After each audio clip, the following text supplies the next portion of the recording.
Kings A&E. Lovely. Cheers, bye. Adult trauma call, 8 minutes. Adult trauma call, 8 minutes. I've got an unconscious gentleman. He has severe traumatic brain injury. King's College Hospital, London. I think something hurt. One of the busiest A&E departments in the country. They're a bit busy right now. Yeah, 15 minutes, 30 minutes. Kings is extreme, isn't it? Come on.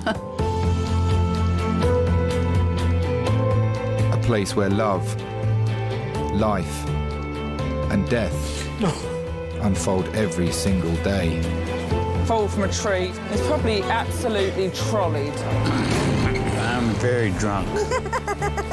I just keep thinking, how am I going to cope? All the patients you're about to see were treated in one department in just one 24-hour period. Kevino. Everyone should walk through an emergency room at least once in their life because it makes you realise what your priorities are. It's not the rush, rush, rush and the money, money, money. It's the people you love and the fact that 1 minute they might be there and 1 minute they might be gone.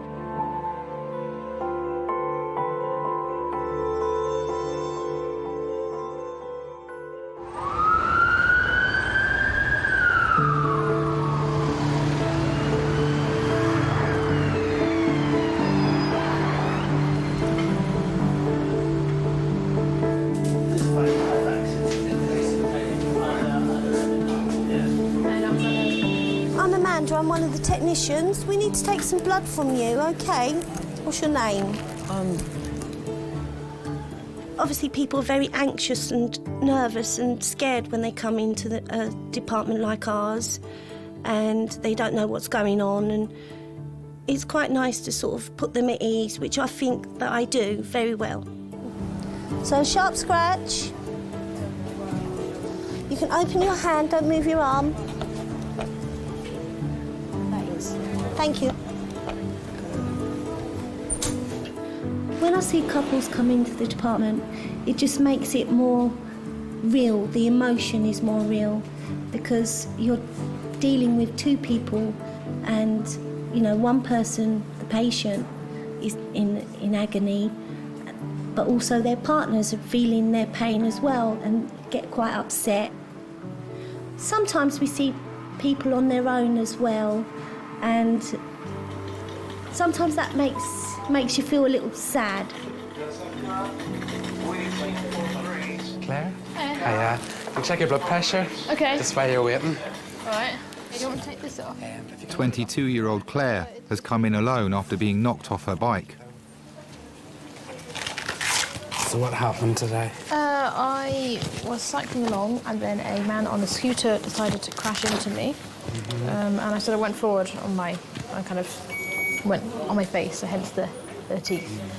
And yeah, you know, that's it really. It all kind of happened very quickly. Okay. I'll get you something for the pain, okay? Thank you. Okay, Dr. Kennedy, please call 2410, thank you. I remember being in the hospital and kind of seeing lots of couples and sort of thinking about that and kind of how they must be worrying about each other.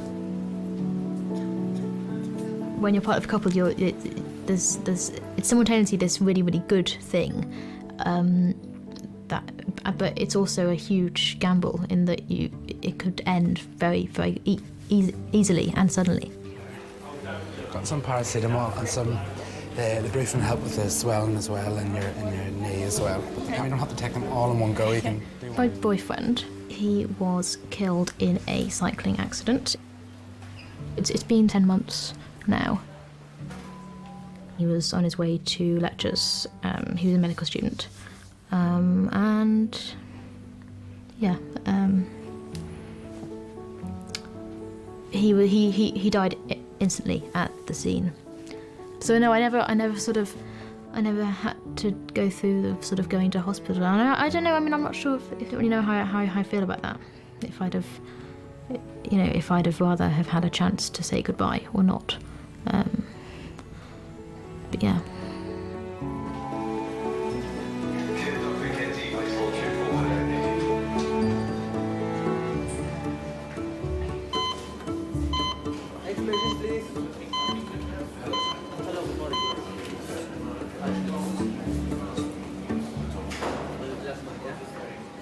John and his wife Brenda have been together for 29 years. At Brenda's insistence, John recently had a private health screening. The results have sent him straight to King's. So just to reiterate, I just need to get the story right in my mind. Seen on Friday privately, did an ultrasound scan of your tummy. Take me back in time a bit. Why were you having the ultrasound scan? What were they looking for? Routine health screen. Oh, routine health screen. Ah. My name's Jackie Butler. I'm one of the other A&E doctors. Sorry, I'm going to just have a quick look with our ultrasound machine as well. So I'm going to lie down a bit flatter. Is that okay? Yeah. People can actually come in and physiologically be quite unwell, but because there's still enough blood pressure to circulate to the brain and the skin and all those sorts of things, they don't necessarily appear sick. Okay, now I'm going to try not to press too hard. John's health check revealed an aortic aneurysm, a dramatic swelling of the body's main artery. Okay, so you're going to feel a big scratch in your arm, and it's just going to pop a little needle in and take some blood.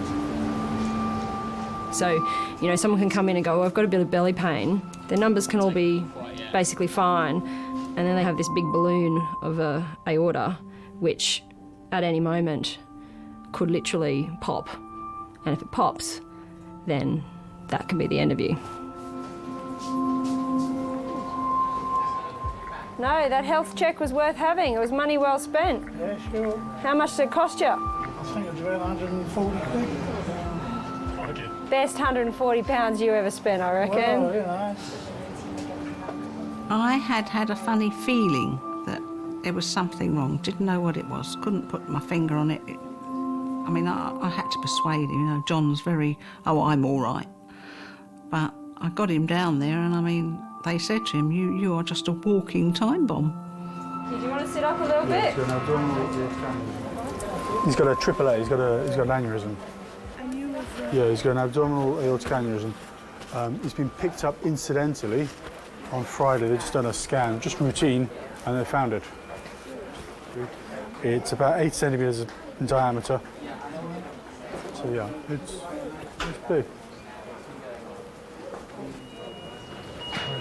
Vascular registrar Ranjit has been brought in to assess how urgently John needs an operation. So guys, if you can see, I'm just holding, this aorta normally runs down there, and I actually got my hands around it, so it's that big. And can you see my hands are just being pushed away from each other, kind of a pulse. That's his pulse. So you see, it's that big. You can see it's 10 centimeters, okay? Yours and mine, it would be about that, about 2 centimeters, basically. Okay, so it's quite large. It needs urgent intervention. We're going to get the cardiologist down, as I say. All right, so I'm going to go to the meeting where we're going to discuss you. I'll come and we'll have a talk to you, okay? I'll deal with you. Okay. Dad had some quite colossal accidents. He's competed with bikes all through our lives. But Dad being Dad, he's got up and walked away and come back and done it again. Wait, you better get going or you'll all get locked up in the traffic. We're not going anywhere, shut up. Stop worrying. We're here until we find out what's happening. Well, you know what's happening. No, we don't. Haven't had a meeting yet. He likes talking bikes. He likes to be able to get his say in, which he does tend to sometimes get, I suppose, talked over. We weren't making a fuss for nothing. No. I mean, every time I dragged him up the doctors, I was able it was like, oh, well, you know, we're checking on him, he's all right. I was able And there you were, threatening to mow the blooming lawn the other night. That's all right, the lawn takes me round, doesn't it? Yeah, just what we need at the moment, isn't it? That could have caused that to go, because, I mean, you might have pushed enough pressure on it. Not my bad to get a brand, that's what I caused it to go.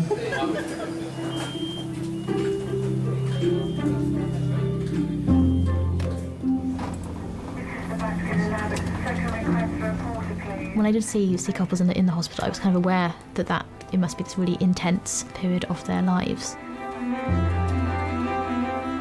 When I was a child, I used to find it quite fun going to the hospital. And now it's a bit of a scary experience. Having my own accident really kind of put things in perspective. I don't cycle anymore because I'm sort of lost too much to cycling. I don't want to lose anymore. We do forget how vulnerable we are.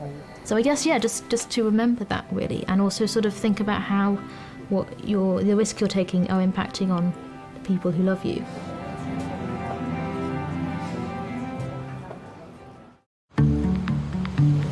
What kind of sandwich would you like? What kind of sandwich would you like? Tuna, chicken, ham, cheese? Cheese sandwich. Cheese. Must eat something for the love.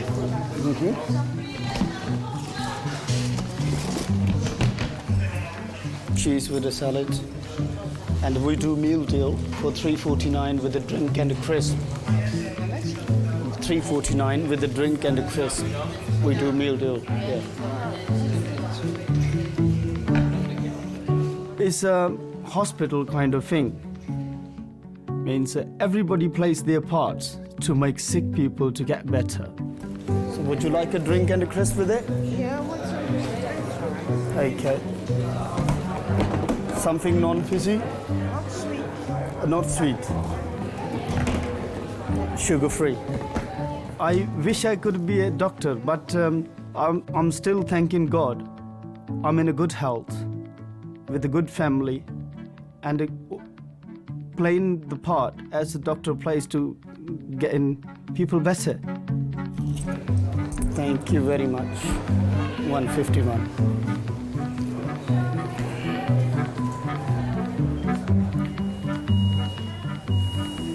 Body is the most incredible thing. It's the cure-all. Oh, that's the most thing. I know, you use it for cleaning and everything. I told Roly and Leader that, they wouldn't believe me. I said, use it on your surfaces, you won't believe how shiny they'll come up. Oh, it's been notorious for that for years. Oh no, it's on, it's oily. I said, no, it's actually disinfectant. I said, it's terrific stuff. It's the only thing I know that gets my black surfaces shiny and not smearing.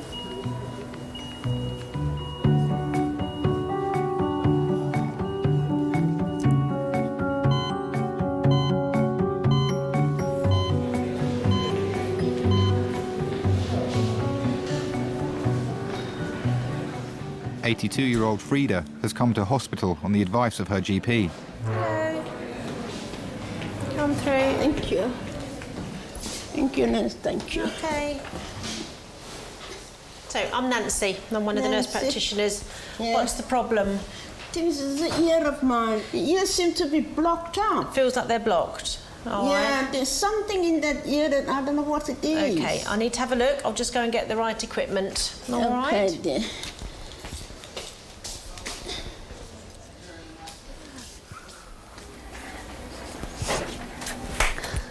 Nance, can you tap? Can I tap? No, I've never done tap. Emma's thinking of doing some tap dancing. Oh. There's a place on Tuesdays. Listen, I'm a bit heavy-footed. I need a man to dance with.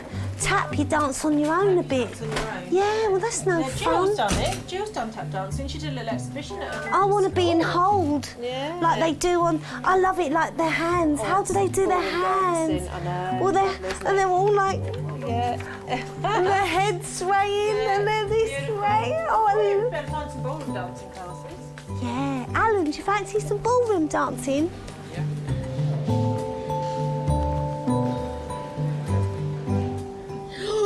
Oh, that's sore, isn't it? Oh. Sorry, sweetheart. Oh, that's sore. Yeah. Oh dear. You do have an infection in that ear. All right. So I'm going to give you some different antibiotics and some ear drops to put in your ear as well, and hopefully that will settle it down for you. Okay. Hello. How are you? I'm good. Yeah. Call the blood lady me. If you need anything. I will. I'll try not to. All right. I wouldn't do my job if I didn't feel it was important You know, I want to feel wanted and important. Andrew, I just need to put another cannula in your arm, just so we can give you some more medication, okay? My career is... I'm giving up my life, really. Well, I'm not giving up my life, but I'm dedicating my life to other people. You just keep your arm still there for me, and that gives me a reason, or a good reason, to get up and get out of bed and get to work, because I know that someone needs me. Someone will need me potentially today, tomorrow, and that's a great motivator.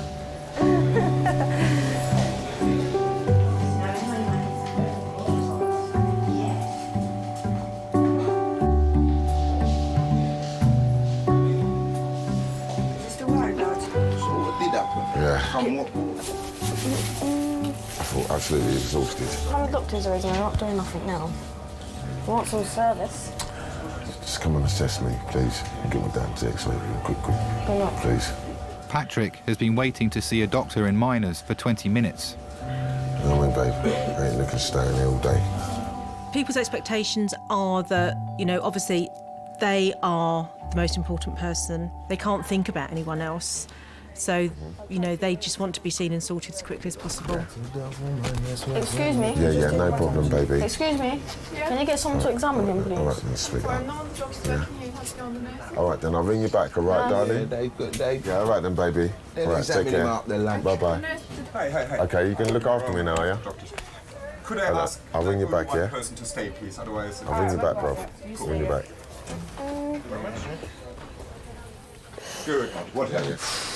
I don't know, really. I just stepped up a step. You know what I mean? I must have lost my footing somehow. So it was twisted, basically. I think I've nothing twisted fell on it. You didn't stumble and no, fell I've on fallen it. over on it. Oi! You do it. Ah, you see? As soon as you come outside, real air, man. That fucking recirculated shit going around in there. That's why all the fucking old people catch the old superbug. The old MRSA, RSI, whatever.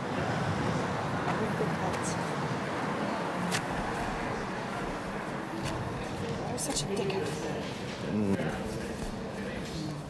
Let me talk to one of our orthopedic surgeons, what they think, okay? Thank you. Can they come back in now? They can come back in now, innit? Yeah, I reckon so. Why not?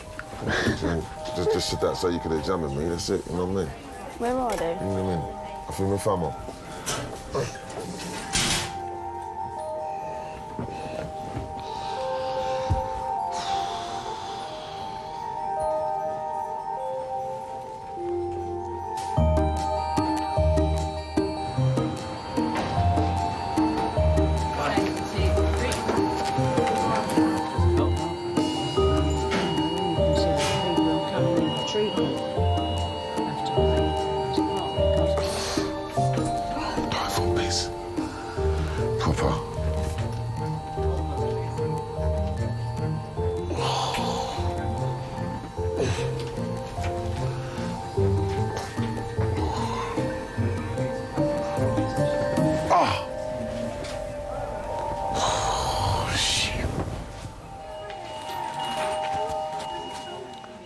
A 92-year-old widow Eileen lives alone. She's been brought to hospital after falling and spending the night on the floor. Now, Eileen, just as I'm talking to you, different bits and things are going to be happening to you, all right? But just for now, I want to find out what's going on and what's troubling you. Do you understand? Yeah, OK, that's fine. Right, so how old are you, Eileen? 92. What were you doing when you fell last night? Sitting in bed. You were sitting in bed? Yeah. What time was it? After the football, about 10:30. OK, and did you get up to use the commode? No. Why did you fall out of bed then? I Did you don't roll know. over? You don't know? No, I don't know. And how do you get out and about? Do you walk with a stick or...? No, I don't walk with a stick. OK. Who does your washing, cooking, cleaning? I take my washing down to a cleaners. They do it while I'm having my hair done. And you get your hair done once a week then? Yeah. Oh, well done. You're a shining example. Do you drink alcohol? Yeah. Lots? Well, I say lot. How much do you drink normally? I had a brandy and Yes. milk. A brandy? And milk. And milk? Yeah, that's Once fine. an evening, or? One in the morning and one of the evening. Seeing as you have got to the grand age of 92, I think if you want a little tipple, we will let you have one. Yeah? OK. Do you get lonely? Yeah. I never see any of my husband's family or relations. How long is he dead now? 5 years. I'm sorry to hear that. Yeah. And he had Alzheimer's. Horrible looking after somebody like that. I said, because I never knew where he'd be. I always used to find him down the bottom of our road, and he's always down there. Do you miss him? Yeah. How long were you married for? 30-something years. Oh, a long time. Yeah. Now, listen, if I could wave a magic wand, I'd make you being 20 and running round again, but I can't wave a magic wand, all right? But I have got a big hospital here. If there's something we could do to make you happy or happier, would there be anything specific that you would ask for? Another man like my husband. All right, well, listen, what I will try and do is take your pain away. I suspect, Eileen, having been on the floor all night, you are going to have to come and stay with us for a bit, all right? Right, let's see what we've got to do with you. Now, whoops-a-daisy. Well, no, let's actually just examine her properly first, shall we? I think hands-on and... All right, are there basal creps? I'll tell the surgeons, as far as I'm concerned, All they should go ahead with it. Now, obviously, the fact that you have got some heart disease will necessarily mean that the operation on the artery in the tummy is higher risk. But leaving it is obviously much higher. Yeah, and the right. reason they're asking me to come and see is there any way we can optimise the heart? I don't think there is. No. That's what I'll tell them. Good on you. Okay. Okay, nice. Thank you. Oh, that's positive anyway. No, they're all positive. And trouble is we're 77 years old.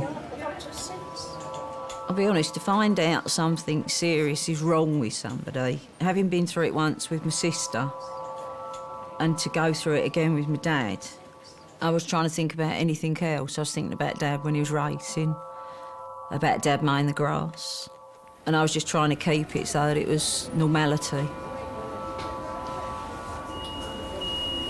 No, you're bleeping again.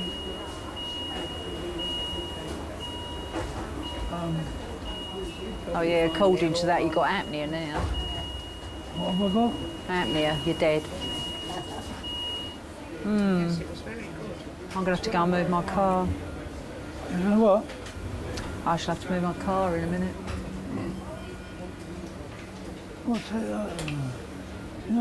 You know I'm here, I'm living. Yeah, I know you're here, I can see that. Still be alive at 7 or 8 o'clock. He's what, Dad? By what? Probably still be alive at 7 or 8 o'clock tonight. He says these things almost to tempt fate, don't to worry. prove him wrong. Where are you going now?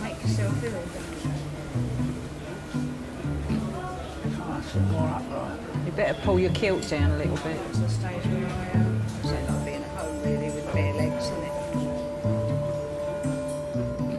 I know that pain there, man. I know that pain. I know that pain. I've never had a knee injury before. I've encountered that before. I have. I've never had a knee injury, so it's all new to me, mate. Yeah, man. I'll tell you what. It's when it rains.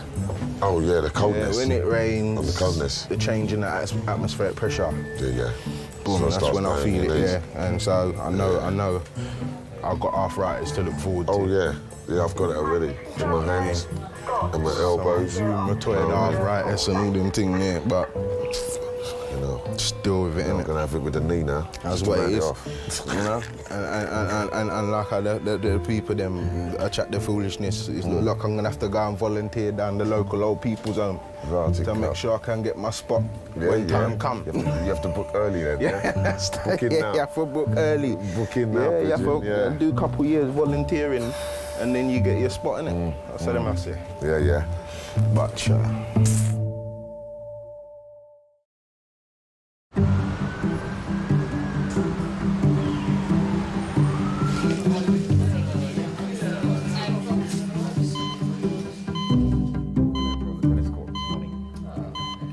backwards for no reason at all. I hadn't woken up properly, and I fell onto my and I've really damaged my wrist. Okay, let's see. I mean, I had just got on the court. We were knocking up, and it was in the first thing, and I just fell over backwards. Okay. It's the men. It's always the men.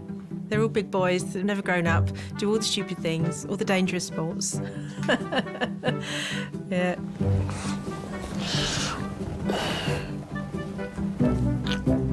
They're the ones that aren't dealing with the pain quite so well.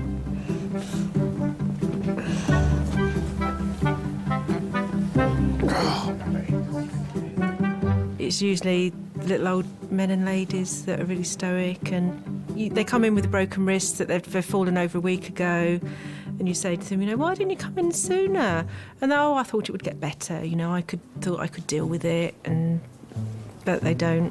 Do you want some paracetamol? He's just had Nurofen this morning. Do you want something else? I got some. No, I'm fine. You're okay with that? It's quite painful, but Paracetamol to take the edge off? No, it's okay, all right. But I've got some ibuprofen in my pocket. Just I haven't taken it.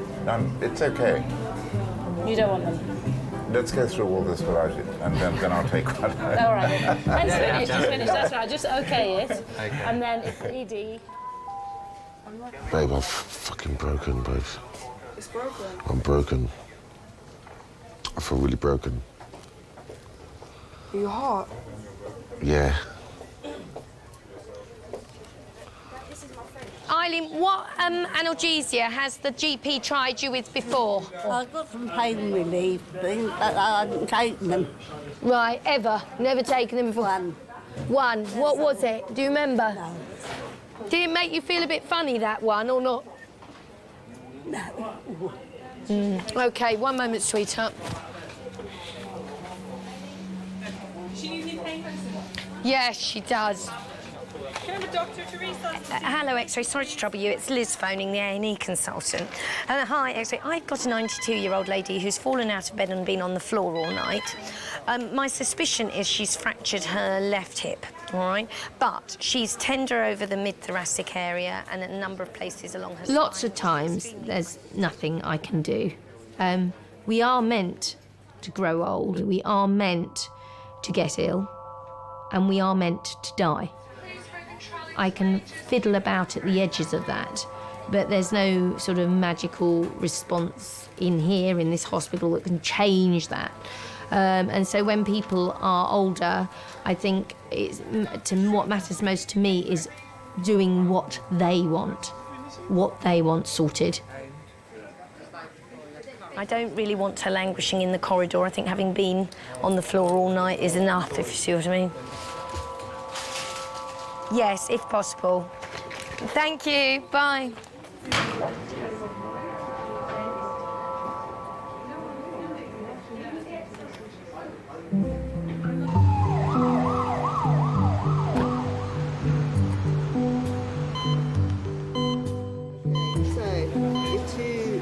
Still in there, she needs to be thrown out. 3 is now empty, she's gone to resus, 4's gone to CDU.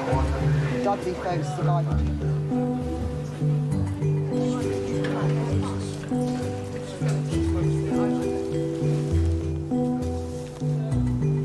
First time I've ever broken a bone. See what it is out there then. It's been waiting a long time. You see, this is horrendous. This isn't what we got handed Well, this over. is exactly what I just said to you. It was horrible when I came on. It's not nice at all. Last night was nice. This isn't nice. It's not even that bad out there, really. OK. All right. Who's gone out there to help him?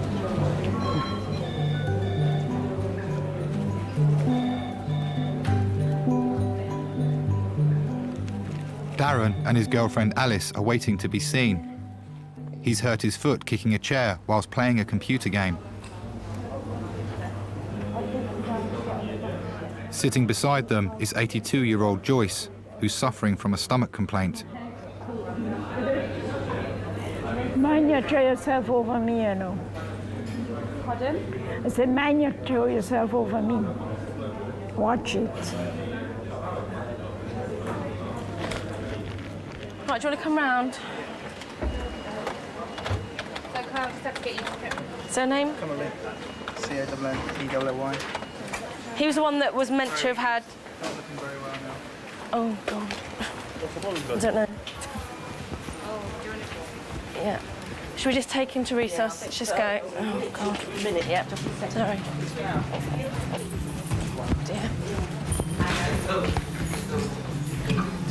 Hi, Charlotte, I'm going to bring someone that's just gone flat with ambulance. I'm going to have to bring them in. Thanks. I'm going to have to bring them in. I'll get a trolley, yeah, he's just suddenly taken a turn. Oh, let me get a trolley. Is it passed out? After being brought in by paramedics, 79-year-old Eddie has suddenly lost consciousness. Okay, get his stuff. Hello? Can we get a screen, please? Take out. Hello, sir?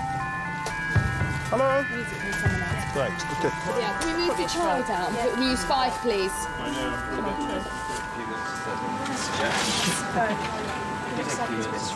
It is, it's all stressful. I've had something just literally almost crashed on me and had to rush around to resus. It's just, what was Fiona saying about it being nice? It's absolutely living hell.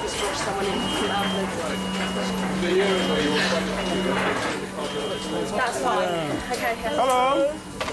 Are you all right? Good. Right, let's check his BM. It's all right, sir? I know, I can never find anything. Yeah, his son-in-law is on the waiting room, but family couldn't speak to him today. I don't know if he had a faint, I'm not sure. But either way, he didn't look too good. He didn't, did he? Surname? Yeah, but he is conscious now, he knows where he is, and we're just going to check the blood gas now.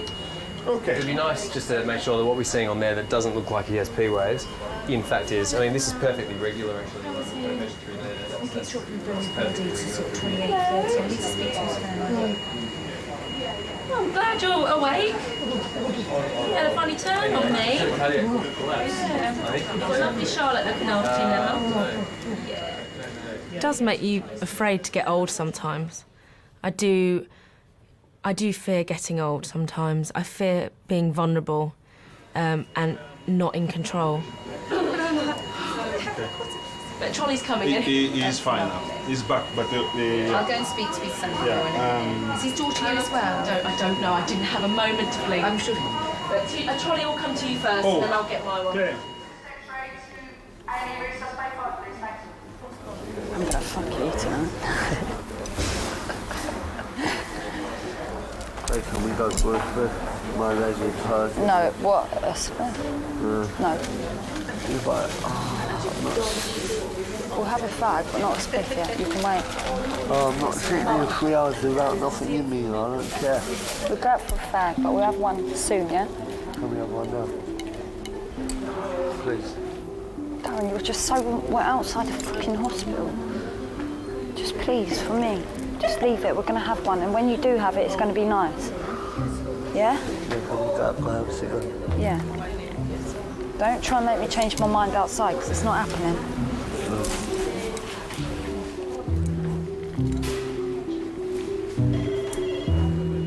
Hello, A&E Majors.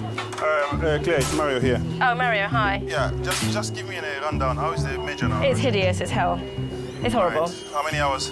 9 patients waiting 2-hour wait. Well, just let me get on, Mario, and I'll come talk to you in a minute. Okay. Bye. I'm just going to go into 6 to assess this. Yes, please, that's great, yeah. No patient in there? No, the bed is coming back and the patient is in the suture room. Right.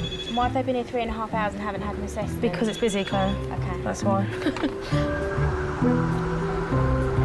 That old lady's rude, man. Did you hear her? Don't push up yourself on me. That's what he said. He said, don't push up yourself on me. I was like, oh, shut up, man. Come on, gorgeous.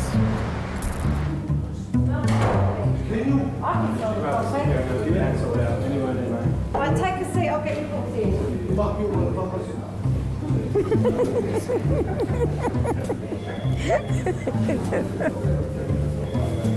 Oh boy.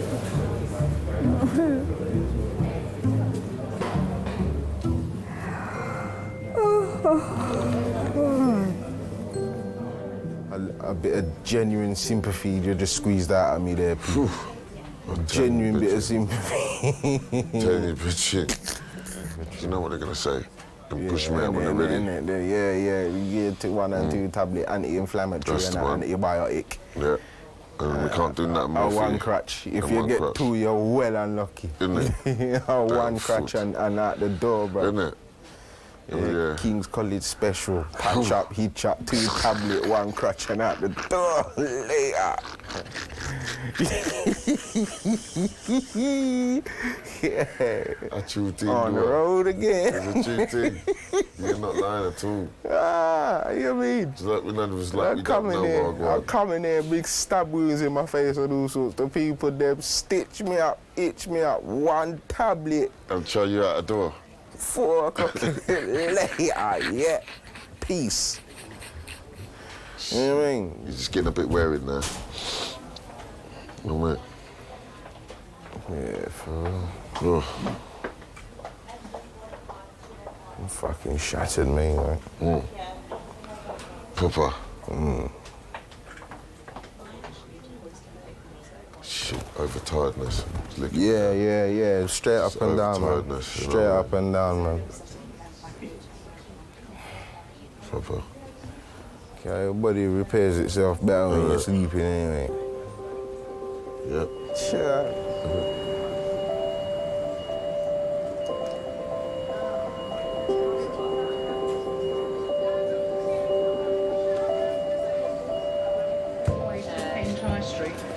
Right, we're going now. All right, thank you. Do you know what ward we're going to? We're going to Cotton Ward. Cotton?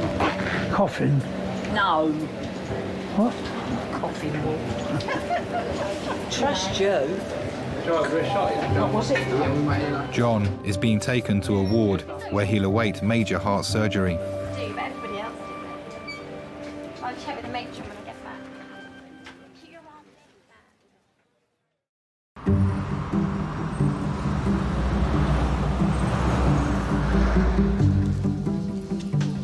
Hello, it's Claire. You've got somebody, he's a guy with a beard and he's got bandages on his hand or wounds to his hand. Can you not let him through to majors or minors? Because he's a nightmare. And he was in this morning abusing everybody, shouting. He may have walked out the department, but he may come back. He's got a beard and he's like, rah, rah, rah. He's Irish gentleman, shouts a lot, quite abusive. Cheers, darling, bye.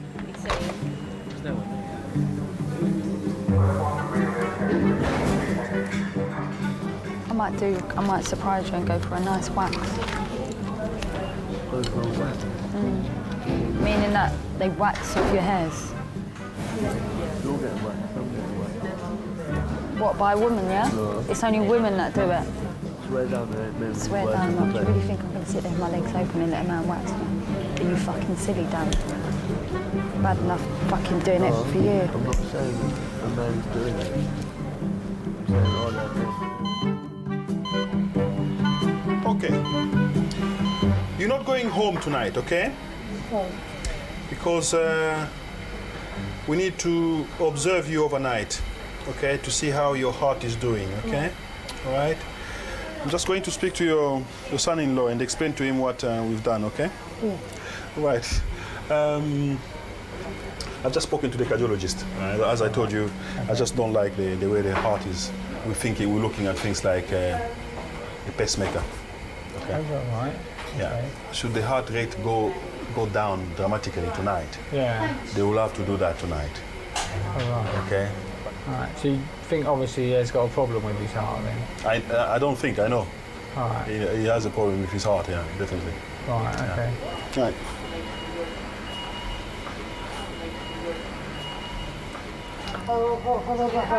You might have to have a pacemaker fitted. But don't worry. Nothing for you to worry about. What matters is that you get well again and you've got to stop falling into the bath and things like that. How many times have you fallen into the bath then? More than once? Well, why didn't you ever tell us before? You never ever told us. Hey? You never mentioned that you can get out of the bath.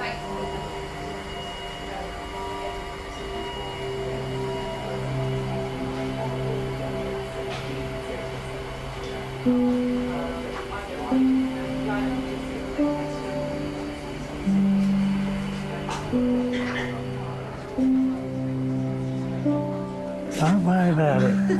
I want to say something, I don't know what to say. You've said it all, dear. Said it all.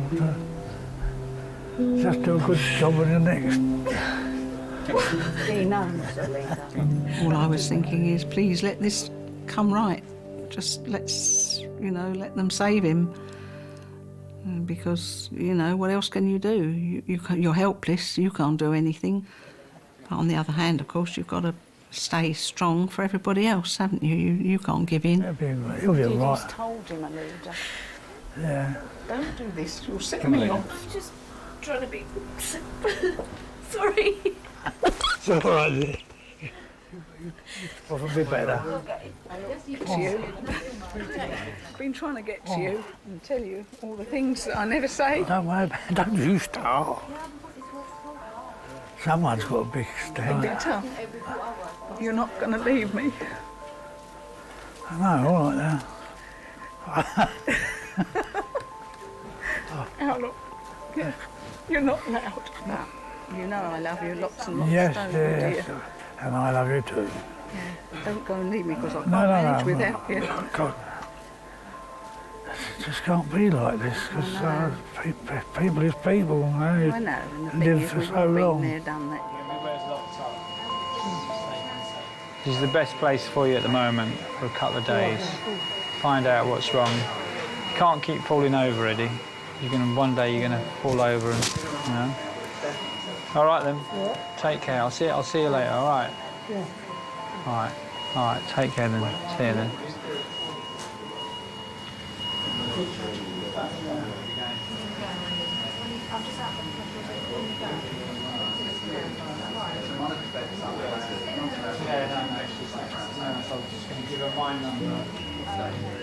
Everyone should walk through an emergency room at least once in their life because it makes you realise what your priorities are.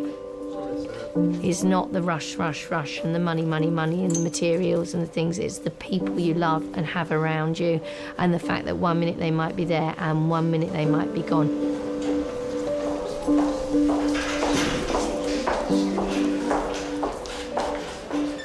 And it doesn't matter how many times you crawl at the ground trying to get someone back, they don't come back. It's so final and it's so shocking, so it makes you appreciate the very simple things of life a lot better.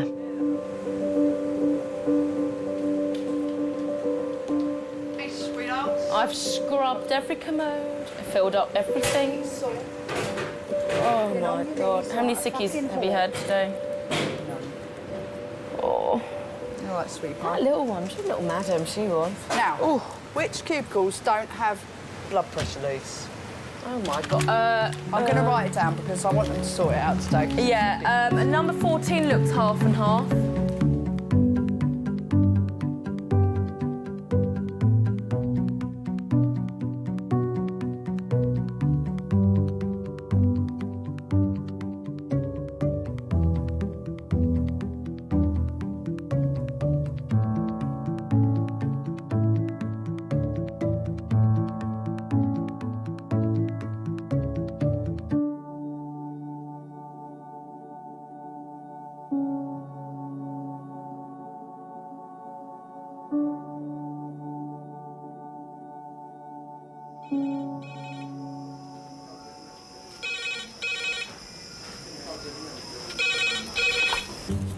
A&E Kings. 2. Any idea what he was stabbed with? Policeman said a samurai sword was seen. At the weekends, it's time to forget about your stress and enjoy yourself. Unfortunately, I think people enjoy themselves a bit too much sometimes. Just keep breathing. Come on. Come on. Can you not do my... Sit down. Sit down now. Why have they put us in here unadvised? There's so many things to play with.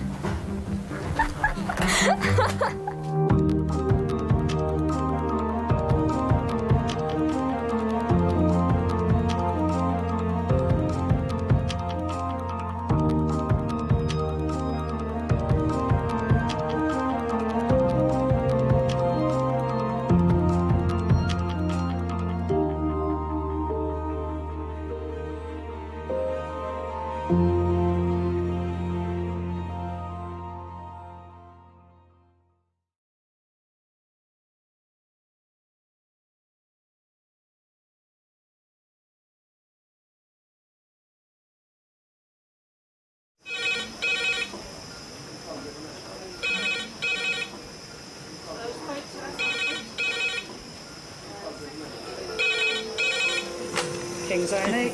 Lovely. Cheers, bye. Adult trauma call, 8 minutes. Adult trauma call, 8 minutes. I've got an unconscious gentleman. He has severe traumatic brain injury.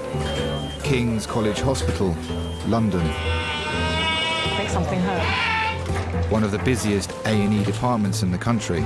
They're a bit busy right now. Try to call them a bit, 20 minutes, 30 minutes. Kings is extreme, isn't it? Come on.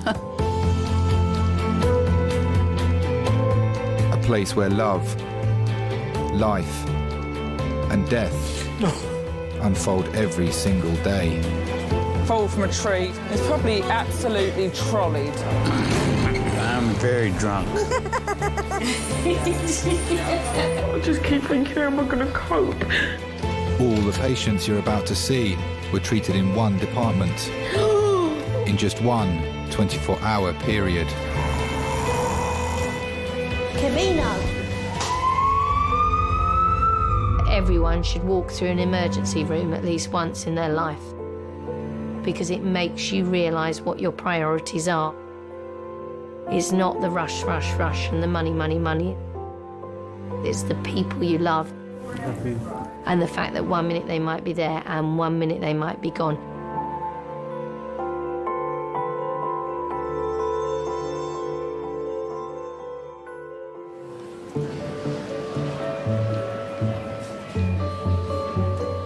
King's College Hospital's A&E department sees on average 350 patients a day, 150 of them in minors. I remember I got a massive splinter under my nail, and I thought, oh, I'll go out and get that cut out. And there was a notice that said minimum waiting time and approximately 4.5 hours. And I thought, I don't think so. What did you do then? How did you get the splinter out? Let it go bad. Pulled it out, I think. Did you? At the moment, we've got about a 3-hour wait, and you've been here 2 hours, so it shouldn't be too long, because we've got lots of doctors around. Shouldn't be too long now. OK. Okay, stay sitting up. Stay sitting up. Christian, sit up for a minute, yeah?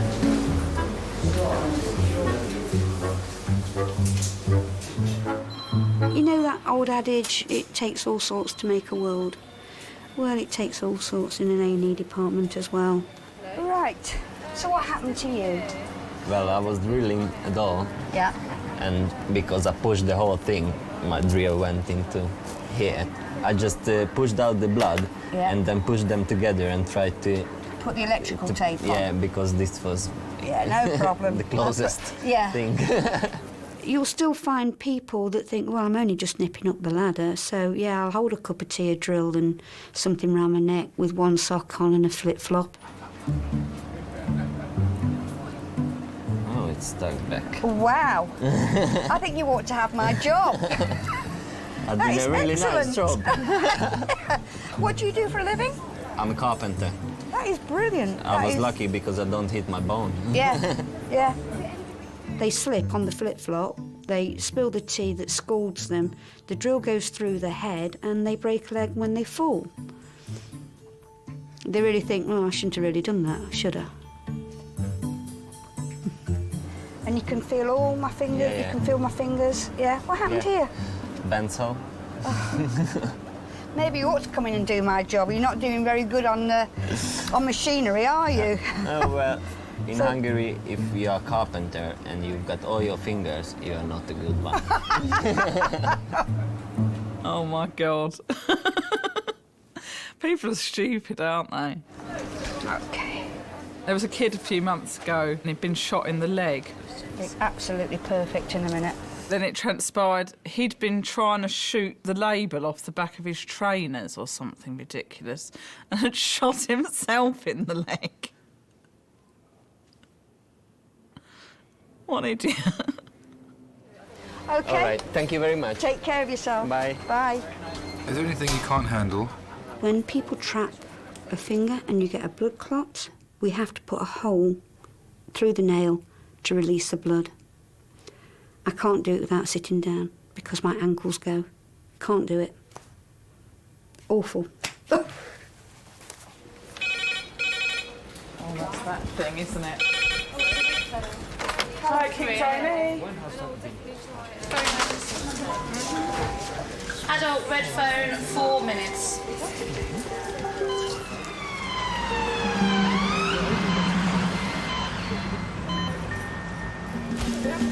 In the morning, recess is really calm, the red phone goes, and you think, oh, I hope it's something interesting, which is an awful thing to say, an awful thing for the poor patient. But you do, you think, oh, I hope it's something I could do with something interesting today. Perk the day up a bit, pass an hour or two, make it go by quickly. A construction worker has been trapped under a cherry picker, breaking his leg in several places and crushing his chest. William, just take a nice big deep breath. That's pretty sore, is it? Yeah, that. Okay, mate, okay, mate. What out there? No. Okay. No. Not too bad. So it's all on that left side, isn't it? Have you got any pain in the leg here? The whole leg is pain. Just this whole leg, yeah? Basically, William, we've got to be really careful with you, I think, because you've had big forces involved. The pain that you've got and the tenderness that you've got in these different areas, we're going to need to basically do a scan of your chest and your tummy and your pelvic area there. It's just giving some morphine before we... Yeah, he's got the morphine coming, that's fine. Say again? What we're going to do is just have a scan of your belly, all right, see if you've got any blood in your belly, all right? Yeah, 5's good. Yeah, thanks, yep. They're in a completely alien environment, you know, and they're in pain and they've got no idea what's happening. All they can see is the ceiling. They've got all these people talking around them. They've got, you know, they've got no idea what's going on, and it must be petrifying. We might get scans all the way down, including his femur. I'll organise those.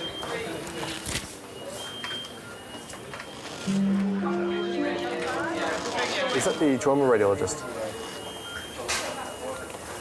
Hey, it's Graham Fleming here, one of the consultants in trauma and ED. There's a fella down here called William Slegg, who he must be in his 30s. He's basically been crushed this morning between a cherry picker and a parked car. And during the mechanism, he somehow kind of fell, and he's managed to have his chest and his abdo and his pelvis all kind of crushed in this single motion.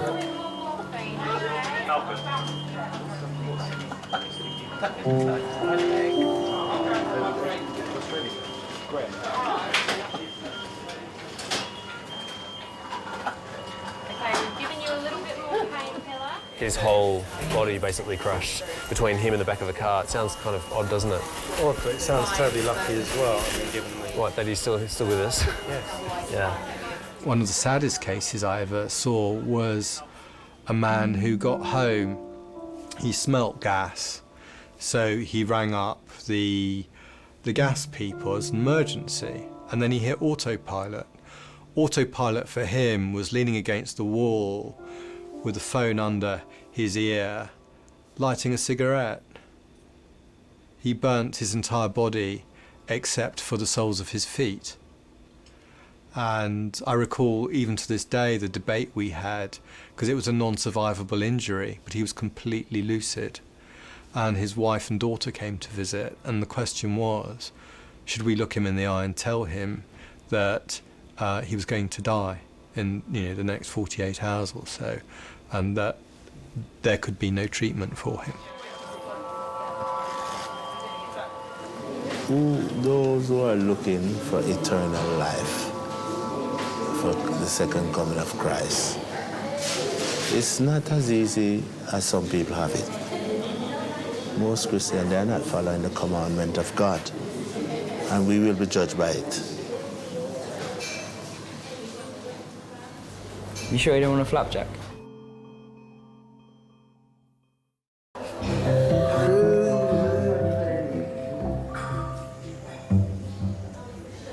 I'll sit up a bit, yeah? Sit up a bit.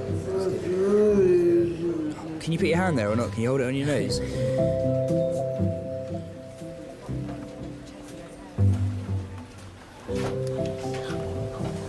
I'm getting fed up sitting here. We'd be here a long while these things take. You know that. You could be here all day doing this.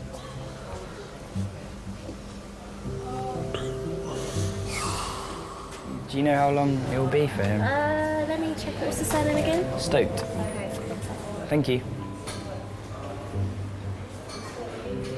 He's actually the next patient to be called. Awesome, that's great. Do you want me to wake him up now or just wait till they come out? Just listen out for his name. Okay, I will. Thank you very much. Cheers.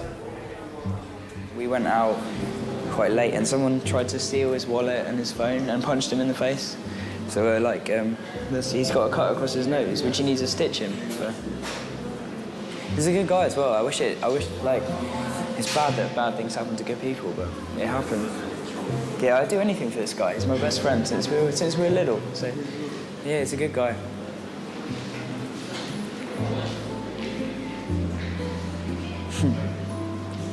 Oh, is he gonna? Oh.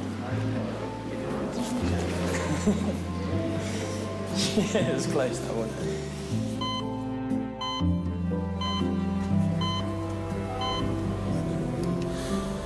He said to me, like, you're lucky and unlucky. Lucky what? That he didn't... You're lucky that you didn't cut a main artery. Yeah, and unlucky in what? But yeah, you still cut it. Still cut it, yeah. This morning, 39-year-old Darren was cleaning his windows when he fell through a pane of glass. There's like a lot of the skin on the arm. It does. You might have to have a skin graft if it's that bad. I had to hold the skin back in. You know, it dropped like that and I had to push it in to hold it in. Yeah. She said, can you wrap a towel around it? But I thought, how can I with one arm? Well, you just get a towel and... She said, get a clean towel, she said. Wrap around it, yeah. I just pushed pressure on it like that. What did you phone, 999? Yeah. I ain't going to phone you first, am I? Well, your mum said, why don't you phone us? So, well, you panic, you phone and... You have to, don't you, though? Phone straight away, don't you? He said, it's a lot of blood, he said. It's a couple of pints, I think.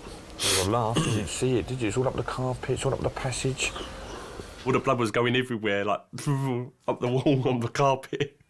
Just pumping out, it's like dripping tap. It's like fingerprints on the walls. Oh, we'll have to have it redecorated then. Yeah, like drip, drip, drip. You know, say it's the foot, it goes psh, psh, like that.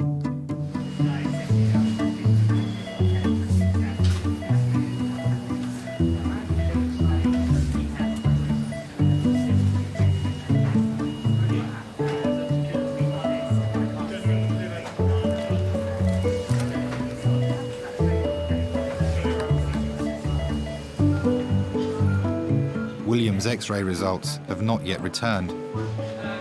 William, your girlfriend's here. Do you want us to come in? But doctors have decided that his injuries are not life-threatening.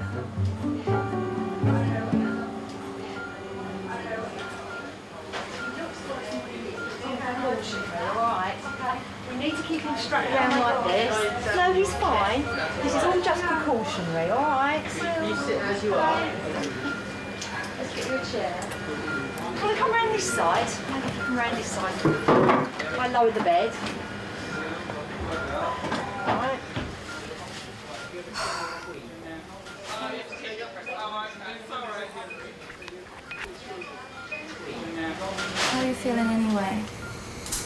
break. Can you count from 20 to 1 for me? I just break all my ribs and my leg. So what happened? Basically, you carry some stuff or something? No.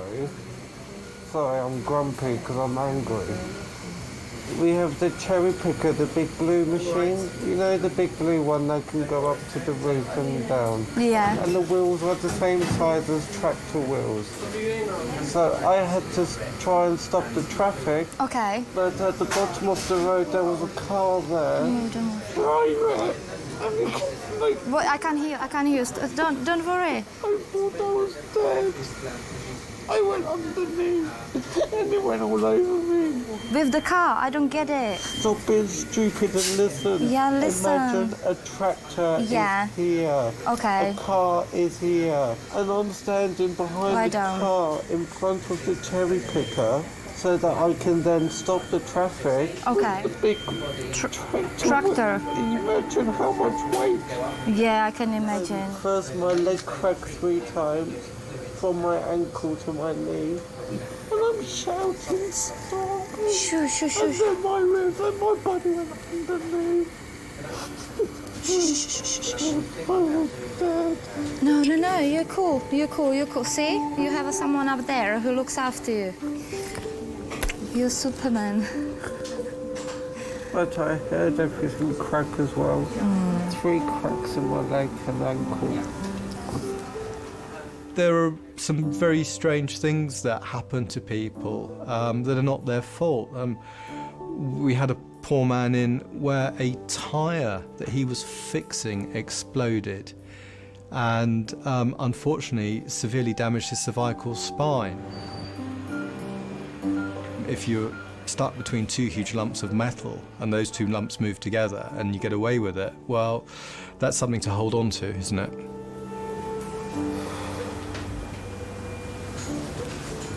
I've had a lot of accidents and injuries in my life, but this is the most scariest. This is serious. This was the most scariest because he did. Typical when everything goes quite well. Something like this happens.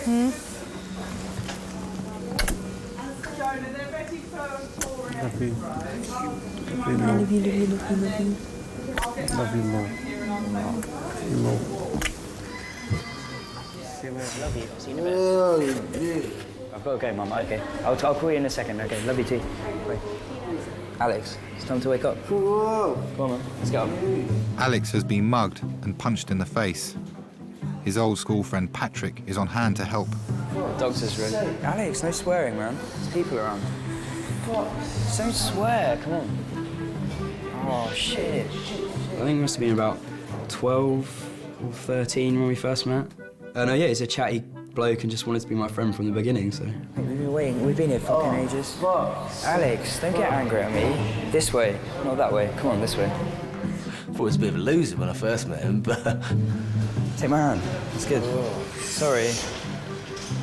Wait, shut up. Get I'm not on you. Can I come with him? Is that all right? Awesome. He's one of these guys who's always quite sentimental, if you know what I mean. He likes to... Well, I was going to say show his affection, but that sounds gay as well. But no, he's a top lad. Yeah, he's a nice guy. Do you want me to push it? He's absolutely massive. Right. I'll push it. It's good. Oh no, honestly, here you go. He's an absolute tank. I didn't want to go to the hospital straight away, but Pat was like, you need to get it sorted out, because otherwise you're going to be left with a scar. You know, Pat was busy, I'd say, really. He didn't have to go and take me. They could have been a thing, but... what do you mean he was busy? Well, he was with some girl that he just met at the club, and he didn't tell you about this, did he? He didn't want me to say anything, but... Al, you gotta get up, man. What? Alex, no swearing, man. We're in hospital. Would you tell me to shut up? Yeah. You never say that shit to me. We're best mates. You'd be stupid. You swear at me. It's awful. Oh, can I put this somewhere? Right? Yeah, I'll get you that other tray. Oh, thanks, man. That's awesome. Man, I'm tired, man. This shit's fine.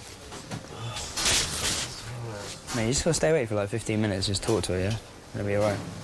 I've got a feeling this might hurt you a little bit, so...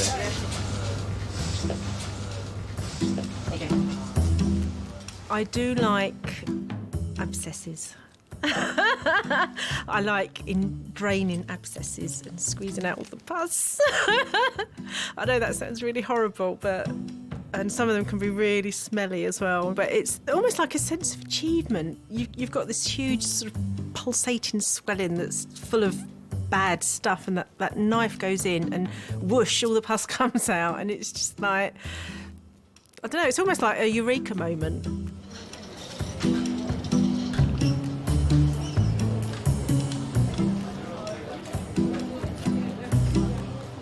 When you touch it around here, man. All right, okay. You see when I touch it like that? Is that painful, yeah? Yes, man, yeah. Okay, It's like okay. someone's whacked me with a hammer. Okay. It's really hurting me, man. Okay. I think he's got Achilles rupture, actually. I feel like I felt like a gap. I don't even know who you're talking about, so... Sorry. Yes, thank you. I might have to be on crutches. They said I can't walk on it, man. It's making it worse, huh? So me have to style it with the crutches, man. All right, just meet me, man. Hurry up, my man. Go on. I want to go home, man.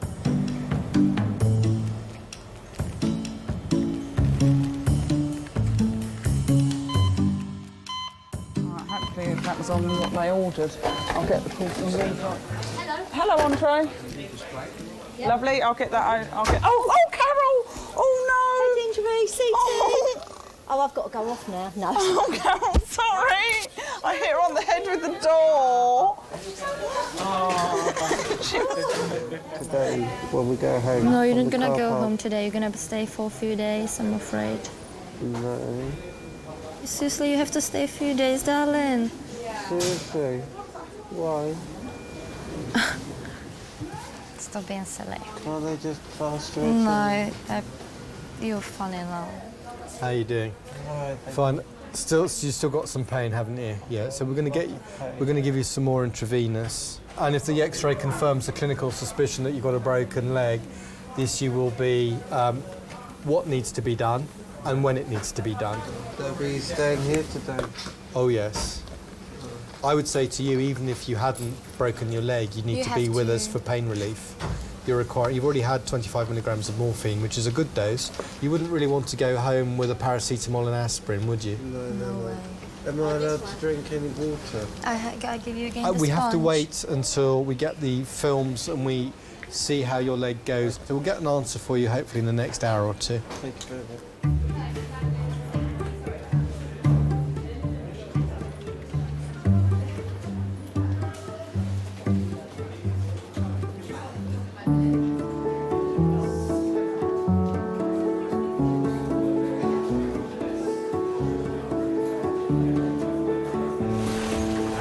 I've got Wagamama's face. Wagamama's. You got what? Wagamama. Well, I've still got the crisp from left here from last night. You didn't know I'm still left here.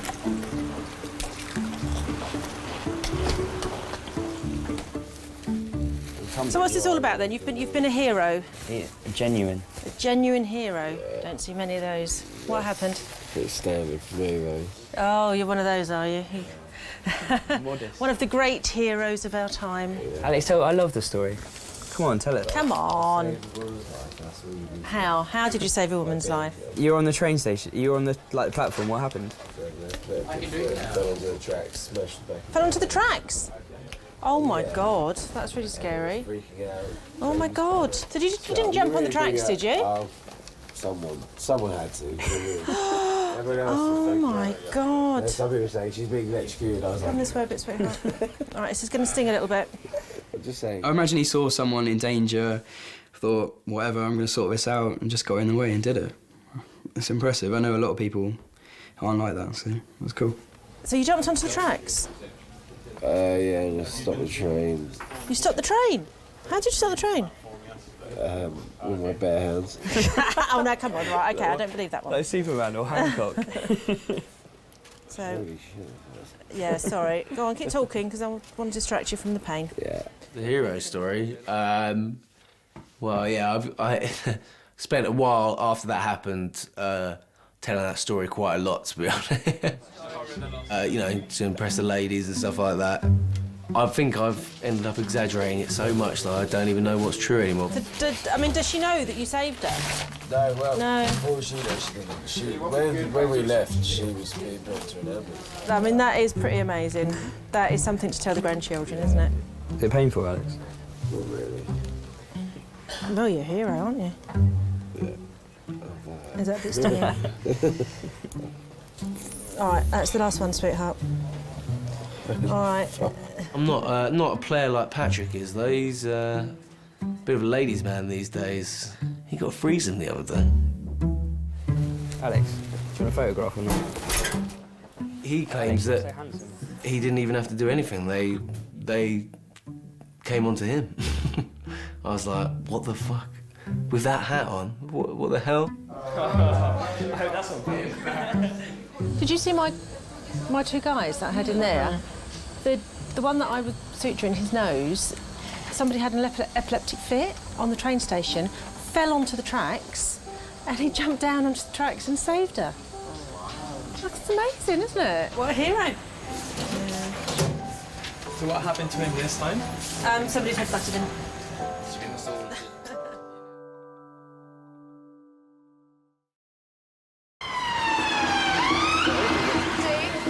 All the trauma team here for you? Yes. Yes. Thank you. Thank you. Could I see space, please? An unidentified man has suffered a life-threatening head injury. Paramedics have given him the name Chris.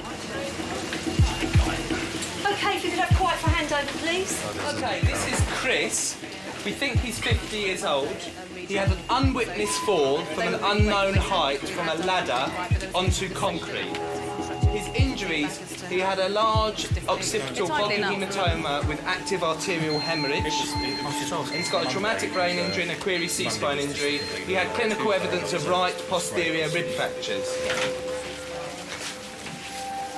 Do we know how high the ladder was, although we don't... I said an unknown height. It's an unknown height. No, I understand that, but what I'm getting at is that we don't know where he fell from the ladder, but... No idea at all. I mean, the ladder was a large ladder to reach the top of the tree, maybe sort of 10 metres. OK, but I mean, that just says the maximum height could have been 10 metres. OK, that's Possibly, all. Yeah, Fine. yeah. OK. Thank you. Someone comes in with severe brain injuries and you know there is not going to be a good outcome, and you listen to the tragedy that led to it, and it's not good, but just get on with it. And the priorities are keeping the patient alive, keeping them safe. So the plan is primary survey. If we're happy with him from a cardiorespiratory standpoint, we're going to try and get him in and out of the scanner. Really trying to unlock this phone. Seriously, I want to ring radiology. This is... Naomi, how do you unlock these things? Look. Oh, it's your mobile. Do you know how to unlock a Nokia phone? This is my phone to get him into the CT scanner, and... Shouldn't be at the top in the corner. I'll get you these notes. Do you unlock? Why don't you just use my phone? Well, no, because I don't know the number. Oh. Carol. Does it come up? Right, let's find someone who can do.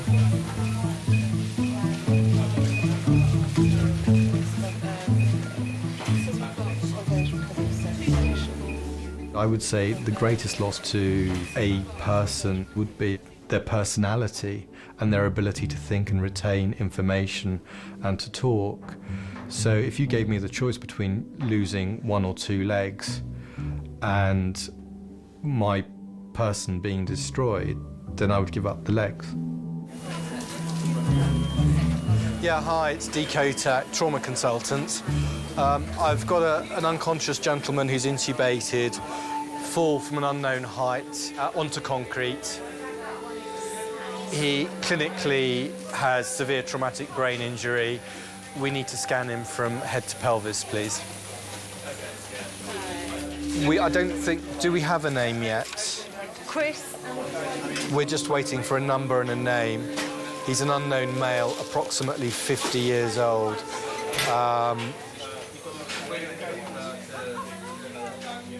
When Nick first came in, he was, for some reason, known as Chris Unknown. I don't know where the Chris came from, so that was first we heard of it. I just want to get the ball rolling so we know which scanner we're going to. OK, thanks. Bye. It's a sort of story you read about the local paper. It happens to other people. That's the classic. It's a paragraph in the local paper, man falls off van, cracks head, goes to hospital, you think, plonker, and you read on. OK, team, so from the top, Buzz, are you happy? Yeah, tubes. That's just for the gentleman down there, don't worry about that right now. We're not concerned about anything in the chest. OK. He's probably fallen onto that, hasn't he? I suspect it could actually be what's going on in his head that's causing that blood pressure. There was peripheral damage, but clearly the head injury was all they were concerned about and what was very serious. He stressed from the word go that it was a very, very serious case. And you were left in no doubt that when we're talking serious, we're talking life and death. There was no doubt about that. We need to keep a regular check on his pupils in case he blows one, in which case we need to then obviously hyperventilate him and give him some mannitol or hypertonic. Our aim is, if everything is stable, to get him in and out the scanner as quickly as possible. I've spoken to radiology. And, 1 minute you're bouncing around on a Friday morning about to do something else, and the next minute you're in the casualty unit of a major hospital thinking your brother's about to die.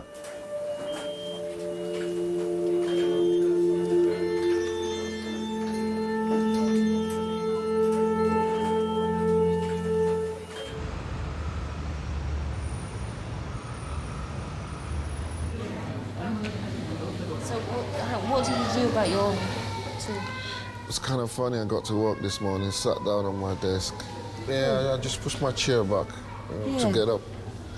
And I just landed on the floor. You know what I kind of... It wasn't a hard landing. It was, it was just like funny, and everyone was like laughing, And It's Taylor. God, I felt this sharp pain. I'm like, my God, hope I haven't slipped a disc or something. Okay, so you've been in, 2 hours. Yeah. You still need your paper? I do. I haven't read it yet, but go on, you need it more than I do. No. If you haven't done it. Are you going on the trains today? So I'll go and get another one. Oh, thanks.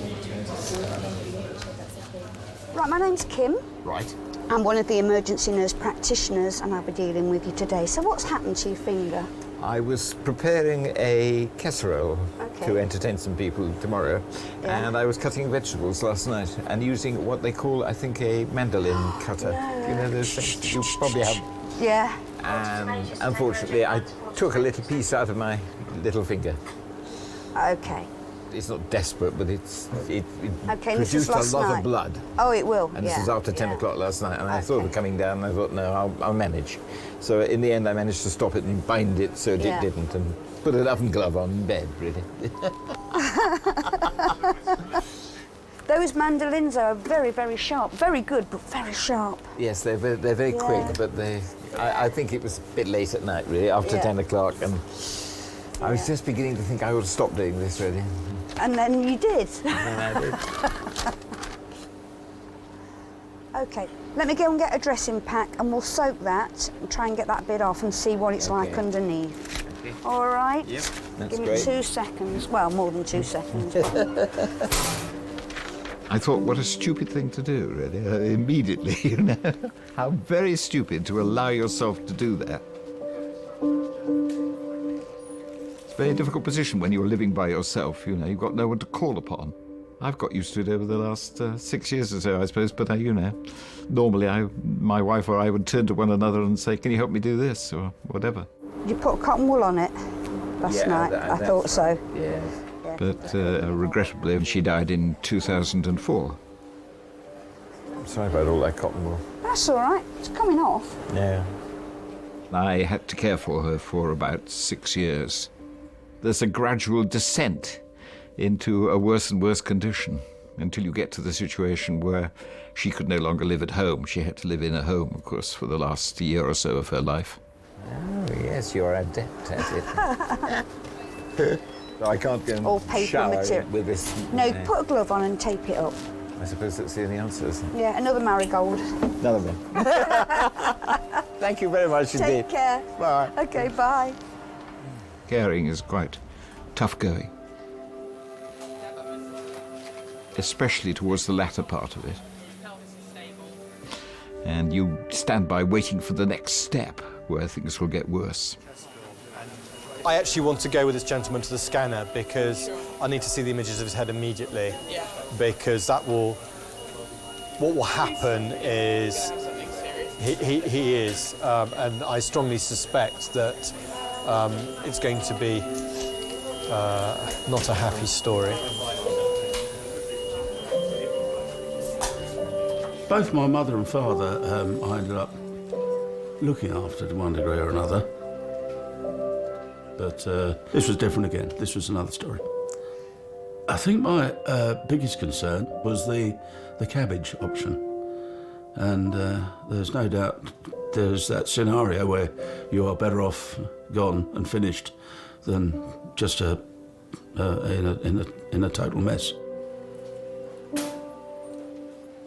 I think that's a worse nightmare than being dead. Would be for me, I know that for a fact.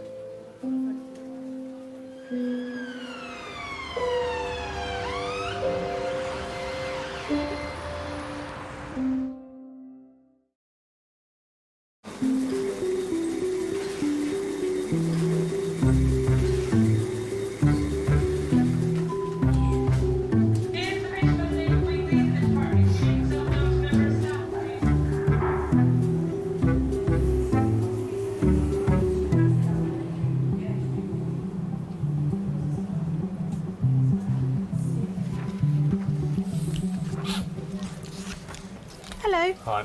Right. Can I just eject you from your seat? Thank you very much. I'm Nancy, I'm one of the nurse practitioners. So what's happened? I slipped on, cleaned the window, and as I slipped, I put my arm through it. You were cleaning the window? Yeah, and I leant forward, and as I leant, I lost my balance on the seat, and my arm went on it, cracked the glass and went through. Oh dear. Did it completely shatter? Yeah, there's still like sharp pieces stuck in the frame of the glass of the window, that's it. Oh, goodness me. I think probably what I want to do before I look at all of the wounds is actually send you for an X-ray, see if there's any glass. What I do want to do is just remove that little bit of glass off your face because I can see it there. All right, okay. All right, you just close your eyes for me. Quite honest, I never thought he'd have it in him to go to the phone like that and actually phone 999. He had a bad accident years ago, which was... But to see another one, and then you think to yourself, oh, no, not again, please. OK, that's that. OK, all right, if I show you where to go for your X-ray, all right? When he was about 14, 15, I believe. It's such a freak accident, it's unbelievable. Basically, this moped come from the other side of the road, and his brake handle thing caught his lapel and went into his lapel and threw him up in the air, and he come down on the back of his head and fractured his skull. Freak accident, really. The bike didn't actually hit him. All right, and I'll see you when you get back. Right. OK. I thought at the time he wasn't going to pull through because he was OK in the ambulance, but when he got to the hospital, he passed out. Pretty horrific, pretty frightening. Look like send a vet X-ray. That way, look, X-ray. Is it that way? Through having that brain injury, a lot of brain cells died. And who knows what he could have been today, you don't know. So obviously, I feel a bit aggrieved about that after all these years still, but thankfully he's still here. You know, you have a brain injury or you have a head injury like that, it could have been a lot worse.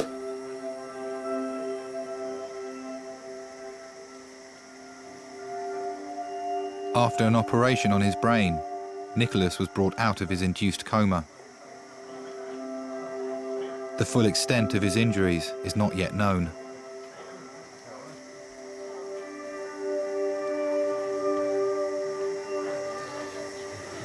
Yeah, well, we're going in favourites. Cricket starts on Wednesday. First test at Brisbane. And we're starting as favourites. Won all the warm-up games. Not sure that's a good thing.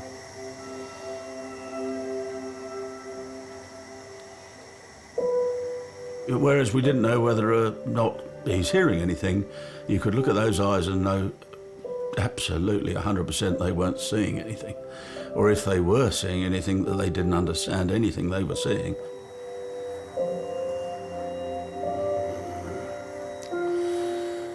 All right, I think you're better off resting, sunshine.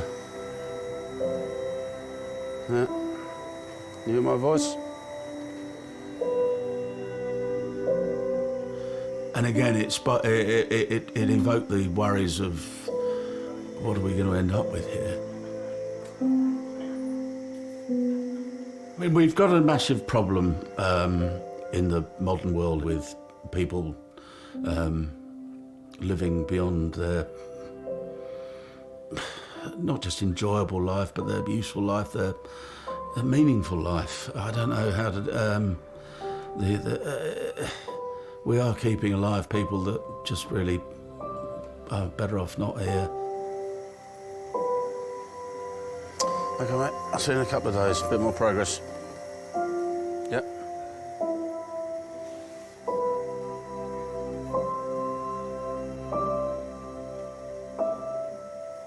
All right, see you in a couple of days. Good luck.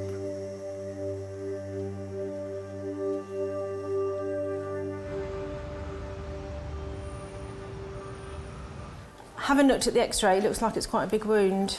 So until I've actually taken all of the bandages down and seen exactly what I'm dealing with, I can't say exactly what I'm going to be doing with you. Right. All right.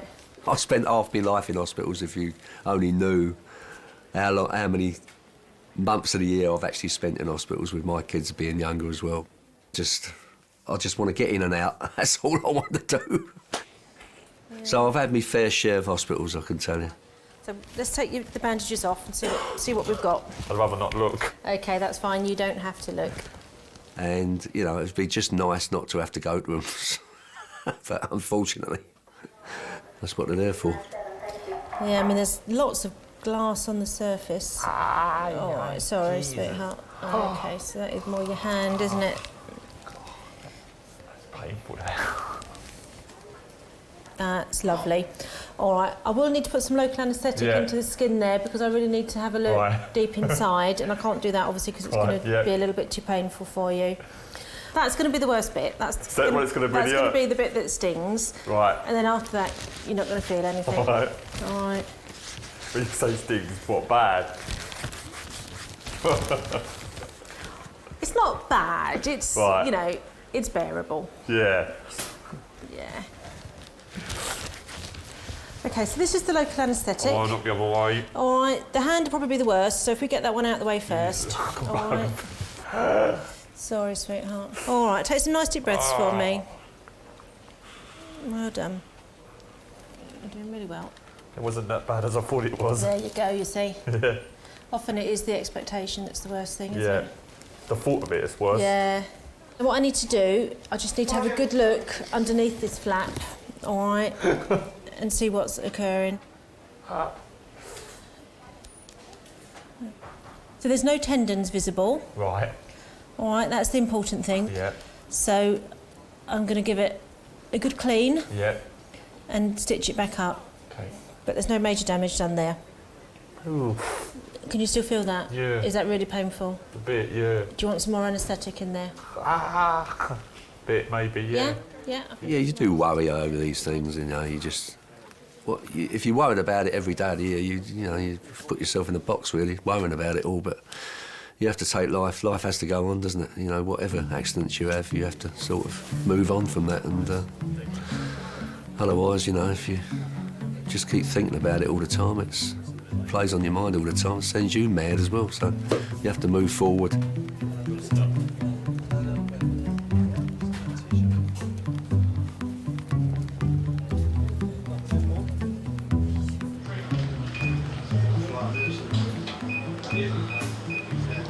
Hello. Yeah, 3 cracked ribs, broken my leg in 3 places. How can it be my fault? Yes, they did. Yeah, they did. Oh, your colour's off. Yay. Yeah, colour's off. Bye-bye, take care. Thank you. Any worries, come back and see us. Thank you. Thanks a lot.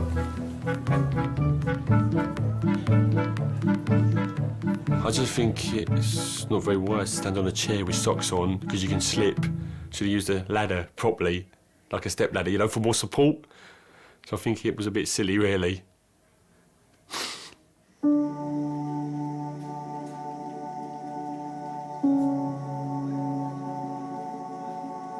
You play the cards that are dealt you, and you get on with it. You don't run away from it, and you don't feel sorry for yourself, and you just do your best. Had a motto at the time: hope for the best, prepare for the worst, which is what we started doing, hoping for the best won out.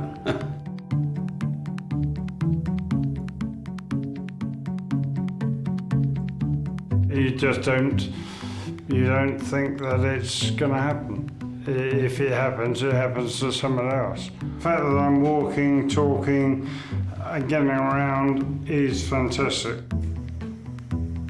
Kings, without doubt, gave my brother back to me, and you're just lost in admiration when you walk into that intensive care unit. You just feel stupid. Has he told you he loves you? No. No, we're not that close.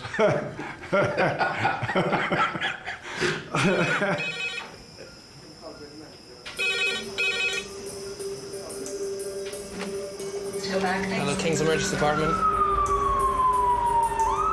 Stuart, I actually think you're having a heart attack as we speak. David, can you stick some oxygen on? What? This? Oh, it's pain of it. I'm going to be blunt, and I'm going to say this patient is going to die if he does not get critical care input. That's the real bottom line, isn't it? Am I going to live or am I going to die? He's looking at you, kid. Here's looking at you.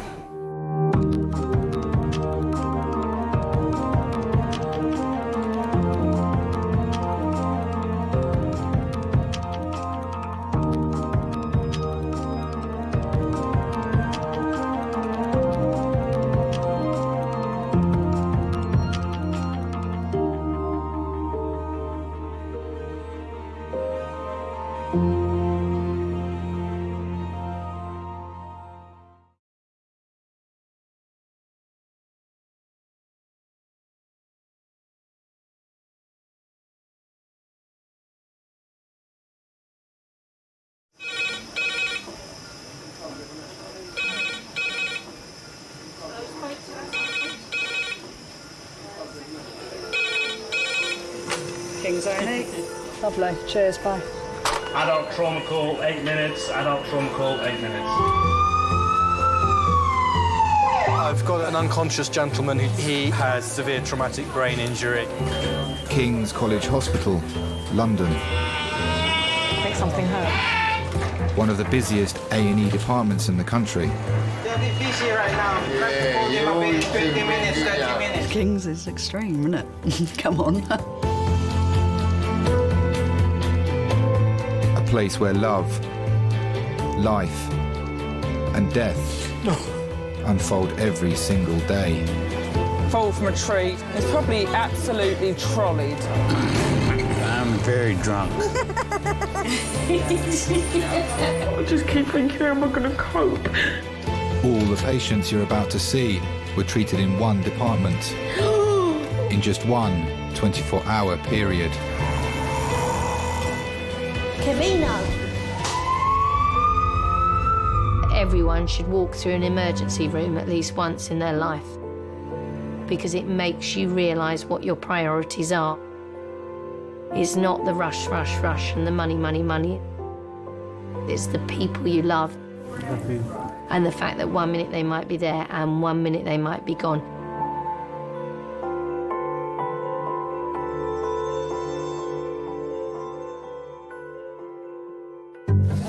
I will do assess for number 4 if you want me, because Maria's doing this one. Yeah.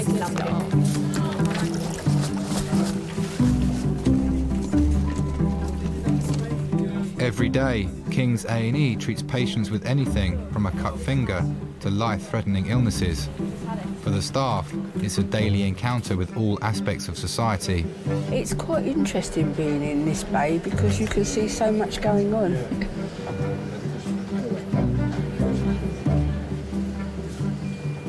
Definitely in A&E, you learn the nice things and you learn the harsh things of life. Like, you learn that there are people out there that really have no respect for other people. They're just out for themselves.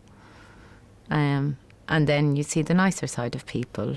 Like, you know, they're going through a really bad time and they're still considerate of you, of other people around, and sorry to be in the way, sorry to be of trouble. And you're like, you know, you're the reason why we're here.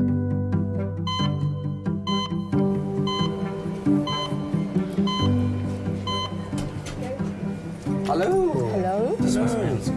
Oh, shall I move? Very well, thank you. Considering. Well, you're not very well. You wouldn't be here otherwise. If you're well enough, you're not here. No. We got you. Silly question, isn't it? You've got to say you're very well, haven't you? Even if you're not. You've got to be optimistic. 74-year-old Ted and his wife Irene are on their 10th visit to A&E this year. You are Mr. Ted. That's right. Just short for Edward. Short for Edward, Yeah, my name is Edward. Oh, right. Oh, two Edwards together. And this is your lovely wife, is it? Yes. Thank you for that compliment. We were next door neighbours, really, and sort of it stemmed from that. We used to go to work together on the same train, and that's how things developed. He would meet me for a drink and that, and then a couple of times when we were coming home, because we used to come home on the same train, he used to hold my hand, and I thought, oh, he's just being, you know, just neighbourly sort of thing, but not realising what he was possibly suggesting. You all right? Hi, Ted. It's all right if I call you Ted. Yeah. And I'm Maria. Just find out what brought you in here today. Well, I've got a cancerous tumour in my bladder. In your bladder, okay. And basically it's terminal. So. Okay. Are they going to do any treatment? Are they going to work you up for chemo here, or? No, the chemo's no good. No good. Have you had chemo? No. But what they said, it's no good for the bladder. So what brought you here today? Well, my GP took some bloods earlier in the week, and then when I went to Guy's yesterday, they did some more blood tests, and about 11 o'clock last night, they rang me and said, it's got worse. We suggest you get yourself into Kings. Oh, my goodness. Okay. Well, listen, what I'm going to do now is I'm going to do a set of obs. I'll attach it to the monitor. I'll get some bloods off on you. I'll make sure that bag of fluid is going through. We'll test your urine, and we'll get you a cup of tea. All right? Okay.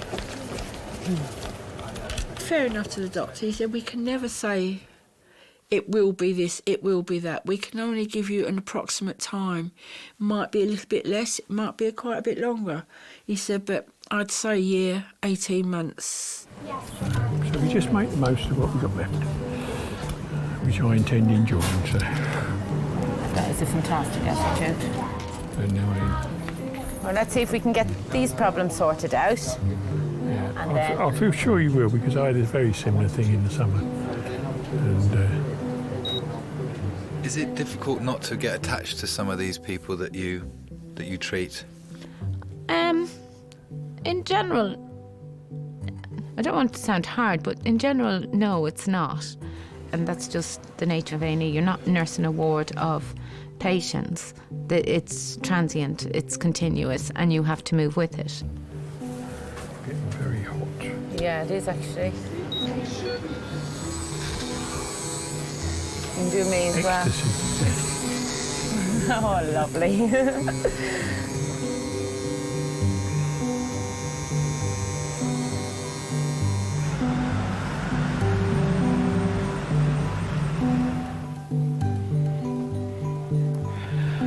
God, can you just stop hurting, please? Just for a second, just be like, you know, be cool. Silly leg. Silly leg. A drunken night out has left Ian with a broken ankle. Hiya. My name's Hey. Jess. Hi. Sorry, what's your name? Jess, hi. Jess, nice to meet you, Jess. Nice to meet you. So, what were you doing? I feel like such an idiot again. Yes, I was skateboarding. What time in the morning? Yeah, at 3:30. Well, drunk, yes, Jess, yes. Okay. Okay, it's as ridiculous as it sounds, and yes, I feel in the it. ankle or Yes, it's the knee? entirely in the ankle. And there's just a bit of bruising. I scratched my knee, so it's fine. Yeah. It hurts when I stand on it, yes. Where were you skateboarding? Down some stairs? Or? Well, no, between... Oh, God, just going down the shops to make some more beers. Which is sensible. Yeah, that's pretty sore. What about there? Okay. I'll grab an X-ray and we'll go for it. Sorry for wasting your time. Oh my God, no, don't worry. Oh.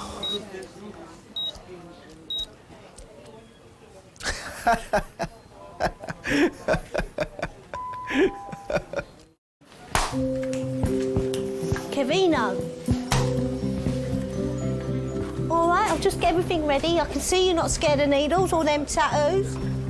Oh, can I borrow a piece of your tape, sir, please?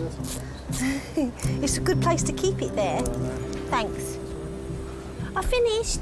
Yeah. When she's on shift, nurse technician Amanda takes blood, inserts drips, and attends all trauma calls. Once I take this off, my uniform off, I'm the same as you. Well, I'm the same underneath it. It's just, I like doing things for other people. That's what makes me happy. If I was to do things for myself, they'd never get done. But if I was to do it for you, it'd be done like that. I'm not going to smoke today. Let's see how long it lasts.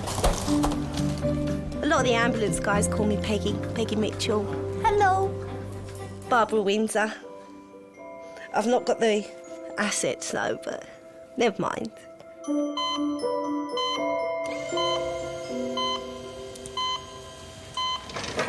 A 40-year-old man has been kicked in the face whilst playing football. We're just going to get you over onto this trolley, all right? I'm Amanda, this is Emily. Can you shuffle over, mate? We're going to need to get you undressed, and we'll just sit your trolley up a bit. And then we'll move your trolley over to the monitor. Going to need to shave a little bit of that chest, mate. This is 40-year-old Drunken. Yep. He was playing football and I think he went for a tackle and the start of the other player went into his face. Thank you very much. Oh, don't worry, Duncan, we'll get you fixed up. What I'm going to do is pop a cannula in. It's a thin tube, it'll get left in your vein until you go, and it's just in case you need to have some further treatment, some painkillers or anything that you might require, and you don't need any more needles. So can I have your arm? You pop it nice and straight. What position was you playing in? Oh! Should have been a goalkeeper. Should have been a stop. Shout, scratch. Excellent. Lovely veins, Duncan. Makes my job a hell of a lot easier. I just wanted to ask you, Duncan, what was your surname? Anderson. Anderson, lovely, I got that. Well done. Well, you want to eat one of those Cadbury's Bliss? I had one last night, the new one. Oh, yeah. Peeled the chocolate, got the inside, you know, because it was so nice, you just want to savour every minute of it. And that was my treat to myself last night, was one of those.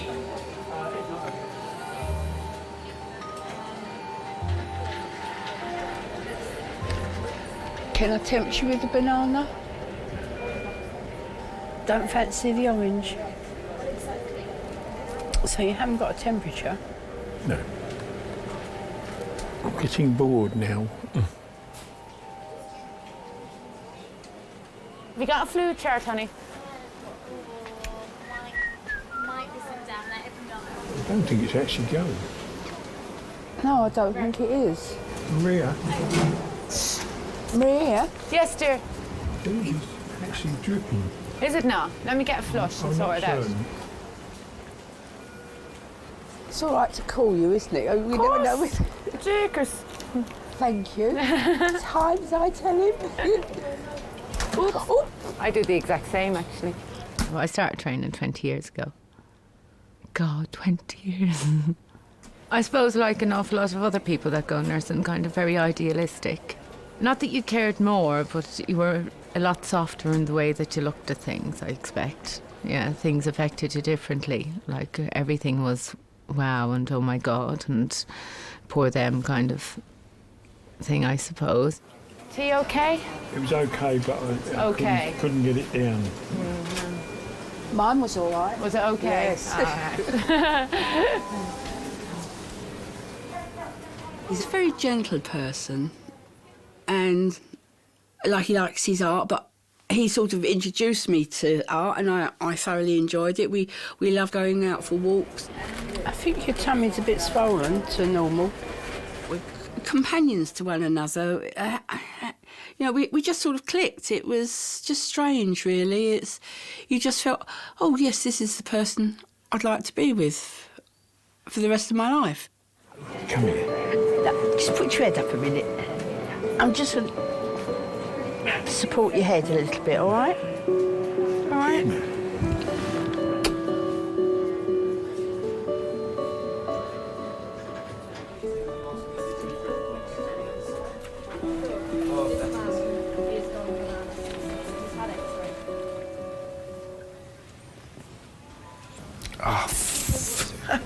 God's sake, bloody leg.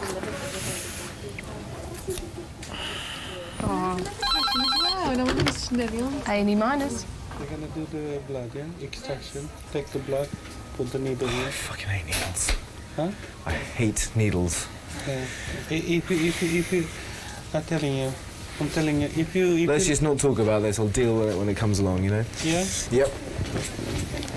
Ignorance is bliss. You got a good pen here. Okay. You got a very, very good pen. Thank you very much. Let's... Cheers, pal. Oh, painkillers. Fantastic, thank you. With a sip of water. Am I allowed any more water, is that it? Yeah, just a sip. I'm pretty thirsty. Okay, yeah. Well... Taking all medication and then having a... Oh, no, let's not do this. Come on. And should we just... We'll do this another time. Should we do this tomorrow? No. Tomorrow's a good day. You're going to operation theatre. And then Let's do this after the operation, though, when you know... No. Yeah. They're going to give you anesthetic there, so... I know. I'm you just... don't I'm escape. just... You big man. I just hate needles, man. Okay. How many balls Give me a bowl full of cockroaches, just no needles. How many... What did you drink last night? If you drink, you're not allowed to do skating, yeah? Come on, man, like... I'm sorry for mess, yeah? The blood is on the floor. It's cool, man. It's cool.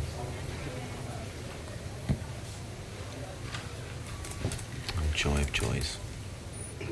All I need is going home. So... Oh, that's a lot of blood. Yeah. Did you have to make such a mess? Come on, man. Well, the thing is... You said you've been doing this for 20 years. Look at this. Yeah, this is unavoidable. You're so active. I'm sorry. It's not my You're fault. wasting my precious blood. I know. Okay. Here's my favourite jeans. Hmm? Is there any chance I can get an iPhone charger?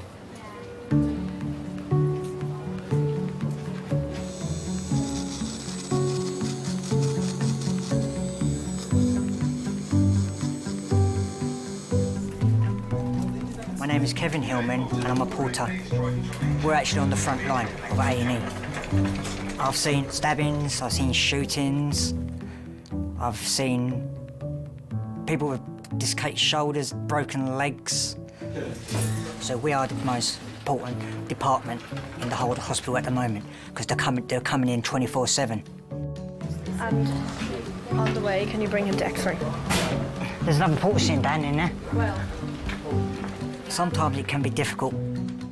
You just have to be focused and concentrate and just get on with the jobs, what they ask you to do, mainly. But they're good chicken and chips for £1.99 and the chicken shop. Much money. Where's the money? So rent is going to... Porter to X-ray, please. It's a Porter to X-ray, thank you.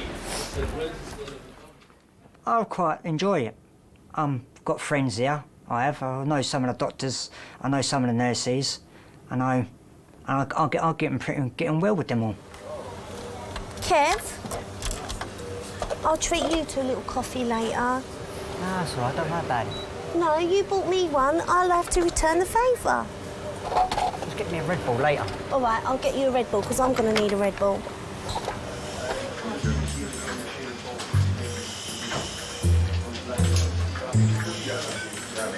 You can fix it, don't worry. Fix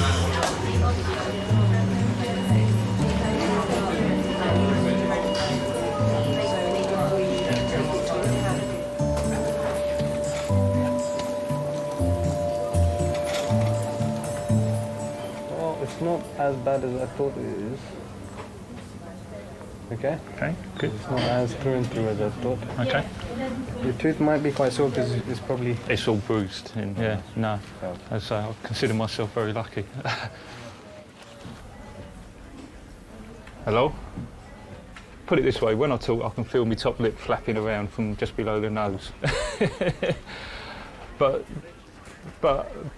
just tell Jonesy and John that I'll still be prettier than them.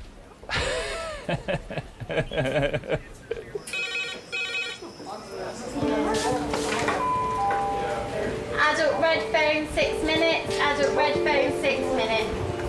Indy, was that an adult red phone? There was there's a cardiac arrest and there's a peds trauma. A patient has arrived, having suffered a heart attack.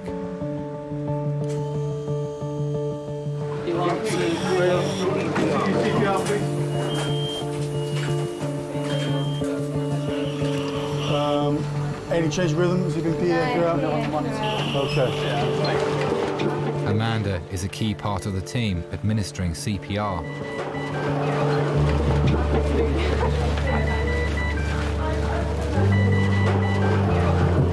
Do you feel any pulse? I can't feel a pulse. Okay, that's PA. Can we continue CPR, please, and give some adrenaline as soon as access is secured? Adrenaline going in. Thank you very much. It's, 12 minutes past was the first adrenaline, so... You sure you don't want another line?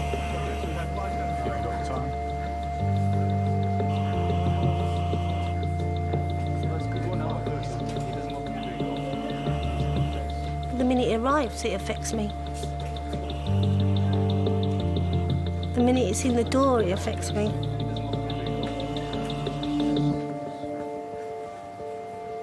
Because I know, you know, potentially they're not going to survive. So, but, you know, it does affect me a lot.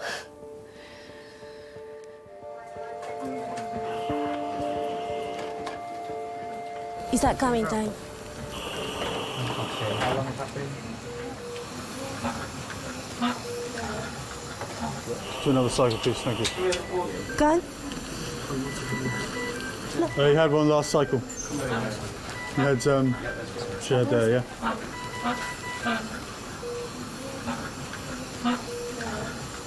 I just think, let's get, you know, let's try and get them back.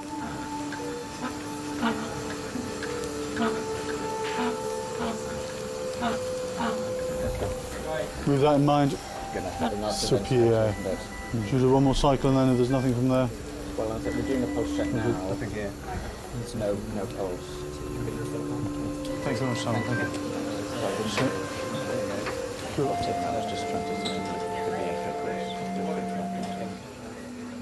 It's only afterwards that you sort of put the picture together of the person.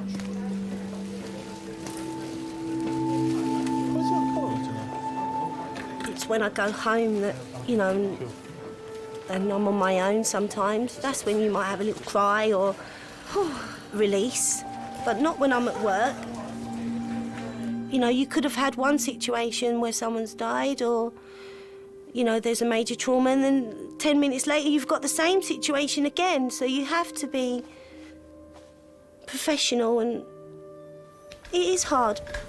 Amanda. Kevin, did you get your... Yeah, did he make it? No.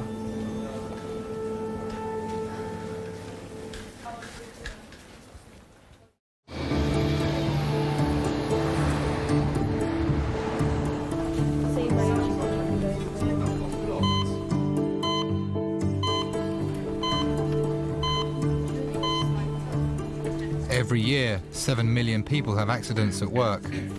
Nikolai, call chef, please. So are you a doctor? Nikolai, a builder, is one of them. I was 4 hours here.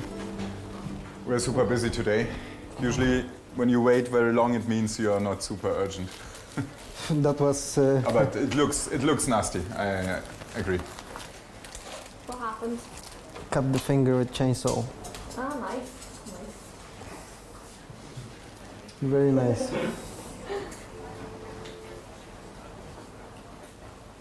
Okay, the X-ray does look quite alright. Yeah. The bones are not injured. We have to check that the tendons are right. So you can save it? Yes, I'm pretty sure, yeah.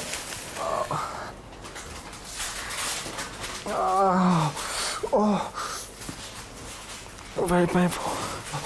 Oh. Okay, good, you're very brave. And it was a chainsaw? Hedge trimmer. How do you call it? Hedge trimmer. A hedge trimmer, okay. Are you British? No, I'm German. What you doing here? Decoration, you know, just look good and Why walk not around. in Germany? It's good work here. Better money here. Yeah, as well. I saw it in Germany is better.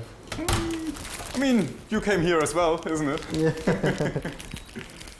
My job as a foreigner is as well to adapt to national habits. Do you like football? Yeah, very much. Do you know Bawakov? Yeah. He was playing in he Stuttgart. played in Stuttgart, isn't he? He's Bulgarian, yeah. Yeah. I got the hints, for example, from nurses that you can't say this or that straight to a patient. Even if it's just a small thing, like give me your arm, I have to take your blood. You should imply a little bit more, darling, please, would you mind? Unfortunately, I have to. I know it will hurt a little bit. The German way is see the problem, make it known, and solve it. Will it hurt, doctor? Yes. How long are you working in here? 3 months now. And there before I worked in Africa. Oh, yeah? Yeah. It was like here. You can get shot outside. How old are you? 33. Are you married? No. Cure? With girls wanting you? Single at the moment, let's say it that way.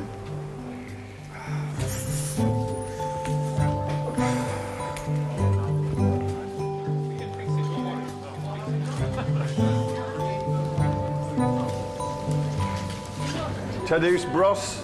Yeah, hi. Okay, take it easy. Sorry, yeah, okay. Yeah, I got splinter in my arm. Okay, let's have a quick look. Yeah, but it's not very fresh. I got it like, I don't know, it's hard to say, 1 month ago or something like that. A month ago. And there's like hard skin build around it. Okay, and what's made you come in this morning then? Nothing special. I went to a Peckham walk-in clinic first, and they said, no, we can't.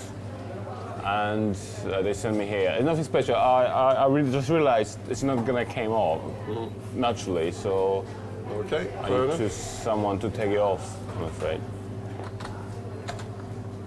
Okay, grab a seat back out there. Listen for your name. Doctor will call it through that door, and we'll have a look at that for you. Cool, thank you.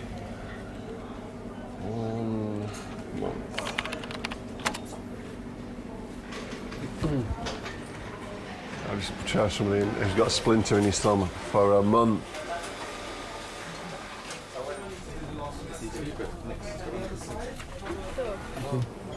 Doctors are trying to establish why Ted's kidneys aren't functioning. And again. How long have your kidneys not been working very well? I had again in June when I was in, and I didn't need to. Can I interrupt? Yes. 12th of May, he had acute renal failure. Do you want that? Could I borrow this? I promise I'll bring all this stuff back to you. No, you can keep that. Yes. And this. I'm just going to write some things down, just make a sort of plan of what I want to do with you. I'm going to try and admit you, basically. I think you need IV antibiotics. All right? Thank you. That's all right. I didn't do an ECG. I don't think she needs one. Well, he doesn't think it's anything serious, does he?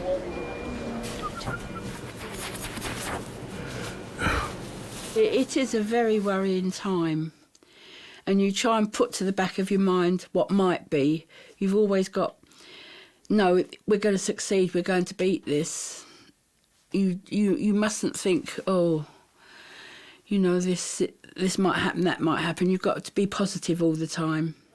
Mr. Peacock? Yeah. Hi, I've spoken with my colleagues, the waterworks doctors, and they will take you in, and they're probably going to try and arrange a scan for you, whether that's a ultrasound scan or a CT scan over the weekend, just to figure out what's going on. We'll try and get to the bottom of it, but they're the best ones to deal with it. Is that okay? And that's kind of my involvement over now. Yeah. All right, but I'm sure. Thank you very much. I'm sure they'll look after you well. Thank you for all you've done. All right, you're welcome. So if they're going to start doing ultrasounds or CT scans, they obviously think there's something there. Well, there obviously is, isn't there? I hope it hasn't spread somewhere else. Well, it's a good thing you're here and not at home and wondering, isn't it? Getting me worried now. At the rate I'm going on in a few weeks, I don't know, a few months.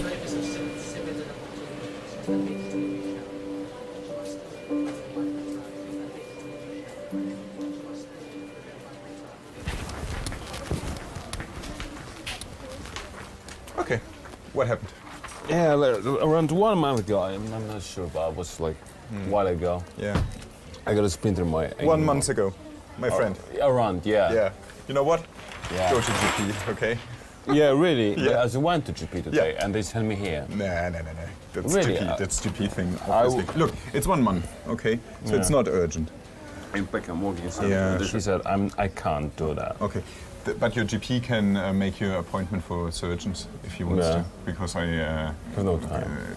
Yeah, exactly, because you're not in emergency. All right, cool. Yeah, it's fine. Sorry for that. That's all right. Okay, cool.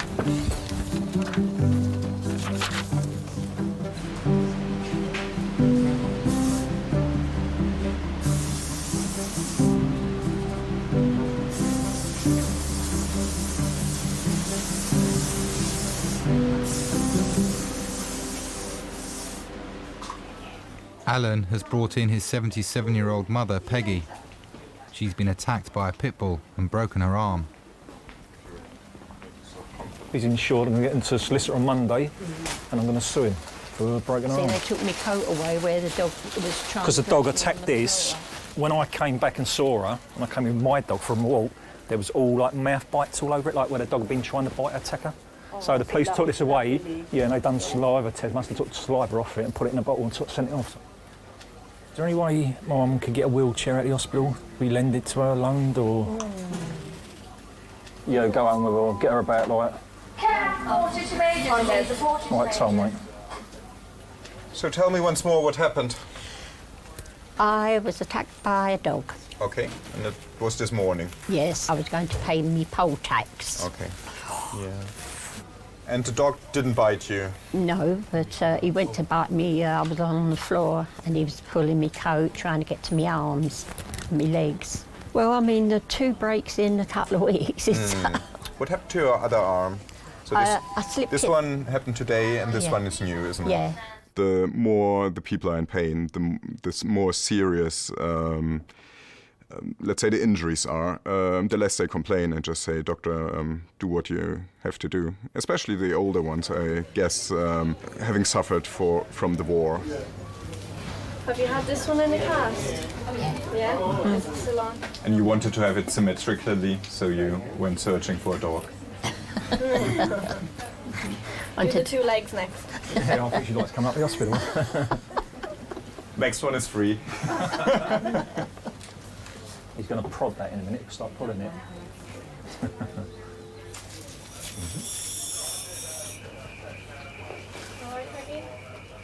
Okay, and I already can hear it snapping. That's very good. So we moved it. Yeah. Are you all right? Okay. Our first patient is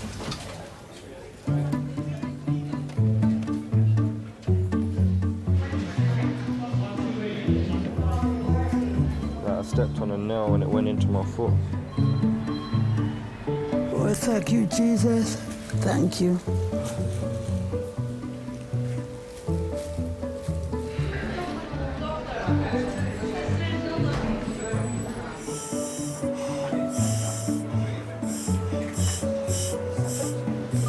Yeah, buddy. But I am refusing to put money on that vending machine, but I'm refusing to pay 70 pence for a pair of sneakers, but I'm tempted though, fam. I am so tempted. I just keep looking at the bar of sneakers and thinking, yeah, that money will do me good. Just go in there, just get it. It's like, just, I can feel the coins in the pocket as well, but I'm hungry and I'm tired. And I need a nice little long bar. So, any chance I can have some headache tablet? My head's really banging. Do you just take the seat in cubicle 6? No, wrong way. Oh, let's just do it. Okay, well done. You're very brave. You're doing very well. Oh, Jesus Christ. Seems deeper than what I thought. Don't say stitches, please do not say stitches. Are you not happy to go for stitches? No, I'm not happy with stitches. I'm being serious. I do not like needles in any way, shape or form. Gluing is not a problem. We can do the gluing. Yeah. But it might leave a scar over there.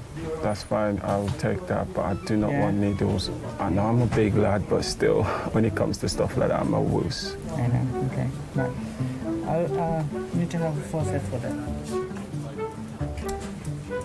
Okay. Does it look bad? It looks much better than I thought. Gonna make me look hard.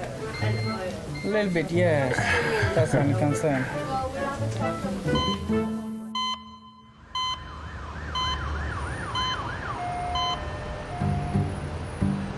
Hello, it's Sharon. How many beds have you got round there? 3. Brilliant. Fabulous. Fabulous. Saturday evening. Hello, Kings A&E. Sharon is the senior sister in charge of resus, the department where the most seriously injured or ill are treated. I sometimes do think, oh, why didn't I work in a bank or something and earn loads and loads of money and be jetting off around the world and having a jolly nice time, but I'd probably be a bit bored.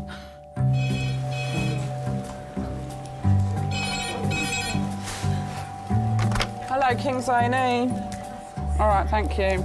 Adult red phone in 5 minutes. Because turnover's so fast and you are running around doing so much for so many different people, and it does all merge into one a bit. Oh my God, this is ridiculous. Hello, Kings A&E. Fall from a tree, 25 foot. It's probably absolutely trolleyed, I'd imagine, if it was up a tree. Oh, right, here we go. Hello. I'm never going to get a break now, am I? It's a request for a whole body CT. A 20-year-old male patient fell 25 feet out of a tree onto rough ground.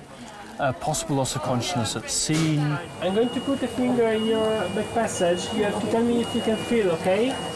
Thank you. CNN. Stuart. Okay, Stuart, how's the pain getting on? Okay. So what were you doing up the tree, dare I ask? Can you remember? I don't know. You don't know? Do you remember falling out of the tree at all? No. All right, okay. He was up there cutting branches for the bonfire, weren't you? I see. So where's the most pain at the moment? In your back, in your tummy, or in your legs? In my spine. In your spine. All right, okie dokie. I like to live life on the edge. If life's a breeze, then it's not really that entertaining for me. I have to be dangerous sometimes to feel like I'm living, basically. Don't tell my mum. I'm going to tell your mum when I know what's wrong with you. Yes, I am. I'm not going to not tell her. Don't worry. I don't care. Don't tell her. No, I have to tell her. How far I gotta fall from? How far? About 40 foot. I can describe Stuart in one word: stupid. What was I doing? Exactly. What the hell was you doing? Because this is the stupid things you do when you have a drink. Isn't it?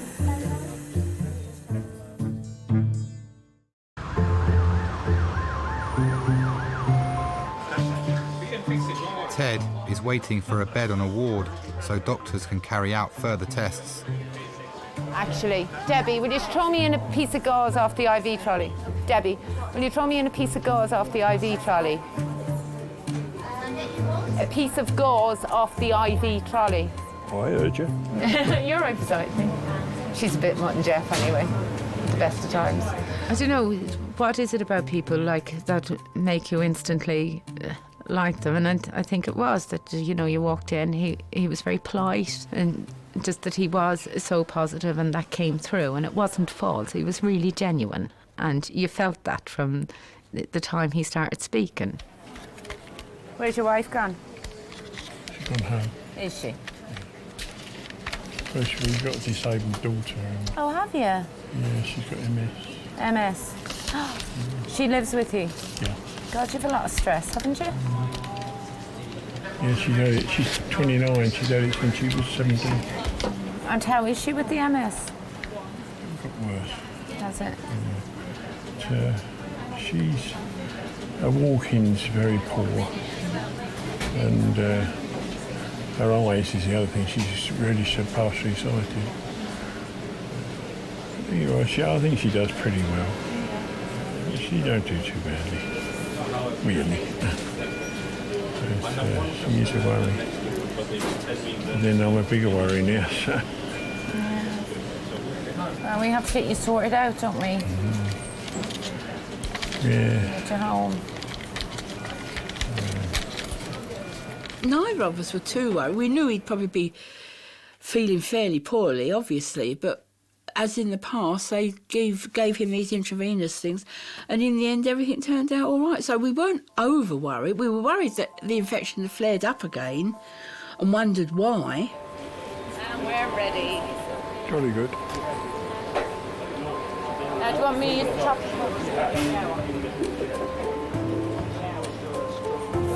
Can you just push that bag round so it don't fall off?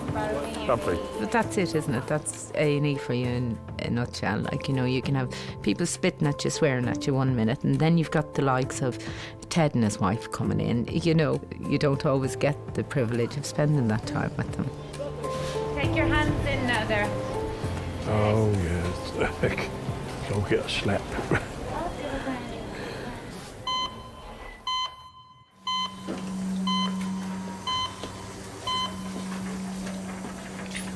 Thank you. Okay, we're just going to wait for the results of the scan now.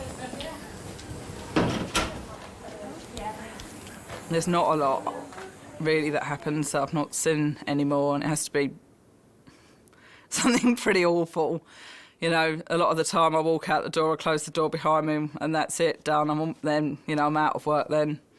I'll be thinking about other things that are going on in my life, and you can't take it home, all of it home with you. You just can't.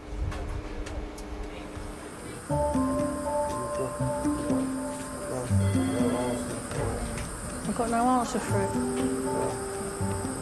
And because you're silly, you drink too much and do stupid things. And you don't listen to me. It's stupid to go up there, knowing that I was drunk as well. I regret it now, because now I've got to live with what happened. People keep telling me not to go in trees again, and I probably won't be going in no trees. Permanent damage? Have you? Is that what you're asking me? You broke 2 ribs. And you've broken 2 veins in your spine. You're very lucky, you know.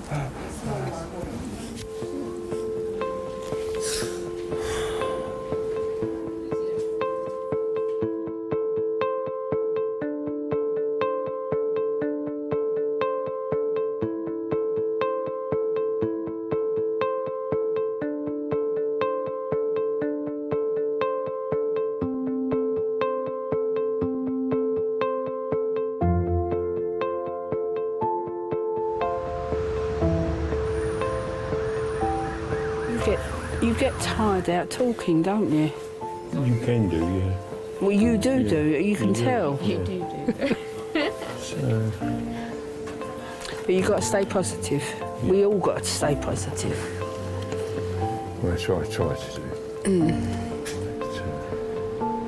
We did grow closer and closer as time went on. You know, things that you thought were very important first of all, not so much later on. You know, we were companions, we were husband and wife, we were soulmates, as they say.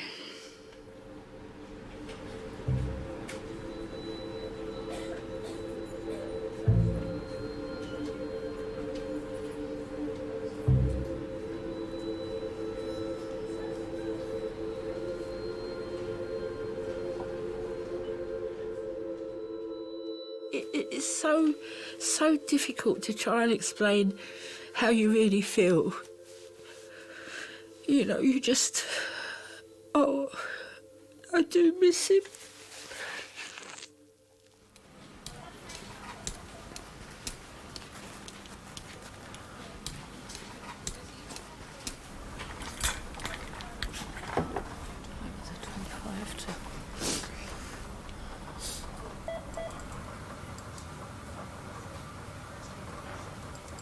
Did you say she was with him?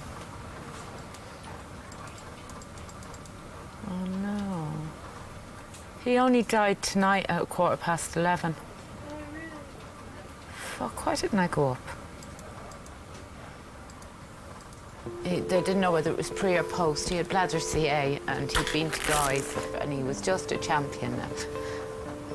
Sorry, it's just 6 in the morning. But he really had a great attitude and he had a 29-year-old daughter with MS. And he was like, you know, adamant he was going to survive.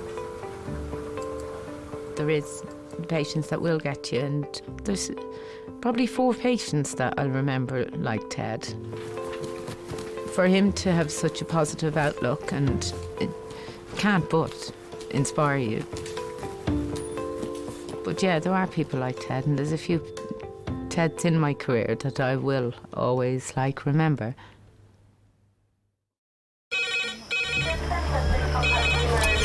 Kings A&E, can I help you? 16-year-old query stroke. 16-year-old query stroke? Yeah. 16? Wow, I had stroke. I think an A&E department deals with people in every aspect. She says she's suicidal and she has a history of 74 previous suicide attempts. It's a place where they can come when things are out of control and they need somebody to look after them.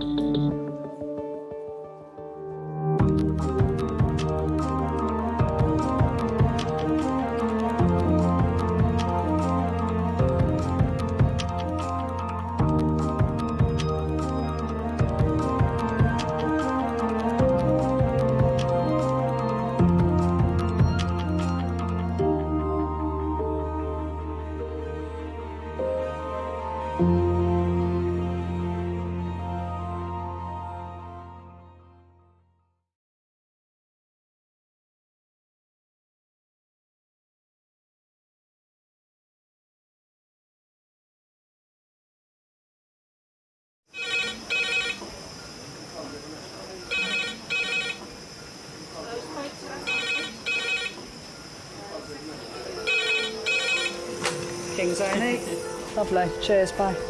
Adult trauma call, 8 minutes. Adult trauma call, 8 minutes. I've got an unconscious gentleman he has severe traumatic brain injury. King's College Hospital, London. I think something hurt. One of the busiest A&E departments in the country. They're a bit busy right now. Yeah, 15 minutes, 30 minutes. King's is extreme, isn't it? Come on. A place where love, life, and death unfold every single day. Fall from a tree. It's probably absolutely trolleyed. I'm very drunk. I just keep thinking, how am I going to cope? All the patients you're about to see were treated in one department in just one 24-hour period. Camino. Everyone should walk through an emergency room at least once in their life because it makes you realise what your priorities are. It's not the rush, rush, rush and the money, money, money. It's the people you love and the fact that 1 minute they might be there and 1 minute they might be gone.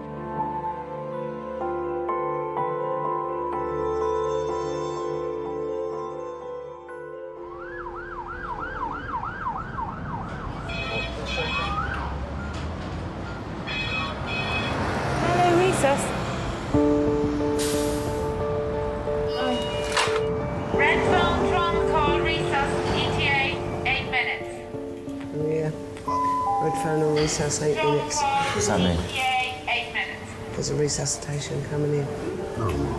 Red alert. What's that mean? Something very severe. Shot, stabbed. Don't know, it could be anything, couldn't it? Could be heart attack. Pediatric trauma call, 8 minutes. Pediatric trauma call, 8 minutes. I've one going to FSU, one going to CDU. I just need all hands on deck. I guess the things that I find difficult to deal with, and I hope it's not a young child. And I think most of us find dealing with critically ill and injured young children a challenge. Is that neurosurgery Red? Resus, hello. Yes, hi, it's Chris Ace, the trauma consultant. Just to give you the heads up that there is a young 11-year-old being brought in by HIMS who's GCS 11 on scene, RTC 30 miles an hour. Lovely, thank you. Bye. No, not yet. 11-year-old. The 11-year-old. Status update. It's now face, chest, and tib fib injury. Okay. Face, head, tib, and fib. We have anaesthetics on site. We've alerted neurosurgeons, and we've got fluids drawn up. Okay, have you got your kit ready, John? You happy? Yep. The number of staff called to a trauma depends on the severity of the injury. Airway doctors, breathing doctor, C team. Okay, everyone knows the history, everyone's happy? Okay. In this instance, 15 people are waiting to treat the young boy about to be brought in. So you guys are going to be doing most of the talking to the child if there's any talking to be done.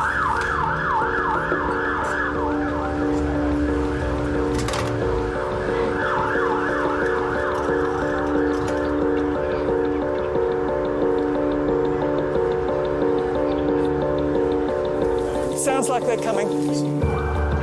An hour ago, 3 friends were racing home. One of them ran out between 2 cars and into the path of an oncoming van. Okay, day 3, please. Good evening. Okay. Do you have a name for the child? Kofi. Kofi, okay. Are you leaving? I am, thank you. I'm Mark. Hi, I'm Chris. 3, 1, 2, 3. Okay, listen up. Okay, guys, this is Kofi. He's 11 years old. Approximately 1 hour ago, he was a pedestrian versus car, seen to be thrown approximately 20 feet against a wall with LOC. Injuries top to toe. He's got an obvious head injury, laceration over his forehead with underlying skull fracture, obvious facial injury with a lip laceration and avulsed teeth, a closed left tib fib fracture. He's got a tender right chest wall, His tummy is soft, his pelvis is symmetrical, long bones intact, stable en route. I guess he needs his airway secured and a CT of his head and body. Yep. Lovely, thank you very much. He's got a good femoral pulse. I can't feel a rate. Can we get Max? Fine, okay, so I'll talk to them in a minute. Thank you very much. Maria, can you call Max Fax, please? Thank you. So, from primary survey, priorities. Airway? John? There are sort of loose pieces of teeth and bone in the upper airway with a cleaved upper lip. So basically, I'm not sure, it looked like there might be some teeth in the back of the throat.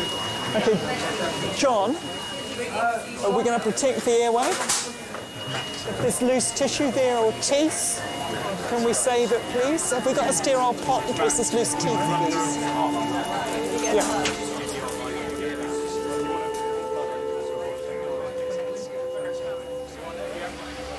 Hello? Hi, got some bad news for you, man. Got some bad news for you. Yeah, Kofi got knocked over today. It's not in a good way. But I say he's not in a good way physically. So, yeah, he's got broken leg, broken arm, head wound. They're going to check it now to make sure that he hasn't fractured his skull.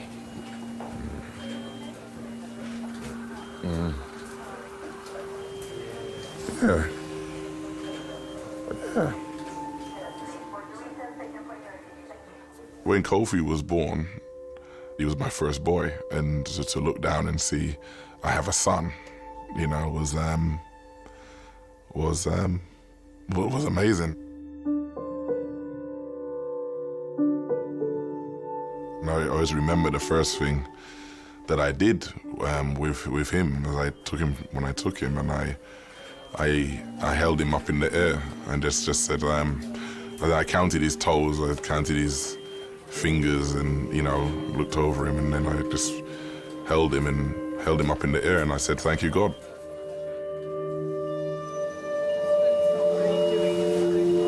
Kofi, this is important. I want you to open your eyes for me. Kofi, listen to me, Kofi. Kofi, open your eyes. Anyone got pen torch? Kofi, can you hear me? Can you hear me? Kofi, this is really important. Come on, good lad. Squeeze my fingers. Can you squeeze my fingers here? Kofi, squeeze my fingers. Actively doing so? Squeeze my fingers. In your left hand, can you squeeze my fingers? Kofi. So not responding verbally. Okay. It's always difficult to put your own emotions aside. If it was my daughter lying there, I would know how I feel. And being a parent, being a human being, you can't help but empathise. Okay, so what do we think? Okay. Yeah, okay. So he's responding to pain. So he's localising to... I'd like to say it gets easier with age, but I don't think it does. You're trying to comfort the child who may be distressed and in pain, but most of all you're trying to make sure that the team you've got there is doing the right thing at the right time, in the right sequence. I've got an 11-year-old boy who I spoke to your colleague about. He's about to be tubed, and we would like a CT head to toe, including C-spine, chest, pelvis. I'm sorry, it's so noisy here. Are you ready to go now? How far from going to CT are you? Just about ready to go. OK, we're on hold waiting for radiology to phone back. Sometimes you know the chances are slim. But I think with a child you never give up. OK, they're all ready to go.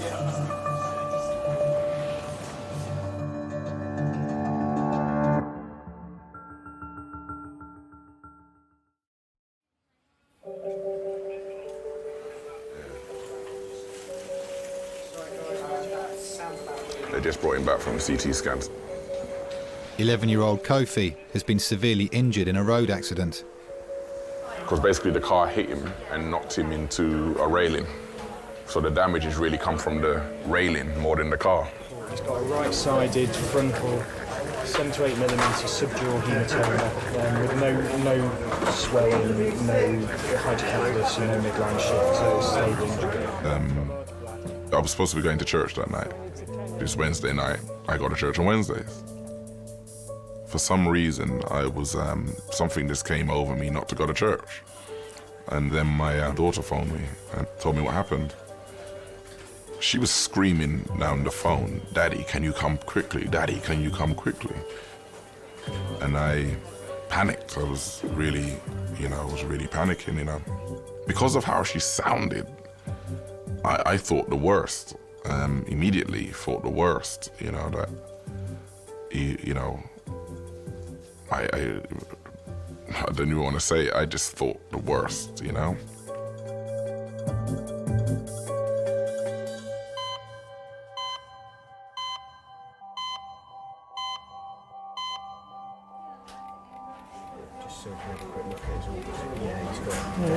He's got ear, but it's nasty. That's not a nice place to have a fracture. It's gone right through here.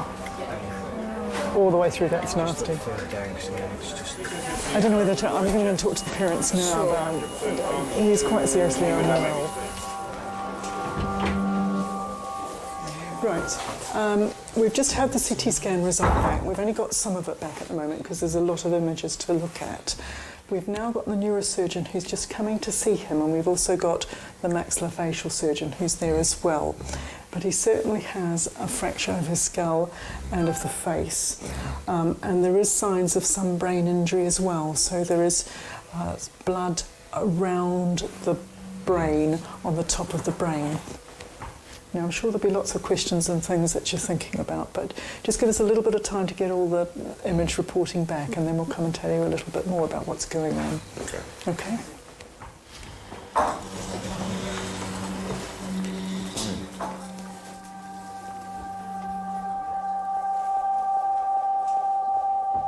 I've spoken to the relatives, so the father is aware. I haven't been graphic in how nasty the injury, but it is. The fracture goes right from the frontal sinus all the way down to the base of the skull to the clivus, with an extradural as well. There's lots of intracranial air. It's a horrible injury. The facial injury is bleeding. He's got a pH of 7.2. His HB is 9. He's going to need blood next. So could you speak to the lab about getting some cross-matched blood? Okay, right. Kofi's head injury is now the main concern. Once they've stabilised him, he may need brain surgery. He's going to go to paediatric intensive care. Okay. Spoken to Dad. I've told him a lot of the detail, but he's aware grossly of the injuries, but I haven't told him graphic detail. It's potentially a lethal injury. It's not a nice injury. At the moment he's quite stable, but it's potentially a nasty head injury. Life-changing, if not fatal. Yeah, it's life-threatening. No.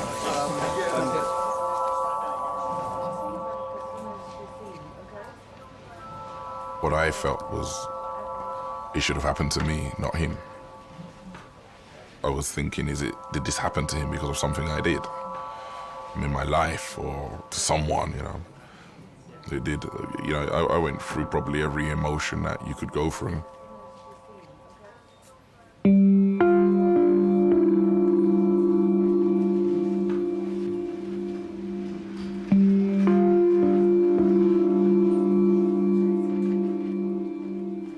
I was just thinking, my son, a hurt went through me. I felt hurt in places I didn't know hurt.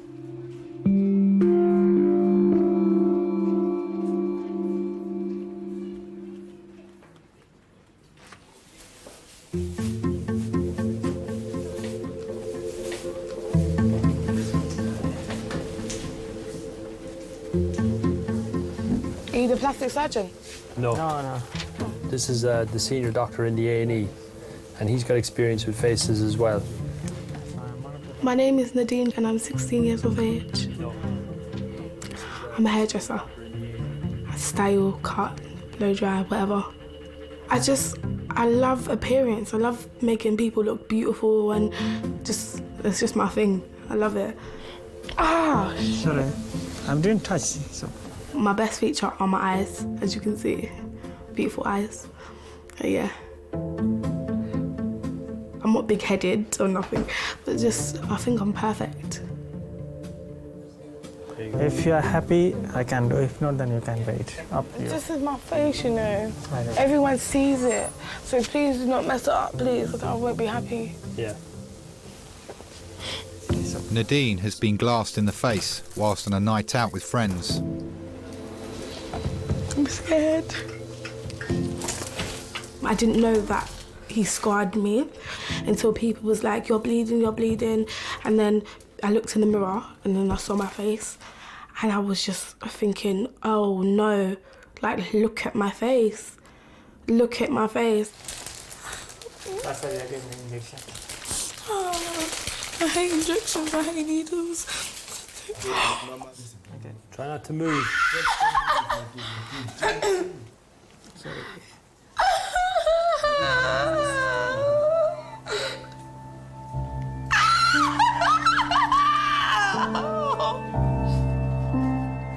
There was like maybe 10 or 11 boys. We was all dancing, they was getting a bit too drunk and they would try like fill up the girls' thighs and the girls' bums and they wanted to try to start with my friend. And then I butted in, which I shouldn't have done, and I said, leave her alone. And he must have come to me now and I said, are you gonna do something? Then he took the bottle and he smashed it in my face. Please don't hurt me, please don't cut my skin, please, I'm begging you, I swear to God, please, please. You're gonna have to work with us a little bit, okay? It's gonna hurt. It is gonna hurt, okay, but you've gotta have it done. So you're gonna have to work with us. That way you can get out of here quickly and we'll get the job done right. He thinks that we can't defend ourselves, but me, I'm not gonna back down. I'm not that sort of person. So I punched him and he fell to the ground. It's coming together very nicely. Well done. Well done. You might have some scar, but very mild, yeah? Yeah. Less than that, it's going to be less than that. Good. Thank you. All right. The man that did it, he thought he could ruin my face, but clearly he never. I don't want people to feel sorry for me, to pity me, because I'm a strong girl and life just goes on. Karma is a B-I-T-C-H. Yeah, it's gonna come around and it's gonna bite him on the butt.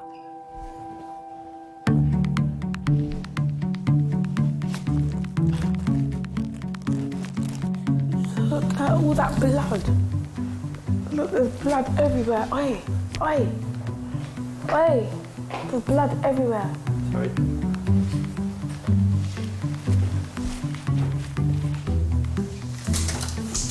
What can I use that will take off the blood quick? Use water.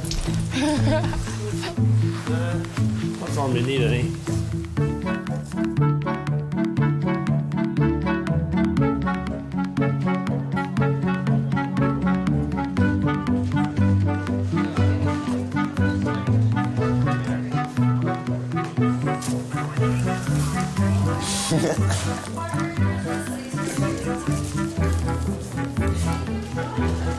I actually don't want to get called in now until I finish. Siobhan, Claire. Siobhan, Claire. Hold on 1 minute. Hello, what can we do for you today? My back. Triage is basically a quick assessment so that we can prioritise when patients need to be seen. Any allergies at all? Not what I know of. We can give her. I can give you some codeine and paracetamol. You can be high. Codeine's strong, boy. You're gonna be high. You're filtering out basically who is very unwell and needs to be seen straight away, who can wait for a bit, who can wait for a long time. I've had some pains in my chest which have started about 4 weeks ago, but they got quite chronic today. So chronic I cancelled an after-dinner speaking in Birmingham tonight. It can be quite monotonous because You're probably seeing a patient every 2 to 5 minutes. And you're asking the same questions over and over and over again a lot of the time. You allergic to anything? Inland revenue. And then you'll get someone come in that's really sick. You're presented with something you're really not expecting. Without any notice or a moment's notice, and everything changes. The whole atmosphere of the place changes.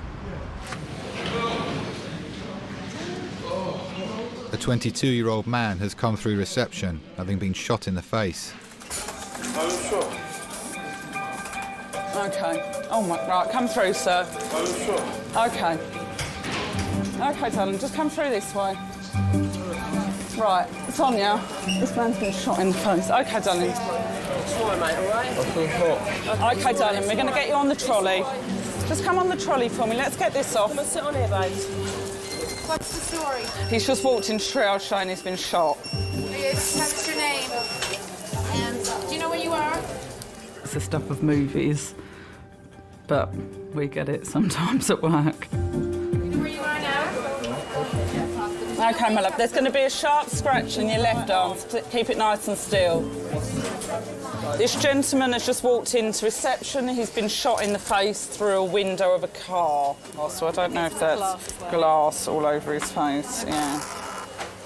That sort of livened my triage. Oh my God.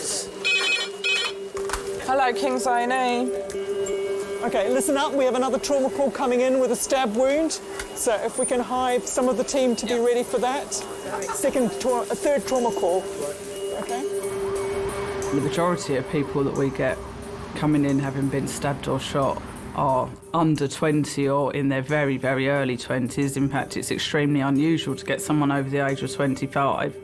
Stab wound to the chest, 17-year-old. Stab chest, okay. Down on 5, please. Good. Get them all signed in, please, guys. Stab wound to the chest, okay.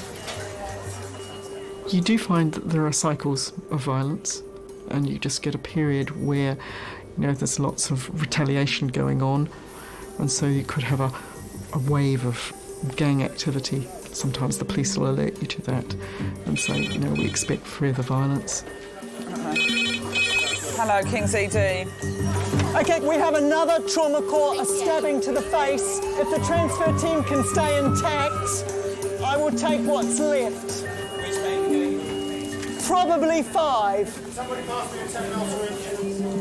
I think it's incredibly scary that they're so young and that's the way that they deal with their problems, and they've got their whole lives to live ahead of them, and yet they're putting themselves in a position where they could be killed or they could kill someone else, and it's so sad.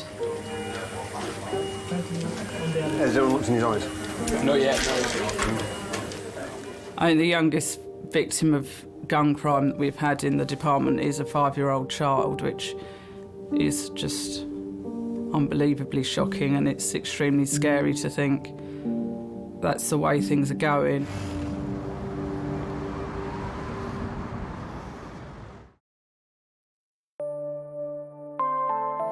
Hi, Chris Lacey, one of the consultants. Your registrar is in there now. Yeah.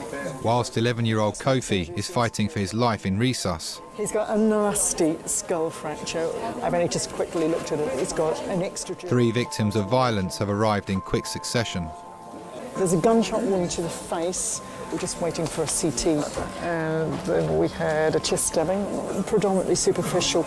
And then there's a knife to the face with the knife in situ. He needs to go to theatre tonight, but he's stable, completely stable. Fine. And can wait.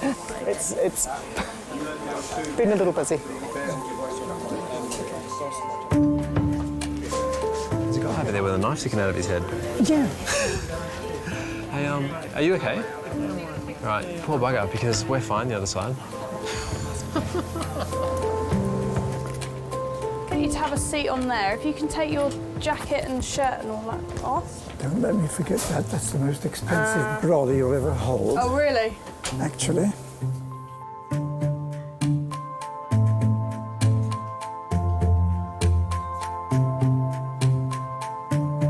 And wiggle it from side to side. Brilliant, okay. There is a reason I'm doing this, I promise. I'm just testing the nerves on your face, okay? And you said, what type of... It was a knife, you said? Do you want to see him? Oh, brilliant, yeah. Yeah, I've got... Well, it's always useful to see what's caused the injury, because then we can... Yeah, I saw it. Oh, gosh. Yeah. Wow. Okay. 73-year-old Roger Jackson has come in complaining of chest pains. Okay, let's pop your gown on. Where did he put it? Under another name, I'm quite famous. Is it under there? What's your other name? Roger Laverne, you can Google it. Oh, really? I will later. Your mother and father might remember my group, the Tornadoes. Oh, cool. I'll be back in a sec. Ah, Jen, do you know the band Tornadoes? No. I was in a group called the Tornadoes, and we had a multi-million selling record which still gets played every day called Telstar. A lot of people say they've never heard of it, and then they hear it and they say, oh, that one. Knock, knock. Hello. Hello there. Roger Jackson. Yes? I'm Tony, I'm one of the doctors. Nice to meet you. And you, what seems to be the problem? Well, I seem to have a lump in my chest. I mean, I can't feel a lump, but it feels like especially when I turn sideways as well to the left. Mm-hmm. And when I take a deep breath, I get twinges. And I'm 73, and so many of my friends are dropping dead around me, and it's just worried me a bit. Okay. We were first British group to get #1 in the States and went to #1 in every country of the world where there's a chart. #1 in this country. I can't explain the pleasurable feeling it gives you to be top of the mountain, you know? Tornadoes. First British hit in British history to get to #1 in America. Oh, really? Telstar. Me. And you were the pianist? I was the organist, the main sound, Telstar. I was Billy Furier's pianist. I was Olivia Newton-John's, that was me. I shared a hamburger with Presley. That was on the set of Girls, Girls, Girls in the States. And it was in a lunch break. We had our arms around each other munching hamburgers. Oh, fantastic. This came out in October. There we are. There's Roger. You'll see my name, Roger Laverne, there. Roger Laverne is my stage name. Okay. The Tornadoes is my group.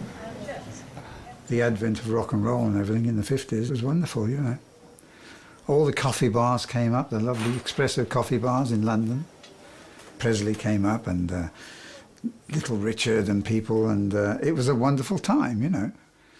As a teenager in that time, over kind of the 50s and the 60s, what would be the worst thing you'd hear about kids getting up to? Well, you had the Kosh boys in Clapham, who were dragging people off buses and that. They used to wear drainpipe trousers and Edwardian jackets with their hair well greased. Teddy boys, that's what they were called in those days. I used to avoid them like the plague. If I saw a group of those coming towards me, I used to cross over the road, you know. But it wasn't in any way like today's problems. I don't recognise this world at all. Okay. Is this the guy who's got shot in the face? Yeah. This is him here. Yeah, because I just got off the phone with radiology just before I came in here, and he's got 2 pieces of glass in his orbit. But we already knew that. Yeah. So the thing is, he walked in, so any shooting-related incident, we phone the police straight away. Right, okay. You don't even have to report stabbings. Right.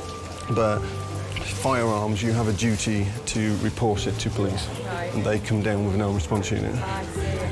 And obviously, you know, the last thing you want is you don't want to come in the department finishing the job off. Yeah. It has been known to happen. Yeah. Happens like Manchester. Does it? Yeah. So, yeah, it's Wild West tonight. Midweek madness, we call it.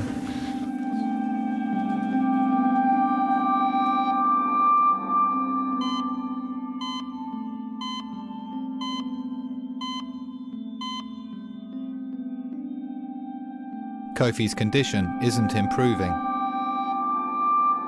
The medical team are still trying to get him stable enough for vital brain surgery. chest CT? You worried about it? I'm worried about his CO2, even though we increase his ventilation and his CO2 is not clearing.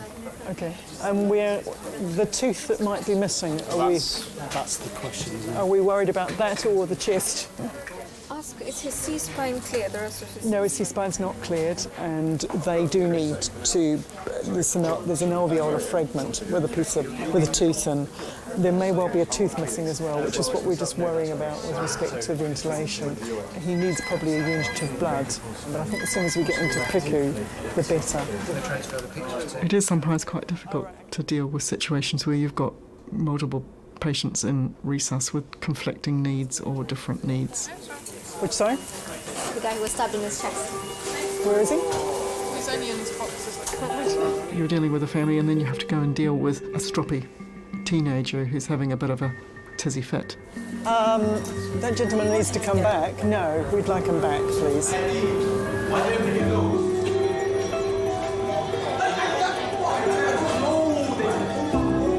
You do just have to switch between one situation and another and try and manage the room in the best way you can.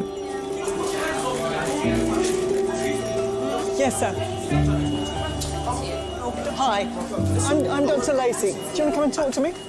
Can I talk to both of you? I don't even want the police here. That's how cool it is, Kim. I don't want the police here. Okay. All I want is my stuff. Excuse me, what's going on with the CT scan? I want to get out of here. Okay, the CT scan is going to happen, but... You do have to sometimes just detach yourself and say, I've got 5 patients in here. I'll prioritise the need of one, but I can't completely ignore the needs of the others.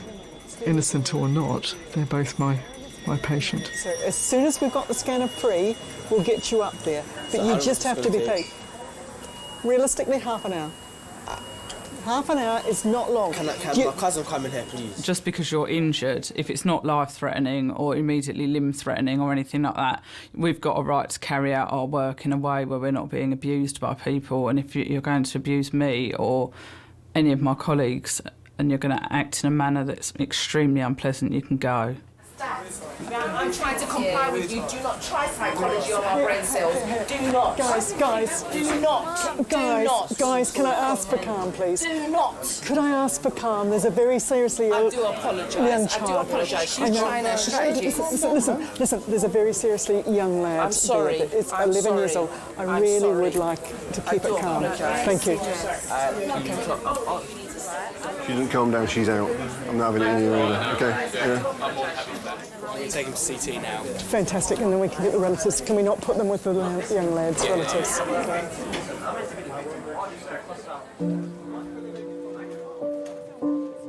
I hate to say it, but those that come in that didn't bring on the situation themselves, you do actually care that bit more about them and saving their life than you do about someone that's brought it on themselves. You always do your best for the patient, but deep down you care more about those people that you don't feel deserve to be in that situation. Okay. Now, parents haven't seen Kofi. I wondered if this is a good time to see if they want to come in. You wait until I turn up there? Yeah, it just depends how long you're going to be. 15 minutes, max. Okay, all right, because they've been very patient and very tolerant. Right. I was in the hospital when the young man that had been shot in his face came in. And I thought, that's the world that I don't want my sons to be a part of. I admired how he was growing up. Like, if he wanted to do stuff that his friends wanted to do, if it was something I disagreed with, if I could sit down and actually have a sensible conversation with him. It wasn't a fight with him. I didn't have to fight with him to get him to listen or to take advice. So I was proud of how he was coming along. Kofi's parents have been waiting outside resus for 3 hours to see their son.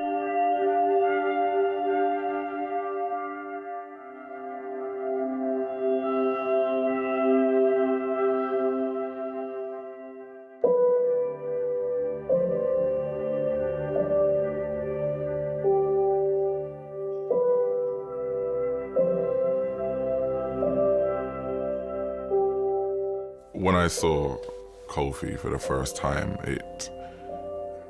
it was it devastated me. If I could have swapped places with him, I would have. I thought, I'm 40 years old, you know, his life is just starting.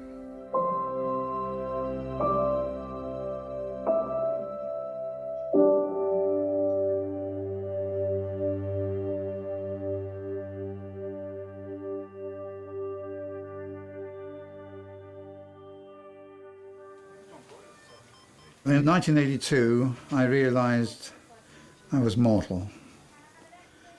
In Mexico, I had viral hepatitis. I was in a sanatorium for 18 weeks. It was really dangerous, viral hepatitis. Then I had cystitis, chronic cystitis, and salmonella. The thing which knocked me sideways when I was playing in one of the most plush, lovely restaurant bars in Mexico City, and on May the 15th, 1986, my hands, which were all straight, that one's bent now, you can see, they went like that in 15 days. I was like that for 10 years. And you had them released?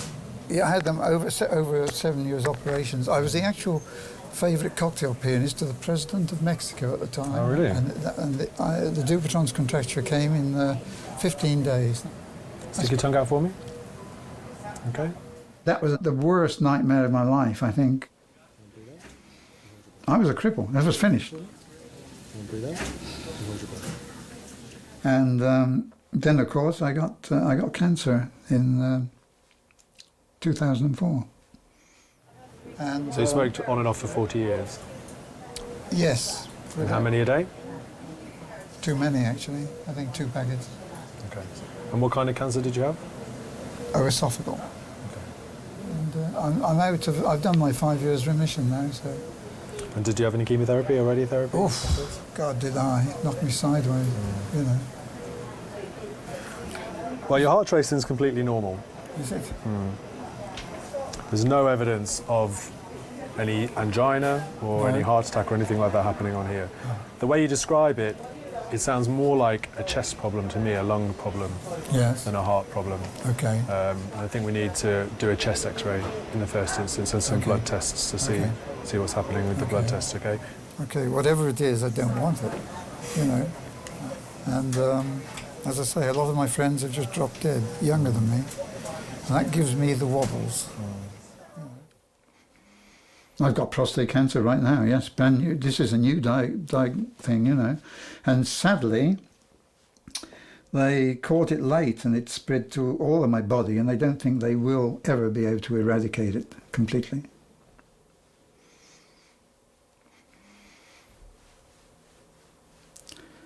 I've told it to sod off. I want to hang on to that. I haven't finished, I'm still ambitious. I had my first Rolls Royce when I was 23. That's because I'm impatient. You can't keep me down. Would you give up the fame and the fortune for your health? To have health now? I don't think so, because I'm glad I experienced it.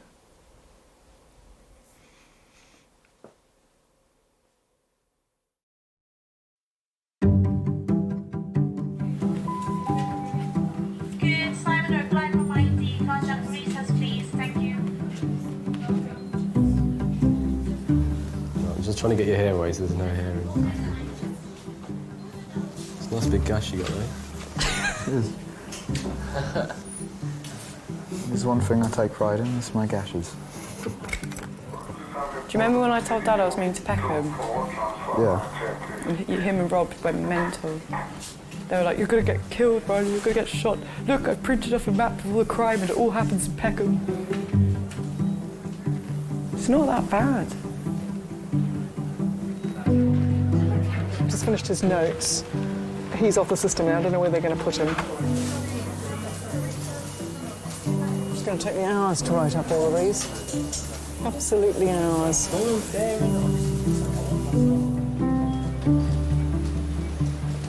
I guess the fear is that in the next 10 years, you know, where we see 15, 16-year-olds being commonly involved, and younger 10, 11, 12, 13, not infrequently be involved. You just worry about how low that line is going to go. Are we going to see 8, 9-year-olds commonly involved in 10 years? I hope not, but I guess it's a very real possibility. So I've often wanted to take him Okay.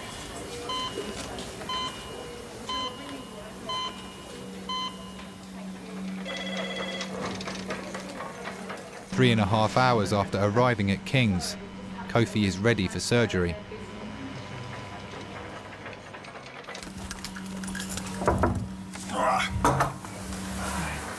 Just to let you know that Kofi's just gone up to theatre now, and as soon as we've got any information back, we'll get one of the team to come and talk to you. He'll be going to the paediatric intensive care unit after that, so we'll get you up there once he's settled and we'll take you all up there. Going to have what then? He's going up to theatre now to have that blood clot that's on his brain drained with Mr. Selway, the neurosurgical consultant. And at the same time, they'll have a look at the face and make sure there's nothing else they need to do there. Okay, thank you. No problem.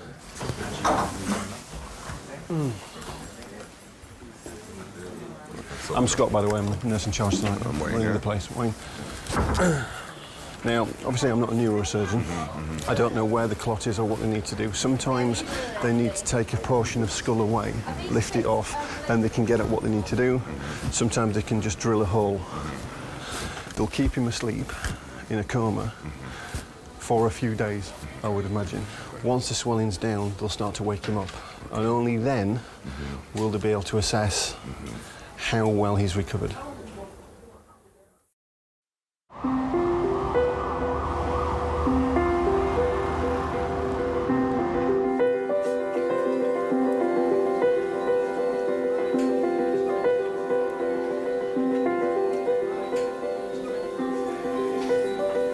Any news?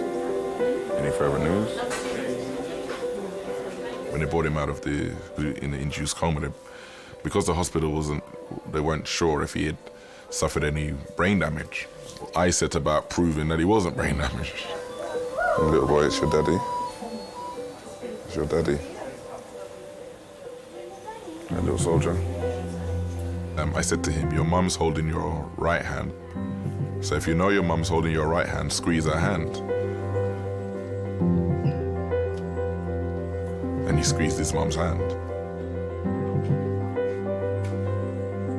I made him a promise that I wasn't going to leave him until he came out of hospital. And I stayed with him. He was in hospital for 13 days, and I was with him for those 13 days.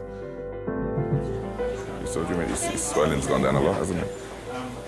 You're still giving trouble, little soldier? I think he was dreaming about playing football, and he was kicking in it. My full name is Kofi Jordan Wayne Cadogan.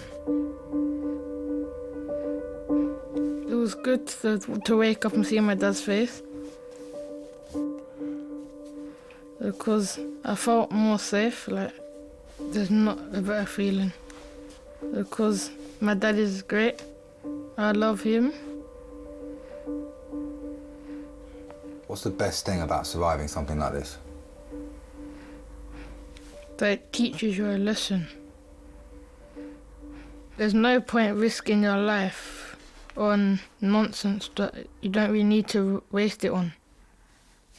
You should be thinking about the future and what's important in life, like your family. And football? Yeah, football as well. Do you mind putting that, please, for that request? I shall have to get a Queen's commendation for you for your services to rock and roll today. I don't like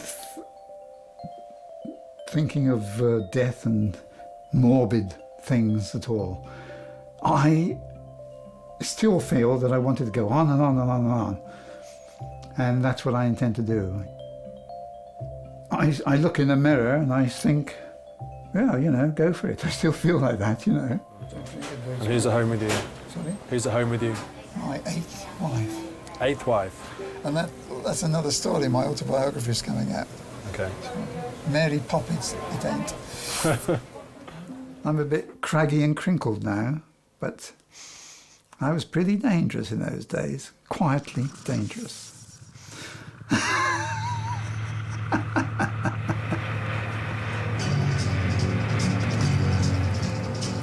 Okay.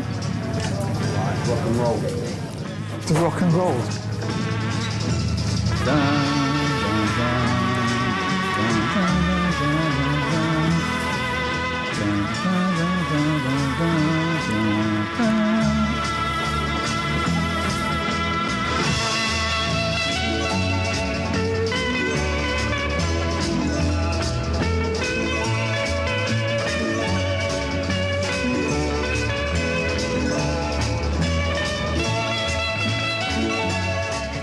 Can you get all the smiles in, because I know I look really cute.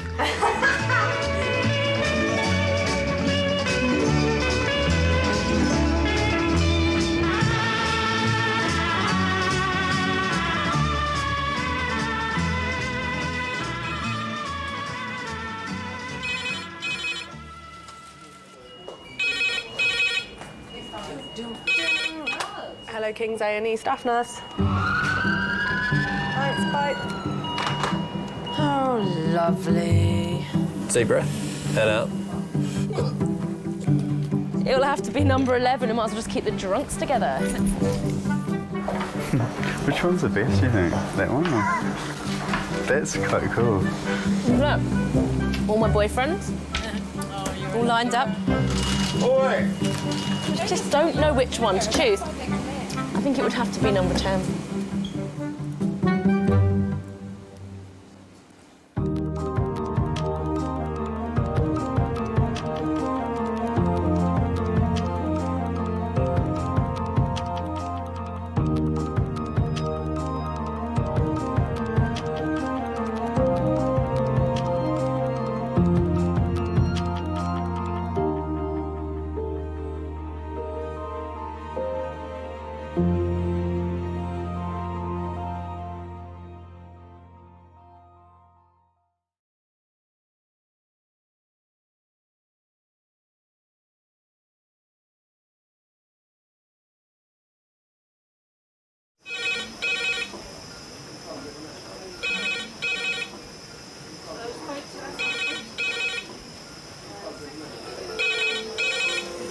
Kings A&E.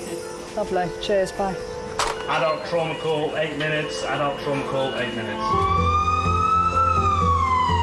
I've got an unconscious gentleman. He has severe traumatic brain injury. King's College Hospital, London. I think something hurt. One of the busiest A&E departments in the country. They're a bit busy right now. Try to call them a bit, 20 minutes, 30 minutes. King's is extreme, isn't it? Come on. A place where love, life, and death unfold every single day. Fall from a tree. It's probably absolutely trolleyed. I'm very drunk. I just keep thinking, how am I going to cope?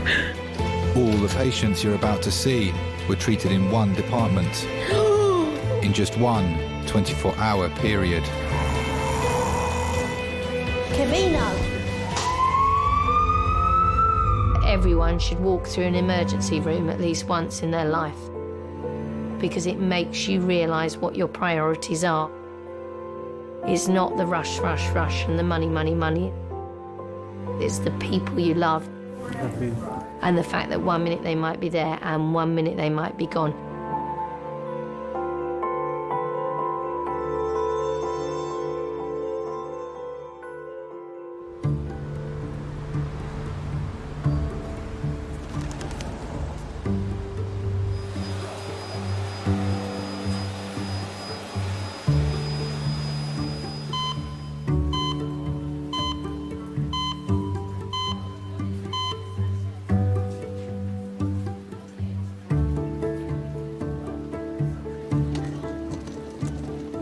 King's A&E has more than 200 permanent employees.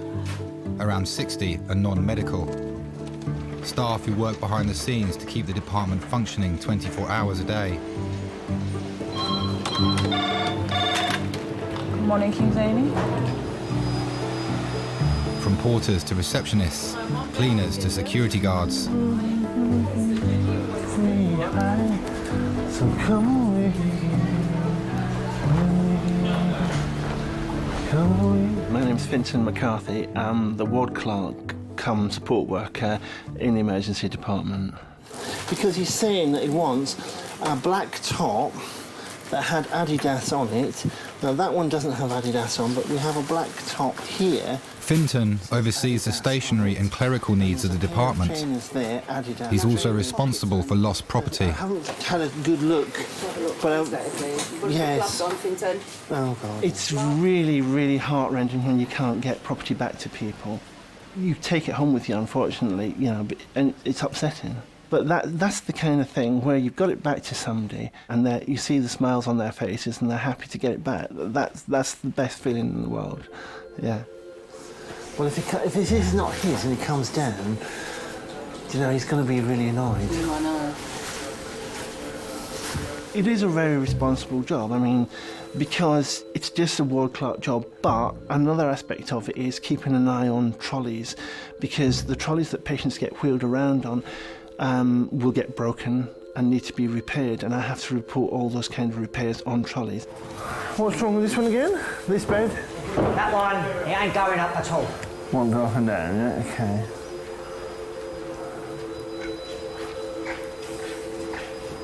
Sounds like a trivial little thing, but it's all important and it makes a difference. Excellent, thanks for that, Golden. Thanks, buddy. Excellente. That's that sorted, that's that sorted. Well, the cylinders have been done, I've ordered them. That's a good thing. Everything's going to plan. But I still don't like Mondays.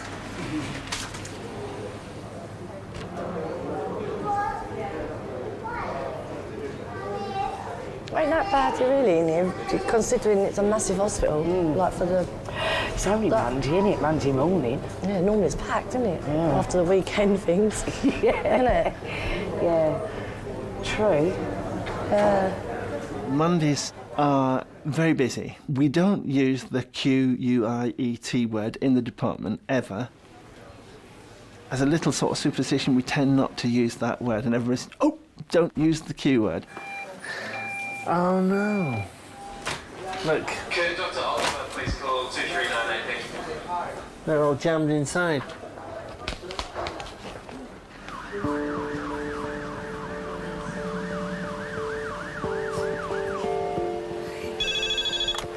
Majors, Jackie speaking.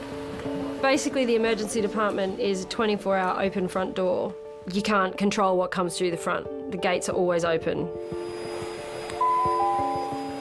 Adult trauma red phone in 4 minutes. Adult trauma red phone in 4 minutes. 4 minutes? Yeah.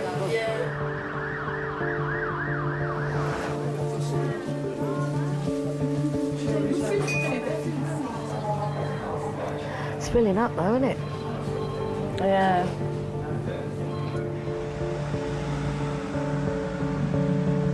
Sorry, Sharon. It's just we had number 5, love, please. It can go from having just 3 patients to then, in the space of 20 minutes, those 3 patients turning into 7 patients. Because we have 1 red phone, which will be a stroke, 1 red phone that's a trauma, another red phone. So you've now got, you know, your numbers have doubled in an instant. Adult trauma call, 5 minutes. Adult trauma call, 5 minutes.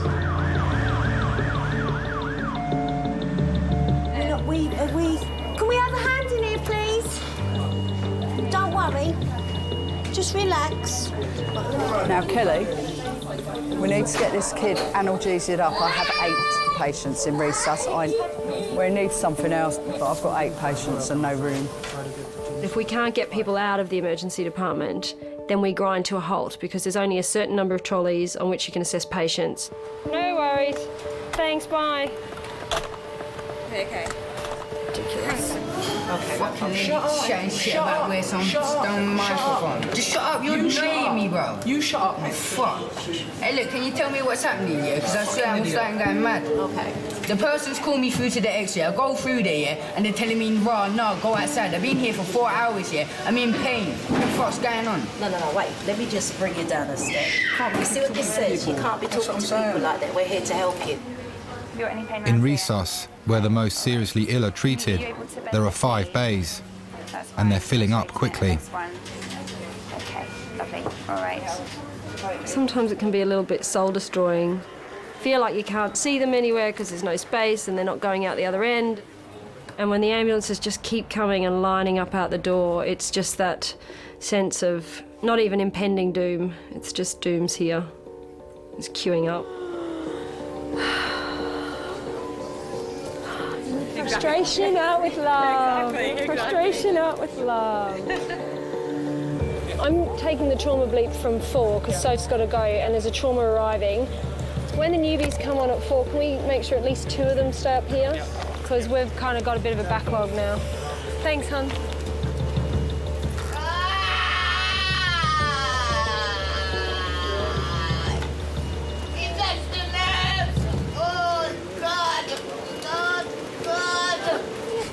No, spit it out. No, spit it out, spit it out. Don't swallow it. Oh, I really don't like sputum. I swear. Have you finished?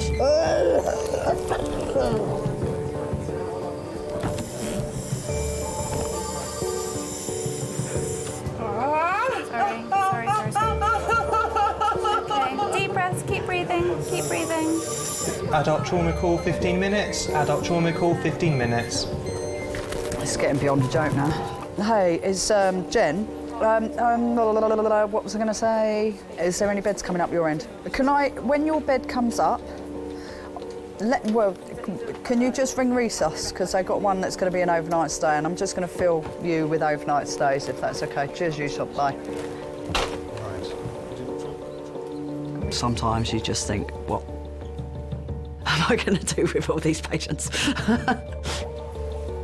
There is no beds for people to go to, that's the problem.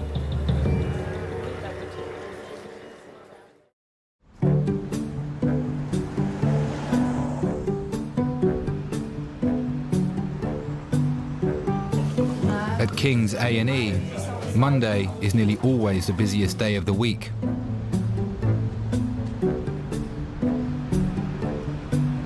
It's late afternoon and the department is at capacity.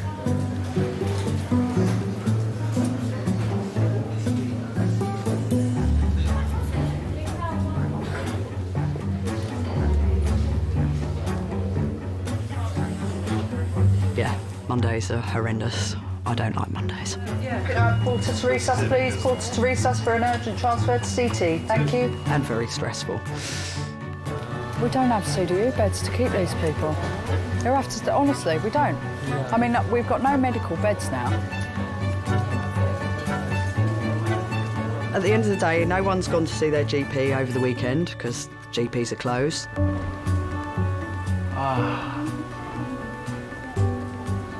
So everything is quite slow and everything seems to just build up and no one goes anywhere till like 5, 6 o'clock in the evening.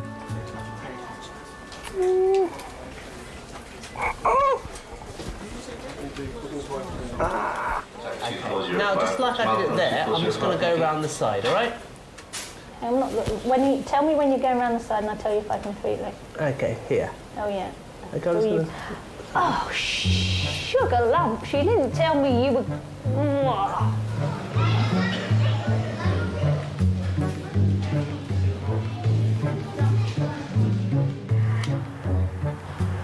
Be all right now? We're trying to find some security. Relax. In resus, all 5 bays are now full. You just hope that a couple of people need to go to CT, so you can move the other people in there and do a full assessment and then move them out when the CT runs are done. Hopefully you might have one that needs to go to theatre straight away so you can get rid of another patient. It's just about managing them and trying to manage your space. Can I just say though, Jeff, we in A&E are not all right at the moment. Because we're really not all right. Whether they mean to or not, interactions can become a bit tense. I think everyone's, you know, aware of how critical the situation is. A&E Kings. A call comes in from the London ambulance service. An 18-year-old has multiple stab wounds. Oh, brilliant, thanks so much. Bye. His condition is critical. Red phone, 8 minutes, please. 8 minutes? Yeah.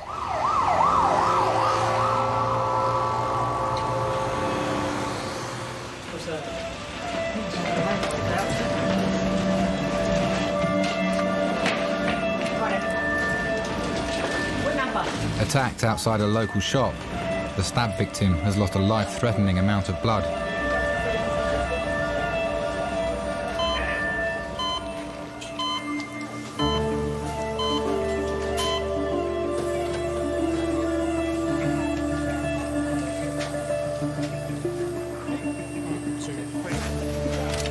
Just line your back for me. Oh, you can't because you've got stab wound on your back.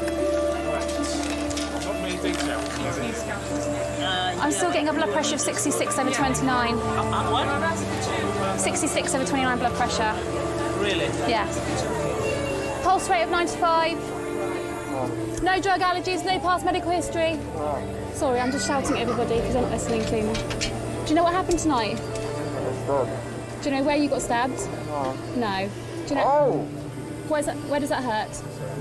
He's just examining your bottom, okay, where you've been stabbed in the bottom. 1, 2, 3. Oh, hold on a minute, there's a stab wound. There's one just here, I think, I'm not sure. Yeah, there is. There's a little there's a small stab wound just underneath the armpit. And a large one.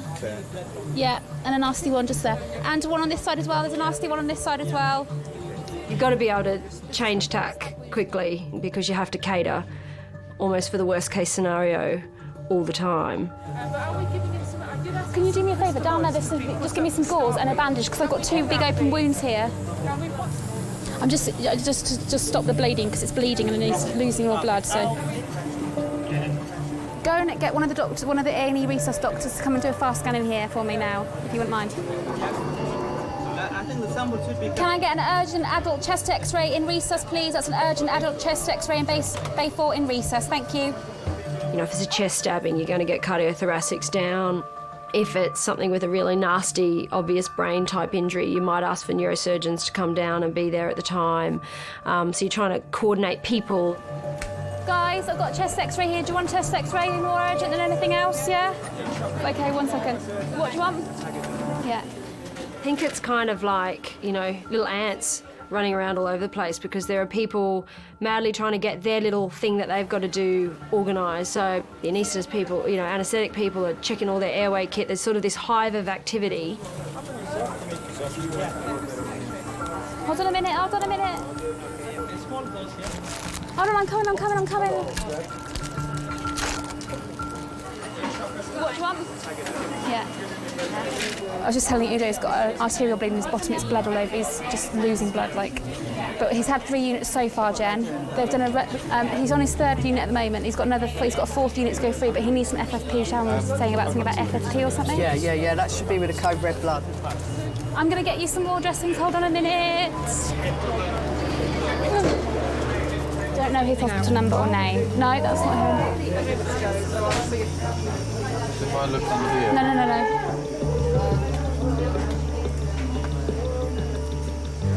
That's him. Morphine? I know this is really horrible, DJ. Just try and lie there and just try and relax. I know it's really hard, mate. I don't think I'd be able to with all these people around.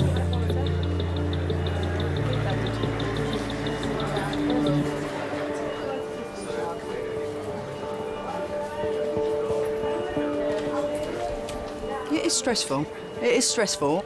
You know, you're thinking on your toes. You're thinking, you know, all the time, oh my God. You know, and sometimes you think, this is really bad. But, you know, it's great. And then you save someone's life and it's absolutely amazing. There's no better feeling. An hour after arriving, the stab victim's been stabilised.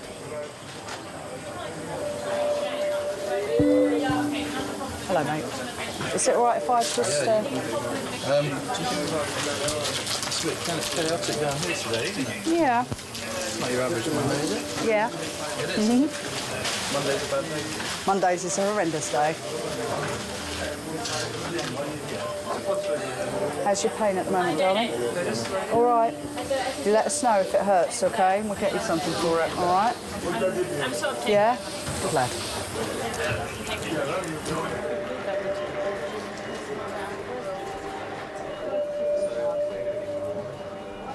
Sometimes you can somehow magically, and I couldn't write down how it actually happened afterwards, but somehow it all just works and it happens, and all of a sudden the patients disappear because they go to the right places or what have you. And so sometimes it's really rewarding because you sort of sit back and think, I don't know how, but we just made that work and we managed to do good for some people.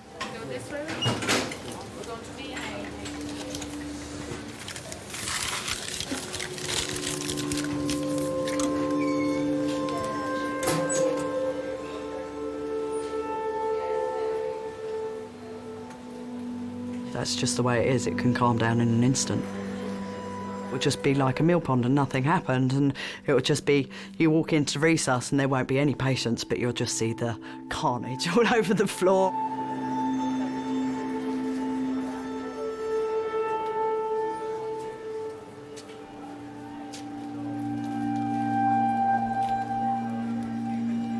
I do see what's going on in resus and the blood and stuff, and I kind of thought that although it's an emergency department, it'll be all the nurses and doctors that deal with everything, and I'll be removed from that. But I'm not.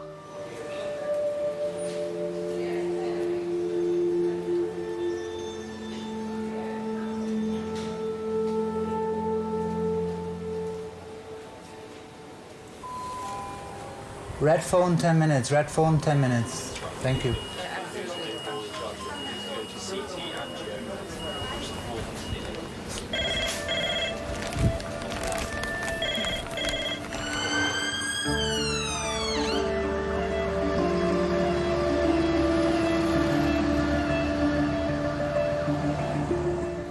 What we got then? What we got? Collapse.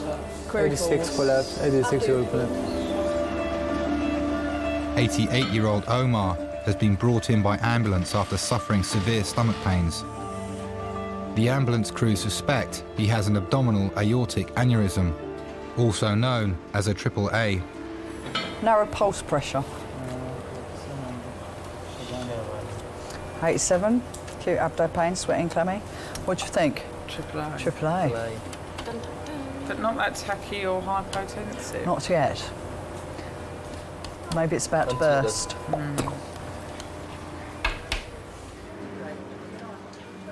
We really went into the hospital kind of expecting that the medical staff will check him out and then say, well, you know, you've got a stomach bug or something like that and he'll get better. Yep. Slide. Ready, brace. All right, sir. I'm going to sit you up.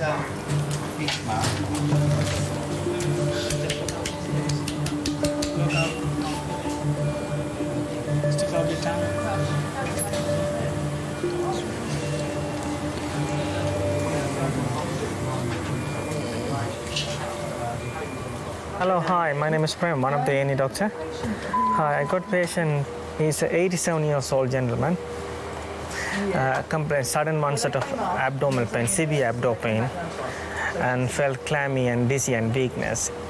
His blood pressure on the right arm is 170/96 and left is 144/88, and also abdomen is very tender. My impression is look like AAA. I spoke to the vascular surgeon. He recommended to do the CT abdomen chest. So.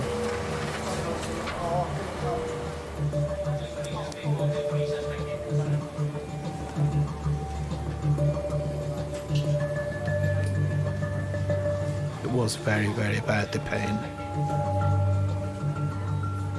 Over the years, we kind of got used to seeing him move from this healthy, strong, big man to something different, not quite the same as he was, not as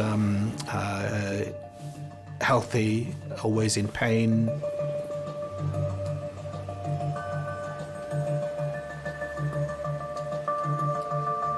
Omar's scan confirms an abdominal aortic aneurysm.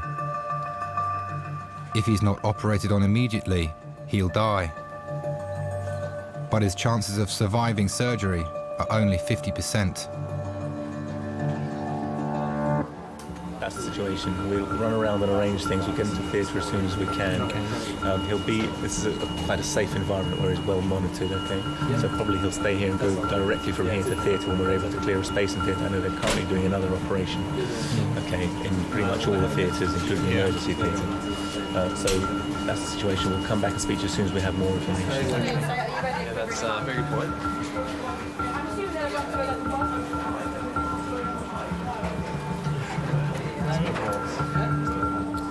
Sometimes they say, am I going to die? And you go, no.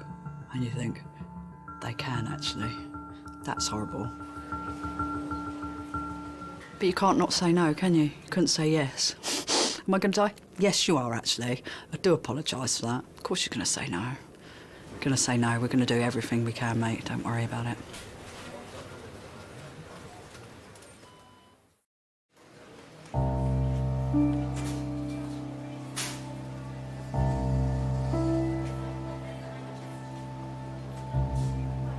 Omar's evening started with stomach pains.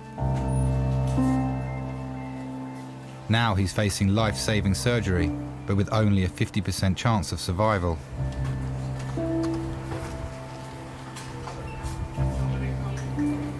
All right, sir, well done.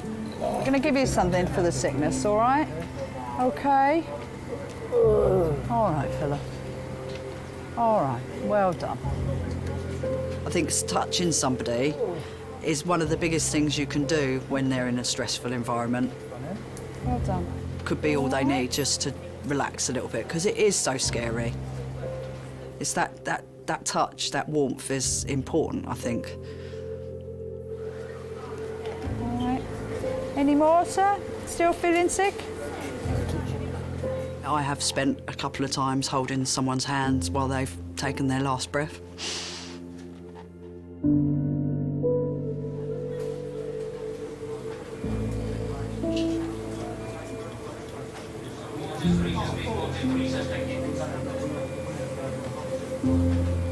You can't help but being moved by something like that.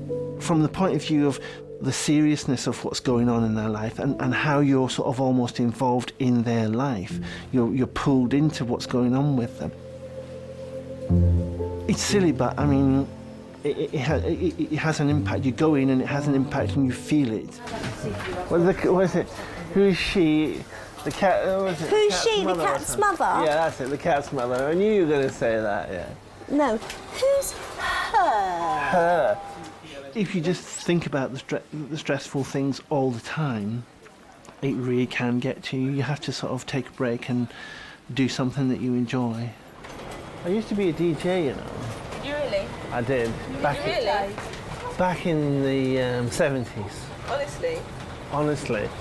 I'm like a human jukebox. Well, I could go sooner if you like. Continue fine, I hope it may, and yet it rainbowed yesterday. Tomorrow it may pour again, I hear the country wants some rain. Let people say, I know not why that we shall have a warm July. Tomorrow it may pour again, I hear the country wants some rain. Let people say, I know not why that we shall have a warm July. Tomorrow it may pour again, I hear the country wants some rain. Let people say, I know not why that we shall have a warm July.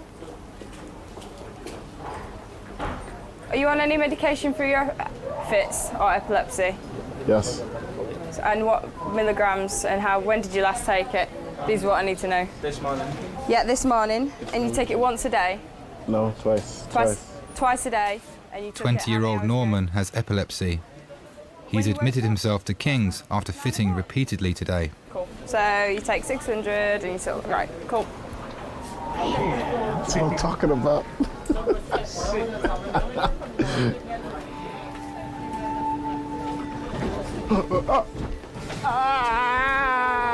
Okay. Can you get some PR diazepam from the fridge, please? Okay. Has he got oxygen on? Yeah, he's got oxygen on. Has he got a line in? Yeah. Yeah. It's very delicate. Do we know what he's normally on, this boy? It's one in a different language. Sorry? So he's not on phenytoin, not allergic to anything. The strip is going to go in a moment now. Yeah, no, I think yeah, I'm just in spaghetti land. Just relax. That's it. Yes, Jay, you're fine. You're fine. Well done. You're fine.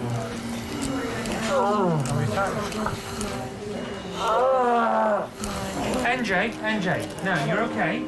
Stay still for me. We're just putting your drip back in. You're fine. You're okay. You're okay. This is starting. Just rest the arm for me. We just need some tape and stuff because it just won't stick. NJ, just relax. You're fine. You're in the hospital. You're in the hospital. You've had a seizure. Just relax. Jesus. Right, if I hold his arm. I got his arm. I got his arm. You bandage. Me bandage.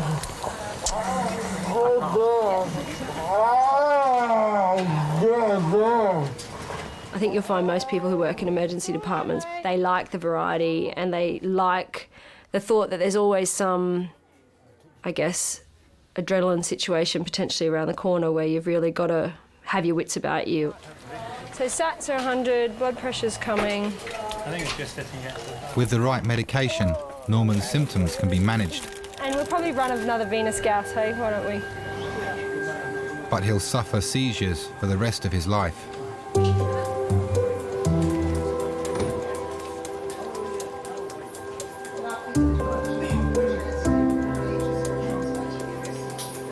I'm tired.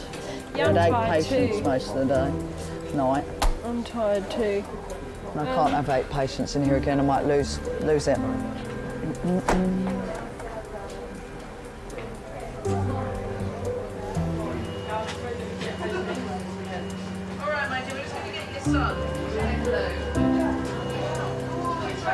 Omar's condition is deteriorating.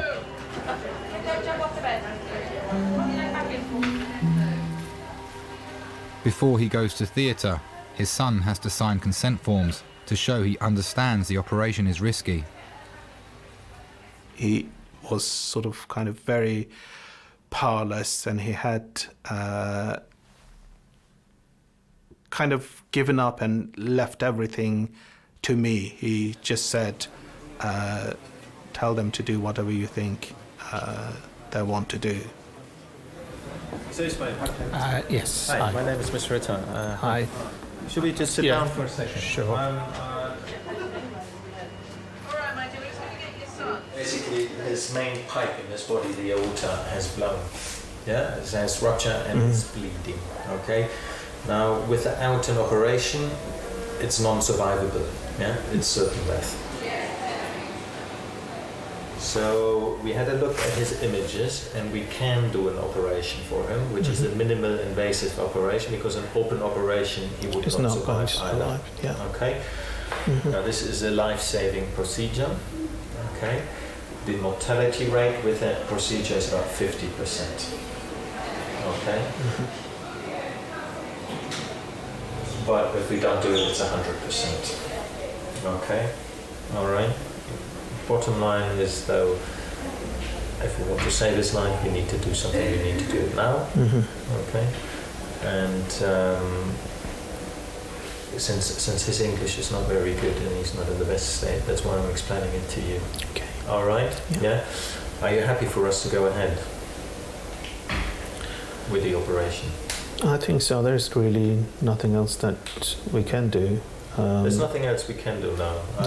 We think he's got a chance to pull through, otherwise we would say, listen, it's not.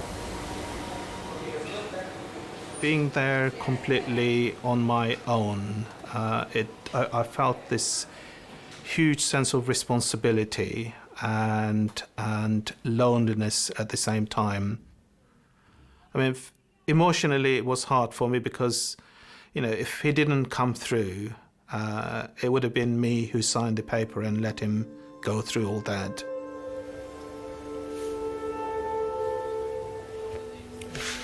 So and you consented on his part. All right. Okay. Good. Okay, well, I think I better call my mum.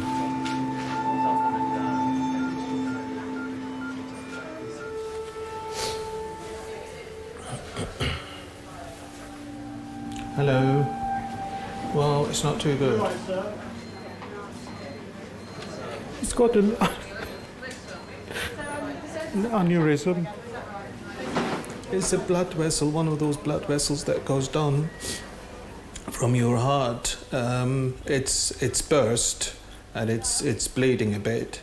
So they have to take him in and operate and do a graft and sort of sort it out. Well, it's a risky operation, you know. If they don't do anything, you know, is going to die. If they're going to try and sort it out, but you know, it's a risky operation, so you know, 50-50.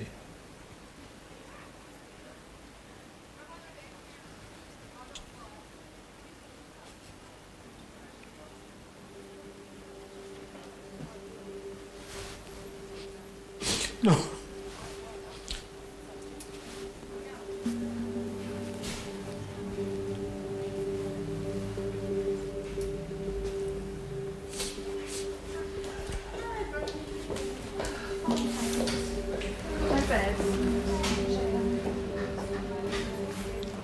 I actually think it's sometimes harder for the relatives or the friends that are actually watching, because the patients sometimes are quite out of it. They're probably on painkillers and stuff, so their perception of actually what's going on around them, even though it might be scary, is probably not what you and I, who are completely stone cold sober, actually see of that situation, you know? And I think sometimes to spend a bit of time with the friend, the family or the partner or whatever is quite important, as well as spending time with the patient.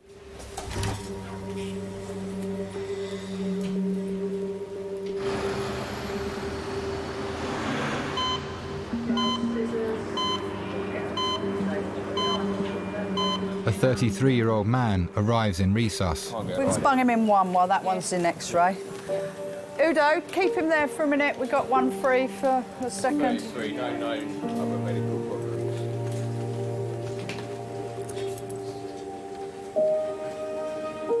Hani has tried to kill himself.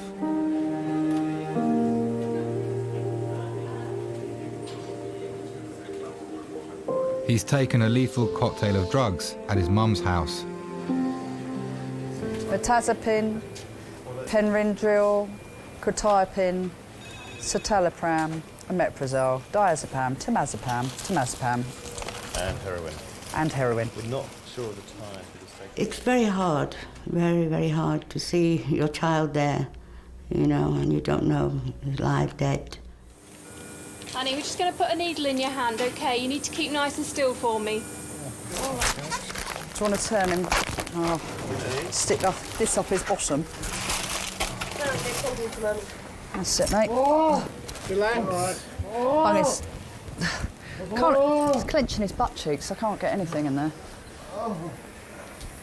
Hello. Hello. Oh. Oh.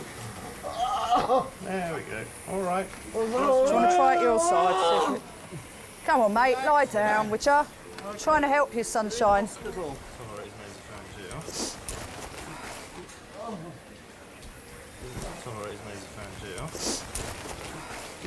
I went next door and he was unconscious. He was just lying across the bed, no cover over him, and he was freezing. He was so cold. He was icy cold. It was scary because I thought he was dead. It was literally like he was dead. I couldn't get him, wake him up or anything. Hello. Hello. Wake up. Come on, talk to your mum a minute. She's worried about you. She needs to get home and get some rest, yeah? I remember speaking with the nurse there. She seemed to understand, you know, she seemed to understand what I was feeling. She was just nice to me. I'm stuck in a bloody one-bedroom flat and you've got no bedroom. That's not on, is it? She did understand, but she also was used to it, as she told me. She sees it every day. All right, darling. All right. It's not a new thing for them. They have overdoses in every day.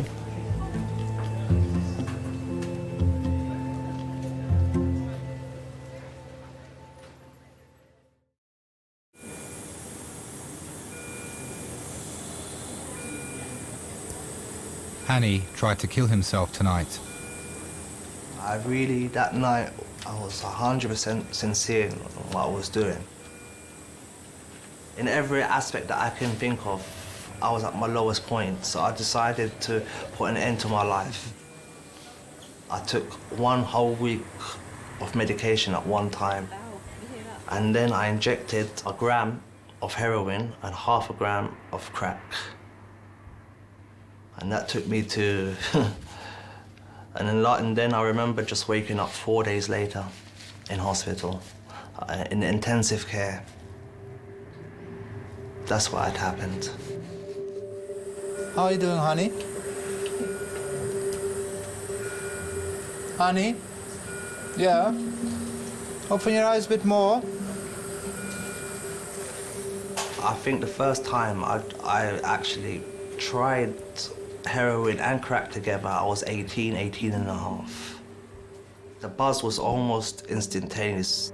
So within 30 seconds, you're on cloud 9, and I love that feeling. Open your eyes again.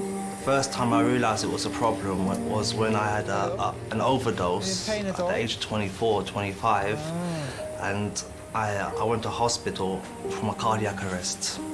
Can you wake up a bit more, please? Very quickly, I found my life becoming unmanageable. I left my wife, I left my children, I have no family. Basically, it's destroyed me in every single way. I have nothing, basically. All right. I just wanted it to end, you know. I was fed up. I was always thinking about my children. I don't know how my children look. That, you know, hurts me now. You know, I just wanted to go to sleep and that would be it. No more pain, no more anguish, no more drugs, no more people pointing the finger at you, no one judging you.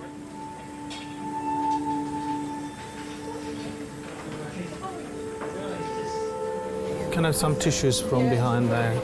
Sorry. Surgeons are ready to operate on Omar. He has a 50% chance of surviving the procedure.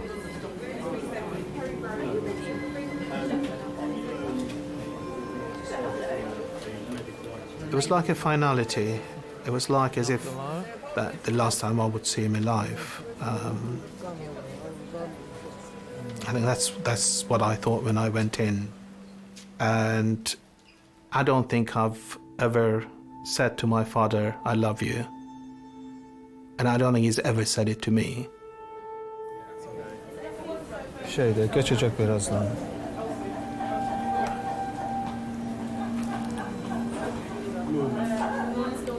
Terlediğinden.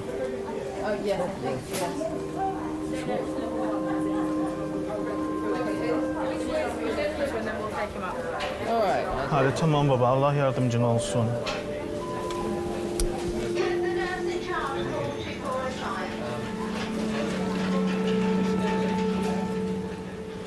I did feel that, you know, if it goes in now and it doesn't come through, I would never have said to him that I've loved him.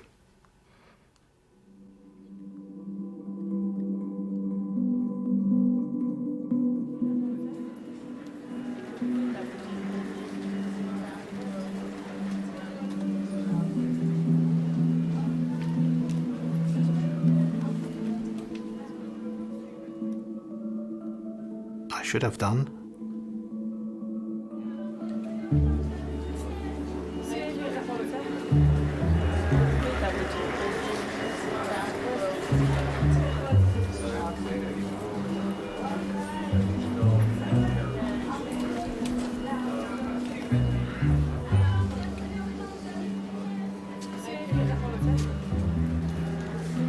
I was very hopeless. The only thing that really went through my head was negative thoughts, just that he's going to go through this, but he's not going to come through.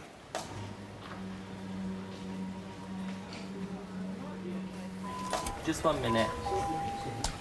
If anyone in the department has paged the urology registrar, they are on the phone in resus. Please call extension 2398 or come to the phone. Thank you. It's the second time he's wrong. Fierce tonight, eh? I'm in a shitty mood. What's wrong with you? What's wrong with you? I'm tired, but I don't like being in a bad mood. Well, you're working with me now. So that's a reason to be in a bad mood.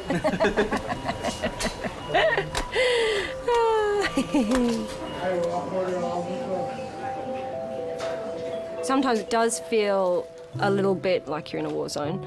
And I think, I'm just not sure how that didn't all go really pear-shaped, but somehow we manage. It's a team, and I can't do my job without the nurses or the porters and the techs. And that's one thing that I really love about emergency medicine. I like the fact that it's a community feel.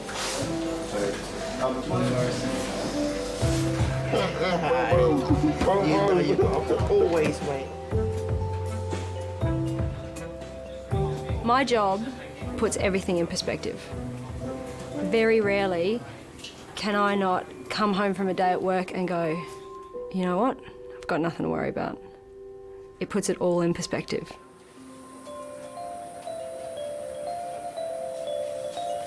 Honey, do you know where you are? Can you speak to me? Can you speak to me?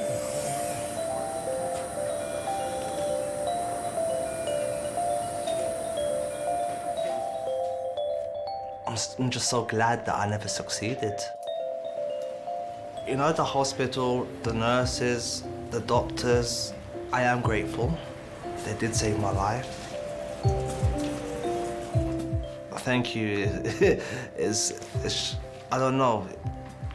What do you say to somebody who saved your life? You know, thank you seems very little.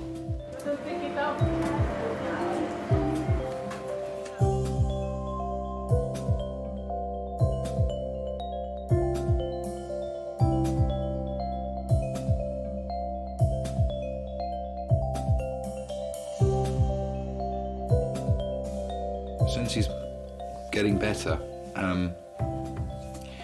have you told him that you love him? No. Don't you think you should? I think he knows. I'm just like him, I guess. He wouldn't say it to me, and I couldn't say it to him. I don't know. It's just us, the way we are.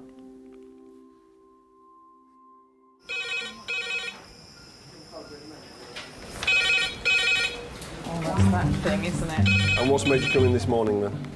Nothing special. Oh, God, can you just stop hurting, please? Just for a second, just be like, you know, be cool. Silly leg. I just wanted to ask you, Duncan, what was your surname? Fall from a tree, 25 foot. He's probably absolutely trolleyed, I'd imagine, if he's up a tree.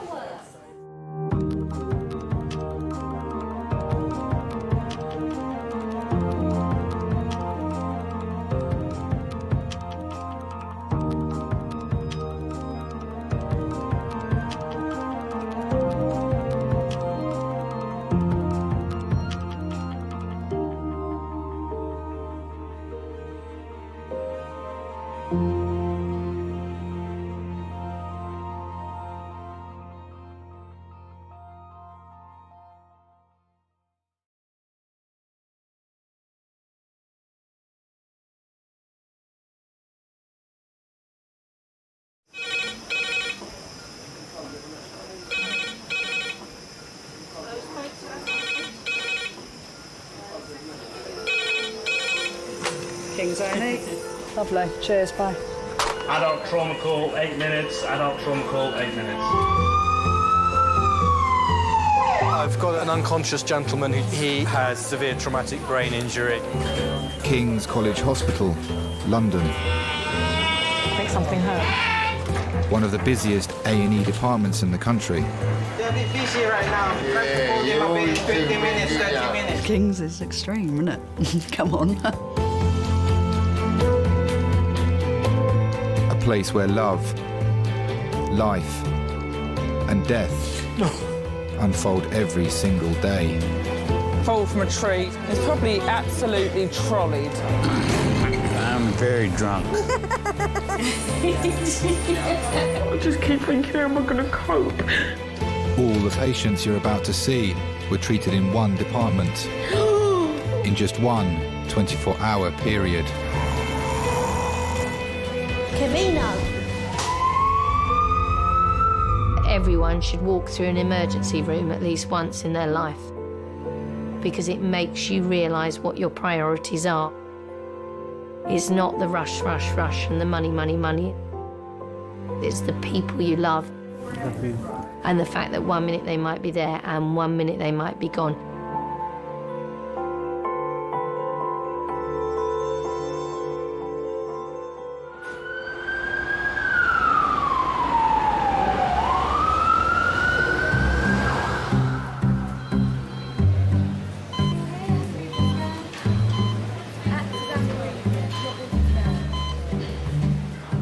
Just my luck to like get hit by a ball on my head.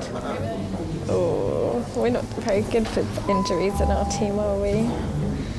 Every year, 3 million of us end up in A&E after accidents that happen during recreational activities, mostly at weekends. Why didn't I duck? Oh, that's me. Well, I think majority of people work Monday to Friday, and at the weekends it's time to forget about your stress and enjoy yourself. Unfortunately, I think people enjoy themselves a bit too much sometimes.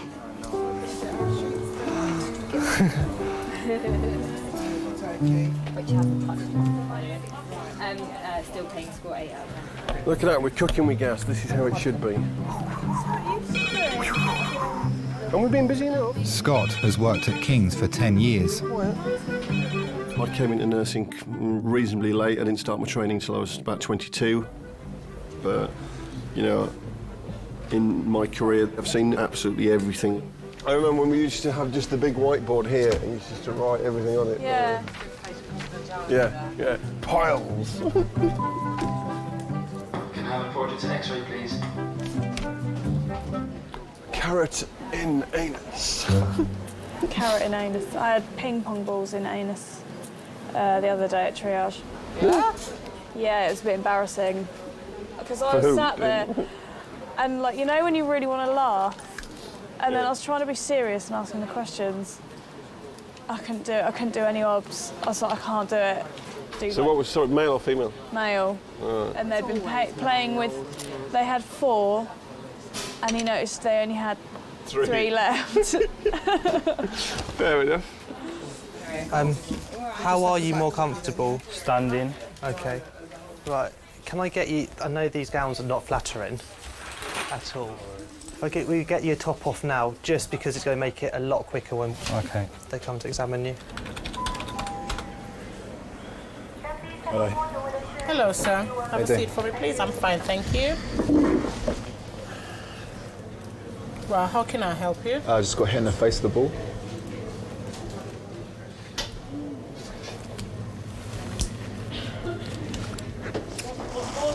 A hockey ball? Hockey ball. Yeah.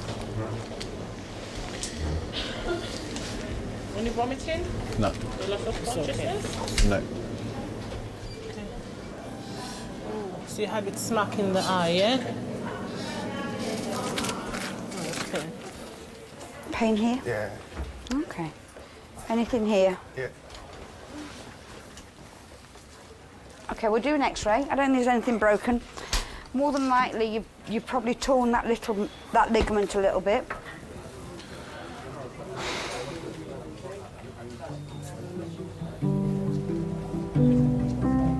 Football is the sport responsible for the most casualties in A&E, closely followed by rugby.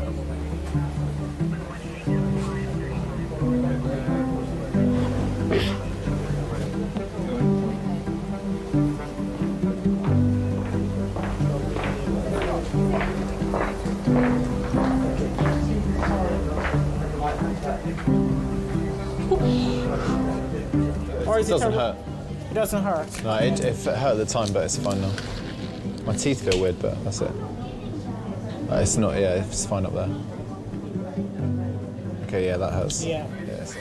There we go. Clean knee. Why am I washing your knee? You're quite capable of washing your own knee. Wipe it.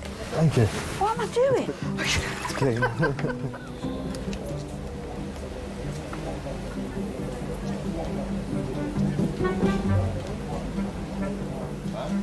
All the rugby players put mud everywhere, look. I've seen a mud trail. He thinks it's poo. He thinks it's poo.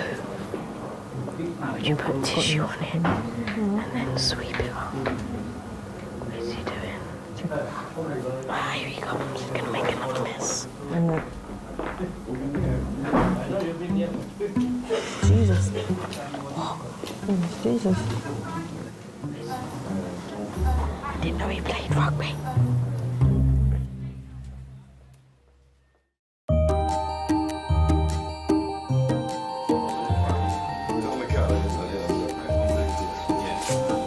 Saturday. As evening approaches, sporting injuries make way for another recreational pastime. Before you come on shift, you know it's going to be busy, pretty much. Days can be full of football injuries and nights can be full of drunken injuries. You know, unfortunately, alcohol does funny things to people. I don't need that chair. I don't need that chair.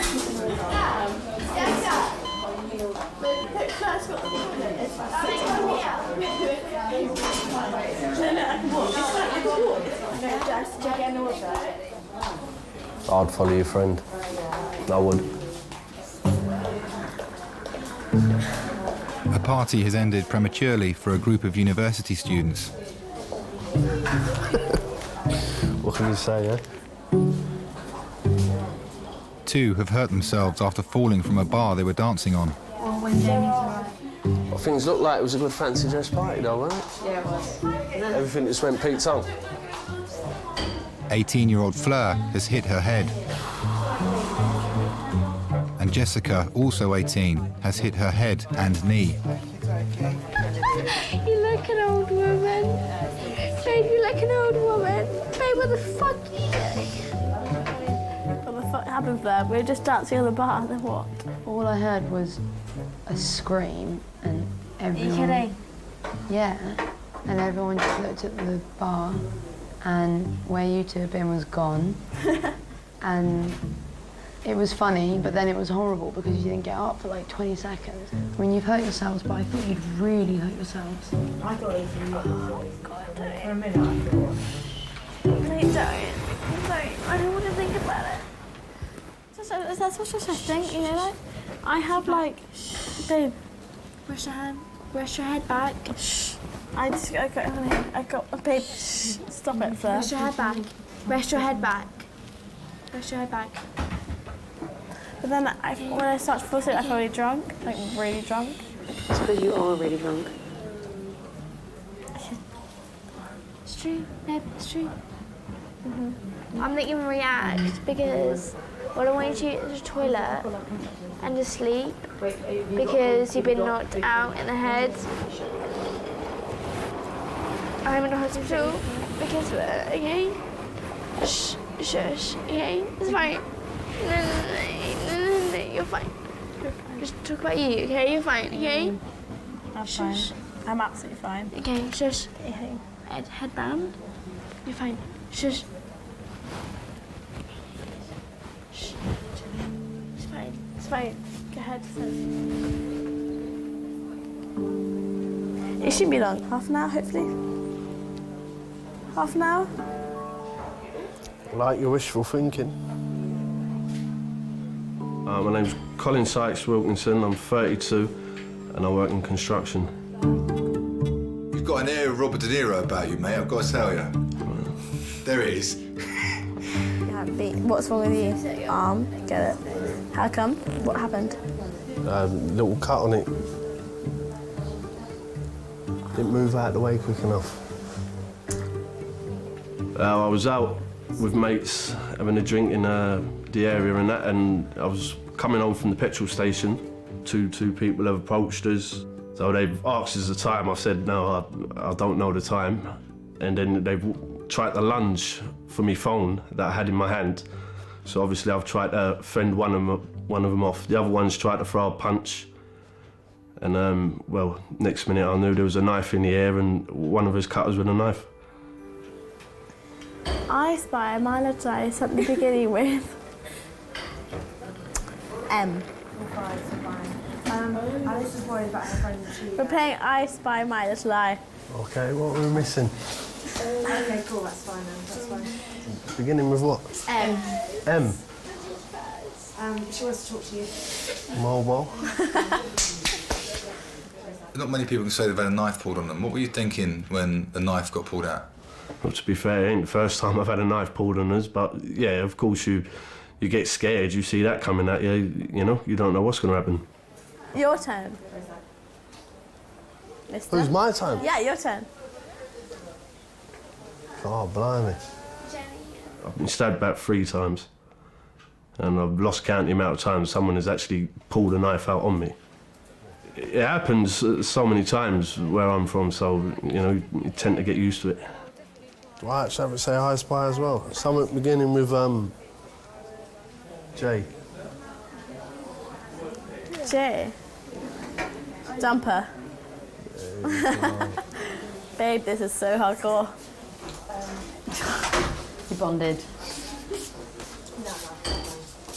Colin? I'm fine, don't worry. Well done, Colin. Good luck. Woo, enjoy it. What happened today then? Someone tried to mug us in it or something. Hit you with what? Knife, machete, sword, whatever. Okay. When was this? About 10 o'clock. Oh, sounds pretty bad. Well, it's not Did you too get any bad. other injuries apart from that? A little scuffle in there, but no, that was it. That's the main one. Well, for me, being a kid up to it is now, it's just got worse and worse and worse and worse. Did you hit your head? Huh? Did you hit your head, sir? No, I hit his head. You hit his head? Yeah, Okay. his nose. Okay. So if someone comes in with a broken nose, it was him. Okay, well, I'll keep an eye out, sir. My opinion, they ain't got the bottle to stand up and have a straightener one-on-one, so they use knives. Okay, let's have a look. Yeah, bring it towards me a little bit.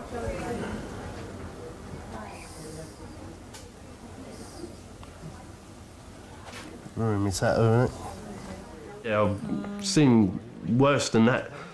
I've seen people get hurt worse than that. I've seen too many things, so that wasn't nothing. Is my finger supposed to be numb? Let's just have a look at your fingers. Okay. Give my hand a squeeze as hard as you can. Okay, is it? You can't squeeze as hard because of the pain, is it? Yeah. Okay. It's just tight. So relax for me again. Can you feel that? It's numb. It's tingling. Okay. Yeah, it's proper numb. So this is numb here, is it? Yeah. How about down here? No, that's all right. Okay. Yeah. These two here. It's like pins and needles. Yeah. Okay, just bear with me for a sec. Let's get one of my other doctors to have a look at that. Femin, do you mind having a look at the wound for me? Okay, this is it really hurts, but like.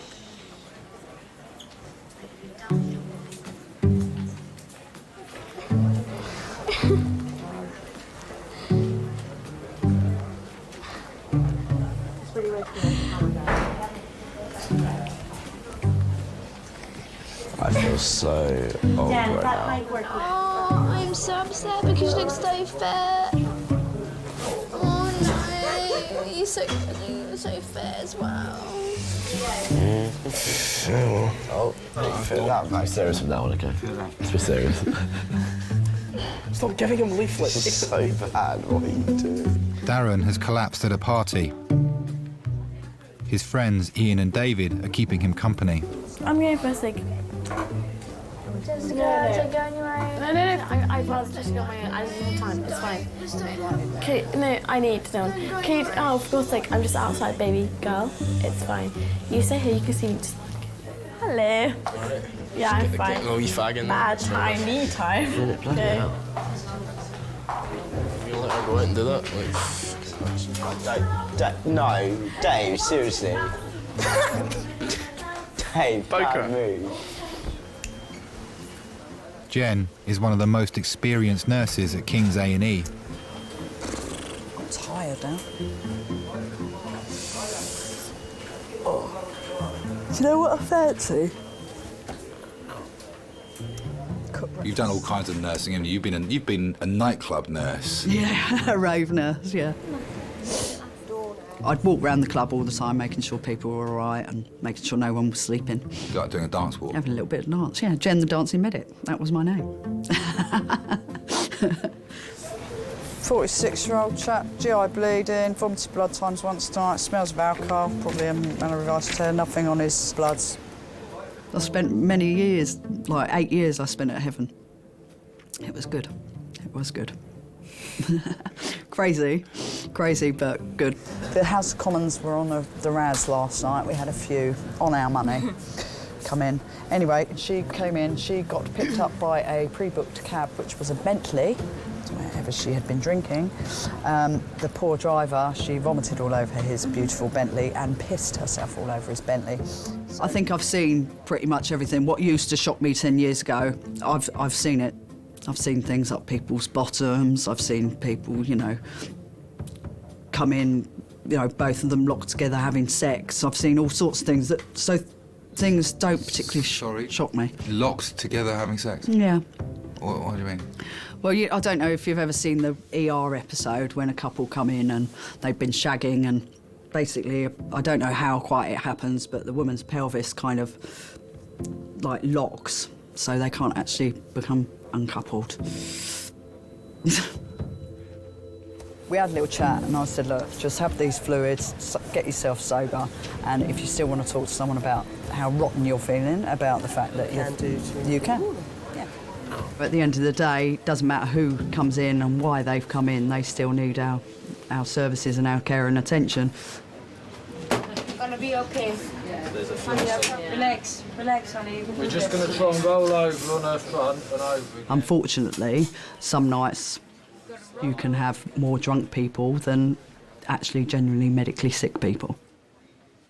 In my past, I've gone out and enjoyed myself till whatever time in the morning and never needed to go to A&E with any of my friends or myself.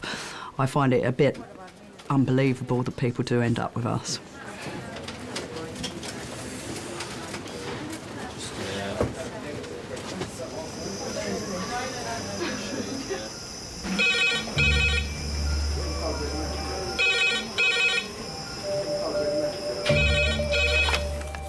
A&E Kings. 2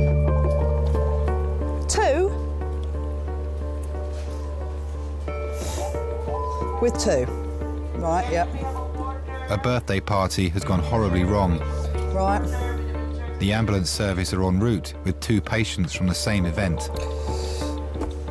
Yep, go on then. I think it's going to get a bit busy in here in a wee way. It's going to get busy? Yeah, just to lots warn of you. people coming. Yeah. OK, thanks.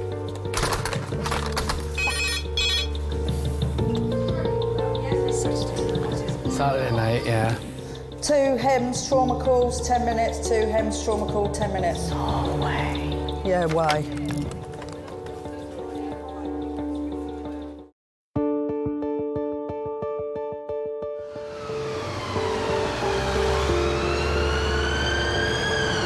There's been a violent assault at a birthday party. Reports suggest a samurai sword was used in the attack. Ah! We have 2 from the same incident coming. One a 50-year-old male, head injury, LOC on scene, now GCS 15, that's as far as we got. The second one from the same incident is a 20-year-old male who's been stabbed in the neck and the back. Father and son, so I think they're keeping the family together.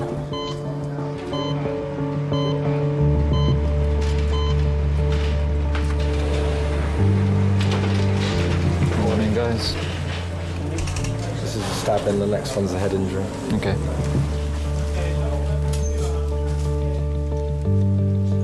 Okay, guys, this is Jamie. He's 22 years old. Approximately 50 minutes ago, he was in a brawl with several people. He's got a small hematoma over the side of his head, a stab wound just below his left ear, 2 stab wounds over his left scapula, and a stab wound to his left abdomen. Any idea what he was stabbed with? A policeman said a samurai sword was seen. Okay. Saturday night, South London, you do see some interesting things, you know, standard party, but instead of the fight with the girlfriend, you end up with loads of people coming in stabbed. Okay, ready, steady, lift. That's it. Okay guys, this is Mo, he's 51 years of age, found about 50 yards away from his son had been stabbed. Witness loss of consciousness for probably 10 minutes, moving all 4 limbs. Injuries, he's got blood from his mouth, some swelling on the right side of his face, no other injuries identified so far. We were celebrating our daughter's 18th. The boys, her brothers, had gone all out and hired really fantastic lighting and smoke machines and everything else. It's quite an exciting thing for the family. We had a nice mixture of family and friends. It was a really, really lovely party. Jeremy, I'm just going to shine a light in your eyes. Sorry about this, mate.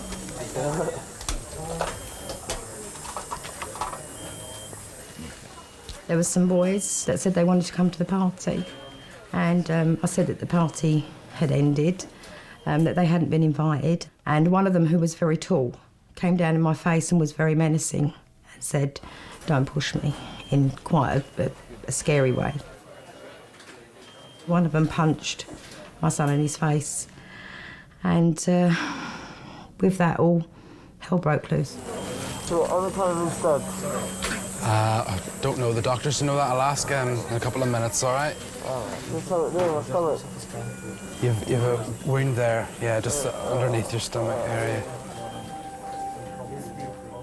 Stabbed 4 times.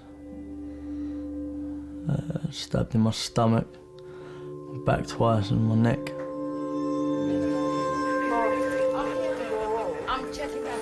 I can remember falling to the ground and seeing everything around me disappear. It was really frightening there. Maisie's fine. Maisie's fine, Kate's fine, Lee, Mark and Alt were all fine. Okay, but what you have to do now is be really strong for me. I thought he would die. That is what I thought. Is your tummy hurting there? Just try to relax. Try to relax. Jamie, are you in a lot of pain or not really? Just when we're poking that thing over there.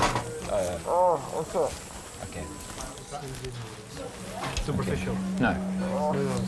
It's disappearing off into the depths there, so... Okay, so... He's going to have a look at the other one as well to see what's what. Can I... Thanks. Jamie's dad, Morris, is also of concern to staff. He was hit across the head repeatedly in the same attack and is lying in the next bay. Do you remember what exactly happened? Do you remember anything? What's the last thing you can remember? Where were you? Were you in the street? Were you at home? Were you elsewhere? The fact that you prepared to turn getting turned away from a party into a reason for a knife fight, it's terrifying. Chest X-ray for him, chest and CT scan for him. For us, it's your Saturday night on call, and you know you've got a few stories to tell afterwards. But the effects on families is profound. How do you remember that? How does that go down in family history? It's not really talked about. How that small snapshot is affecting people for the rest of their lives.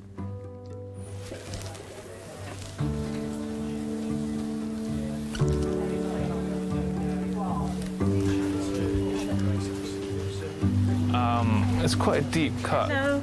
You're right. Hi, my name's Samina. I'm one of the other doctors. 2 hours ago, Colin was also attacked with a knife. I'm just going to have a real good look, yeah?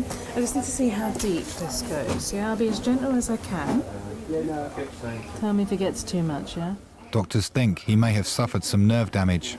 No, I'm just going to go a little deeper. Tell me if it gets too much. Tell me if you get any pins and needles anywhere. Just that baby finger there's the one. You getting pins and needles in there now? It's been there constantly. Okay, I know the numbness has been there. Yeah, that hurt. Tell me if that pins and needles gets worse. That hurts. Sorry. You got fascia exposed, yeah? Just the surface of your muscle, alright? So I need to flip the skin back a little. Try and bear with me, yeah? Okay. Alright, this bit is pretty superficial. This bit extends down below towards the arm. I think you need to speak to plastics, yeah? I was due to start a job the following day. And I work hard for what I get, so, you know.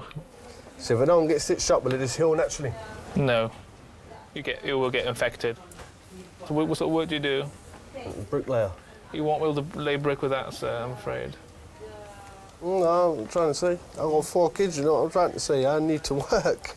You can't work with that, mate. I had to work my socks off to buy what I buy. Instead of them going out and trying to earn that money, the legitimate way, they'll just try and take it the easy way. You do have a legitimate reason to take time off work, so there's no... They can't do anything, they can't, you know, they can't fire you for not taking off work because you need surgical help. Okay, cushy. Thanks a lot, yeah? Okay. Obviously, I couldn't go into work on a building site with that room there, you know, just dust and all, infection and all that, so I couldn't actually go to work. How are you doing, Colin? Content, but I'm gonna have to wake up. Look, it is as well. It's gonna break my heart to take it, but I've got to go. You know, life's too short. So you just got to make the best of it and just crack on with life. Sit up slowly. Sorry. Colin's just gonna take his jacket. All the best. Yeah. Right, it's right.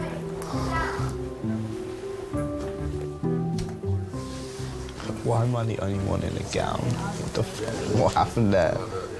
Did I miss a trick? Why am I the only one in a gown? What happened?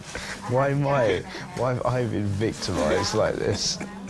Like, my mum, when she worked at A&E, she's like, it's awful. Like, she's a qualified doctor. The amount she had to work, like, day and night. It takes so long. No, it's awful. Think people come in, they've just inflicted it upon themselves. If that were me, I would have no sympathy whatsoever. What happened tonight? Catherine, try and answer me. You have to answer the guy's questions, Yeah, spit it out. Spit it out if you have to. Catherine is 21 today.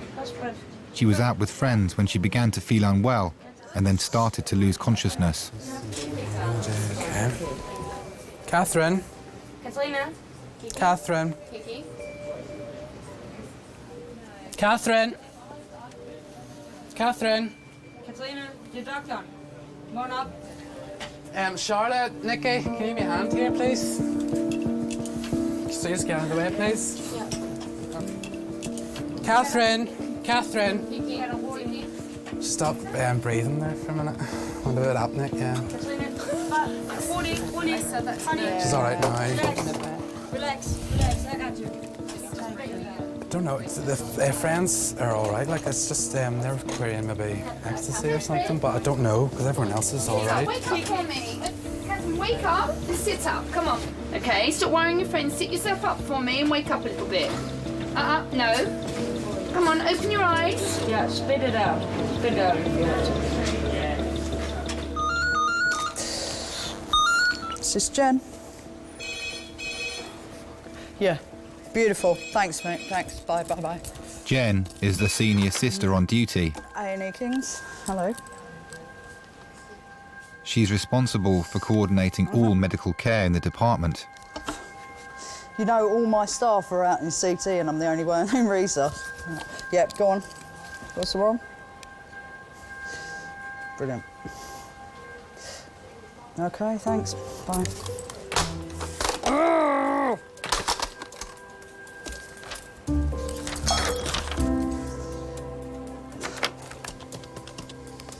Yeah, can I have an adult trauma call, A&E resus, please? Yep, thanks. Bye.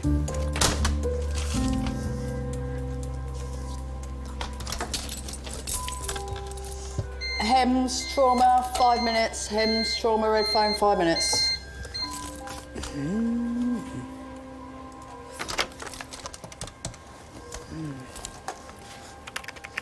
Darren, it's Jen. Is there any free nurses that could give me a hand, seeing as I'm the only person in resource and I've got another trauma call? No. Sure, thanks. Cheers, mate. Bye. Just keep breathing. Just keep breathing. Come on. Come on. Yeah. Yeah. Good girl. Did she say she took drugs tonight? I don't know, it's a possibility. Yeah. Yeah. Possibility. Yeah, no, got it all over you. This way. Relax. Sorry, she's been asleep quite a long time. That's all right. 3 hours after falling off a bar, Jessica's knee and head are about to be assessed. Okay. Okay. Take a seat on there. She's fine. It seems like she's really disorientated, but she's just tired. Okay. So the longer we keep you awake, the easier it'll be. Okay. Do you want to tell me what's been happening? Yeah. What happened? Well, tonight, I think I got very sleepy, and I think I fell asleep. No, as in with your knee. Oh.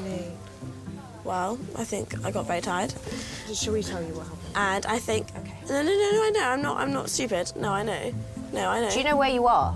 Yes, I do. I know I'm in a hospital, in an AHS hospital.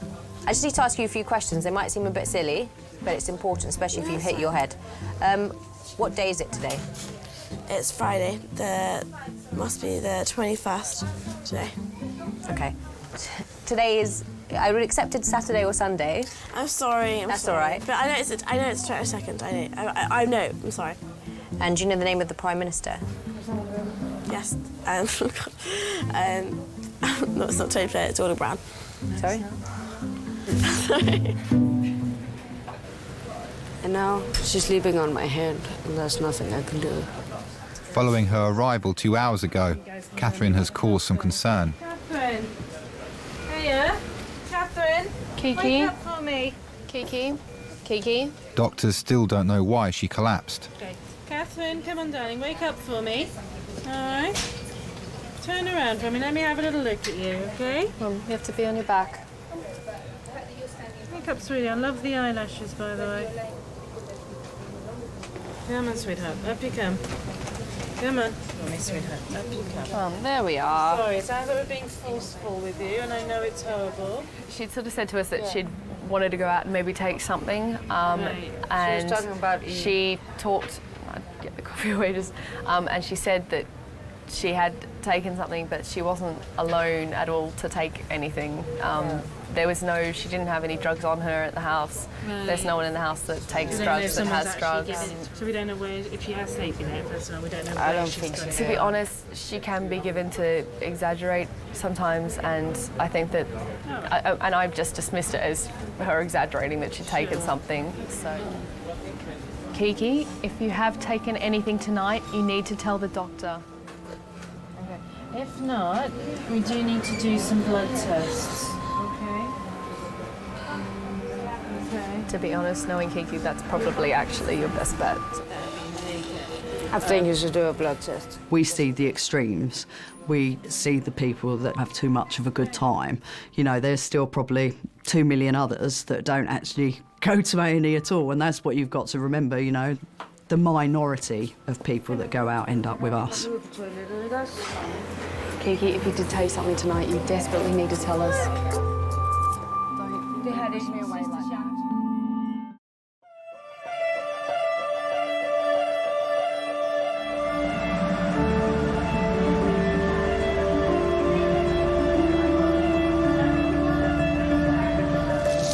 5 minutes. 5 minutes. And we're just because I said, do you not think you could have gone somewhere else? Not being funny, but you know you've just brought 2 traumas. All my nurses are in CT. We're just round the corner. There we go.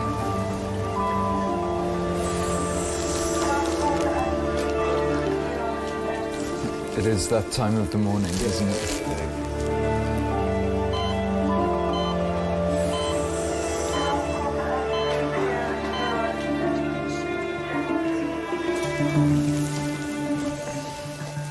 So, guys, this is an unknown adult male, approximately 1 hour ago, was found collapsed in the street, unconscious with a head injury.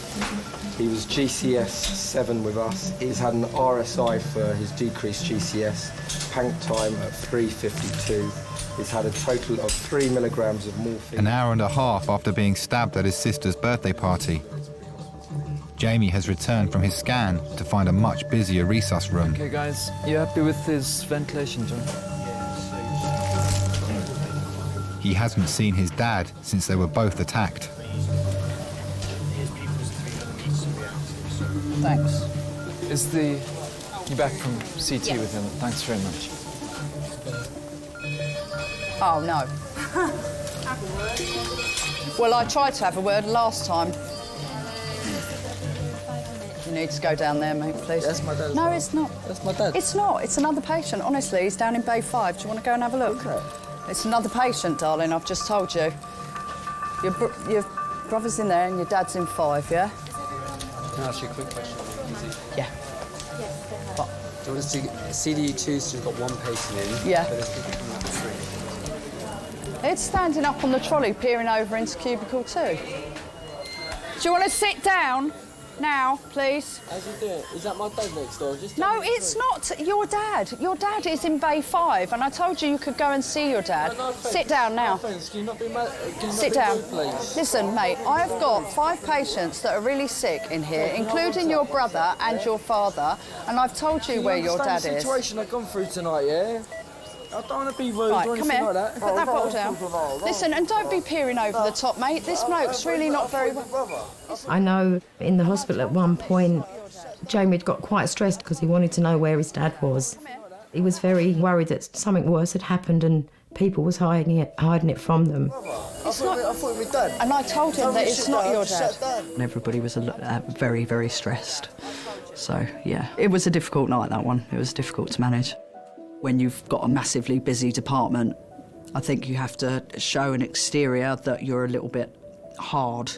Can you blame me? No, Sit down. No, I'll take your piss pot. You know, if you don't mind, let's have a bit of privacy. Get back in your cubicle. Thank you. It's all looking quite busy suddenly here. With so many patients in resus, there are no senior doctors available to the rest of A&E, leaving the less seriously ill patients with a wait. Got some gloves.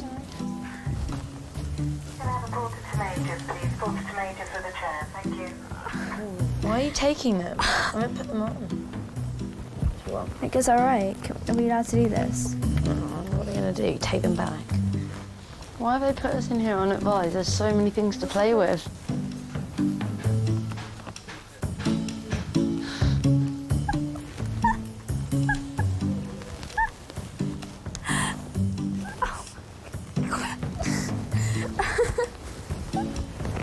Oh my god.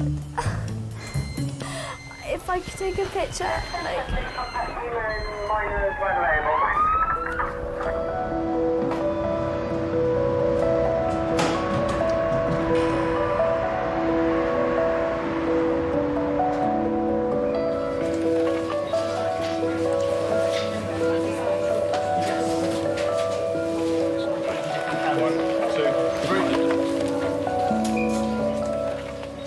Oh my god, it actually fucking hurts. It says, how are we doing? You're doing shit. They're not doing shit, they're trying their hardest.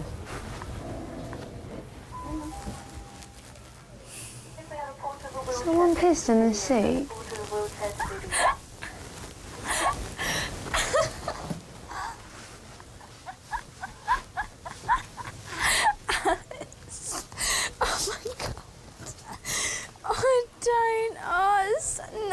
It's so bad. Fucking hell.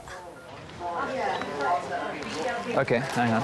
I'll get back to you. Okay. You've got 2 patients in minors that want to know what's going on, apparently. I've already told everyone down in minors that no one's... No worries, no. I mean, we're down on staff and I've got 5 patients now, going to be 6 in here, so I'm not going to spare a member of staff out of majors to go in there. This is ridiculous. There's no point, like, let's just go. The girls from the fancy dress party are still waiting to be seen.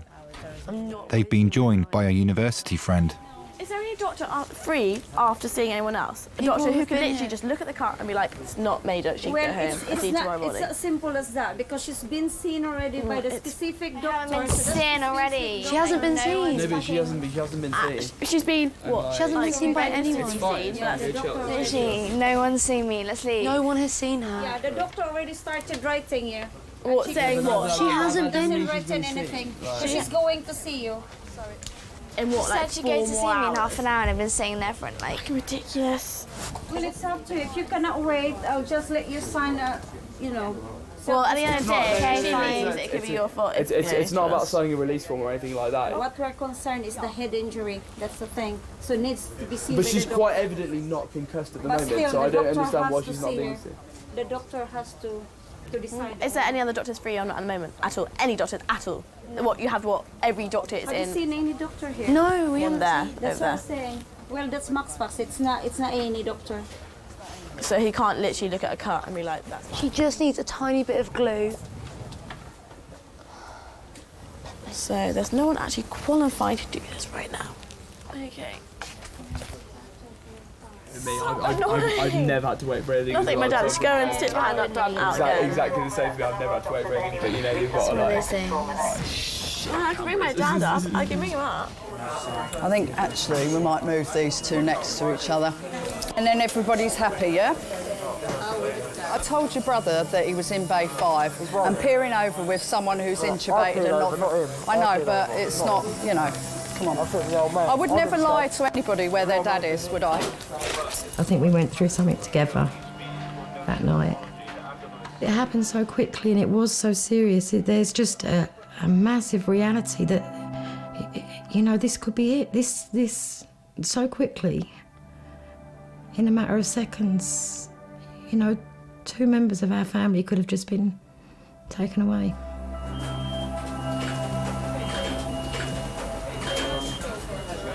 It's difficult because you've been drinking as well to know what the amnesia is due to, if it was due to the alcohol or to the head injury. But I'll come clean that up and we'll just glue that. There's 4 traumas in the stroke, like all in the last, like, I don't know, they all came in one after another. It's crazy. Really, it's crazy. Everyone's everywhere.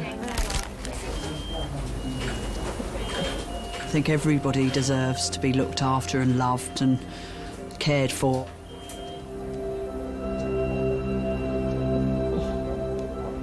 Some of the things that we see, some of the things that we do, that can make you a little bit, you know, what's the world coming to? Why does it have to be like this? Thank you. Thank you so much. You know, I do feel sad sometimes that people aren't always what I would like them to be. But I have to think that it's not everybody's like that. You know, there is good and bad in everybody. And then you save someone's life and it's absolutely amazing. There's no better feeling.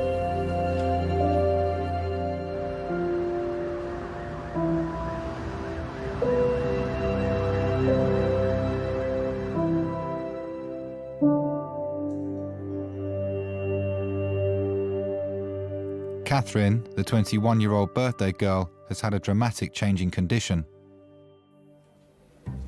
After 3 hours in A&E, she's woken up and got dressed.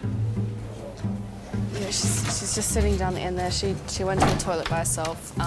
She wants to go home. She doesn't want to stay here any longer because they need to talk to you just quickly, and they can't talk to you out here. Can I put some on my face? I've got moisturiser here. I don't know what's wrong with my face. It burns a lot. Get it off, get it off. No, it burns bad. It burns bad. I'm just gonna get some toilet paper, just 2 seconds, okay?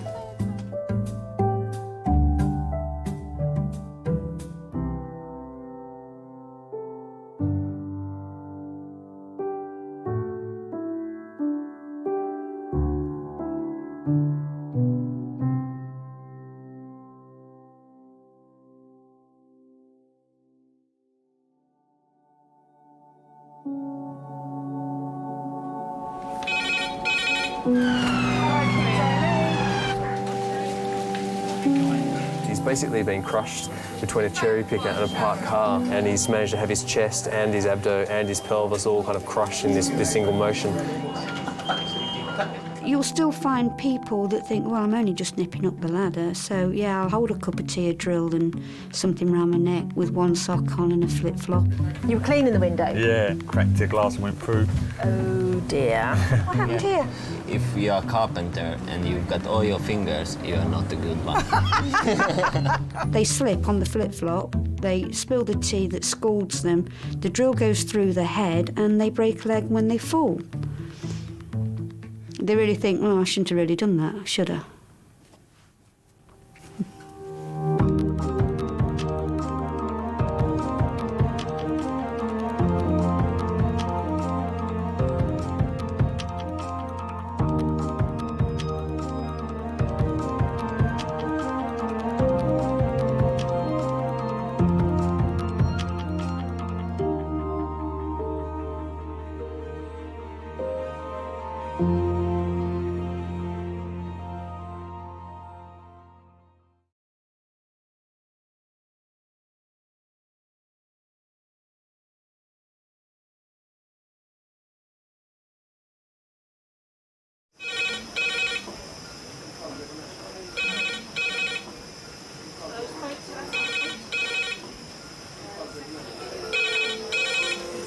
Kings A&E.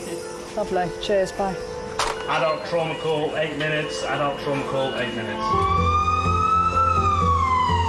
I've got an unconscious gentleman he has severe traumatic brain injury. King's College Hospital, London. I think something hurt. One of the busiest A&E departments in the country. They're a bit busy right now. Yeah, 50 minutes, 30 minutes. Kings is extreme, isn't it? Come on. A place where love, life, and death unfold every single day. Fall from a tree. It's probably absolutely trolleyed. I'm very drunk. I just keep thinking, how am I going to cope? All the patients you're about to see were treated in one department in just one 24-hour period. Cavino. Everyone should walk through an emergency room at least once in their life because it makes you realise what your priorities are. It's not the rush, rush, rush and the money, money, money. It's the people you love and the fact that 1 minute they might be there and 1 minute they might be gone.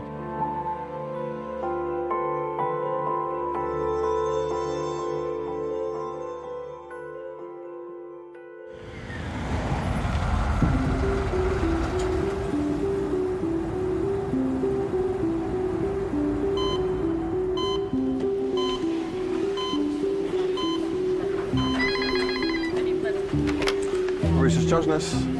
Hi, Kathy, it's Scott. We've got a stroke DTA for you. Da da da da da da da da. A&E Majors, can I help you? I'm the sister in charge of Majors. Senior Sister Jen has worked at King's A&E for 10 years. Yeah. She's in charge of the staff and patients' welfare on tonight's shift. Yeah. It is stressful. It is stressful. Some days I go in there and I just think, Jesus, this is crazy. I don't know how I do this. Joe? Hello? Joe? Hello? Listen, you seem like a reasonable person probably when you're sober, but you've wet yourself, you've vomited all over yourself, and I don't think you'd like to lie in your own pee and vomit, do you? I know you can hear me, and you're choosing to ignore me.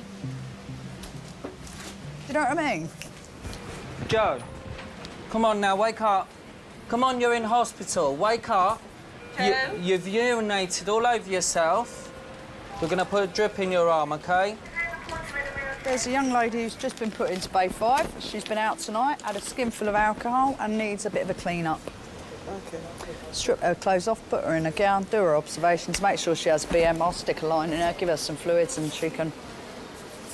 Is that all right? Number 5, if both of you do her together, she's vomited all over herself, so she's a delight. Thanks. I mean, I've worked in a few A&Es in London, and there's nowhere like Kings. We put up with a lot, so I think we try and support each other as much as possible, and that's what I like about Kings. We're all, if something happens, if the shit really hits the fan, then we all pull together to make sure it's all right.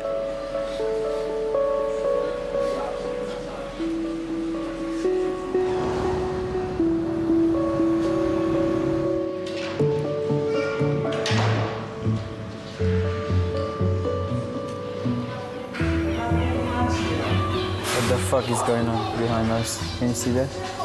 Oh shit, fuck it.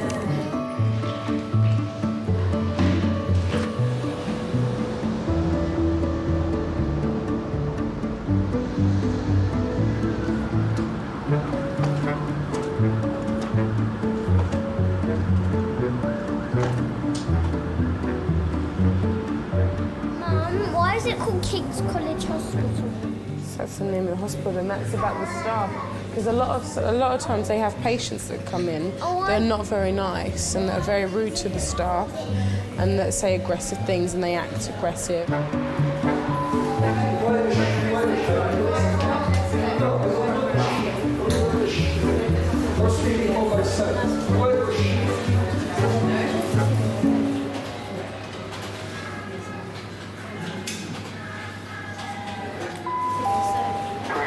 Chest X-ray to reset 2.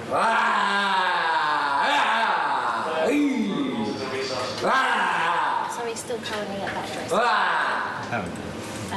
What's his telephone number? He hasn't given us one. Next to Kim.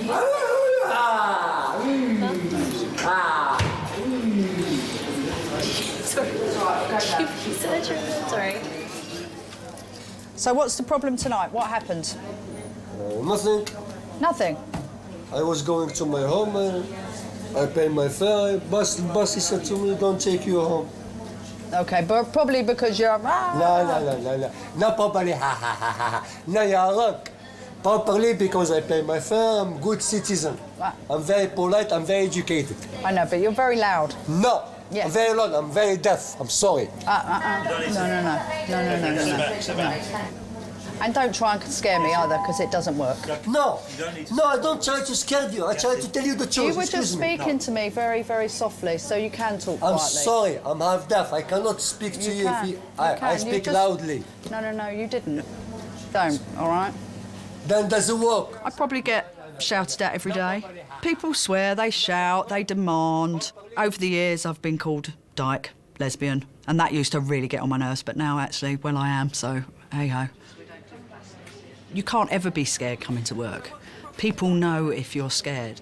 They're like animals, they can smell your fear.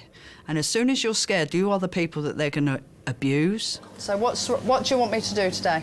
Huh? What would you like me to do? I don't need you to do anything for me. Oh, well, you can leave then. Yeah, I want to leave. Do you have an appointment at St. George's? I don't understand English. Oh, absolute rubbish. Time I to don't go, understand English. Let's go. You understand very good English, No, so. I don't understand yes, English. You do. Okay. Bye-bye. See ya. I think much of it is manipulative, to be honest. I'm fine, I don't understand English. He understands everything.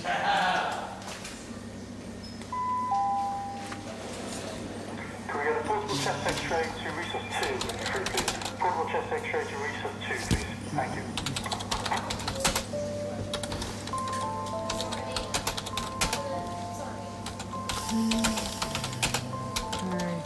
A very strong person will work and stay at King's because it is so stressful, because it is so busy. You have to be strong-willed, determined, maybe a little bit aggressive sometimes, and yeah, but with a bit of a sense of humour and compassion, of course.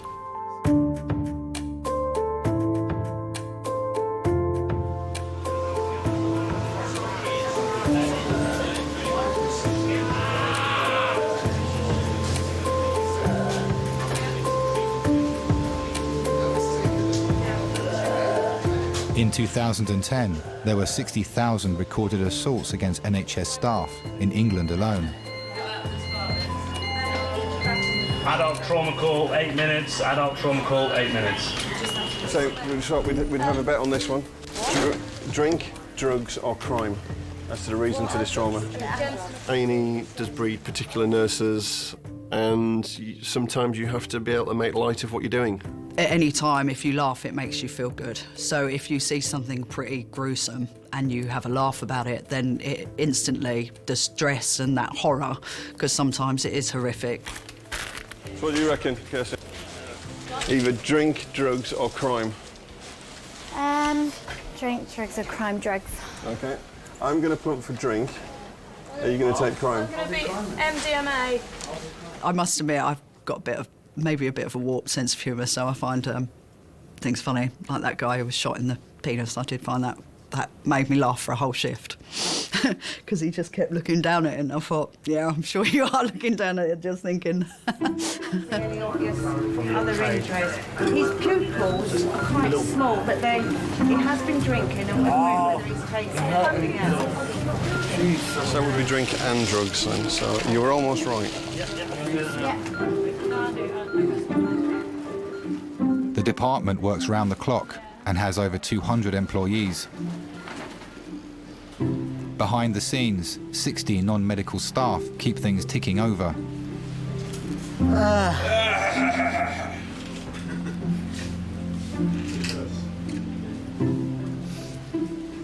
My name is Kevin Hillman, and I'm a porter in A&E. I was actually born in this hospital, and I wanted to work here. Can I have a portrait and X-ray, please? Yeah. My job involves taking patients up to the wards, taking them to X-rays, collecting bloods, and occasionally doing removals. A removal is when somebody passes away, and we have to take their body down to the mortuary.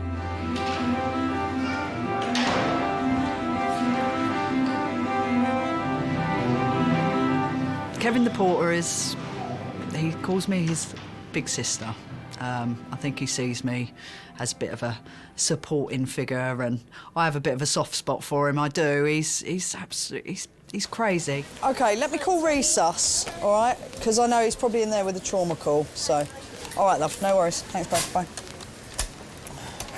How are you, sis? I'm all right, Kev, how are you? Good to be back. Are you happy to be back, are you? Yeah. Sorted out me and grandmother's stuff. But, you know, he works so damn hard, and he will do anything for me, you know.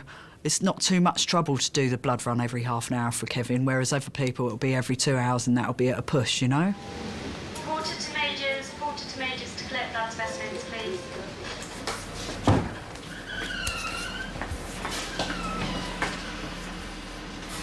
Parker, wicked. When we have to get flying squad blood, we can't hang around. We just have to go straight down there and pick up the blood and bring it back. If they're urgent, Kevin, they've got to go.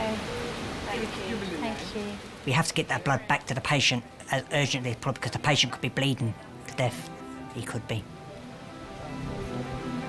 I'm there to save lives, help people. I am. Can I get porter? Can I get porter? Yeah, give us them. I'll take them. I'm going that way because I've got to theatres. Right here. And two. What a night, David. What a night. Been fun.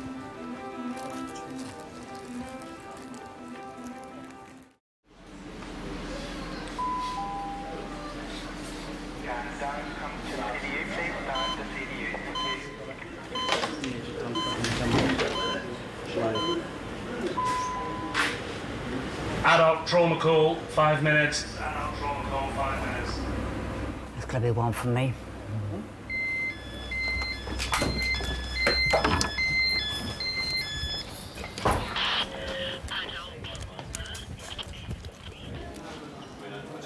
Ex-army chef Kevin hopes to one day be a supervising porter. Some people say I am the fastest porter at the moment in the hospital, they reckon.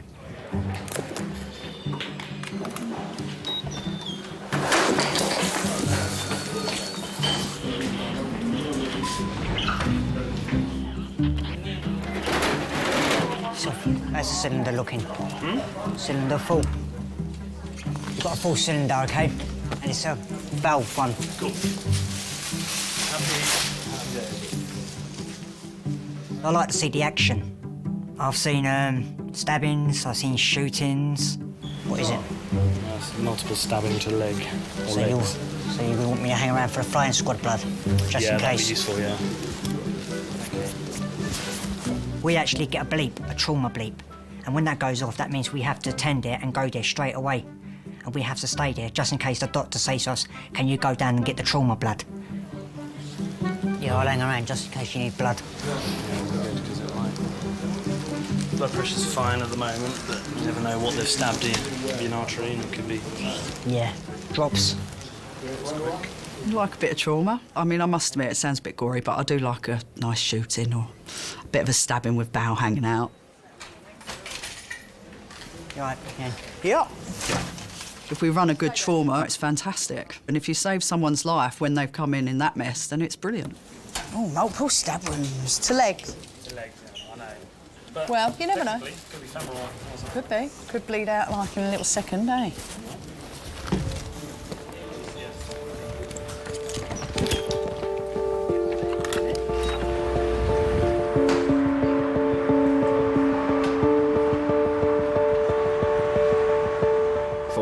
Penetrating trauma to the chest, which are your stab wounds, Kings is one of the busiest hospitals in all of Europe. The areas we serve in London are particularly high crime areas. Are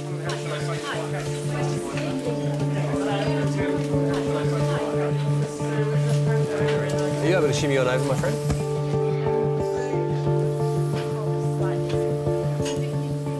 Sometimes, you know, you're looking at 2 or 3 stabs a day. So the numbers have risen up. It seems that, you know, people's way of fighting has moved on from punching each other to using bats, to using knives, to using guns. OK, so he's got a trachea that's in midline. 17-year-old Levi was stabbed during a fight on the street. Entry in the right, normal percussion bilaterally. Sats are... what is that? Sats are just coming up now. Hey, just relax your tummy there for me, yeah? Is there any soreness in the tummy or not really? Good on you. Just take a nice big deep breath. Good man. That's all good, huh? So abdomen's soft and non-tender. So he's got a laceration just medial to the mid part of the scapula. Yeah? He's got another one immediately paraspinally at about the level of 1, 2, 3. About T3, and another one at T4 on the right. He's got no other stab wounds on his legs or around his genitals. He's not completely well, but it's doesn't appear to be life-threatening at the moment, from what we know. But he's going to go for some scans. Are you going to make any allegations for this? No, you're not going to talk to us? That's fine, yeah, just wanted to know. You might just have to sign a quick signature to say that you don't want us to take any further action for this, all right? Levi's condition isn't life-threatening, but he needs extensive stitching and he'll be in hospital overnight. Sharp scratch.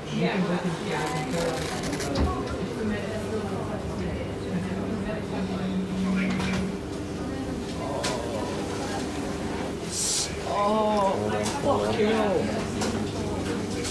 They will all go numb, all right?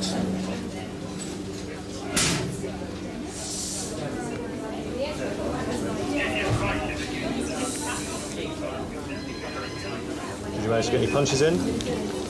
Yeah. Good, well done. I punched him first. Fuck up. Ah, so you brought it upon yourself, did you? But he tried to swing for me. Oh, I see, yeah. I dodged it and banged him against the wall. And he pulled a knife out? Yeah, the prick. Do you know who it is?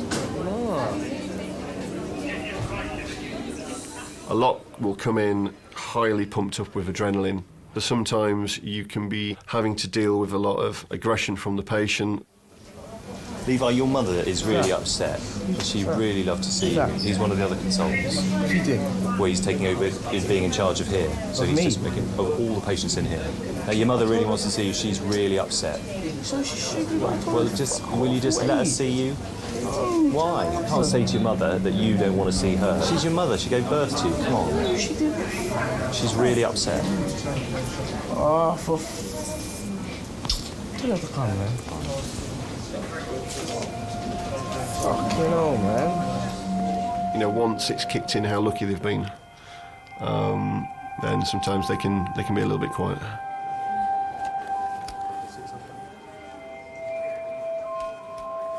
Sometimes family members can not even be aware that they're out, and you get a lot of emotion from some of the mums.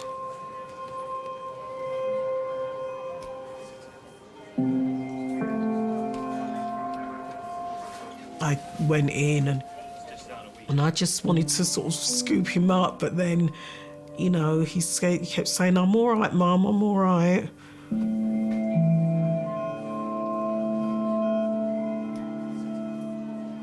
And he just looked so small. He looked about 12.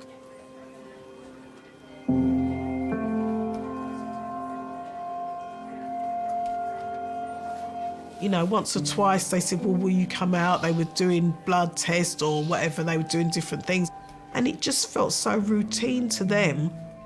And I thought, well, this is my son. This isn't routine. I don't expect this. This is not something I expected.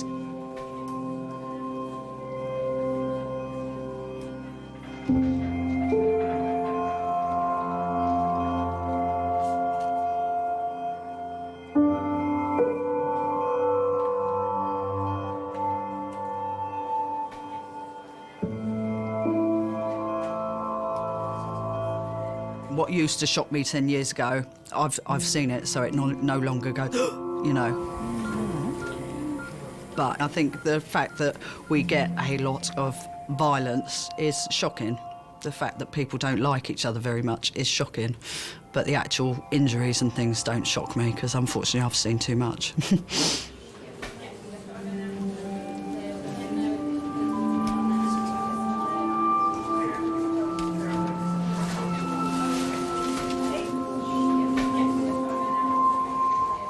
Approximately half of all penetrative injuries seen at King's are a result of violent assault.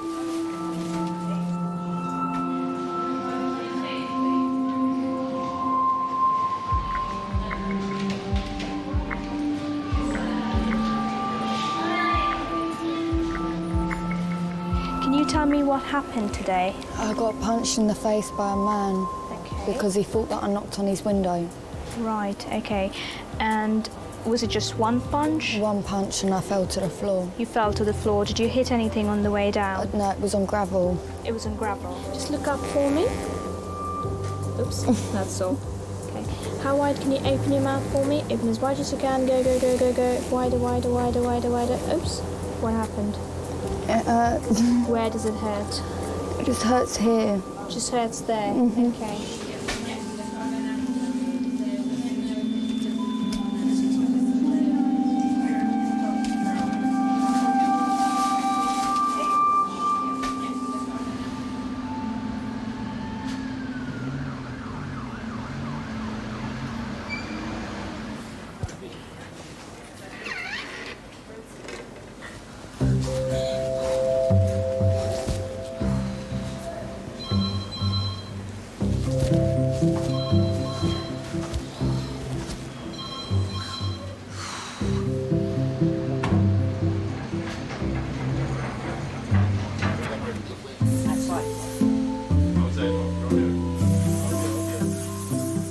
Hello.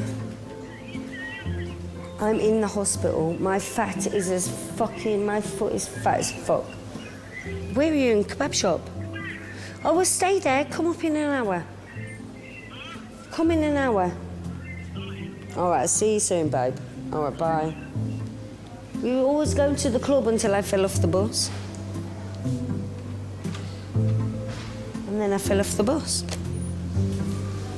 Don't step on my foot.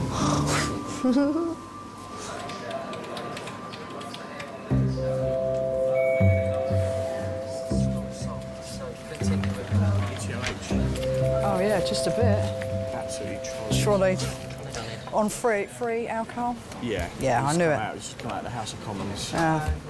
Nice. On our money then? Oh, yes. Ah, Why couldn't you go to fantastic. Tommy's then? Yeah. Why couldn't you go to Tommy's just across the water? No, I didn't. Did you hear what I said, Luke? It's just come out of Commons. I said he's been drinking in the House of Commons. You say it's just come out of the Commons. All right. Okay, sorry. But we're pitching up at Grove Lane. You didn't say that. You didn't say that. Don't get arsy with me. Well, His camera's here and I don't he got that care. as well. I'll He still got put that one as on you, son.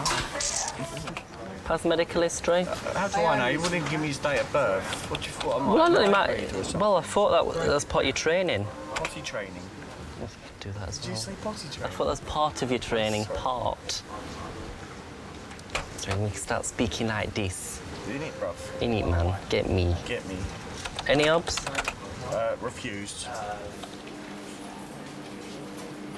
We've got one more test for you. You have to come and sit back in the chair. Ah, fantastic. Good. All right. I'll give you 10 seconds and I'm going to put you in the chair myself. Gosh.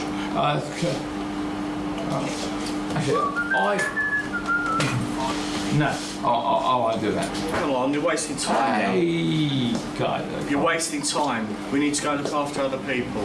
We're cool. We're okay. I'm going. In the chair. No, sit down here. We're okay. Let's go. My man, don't.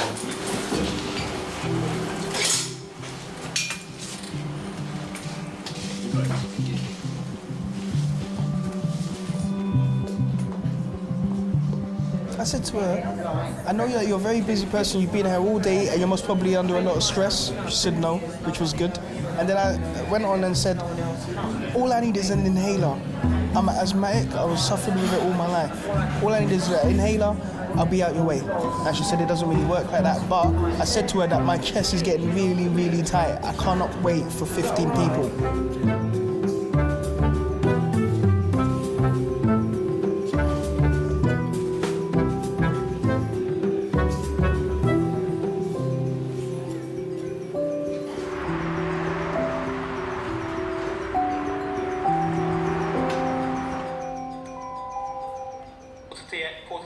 There's no sort of leeway in anything that these people do. Everywhere you go, it's queue, bank, queue, shopping, queue. Flipping hell, man. It's a mad system. And they never give you a straight answer. I asked the nurse, do you think that I'm going to be able to get an inhaler? I'm asthmatic. Obviously, I'm going to need it. This said to me, it's highly possible. What is this? I don't know. What do you mean it's highly possible? Did I not hear something like... It's because of the A&E why there's more deaths. Because people sometimes need, critical attention. But you know what's wrong here is the fact that you have to wait in there for 3 hours. I mean, it's ridiculous. 3 hours, you know? I mean, people got things to do. Everything's to do with 3 hours nowadays. Yeah, it's always 3 You hours. have to sit up for 3 hours. I mean, the money that they put into the NHS, yeah? This should be a smooth operation. No, but you know people what? should be coming in and out quickly. It's shocking. All they need to do is give me an inhaler. You need to give me that or I'm gonna die.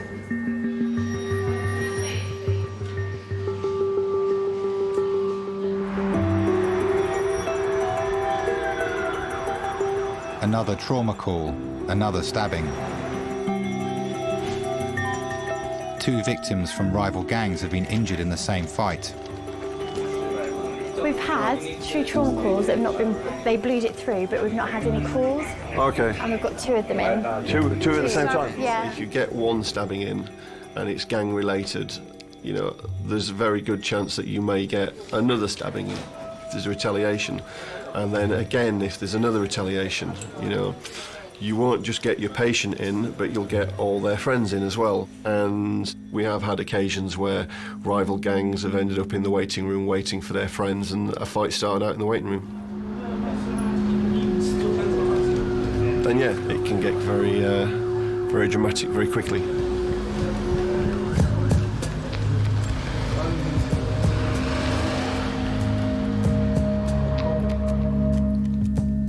It is a dangerous environment. It is.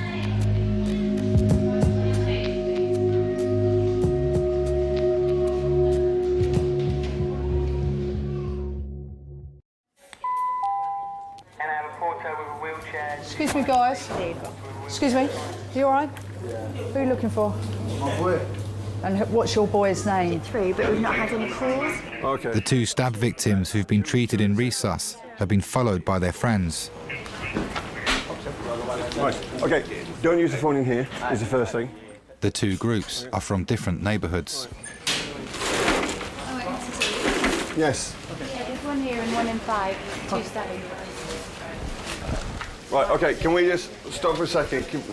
Trauma leader's down now, so I'm afraid you're going to have to go through it all again, okay? And can we just have a recap and let's make a start, okay? Can you just 2 step outside for just for a second? You can come back in. I need the space. You can come straight back in and talk to the police. Okay, you're not going anywhere. Just chat to the police woman outside. Okay. Listen to me for a second. Okay. You're potentially quite unwell. I know things are going on, but for the next 10 or 15 minutes, you're just going to let us need to do what we need to do. Okay. You might think you're not as bad as you are, but unless we fully check you out, we don't know how bad things are. Can you do that for us?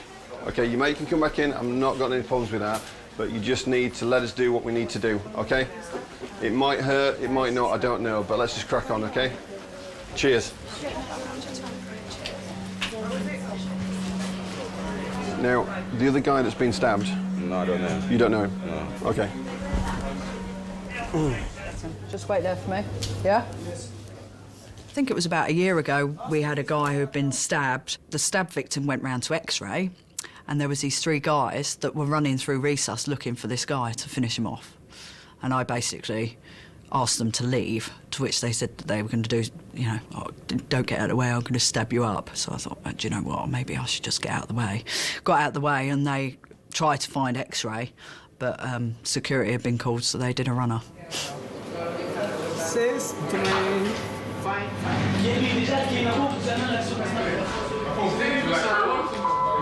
Yo, guys, hello. It's a hospital. What? It's a hospital. You have a problem? No. And no. Seriously. Who are you with? My other half keeps telling me that I shouldn't get myself into those situations, but I can't stop being who I am. Listen, why are you so scared? What's going on? Because I don't actually want any trouble in here.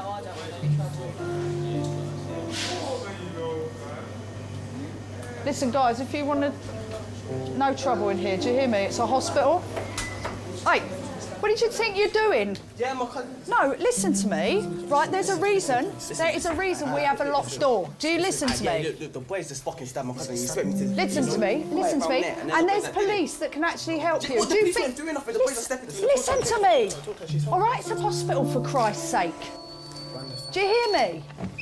All right, and there's a reason I have locked doors, okay? Because I have a lot of people coming in here and causing trouble, so I don't need it. You know, I can't protect you, all right? Yeah, the only people that are going to be able to help you, unfortunately, while you're here, are the old Bill or the security man, okay? Yeah? And Charles is all right as well, yeah? But please, the toilet, you know, straight up there, okay? There's... No, I won't let them through. Someone's got to keep an eye on that other lot because they want to stab them up. Okay. Yeah? All right. And I'm just going to have a... This lot. No. No. I think a bit of respect has gone, and I think that is hard because that has changed quite considerably, that there's no respect for what we do and for anybody else that's in the department at the time if they want to get at somebody.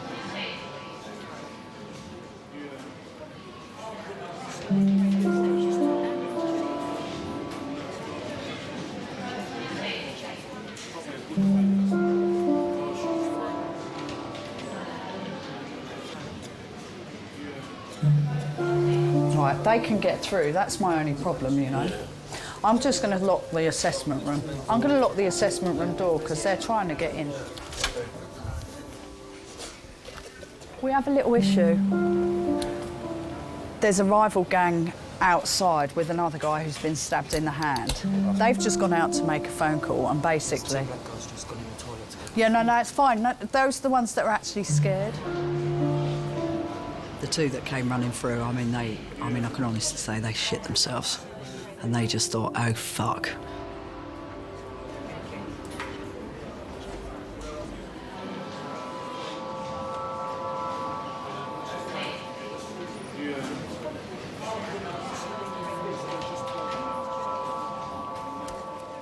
All right, I'm going to make this fair on both people because I'm taking the other guy through there. You're allowed 2 people. You can pick who those 2 people are. Everybody else goes home, okay? I don't care who they are. You pick the 2, that's fine. Same with the other guy, and everybody else leaves this building, okay? Right, listen to me, okay? I know we've got 2 people through there that have both been stabbed, okay? I don't care what's gone on, but for whatever reason, there's a little bit of needle between you guys and the guys through there. That was fine before you started getting all aggressive with people, okay? I'm not having it here. I'm not trying to be unfair, but we've got an incredibly busy night tonight. It's packed through there anyway. I wouldn't allow more than 2 people. I think that's fair. 2 people. He wants you, and he said you can pick the other person. Is that fair? Okay, cheers.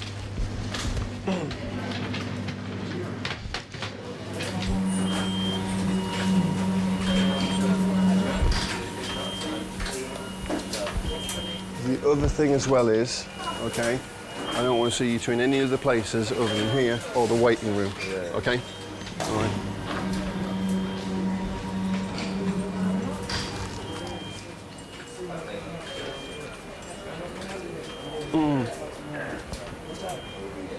The other thing as well is there's a lot of sicky people in here, so just try and keep conversations a bit quieter, okay? Just let you know what I've done. What? He can pick his 2 people to stay with him. The other one picks his 2 people to stay with him. Everybody else has been thrown out. So, and I'll get his guys to stay with him. Get off the side, mate. Thank you. Not for sitting on. And you. We can find you a chair if you need it.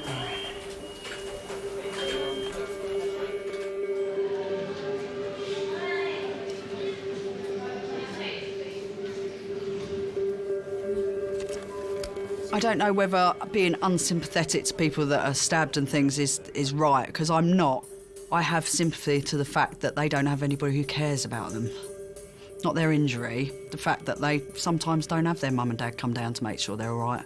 Sometimes you ring up their mum and their mum doesn't even want to know. And a lot of people don't have anybody to look after them, to love them. I think that's sad.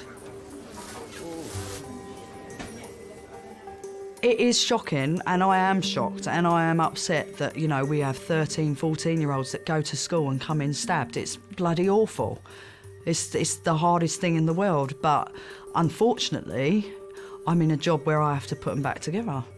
And unfortunately, I'm in a job that I can't, you know, if I came into work and I thought about what we saw every day, I probably wouldn't want to come into work anymore. Because it is constant. Yeah.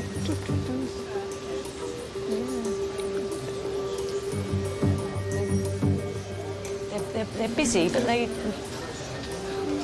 all got something to do, haven't they? And like little bees. Nothing about worker bees. Worker bees. I'm tired and I want to go home.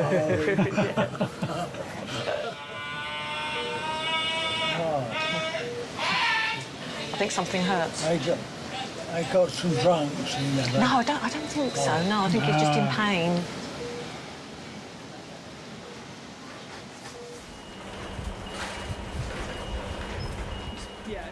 My name is Brian Wayne Campbell, and I'm a porter at Kings. When you work at Kings, you see everything.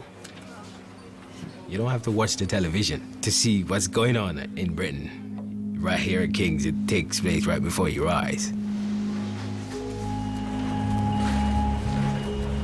I've experienced so much at Kings. I've really learned to tolerate just about anything on this job.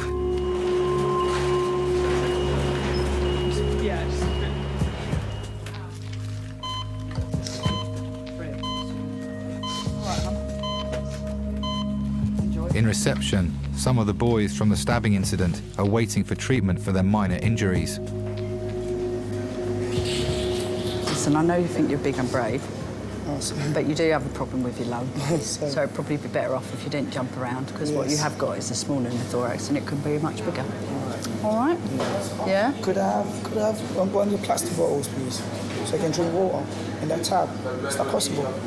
There's a water fountain around there, so there's some cups. Yes. Is there any food available? Food? No. No?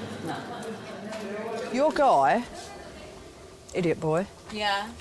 I just said to him, he's prattling around, and he goes, oh yeah, and they tried to stab me up, but they ain't done much. And I went to him, come here. So listen, I'm not being funny. I said, you can say whatever you like. I said, but prattling around like that when you've already got a small pneumothorax, it's just going to make things a little bit bigger. So if you want to continue breathing and feeling all right, I suggest you calm yourself down instead of mucking around. And he was just, he's out in the waiting room with all his mates, bigging it up like this. Yeah. What, the guy one more on there? I don't know about But they're all, there's a massive gang of them out there. So well, your one... and stab each other off again, aren't they? Well, your one needs to leave from a different exit.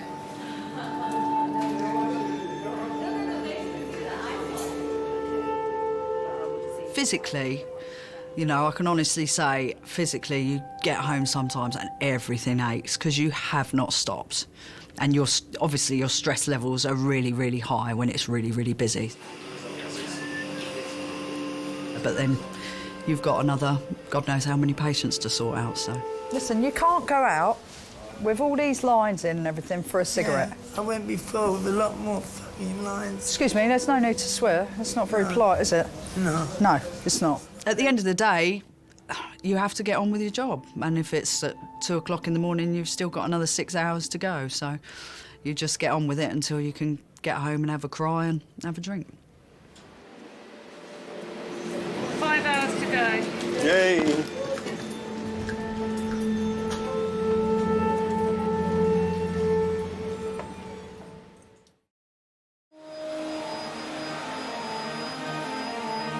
It's early morning and shifts are about to end. The team have been on duty for 12 hours.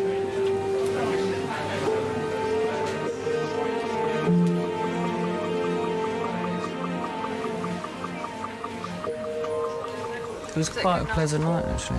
It wasn't too bad. A little mass gang warfare going on in the waiting room and stuff. It's busy, huh? We saw the entertainment. Yeah. And then, you know, the opposing gangs, they went into the same hospital. 2 boys come out the back from recess. And they Could I have a pulse X-ray, please? That's a pulse X-ray. Right. Sister Jen getting in it. But anyway, so it's all a bit volatile at the moment.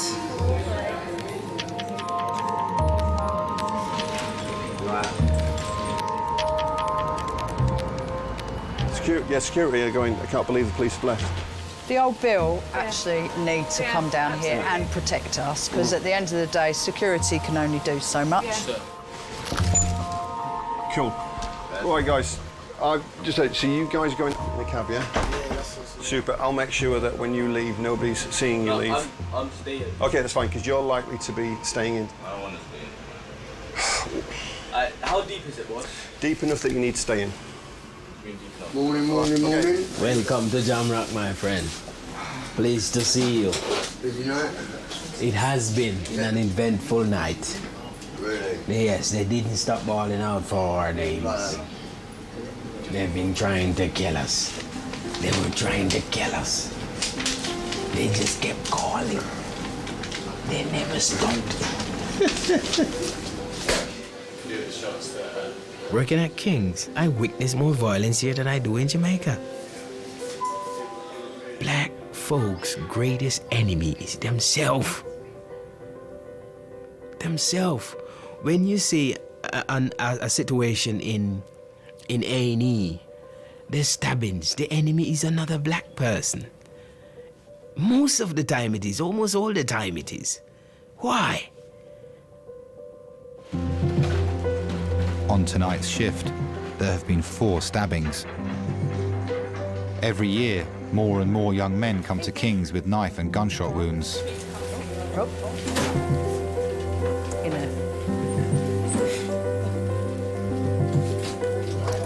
Hold 2 stab wounds to the legs, small one on the left, big one on the right. Was not actively bleeding on scene, but on the way here started. And we'll see.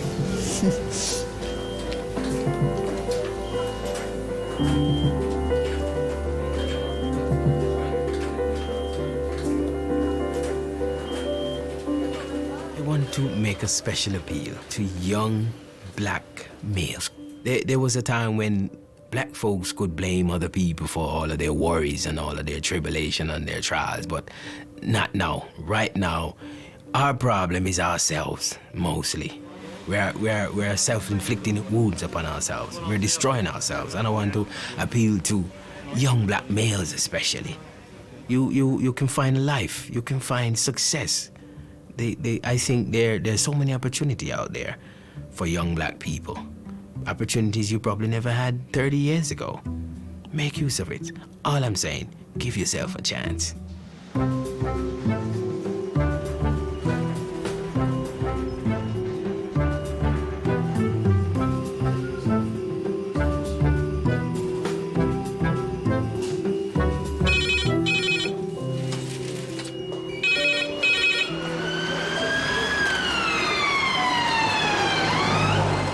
How much do you drink normally? I had a brandy, one in the morning and one of the evening. Seeing as you have got to the grand age of 92, I think if you want a little tipple, we will let you have one. You know what they're gonna say? And push me out when they're ready. Yeah. King's College special. Catch up, hitch up, 2 tablet, 1 crutch and out the door later.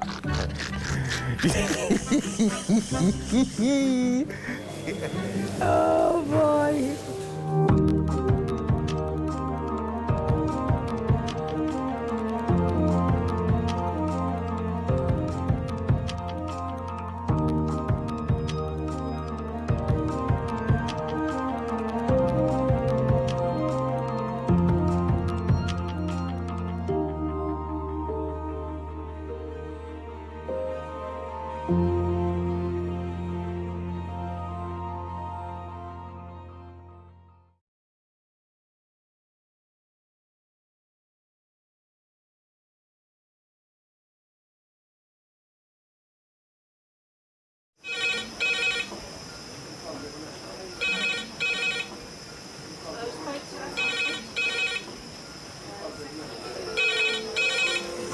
Kings A&E. Lovely. Cheers, bye. Adult trauma call, 8 minutes. Adult trauma call, 8 minutes. I've got an unconscious gentleman. He has severe traumatic brain injury.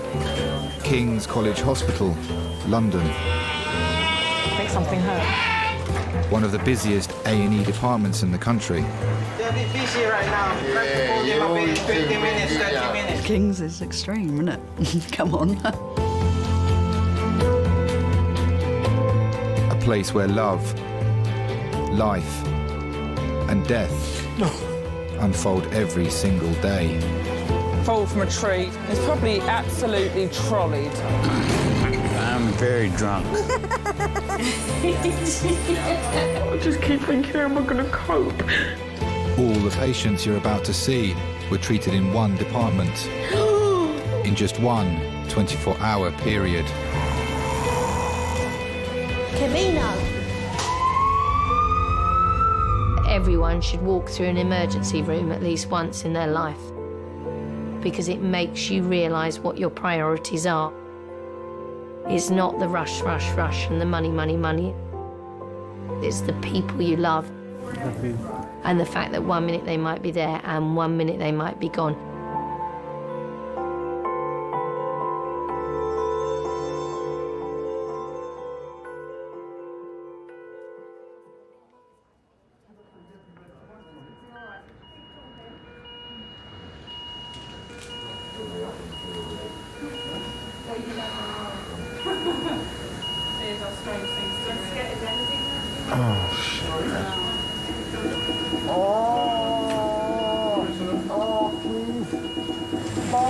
Okay, we're going to go on the R of roll, okay? Commands will be ready, brace and roll. We can have a bucket for him to be sick in as well. Ready, brace, roll. The resus room is central to all emergency departments. It's where the most seriously ill patients are treated. Hello, Kings. What are you scared of? My patients becoming ill, or more ill, or dying. You know, if a patient does die, you just go through it in your head, you know, have I done the right thing? Have I done something wrong? It's terrifying. Adult trauma call in 15 minutes.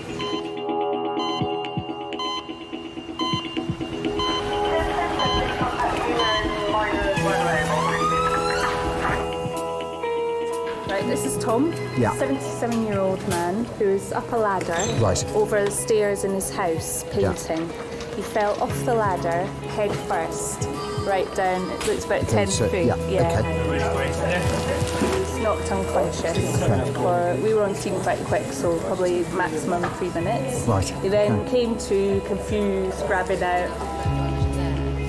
Malcolm is the lead trauma consultant on duty. Today, he's responsible for every major trauma case that arrives. So we're happy with airway? So airway is patent, clear central. Does he feel sick at all? He was up a ladder over a stairwell painting and has fallen approximately 10 foot onto his head. 77-year-old Tom Gibbs is one of 14 people who will arrive in resus today, Kings A&E? Yep. all with just a few minutes warning. Okay, lovely. Thanks very much, bye. Code Reds from Hems. Hems, red phone, 5 minutes. Sorry. Hems have just done a pre-alert for code red blood, but they've given us no patient details, so we're Right. just getting code red blood now. We're waiting for the phone to go again Yeah. to then start the trauma Okay. call. So Do we know anything about the trauma call as well? Nothing. Let me just phone the control desk first of all, because I want to know more about this. No, and basically we're getting 6 of blood up here now. Yeah. FFP as soon as we get them. Wonderful. I've got a Hems called Code Red coming in. Yeah, hi, it's Malcolm Tunnicliffe, the trauma consultant at King's College Hospital here. I've had a call saying Hems have declared a Code Red. They're still on scene. Are you able to give me any more info at the moment? Okay. Lovely. That's fine. That's really helpful. Thank you very much. Excuse me. HEMS, or helicopter emergency medics, handle only the most serious cases. Hems are just loading this patient now. There's a guy who's been hit by a bus. He's sick. All right. Can we just pre-alert theatres that we may, if they could keep a theatre free now? We've got quite a juicy one coming in a minute. Fear of making a mistake makes you not cut corners. Hello, King's College Hospital. Hello, it's Malcolm Tunnicliffe, the trauma consultant here. Hi. Bankers, lawyers, so on. Yeah, of course they've got an important job to do. But I tell you what, I'd rather face the fear of losing £1 million on the stock exchange than of a patient of mine coming to any harm. That's pressure. OK, can we put a trauma call out now? They're 6 minutes away, but put it out for now. He's got chest, abdo and pelvic injuries. He's been entrapped by the bus. Is it hands? Yeah. OK, Katie, can I have 2 units of blood run through now, please? You splash paint all up Jane's settee. What? You had the paintbrush in your hand. When you fell, it was all on the floor when you fell onto the paintbrush. Really have a damage? No, damage, only to only where you yourself. tried to get up and hold on a radiator. There was blood all down the radiator because she was absolutely covered in it. All on the floor where it was pouring out your nose, out your mouth.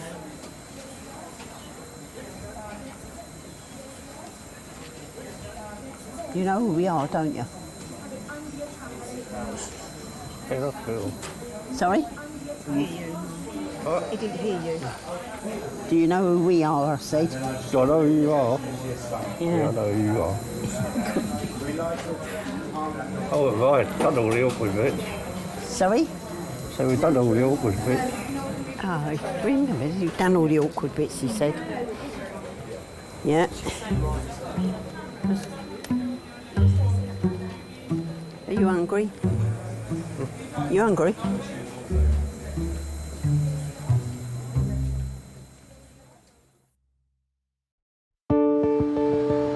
requested code red blood. All we know is the patient's extremely sick. They've been run over by a bus. Juicy one. Juicy one, come in. Big guy been run over by a bus, actually run over. Blood's being teed. I'm going in number 1, Jackie, but I'd like the surgical consultant as well, if possible. The trauma team have 5 minutes to prepare for the arrival of a man run over by a bus. Yeah, it's quite a sick guy coming in. Jackie, what we'll probably need as well, I would guess he's been thoracostomised. So if we get 32 French chest drains straight in, if possible as well after your initial assessment, yeah? One either side. Hi, switchboard. I need to speak to Mr. Halal, the surgical consultant on call. We had one guy that was riding his motorbike. I remember this is the first big, horrid trauma call that came in when I was a junior nurse. There was a guy on a motorbike who was riding it too fast, and he came off his bike and he was thrown quite far, and he hit the divider down the middle of the road. It used to be like giant corrugated iron, like a bendy piece of metal. The impact, basically, he amputated his leg from just above the knee, clean off, no leathers on. And he just hosed out over the floor and arrested in the road from massive hemorrhage. And he was resuscitated for ages and ages and ages, but he'd lost so much blood that he died.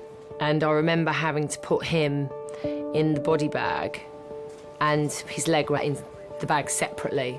And that was my first kind of realisation of major trauma. Helena, we've got a young man coming in who has been run over by a bus and entrapped. He's intubated and ventilated. He has chest, abdominal and pelvic injuries and is cardiovascularly unstable. Thanks. Right, Malcolm. Yeah? I've left him a voicemail. So Savas who's on, so Helena's just going to try and go there. If we just speak to that, Jean-Luc probably on the end of that, just so we can have an extension for him and we can get hold of him. Yeah. Resource sister. Make sure there's nothing there. And straight in. Hello. Hang on a sec. Is everyone here for the team? Betadine on. Yes, thank you, Leanne. Yes, thanks. Bye.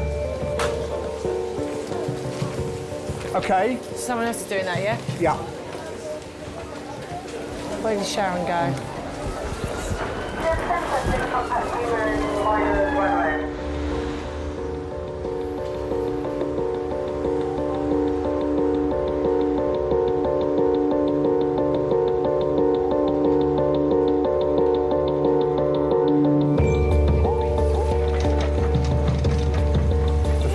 Here we go. Straight in here, please. Sharon, are you scribing? Okay, Me too, are you scribing? Right, we'll have to keep you enough trolley in. Okay, blood on the left arm, okay? Peter. Cross ready. Okay, far away. Guys, everyone listen. This guy is approximately 30 years of age. He was hit by a bus going approximately 15 miles an hour. It bullseyed the windscreen and then was trapped, folded in half, under the front of the bus. GCS 13 at sea, losing one for eyes, one for voice, moving all 4 limbs. Injuries, he's got head injuries with a right periorbital hematoma. He's got a right side flail chest with surgical emphysema. Definite pelvis, degloving of the left anterior shin and foot, and an abrasion to the right shin. He's had a rapid sequence induction with a pank time of 14:45, had 2 of morphine, 2 of midazolam. He has had 50 of ketamine. Immediate needs, blood, more IV access, and possible surgical control. Lovely, thank you very much. Okay, Peter, happy with the tube? No, not yet. No. Okay, Jackie, talk to me. Right, heart rate is 154. Thank you. Jesus Christ. Peter? Happy? Okay. I'll just take that on and then I'll relieve you. Everything Malcolm does in the next 15 minutes will be solely to keep the patient alive, so he can be scanned and have his injuries assessed. Outside that door, there's some folding screens. Can you just put one across them doors so Okay, people can't see straight in? put tubes in both sides. Yeah. Gareth, just put your finger in there to see if he's up that I'm side not getting as well. blood pressure here, We've got a guys. drain coming. Some things are irreparable. Some people come in and through the door and, we try. I could do that. Ramilla, we just fast scan him, just see if you can compartmentalise where the bleeding is. If there's nothing in his belly, we'll go to angio. If not, we'll go to theatre if there's a lot of blood in his belly. I think it makes you see how fragile life is, definitely. 1 minute You're walking down the street or you're going around Sainsbury's with your trolley, next minute you're in the back of an ambulance.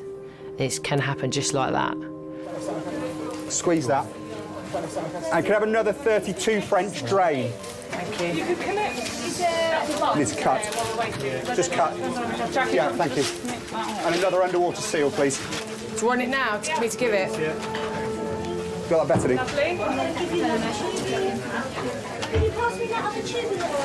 Right. Now can you shove that in? Oh, you got his tubes in. Got the tranexamic acid. Yeah. Can I have a pair of scissors? Anyone got scissors?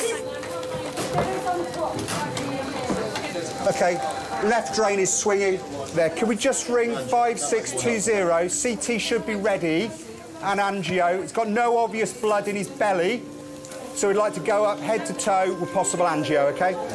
OK, good. You put a three-way tap on that line. Guys, we're happy he's got a tube in. We're happy both drains are swinging.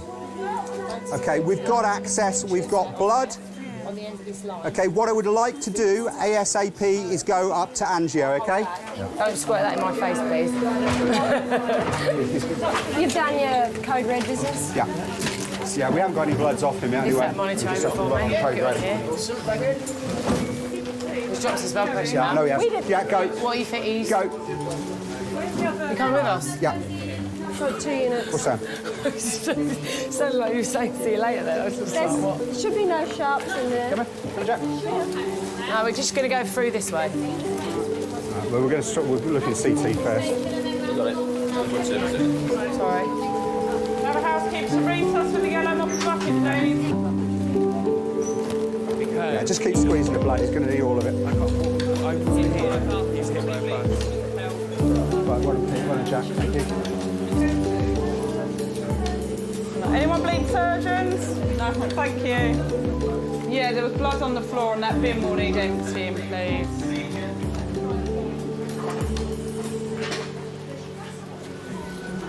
Sharon, the FFP's gone up to first floor CT. They're sending another 2 units when it's defrosted. Okay. What's that on my back? Turn round, darling. Oh, I don't know, you look like you've been run over. Oh, no, I feel like it. There's nothing new there, though. Yeah, See what's happening there. He's got a nasty fractured pelvis. And just gone. Yeah. Which is good. What's that, 20 minutes? Yeah, not even that, was it?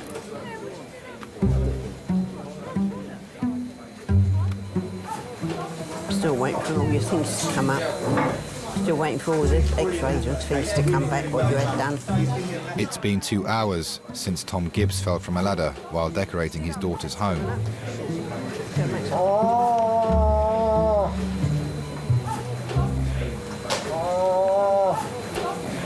Very busy in here.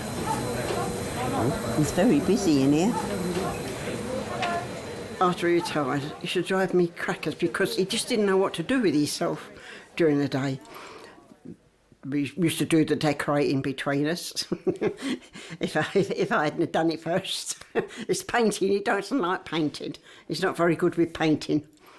And that's what he was doing when he fell down the stairs. We had to stop and start with you, bringing you here. Was it 3 times? Yeah, 3 times. We had to stop the ambulance in the road for them to come and see to you. Because you were sick. And they turned you over and you wanted to get up and they said, no, you can't. If you hadn't have been tied up like this, he'd have sat up. Like he did. I mean, we had to fight to keep you on the floor in chains. You wanted to keep getting up. So I held you down. Got my own back on you. You should let me get up. No. I'm not very good with heights. So we arranged for him to come over that day and to help me to paint up the stairwell. And fortunately, he didn't have the ladder completely positioned on the stairs properly. And I went to say to him, don't move. And as he turned around to look at me, the ladder spun, wedged across the stairs and threw Dad over the top. And down he went, head first. Completely silent, not a sound came from him. And he hit the bottom and that was it. He just completely knocked out for about 3 minutes. And I thought he was dead on it. Yeah, I thought he was dead actually. He hit the floor and he just didn't move. Right. What's up? What's hurting? Hey? Your ribs? Yeah, I think they might be cracked, Dad. Is that the first time you've had to think about it? Yeah, I think it is. Yeah. Dads are not supposed to fall down the stairs or have accidents or ever die. They're supposed to be there for you forever. That's the way it should be. And we know that the life cycle says, you know, obviously your parents are going to go at some time, but we're not ready for that. We don't want to think about that. We just think they're going to be there forever.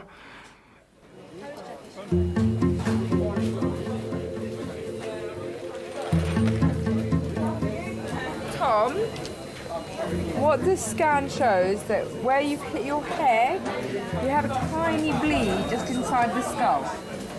He'll be staying in for the next 24 hours because you need to... You've got to stay in, you've got to stay in for the next 24 hours, just to make sure that you're okay. We like fussing. They like people to practice on. You know, you mucked up all their things you have bleeding all over them. Take that for your sleep.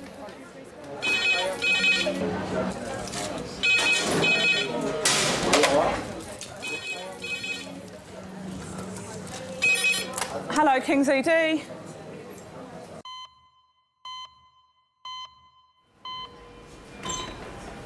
Guys, absolutely brilliant effort, okay? Really, really well done, okay? We know what his source of hemorrhage is now. It's really good. Which is? What is it? This is pelvis, this is the bony injury. Scans reveal the man run over by a bus has suffered massive internal bleeding. Okay, so that's fine. Yeah, that's absolutely fine. In the short time he's been at King's, he's had his entire blood volume replaced. Oh, that's his flower segment. Oh! When someone does die on your watch, how do you deal with that? Do you know, it varies. When a patient has been in hospital for a while, you can prepare the family that the worst is going to happen. But the vast majority of people we see who die, it's completely unexpected. One thing I think you have to be in every case, you have to be brutally honest when speaking to relatives once you know who they are. Thank you. Bye. You've got to say to them, your husband, your wife, your child, your mother is dead. Adult red phone in 6 minutes. That's adult red phone in 6 minutes.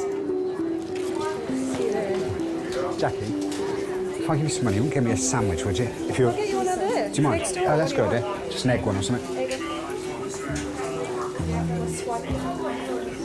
Hello, darling, only me. We're having absolute fun and games with trauma. I'll fill you in a little while, okay? We need to give him some IV Absmount because he's got a really nasty compound degloving on that side. Yeah, okay. Should we wrap this up with something then? In fact, can we put a thing on it not to be removed until reviewed by ortho consultant? Right, let's strip him off and sort him out. Hello, Dan. Yeah. In a way, it's sort of good you've gone to your mum and dad's because I had fun and games with trauma and I won't be leaving for another hour. We've just had a 30-year-old guy brought in by Hems about an hour ago. Been hit by a bus in Elephant and Castle, folded double, conscious while he was folded double, extricated. Well, if I say to you his pelvis is like a jigsaw puzzle, you can imagine what it's like. The next arrival in resus is a cyclist. That bit's getting to number 4. He was found alone and unconscious in the road. Look, I'm gonna have to go. I'll give you a bell in a little while, okay? All right, bye. Okay then, guys, let's have a listen to Roger.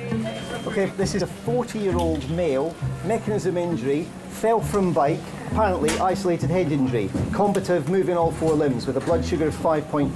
Okay, thank you. Okay, can I have a listen? Helen, could you have a gentle feel of his pelvis and look at his scrotum and external meatus as well? Thank you, Nola. I'm bloody eating all day.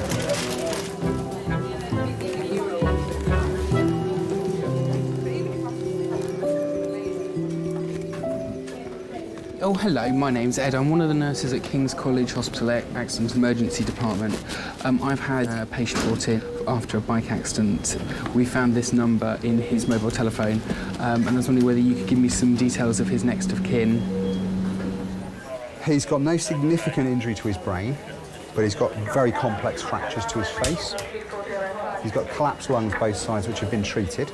Staff are also beginning to piece together the identity of the man run over by a bus. His name is Theodore. He's got, quite honestly, the worst pelvic fracture I've ever seen. It is in bits. So he's reasonably stable at present, but still life-threatening, and he'll be life-threatening for days. Okay, fair enough.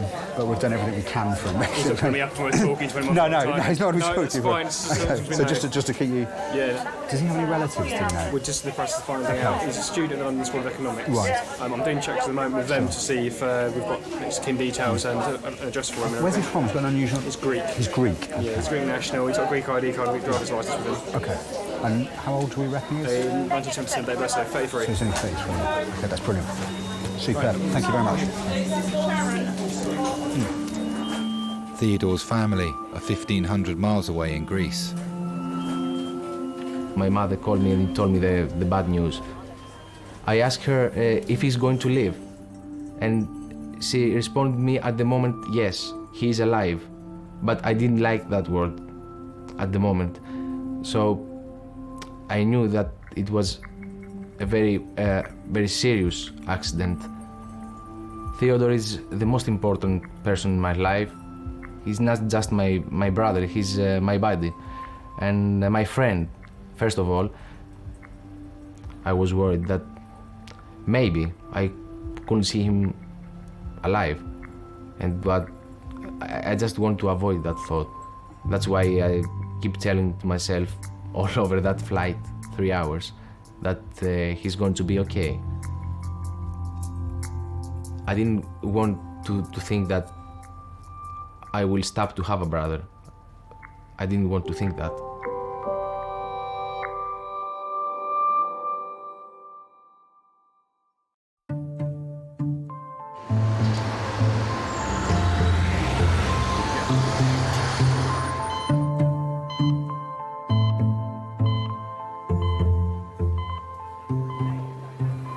You're right. It's William. Does he like to be known as William or Bill? Yeah, or Will. Will? Yeah. Hello. 4 hours after falling from his bike, William has yet to wake up fully. You squeeze my hand for me. Squeeze it tight.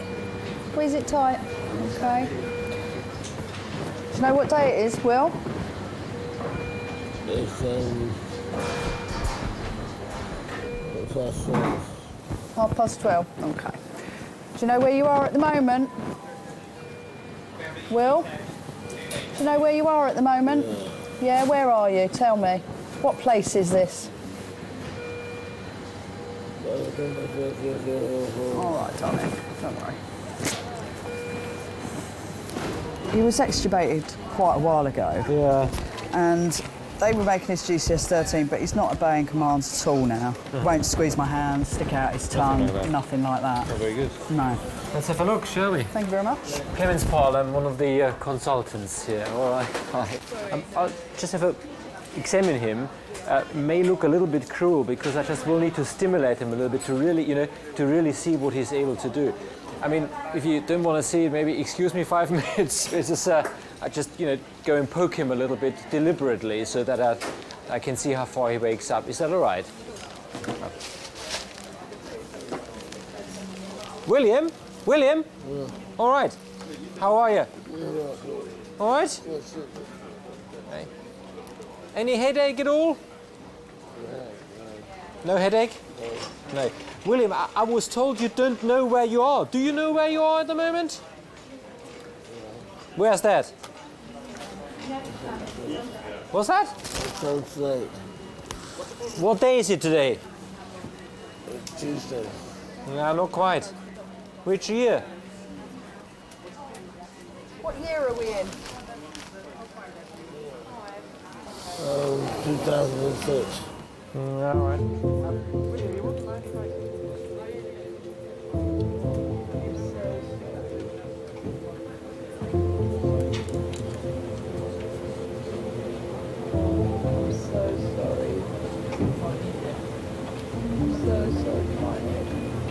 I'm going to let that all kick in.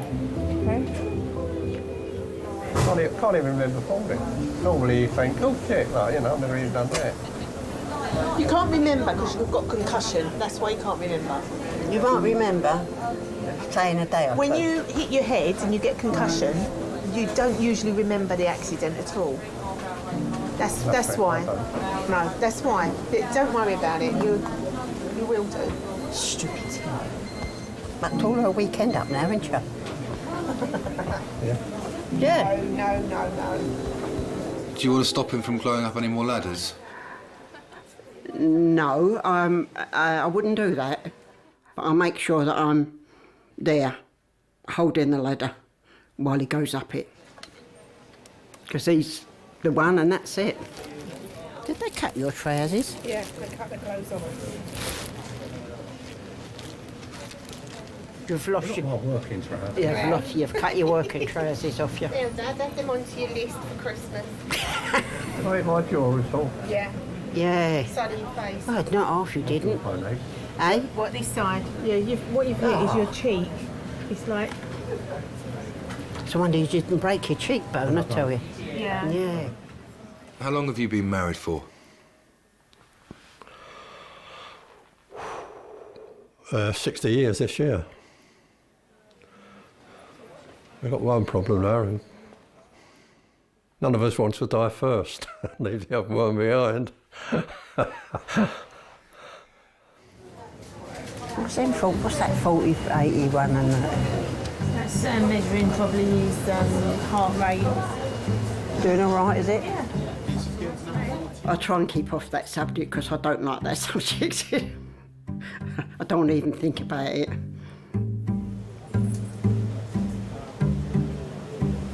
He's going back to a normal colour in his face now. You can't go yet anyway. I want an anniversary card off the Queen for 60 years, be married to you. So you can't go yet. You know, when the summer comes and we get out in the garden, we'll probably still be getting up trees and cutting the branches off. And probably get a lot of... shouldn't be doing that, but... Where do you draw the line? You know, when do you suddenly say I'm too old to do that?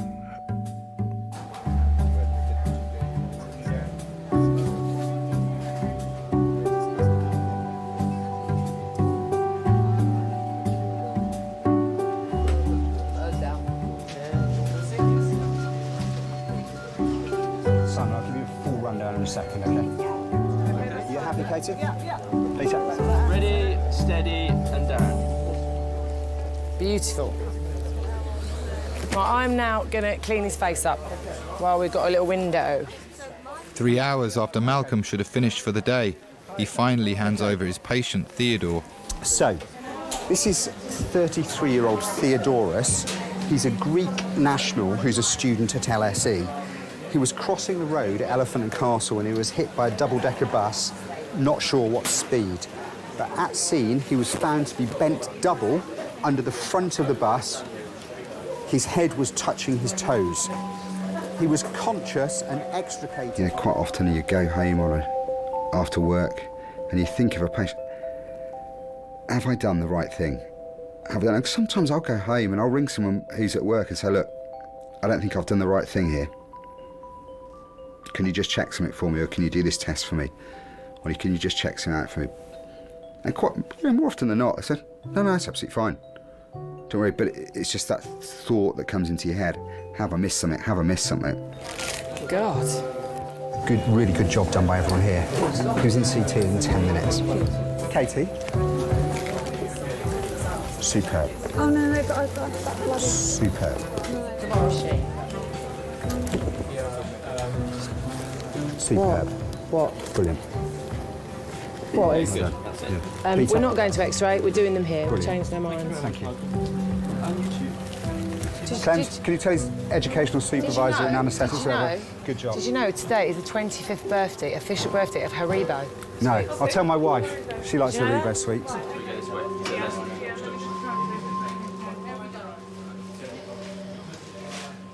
We're kind of a jack of all trades, really, aren't we? We know a bit about everything. You know, it's the first bit when you come in the door, what needs doing then, and then after that, we pass the rest of the care on to somebody else. We never complete the care, you know, so getting them out of A&E alive is only a small part of it. That's the best bit. Obviously, that is no guarantee that they're still going to live.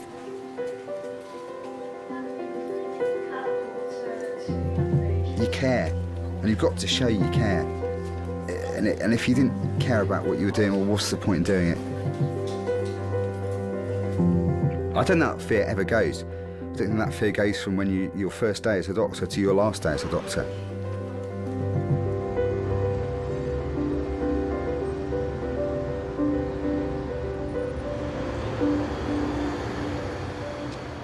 I remember that I asked the doctor stupidly, actually, does he going to walk again?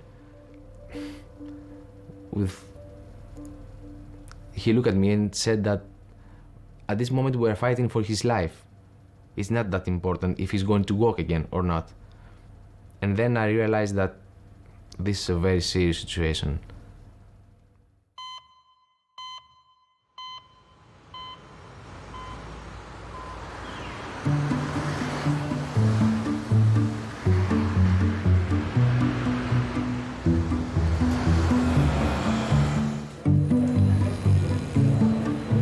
It's now 9 hours since William hit his head coming off his bike. I haven't seen a concussion that good since my brother came off his bike. Can you wake up, Will? Will, can you wake up for me? Concussion can leave you quite confused. Your frontal lobe hitting the front of your skull, and that's where all your personality is, and your behaviours come from. Your inhibitions are all in the frontal lobes. Hey, Will. How you doing? Where are you at the moment? I'm on 5. Okay. What day is it? Not good. It's not a good day. You squeeze my finger for me? Good, that's a bit better, isn't it? All right, mate, lie down, that's all right. Have a bit of a kip, yeah? Yeah, but it's all right. It's because I didn't sleep very well, so I can sleep this well and stuff. Oh, you sleep as long as you want, all right, if you didn't sleep very well. Am I actually asleep? Are you actually asleep? Well, you're actually in the hospital, sweetheart. Both him and his wife were such genuine, lovely people, and it was an accident that came completely out of the blue, which is shocking for everybody who's involved, you know, and I think when it's like that, I feel that I have to step up to the mark and do my best for the patient and the relatives at the time, because it's scary. Your face is a bit bashed up, yeah. So tell me, was I let me run upstairs? Don't worry about running upstairs, darling. And do you know what year it is, Will? Can you tell me what year we're in? 2007. 2007. Well, we're getting up there. We're getting there. People that have head injuries, they've had brain shakes. Their brain doesn't work the way it should do. Do you know what I mean? That doesn't mean that there's something horrendous going on there. It just means that they've had a good shake of their brain, and they just need to go to sleep and recover. But unfortunately, we have to keep waking them up to try and assess what their conscious level is when they are awake. Will? Hello? What's happened to you today? Well, hello. Can you tell me where we are? Will, stay awake. You're in King's College Hospital. You're in the hospital. What do you think my job is? What do you think I do? Well, I'll tell you. It's to get things ready. Yeah? You can wash them. Okay. It's important to me how I treat people, how I behave. The fact that I can't remember is a concern. Is a weird experience, just not remembering for quite a reasonable period of time. You know, a part of your life which is a very sort of dramatic and important part of your life. okay? But once the swelling settles down, you should definitely go back to normal appearance. So the swelling will your face will look the same as it was before. Okay, no big changes. What you need to do is just also be careful with every time you sneeze or you have to blow your nose. You probably have to sneeze by keeping your mouth open, okay, to relieve pressure on your eye. Otherwise, if you sneeze or blow your nose quite heavily, you will definitely have, a big puffy eye. Okay? He's not going to remember that. He's not going to remember. No, he's not processing the information correctly. Sure, you're not. What did the doctor just say? This doctor. That doctor. This one here. Yeah. What did he just say? He just said I was staying at King's Cross. Right. So really, come back tomorrow.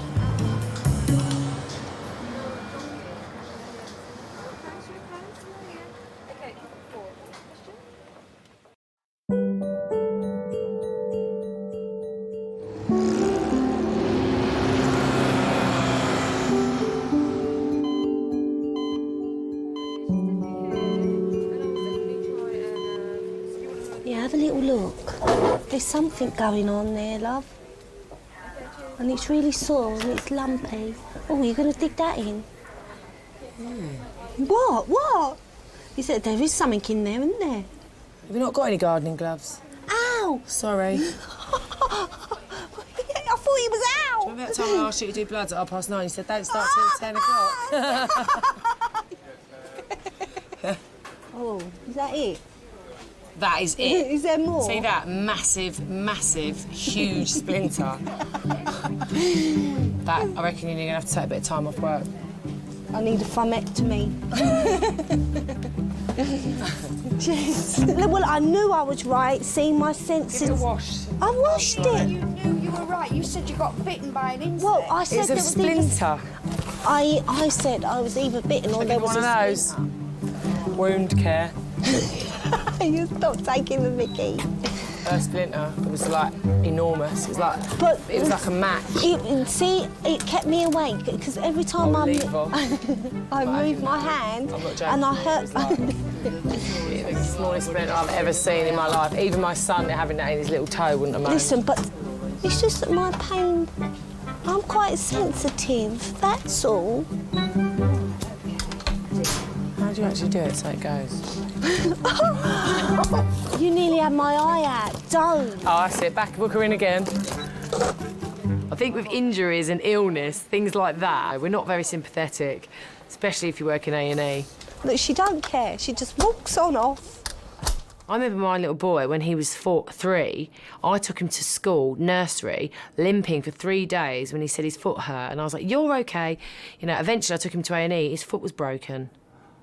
I took him to school for 3 days. Yeah, Jen, so this boy comes in yesterday. Yeah. Greek guy, student at LSE, crossing the road at Elephant Castle, hit by a bus, folded at his waist. Gareth Davis from Heaven, so his head was touching his toes, conscious. The fork broke on your bike. Do you remember me telling you that? Oh, yeah, so am I going to survive OK? Yeah. You just have a little problem with your memory at the moment because you have a concussion. Because you hit your head. God, that's bad luck, isn't it? It is bad luck, yeah. All patients are vulnerable to an extent. William, I'm just going to shine a light in your eye, OK? So I'm just going to shine the light. No, OK. You look at my...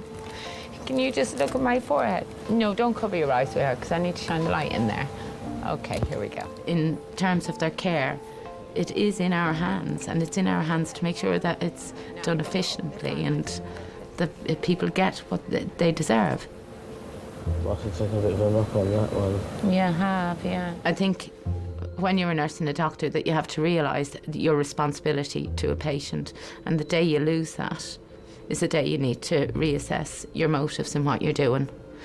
Because it doesn't matter what walk of life somebody comes from, there is a time when we all need somebody to stand up for us. So am I going to, Well, we're going to keep you in. OK? Yes, you will. Will I recover as my breakfast or...? Recover as your breakfast? Does that make sense? Let's get this right. Do you know where you are? What's this place? Didn't I tell you where you were? I was absolutely fine, and I must have had a fall. You did. But where did I tell you were? I told you we were at King's College Hospital. Oh, yeah. So where are you? King's College Hospital. That's right. So I'm going to ask you now in a few minutes again, and we'll see if you still remember that, OK? I wasn't in a position to make a decision, or probably even conscious or who knows what at the time, so I'm really glad that there was someone who was really connecting to my situation and really making sure that everything was done possible for my well-being, which for me I'm really moved by, and I think that really is fantastic, and I'd like to thank that lady. William? Yeah. Where are you? Where am I? Yeah. What's this place? I'm in hospital. Right, good. Which hospital? I'm King's College Hospital. Very good. We're getting there. Smashed pelvis. Smashed. I'll show you the pictures. He was found by hems folded in half. So, I mean, he's detached the right hemipelvis from his sacrum, hasn't he? It's just, I don't know how they'll put that together at all. It's a little bit wild to owe your life to someone you don't know who he is. I don't remember nothing from that day. How long after the accident was it when you were awake and you could understand? Well, my accident happened on 19th of November. And I remember having, my first thoughts in the middle of December. A whole month was missing for me. I think that in doctors, I owe my life. They saved my life. Somebody upstairs loves you, Theodore. Yes, I meet him. I went and I come back. So yes, someone is upstairs and he's very kind with me. He was very kind with me. And it still is. Hello. Yeah, not too bad. After yesterday, trauma. That guy, I thought he was going to die, but he's always doing all right, actually. Is he? Yeah, I've been seeing him on surgical critical care. He's still intubated, got a pelvic X-fix on, but doing okay, actually. Saved him. Well, you don't often think you made a difference. I think we did. I think we all did yesterday.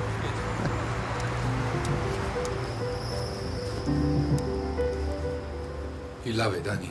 Yeah, I do. I don't deny it. Why should I deny it? It's extremely satisfying. It's extremely satisfying. But then it's my job. That's what I'm trained to do.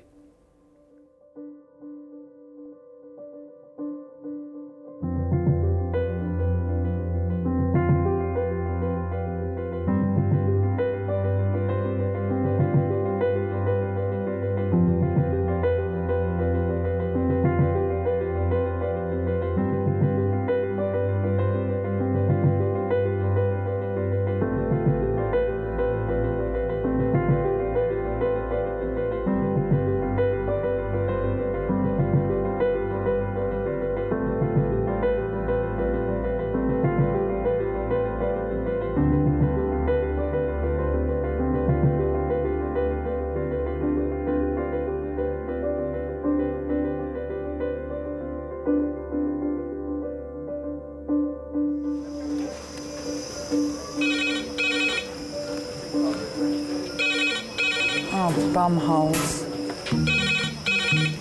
Hello, Kings A&E. I'm such a moron. I'll try my best to sort of just bring it together and close it up. They think that we can just put them back together brand new, that we've got spare parts in the drawer. When they pop your eye out and it's hanging down, yeah? Oh, that's what they do, seriously. He's 31 years old and a motorcyclist. He complains more pain in the right testicle than the left testicle. It looked like a purple carrot. I can tell you that much.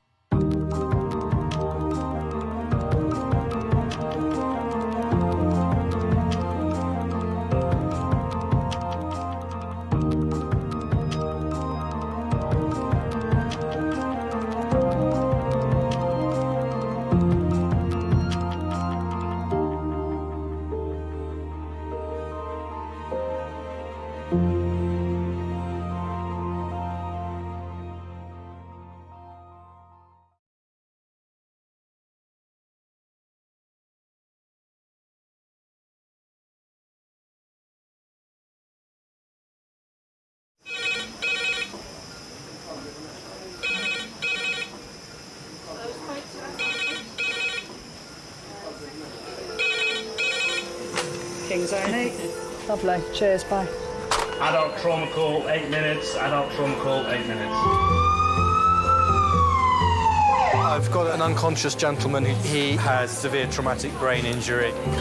King's College Hospital, London. I think something hurt. One of the busiest A&E departments in the country. They're a bit busy right now. Try to call them a bit, 20 minutes, 30 minutes. Kings is extreme, isn't it? Come on. A place where love, life, and death unfold every single day. Fall from a tree. It's probably absolutely trolleyed. I'm very drunk. I just keep thinking, how am I going to cope? All the patients you're about to see were treated in one department in just one 24-hour period. Camino. Everyone should walk through an emergency room at least once in their life, because it makes you realise what your priorities are. It's not the rush, rush, rush and the money, money, money. It's the people you love. And the fact that 1 minute they might be there and 1 minute they might be gone.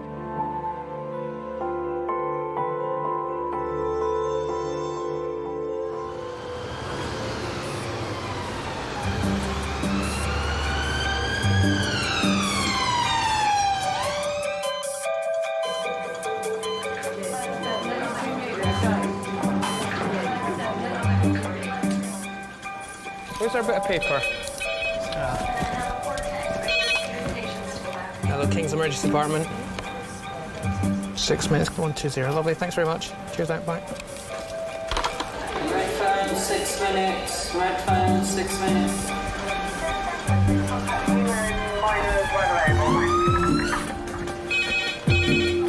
You are jesting.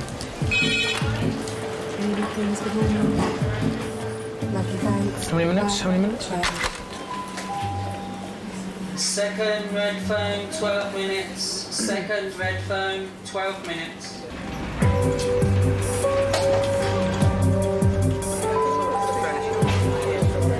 Can I have a receptionist to reassess the book in the red phone,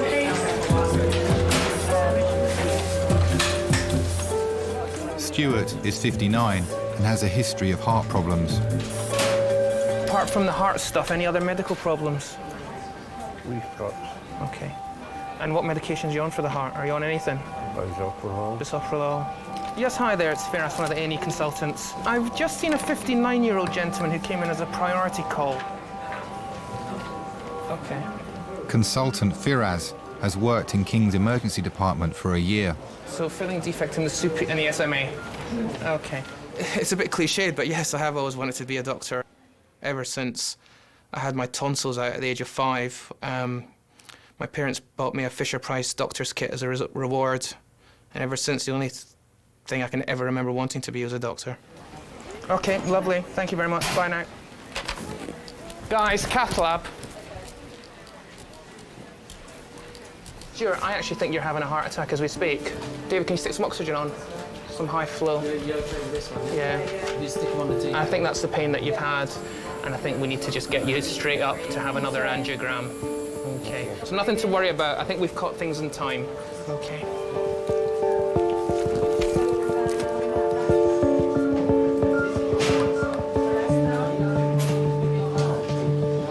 You have some patients that it's obvious what's going on. You've seen it so many times before. And then there's other times where, well, you really don't know what's going on, and it's almost... You're not gambling, but you're playing the odds. You're thinking, what's the most likely diagnosis?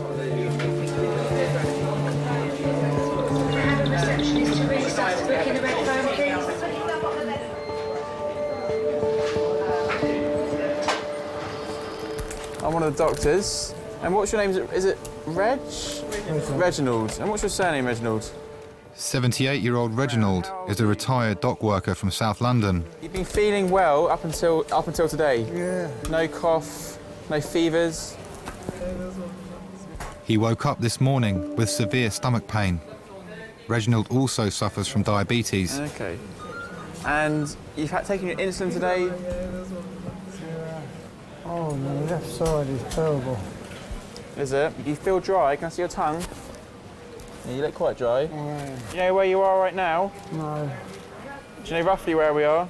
no. Do you know what kind of building we're in? Hospital. That's it, we're at King's College Hospital. Kings. Yeah, do you know what year it is? 8.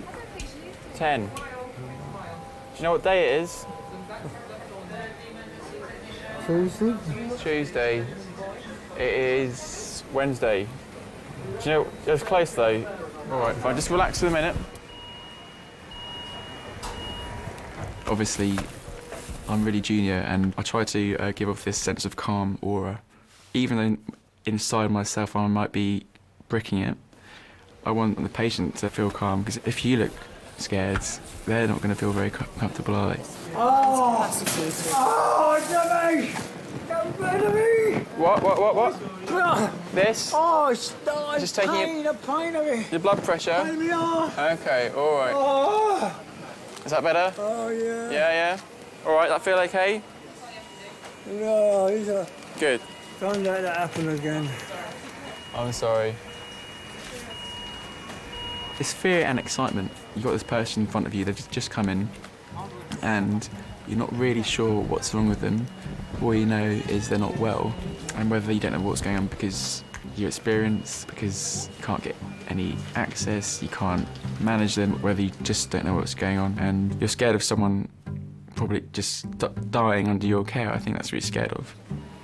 But usually the fear kind of stops a second. It's like, I think you can probably equate it to performing. When I was like 9 years old, I played my cello. I remember my first solo, I was shaking, I was sweating. Then you got out onto the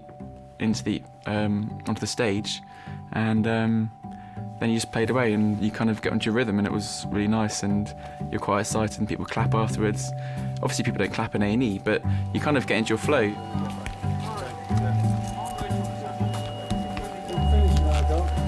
No, we're not finished yet. We're just starting.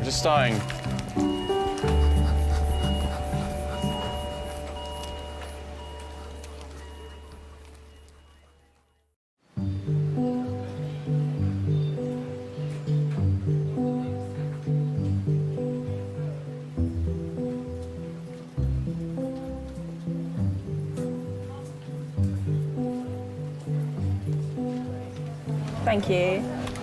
Next, please. Next, please.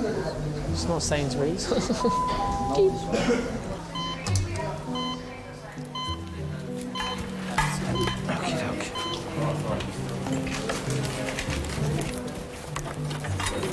me have a little feel of his belly. So we've got on 6 units. And then we get him catheterised, see how much is in there. Doing that. You're going to make me feel better. I'm going to do my best. We might make you feel a little bit worse before we make you feel a bit better, but we will make you feel better. I'm just going to lie you flat. I need to examine your tummy. I sort of quite like to stay distant from patients as far as possible. Well, sometimes things that are more interesting and you feel more passionate about, you get more involved. Sometimes any father-like figures, there's the potential to be emotionally attached to them, I guess.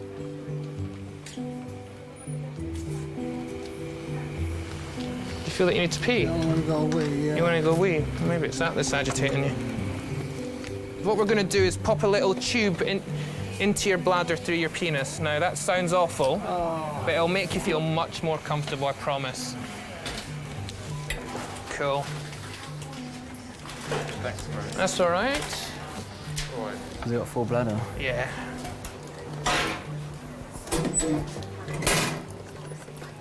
A bit cold.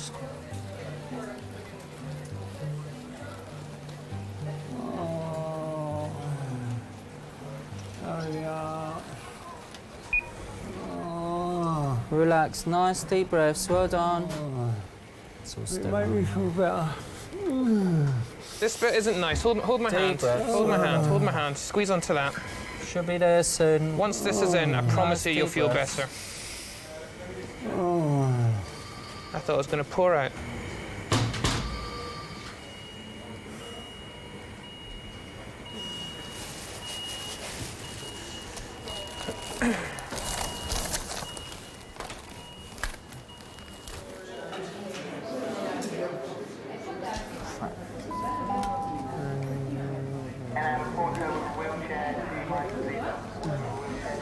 Come on, where's all the nurses at, man? There's one right there. Ralph Bronstein. Hi. Hi. They look professional with their little pocket watches. I should have one of them. You like uniforms, Rich? Yeah, they're not bad.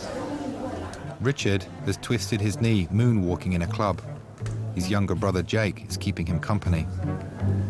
Jake is really, really shy around other people because he hasn't really experienced what I have, so I'm kind of just giving him the heads up. Basically, who I am to Jake is what my dad is to me. Do you think people come to hospitals just to pick up girls? No. I think they do, man. That's you. Me? Me? Are you crazy? Don't come here purposely. Yeah, you broke your knee on purpose to meet hot nurses. Just go out and be like, oh yeah. Yeah, just to meet hot nurses. My dad is a really good role model. And for me to be a man and for me to do what men do, that's one thing that I need to turn into is a really good role model. I'm gonna do the turn. It's like the 2-second look around. It's just like when you pretend to stretch your neck muscles and just have a little pee. She's doing her makeup, see? She's doing her makeup.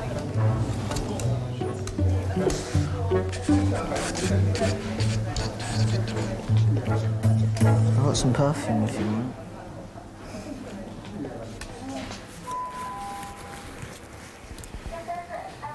Reg, how are you doing now? I feel terrible. Yeah, okay. I'll be honest with you. Yeah, no, that's understandable. That catheter hasn't made a difference, has it? You still feel and look quite rubbish, don't you? Okay, okay. Yeah. Yeah. Before my dad died, he was actually living abroad, so every time I would go out to visit him, he would introduce me to his university colleagues or his neighbours. This is my son, this is Dr. Firas. That's how he'd introduce me. And you could just see his eyes light up with pride. He was, yeah. I'm glad, out of everything, I'm glad that he saw me become a doctor. You know, I still remember his face at my graduation. I've got a photo with him. I think it's the only photo I've got in recent memory where he's actually smiling. It's nice. I've got that up in my study at home.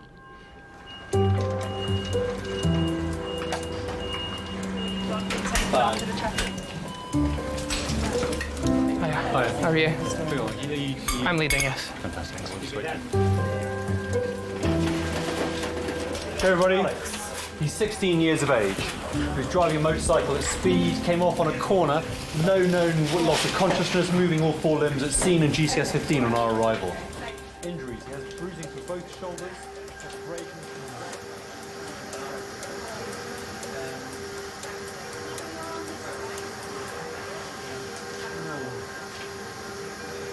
Nurse.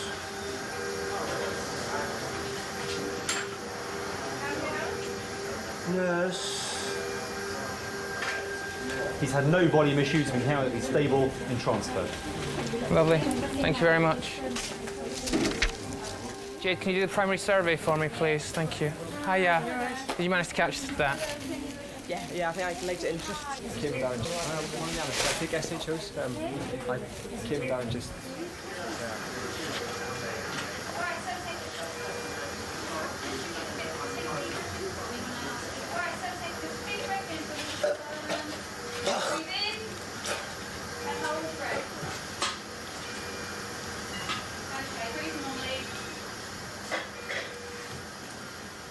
Stick a big line in that arm for me and grab some blood. Oh, has he got 2 oranges? I just need, if you could just grab bloods from that arm for me, that'd be brilliant. Down here, don't worry, just moving things around. Just pop this arm down to the side. Good man, that's excellent, and relax while I'm just doing this job. I'm just going to have to do the tummy. GCS is 15, equal me out. Any pain there? Reg, how are you doing? Lie you flat? Yeah. Have you got more pain?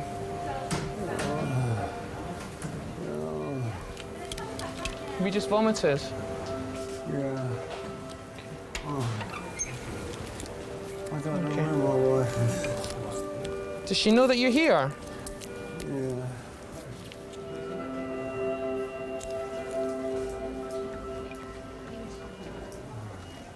you know if anyone's phoned his wife? Well, LES said that they were following by car and they haven't come in yet. Shall I give her a quick phone call? Yeah, if we've got a number, that would be brilliant.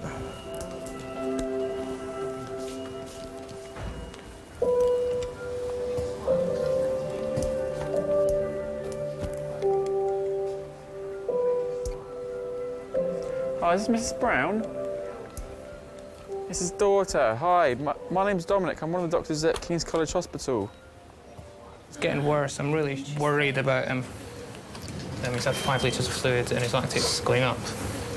Ooh.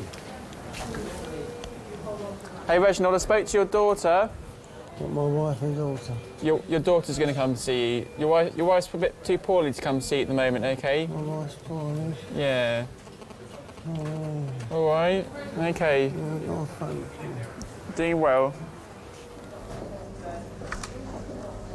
Did I tell you that I was seeing a gynecologist that works here? She hasn't contacted me back in ages, so obviously she's bored of me. Don't you know what a gynecologist is? It's girls that kind of look at other girls, Brazilians. They're kebab rolls.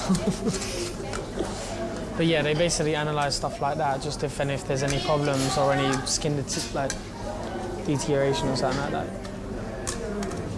Where is she? I don't know where she is.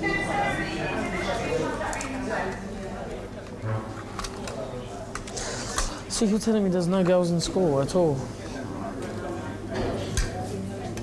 It's around 14, 15 now. When he needs advice or when he needs someone to speak to, I'm there. He's met a lot of girls that have come to see me and stuff.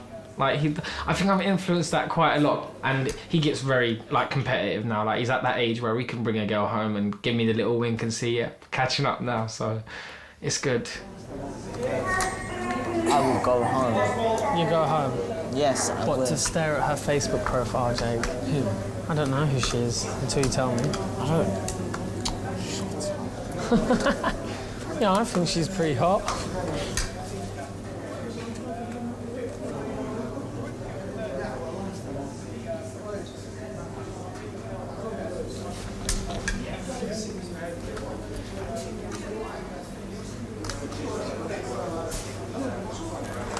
Oh.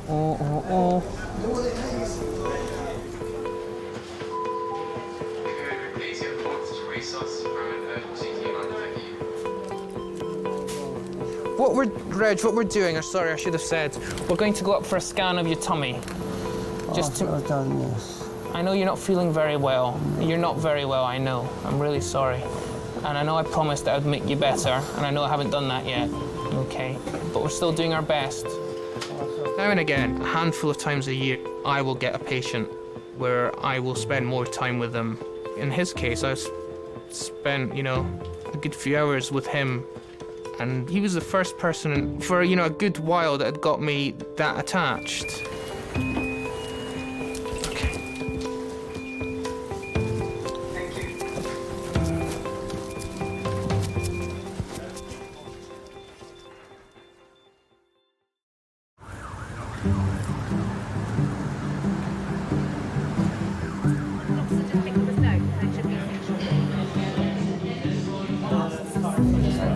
In bed. Transfer, please, thank you. What's Mum saying? Mum is so cheeky. If I'm in bed by the time you're finished, you're walking back. Yeah, right, woman. I've got toothpaste up her nose again. Oh, look at her trying to laugh as well. Why does she say laugh out loud? She's like 40 years old and she's trying to be the social mum. You know that scares me. You know, I deleted her off Facebook, man. Liking every one of my statuses. I was like, yeah, that's it, Mum. You gotta go. You gotta go. My mum and dad are a couple that I look up to, but she's winning. She wears the trousers, and he knows that.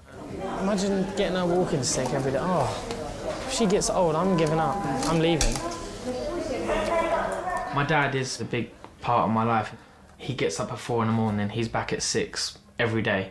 He cooks and still has time to kind of show everybody that he's still kind of the father model. Like, he's there for us, and it's a big deal to me, because if I worked from 4 to 7, I'd walk straight up into my bed, order a takeaway and go sleep.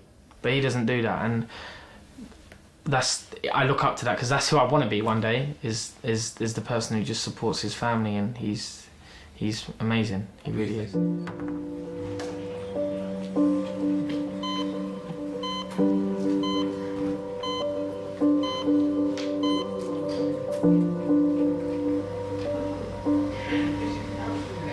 Reginald is suffering from a severe stomach complaint that doctors have yet to diagnose.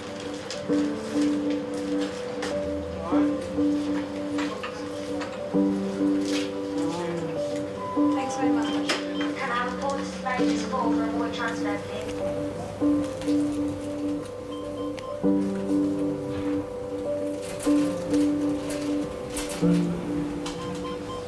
And you had tummy pains. Just keep you on the oxygen.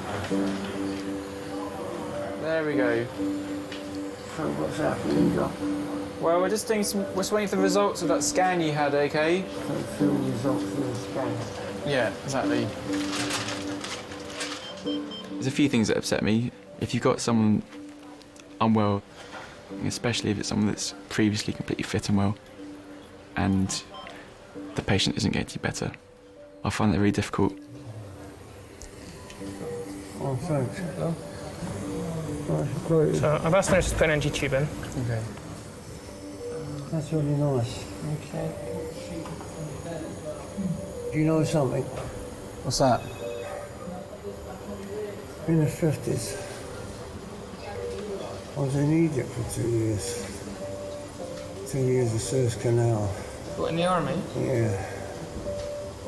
And yes, here, this water, precious. Yeah, it must be a commodity out there at that time.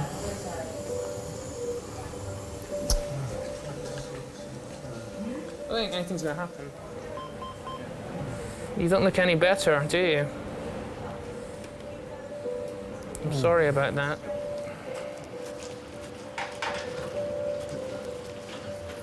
At one point, my father was working in Kuwait as a university lecturer. And my brother and myself were there visiting him for the summer. And this was in 1990. And I remember him disappearing one day at 6 a.m. and coming back.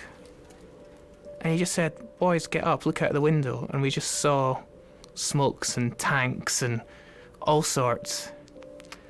And he told us, "Oh, we've been invaded." And he was so, he didn't scare us. He was so positive, and he just turned it into this big adventure. I was only a teenager. I was 14. My brother was 9. My brother and I, as British citizens, we got evacuated through the British Embassy, but at the time my father didn't have a British passport, so they wouldn't evacuate him. And I remember getting onto the bus to be driven from Kuwait to Baghdad. And he's just said to us, "Chin up and cheer up." That's what he said to us.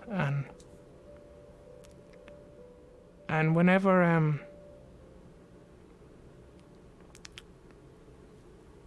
whenever my brother and I go through hardship, we'll just say to each other, "Chin up and cheer up." This gas is getting worse. What? Yeah. His lactate's gone up to 9.8. Hello? Yeah, hello?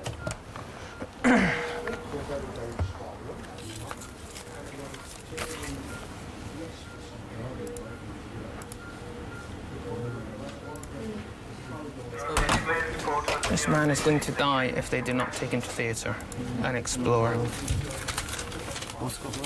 His lactates.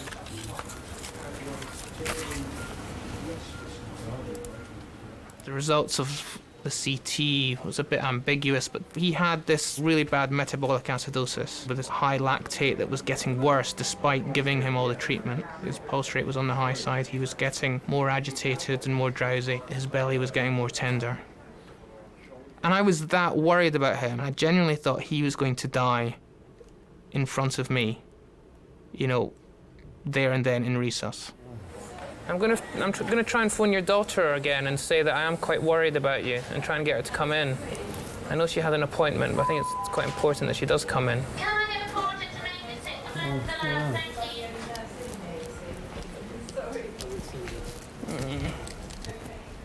it's not just about him, it's about his loved ones. If my dad's about to die, as his son, I would want to know that that's going to happen. I actually missed the death of my dad. I would have liked to have been there at the end, and I missed out on that. So I think it's important for family to have that option if that's what they want. Hi there, can I speak to one of the relatives of Reginald Brown, please? No. Is that Reginald Brown's home? Can I speak to one of his relatives, please? No, I know he's out. Is that his wife or his daughter? Is it his wife? Hello there, I'm sorry to bother you. My name's Dr. Sadadine. I'm one of the A&E consultants at King's College Hospital. You knew that Reginald was with us, didn't you? I was wondering if anyone was coming up to visit him today at all. The reason I'm asking is that I'm actually quite concerned about his health at the moment. And I was wondering if his daughter was able to come up this afternoon, because I know that it'd be a little bit difficult for yourself. Right. Do you know if she has a mobile telephone number? Okay. Is there anyone that can bring you up to the hospital, Mrs. Brown? Okay. No, okay. When your daughter comes back, can you suggest to her that I recommend that she comes to visit the hospital? Okay. Right. Okay. All right then, no bother. Bye now. His wife was a bit vague. She said that she knew that her husband was in hospital, but wasn't very clear on why he was in hospital. And when I asked her if she was coming up, she told me that she couldn't come up. And then, as we gathered more information, it dawned upon me that I think that his wife had memory problems herself, and maybe even had dementia. And I suppose that heightened things a bit further. Reginald, hi. Yeah. Okay. I've just spoken to your wife to try and see if she was able to come up, but obviously she can't come up herself. And your daughter's out at the moment. Do you want to keep me? Yeah, we can't send you home like this, can we? We still haven't got to the bottom of what's going on. I'm worried that you have a little bit of an infection around your bowel. Is there an infection, yeah? Well, it's possible. It's possible. Do another gas. Is that like for you? Yeah. Hello. Hi, it's Firas, A&E consultant. Did you happen to speak to your boss? Okay, I really need someone to come and review this patient, please. I'm going to be blunt, and I'm going to say this patient is going to die if he does not get critical care input. The lactate's gone up to 9.8 now. What might help is if someone comes and reviews the patient, and then you can discuss your findings with a consultant. So if someone could do that, that'd be brilliant. And I'm going to get a hold of the surgeons and the medics again. Thank you. I felt frustrated as things weren't going as I wanted, and I've got attached to him as well because he was stoical, he was friendly, and he was actually a genuinely nice guy. And it was worth taking the risk of taking him to theatre. It's very black and white. We either do this, or if he decides not to do it, then he needs to be offered palliative care. But what's not the right thing, I mean, it's up to him, effectively, if we think he's competent. Yeah. He will want everything that we can do done. Good, and I think that's the right thing to do. I think he's the main carer for his wife. Right. So I've spoken to her on the phone. She really doesn't seem to have a concept as to how seriously unwell he is. So I'm just I'll get on the phone again. Yeah, I think and try and re-emphasise that. And he cares for his wife because he's physical, mental issues, or... It might be that she has some mild dementia or something. Yeah. Reginald being seen by our surgical colleagues who felt that what he needed to have done was to go to theatre and have an exploratory laparotomy, which is an operation where you open the guts up and you have a look and see what's going on, usually to find dead guts and remove it. And if you don't do that, you will die if you have dead gut within you. Help you, I'm Hi, afraid. Ms. Brown. My name's Andre Vitke. I'm the intensive care consultant. The scan shows that there's a problem in the tummy. This is not something that can be fixed medically. No, I'm sorry that it has to be like this today for you. There's a blockage in one of the blood vessels that supplies your gut. That's probably made part of the gut die. And without an operation, unfortunately, if gut dies, you are likely to follow, unless we can take that dead gut out. Do you think that my boxing days is responsible for this? No, I think this has got nothing to do with your boxing days. I think your boxing days have kept you pretty fit, so that you can put up with something like this. Because you're looking really pretty well to me for somebody who's as sick as you are. And I think if anything, your boxing days have done you a favour. They certainly haven't caused this. But it's the sort of thing that unless you have an operation, your life will be at risk. It's difficult to say to people you might die. You're telling them the worst news that they can possibly hear. And you just walking in there and you having this conversation straight off, never met you, and I'm right into the most intimate part of your beliefs about what you want from your life. And let's face it, that's the real bottom line, isn't it? Am I going to live or am I going to die? All the rest is detail after that. I'm sorry to be so blunt about it, but I must give you real information to help your decision. I've come in the hospital and suddenly I find I've got something. This is something serious though, and something that we have to act on. It's not something that, we can wait and think about and try some other things. You've made it an emergency, haven't you? It's a real emergency. So I think my view is that an operation is the right thing to do.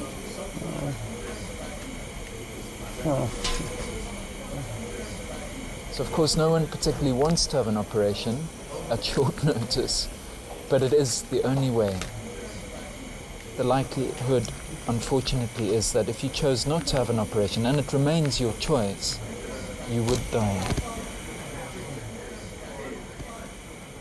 If Reginald had decided, on balance, I don't want that operation. I'm of sound mind and, I don't want it and I don't need to explain to you why I don't want it. That's okay. That's up to him.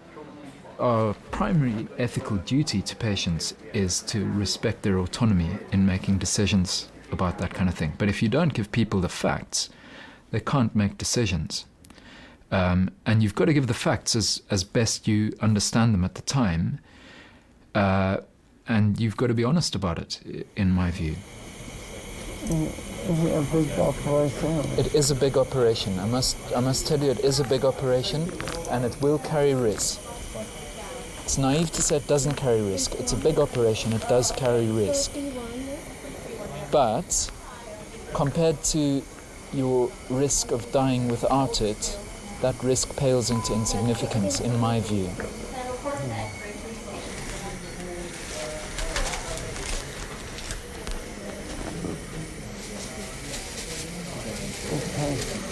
All right. We'll do everything we can for you. When will this happen? It'll happen today. Today? This afternoon. I don't even know what bloody day it is. I forget as well sometimes. It's Wednesday, as it happens.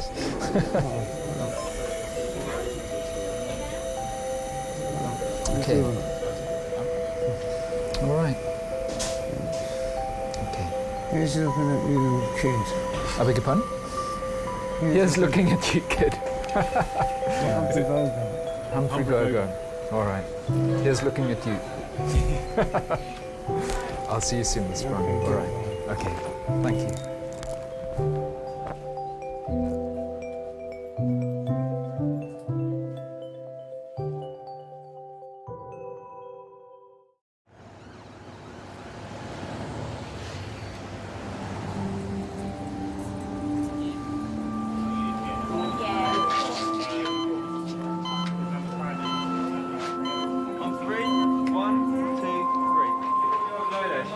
cyclist swapped by a van driver up in London. She was lost consciousness, urine incontinence. It's fair though, with a lactate of north of 7, probably not. Doctors suspect that some of Reginald's gut has died. If they're right, it must be removed immediately or he won't survive. 2 o'clock, he's still passing urine, still cerebrating, which means that he's made of stone stuff. Yes. So somebody's on a path that you've been involved in them setting off on, and there are a couple of things. I'm hoping that they're all right. I'm aware of the fact that they're coming back to my intensive care unit where I'm going to be looking after them, and you worry like hell, because you want it to work out for them. So Firat, he's I've spoken to him at some, and I've said I think it's the right thing to do. I think I did give him the option. I said we can do it, and that carries a bit of risk, or we can not, but you'll almost certainly die. I really think it's the right thing. Yeah. You're happy to go, yeah? It is hard when you see a strong man who suddenly becomes very vulnerable. I actually missed the death of my dad.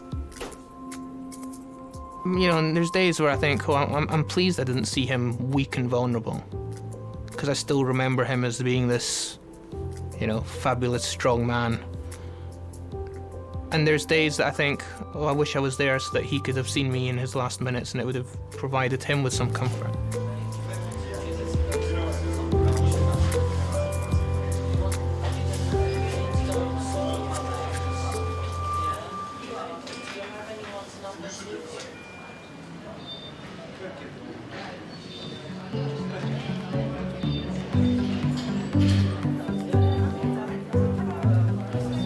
Oh, I think Cheryl Cole needs to come to her senses and finally call me, man.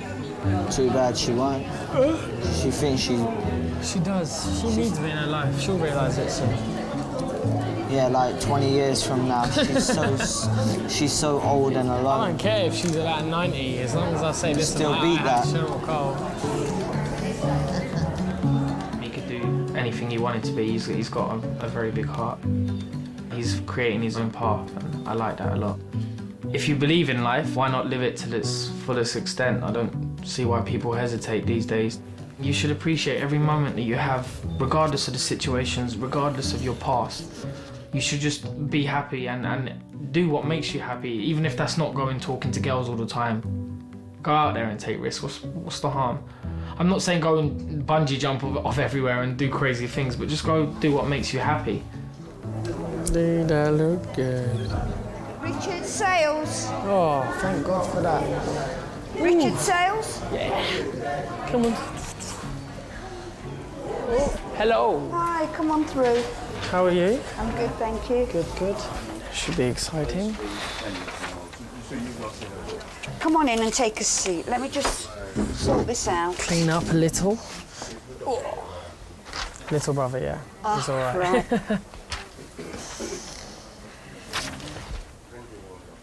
So what's happened today to bring you here? Being under the influence, I've obviously slipped. Right, okay. My knee popped out of place. Right. What have you done since? Have you rested it? Have you taken any painkillers? No, I've taken painkillers here, but not at home.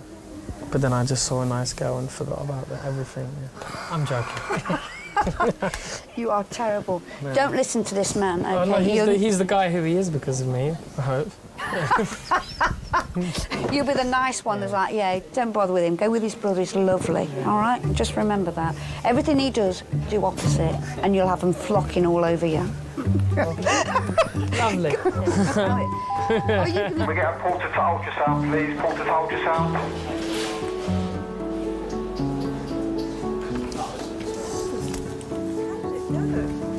It went well, really well, yeah. Did it? It's good, yeah. Good. Thanks, yeah.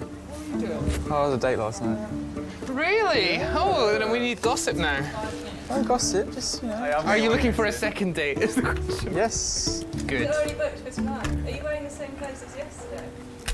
Jesus Christ. I'm sure I did see you wearing that. I was wearing these yesterday. trousers, but not this shirt. Yeah, but you're wearing those shoes, definitely. Oh, what's it? Different socks. Different socks. First dates.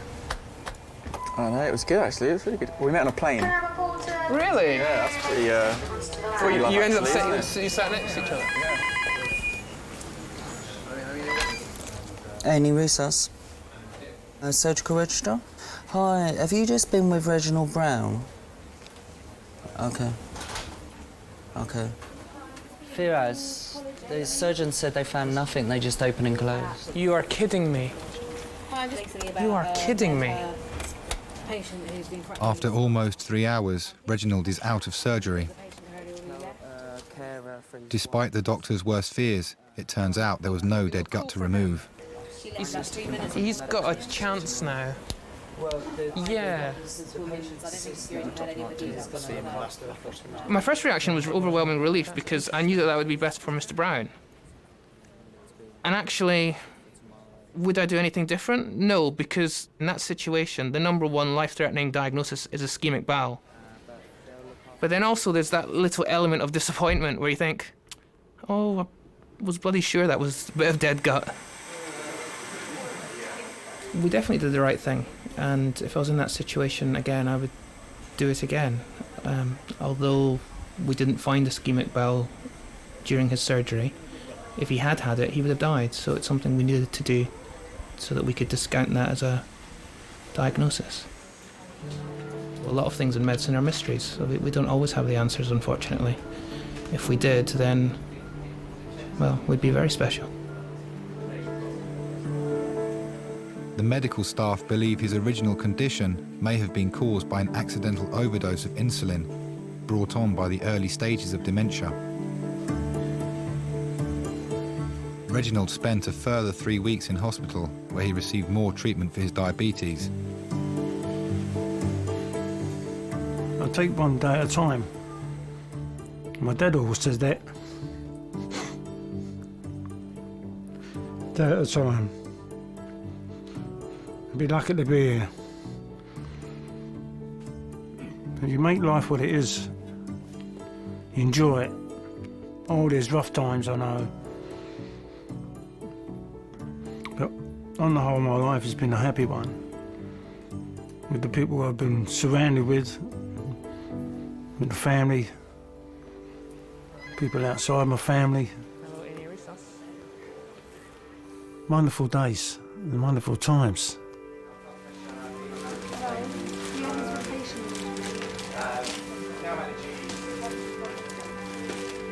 Could I get a doctor to resus to see the red phone that's here, please? Thank you. If I can make a difference to a father-son, a father-daughter, husband-wife relationship, if I can give someone an extra 5 minutes, if I can give someone an extra several number of years, then that's a good feeling. You've always got to strive a little bit more.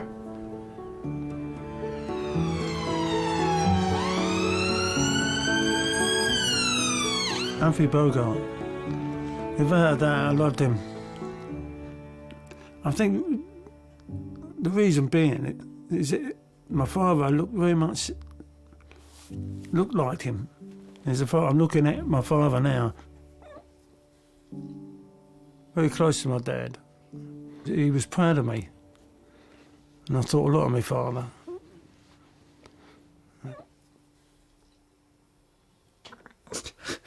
I loved him so much. What a man. Christ. I shouldn't be crying, should I?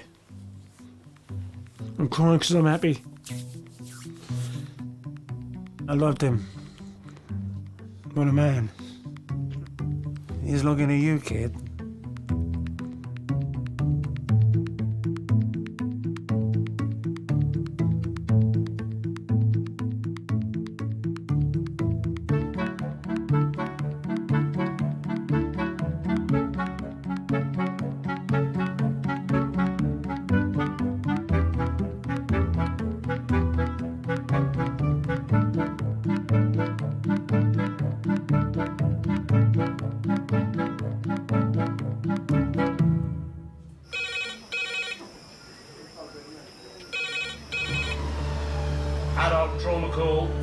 minutes, adult trauma call 5 minutes.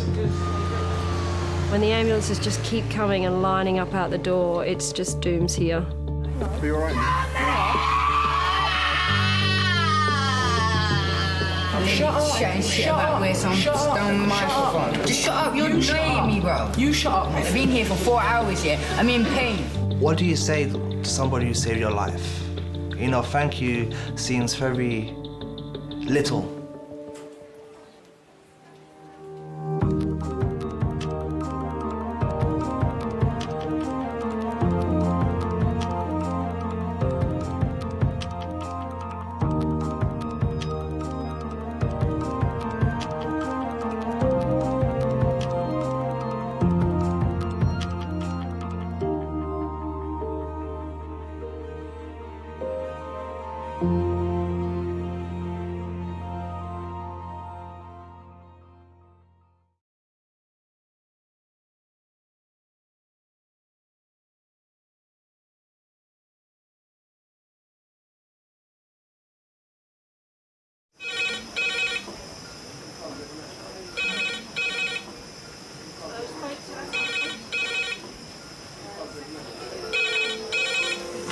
Kings A&E.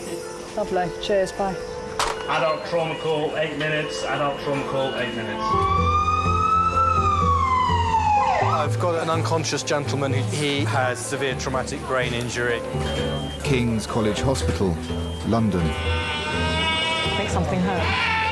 One of the busiest A&E departments in the country. They're a bit busy right now. Yeah, 15 minutes, 30 minutes. Kings is extreme, isn't it? Come on. A place where love, life, and death unfold every single day. Fall from a tree. It's probably absolutely trolleyed. I'm very drunk. I just keep thinking, how am I going to cope? All the patients you're about to see were treated in one department in just one 24-hour period. Camino. Everyone should walk through an emergency room at least once in their life because it makes you realise what your priorities are. It's not the rush, rush, rush and the money, money, money. It's the people you love and the fact that 1 minute they might be there and 1 minute they might be gone.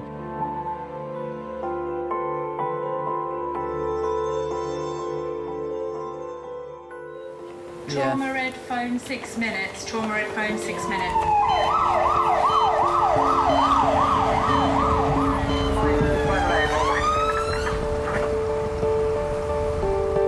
Stabbing. Yeah. You know, used to be Saturday night's all right for fighting. It's obviously Thursday night's all right for stabbing. It's sad the way things are going. The fact that a lot of people don't have anybody to look after them, to love them. I think that's sad. I think, you know, I think everybody deserves to be looked after and loved. Stabbing. 35-year-old Colin has been stabbed. He has knife wounds in his arms, chest and liver. Okay, this is Colin. Hello, He's mate. stabbed with a small knife That's it. 4 times. Pop your thumb back if you can, darling. GTS 15-year-old Good time, lad. moving on Good 4 limbs. boys. IV access to oxygen, no other interventions. Given out to be stable.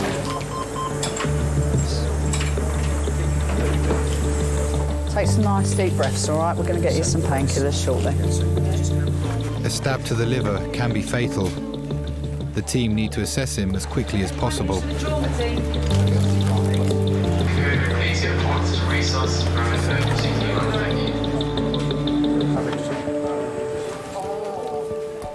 His 19-year-old girlfriend Esther was with him during the attack.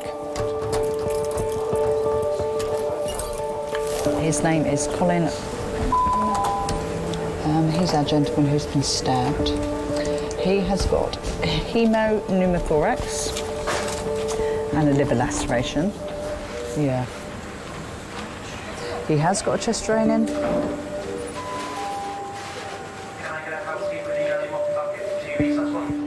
Cheers, Gordon. Thanks, mate. Bye.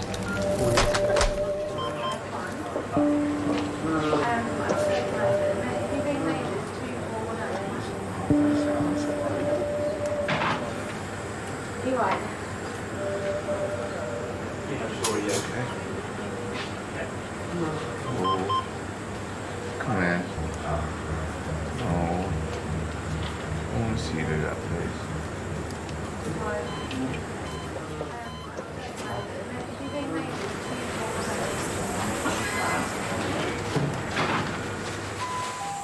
I told you I needed to move out of there anyway.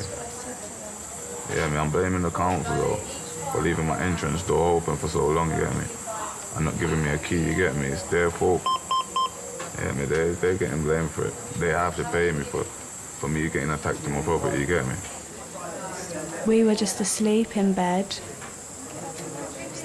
I didn't hear anything until the door was just completely broke open and some just peeked up and some people were standing above his head and my head with a gun, with their face masked, saying, "Where's the money?" and all sorts of crap.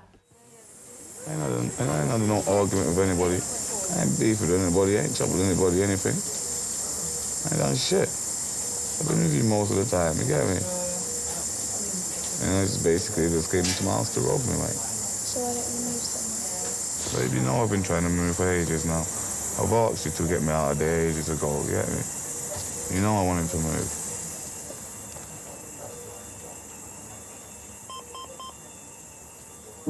I live in Brighton. I live with my mum, my two sisters. He's come from London, where loads of crime sort of goes round. So I've sort of seen a different aspect to life now I've met him. He's got a certain aura to him, where it's a bit bad, bad man, sort of. But that's not what I'm attracted to. That's a little part of it.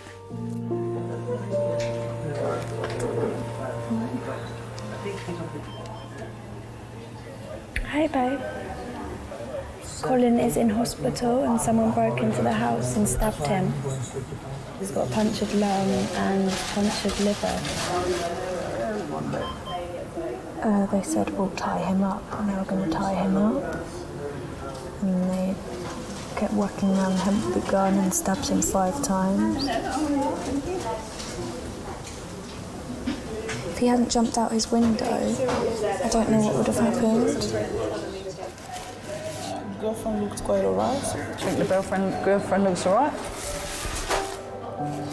It's got a lot of tattoos and things, so. So what do you mean by that? I've got a tattoo as well. Well, no, so have I. Oh, nice bit of chocolate though. Keep me sweet.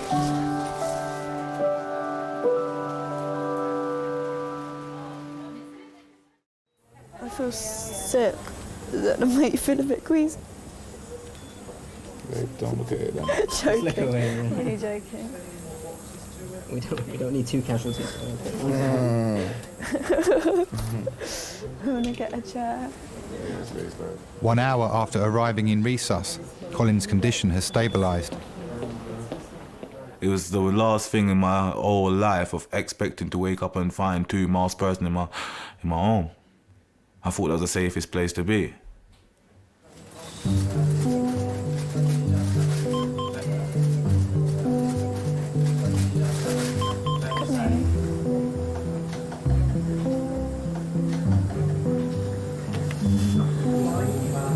Your breathing looks fine.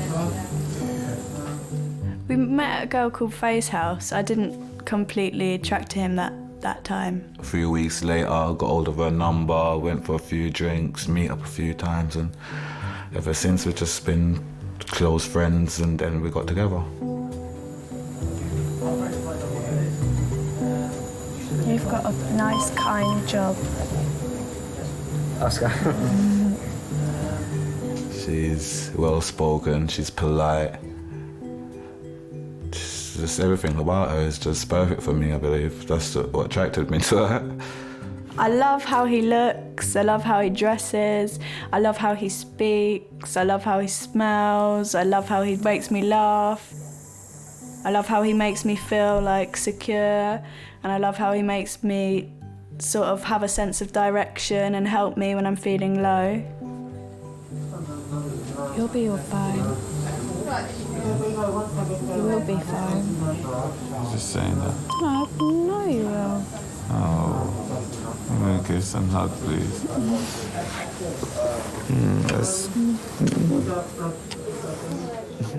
I just felt like he was so, like he just needed hugs and like smiles, and just me telling him he was going to be okay. I just felt like I had to really be there for him when that happened. A little bit. So is it okay to have another cup of tea? 3 weeks, yeah. Thank you. In 3 weeks' time.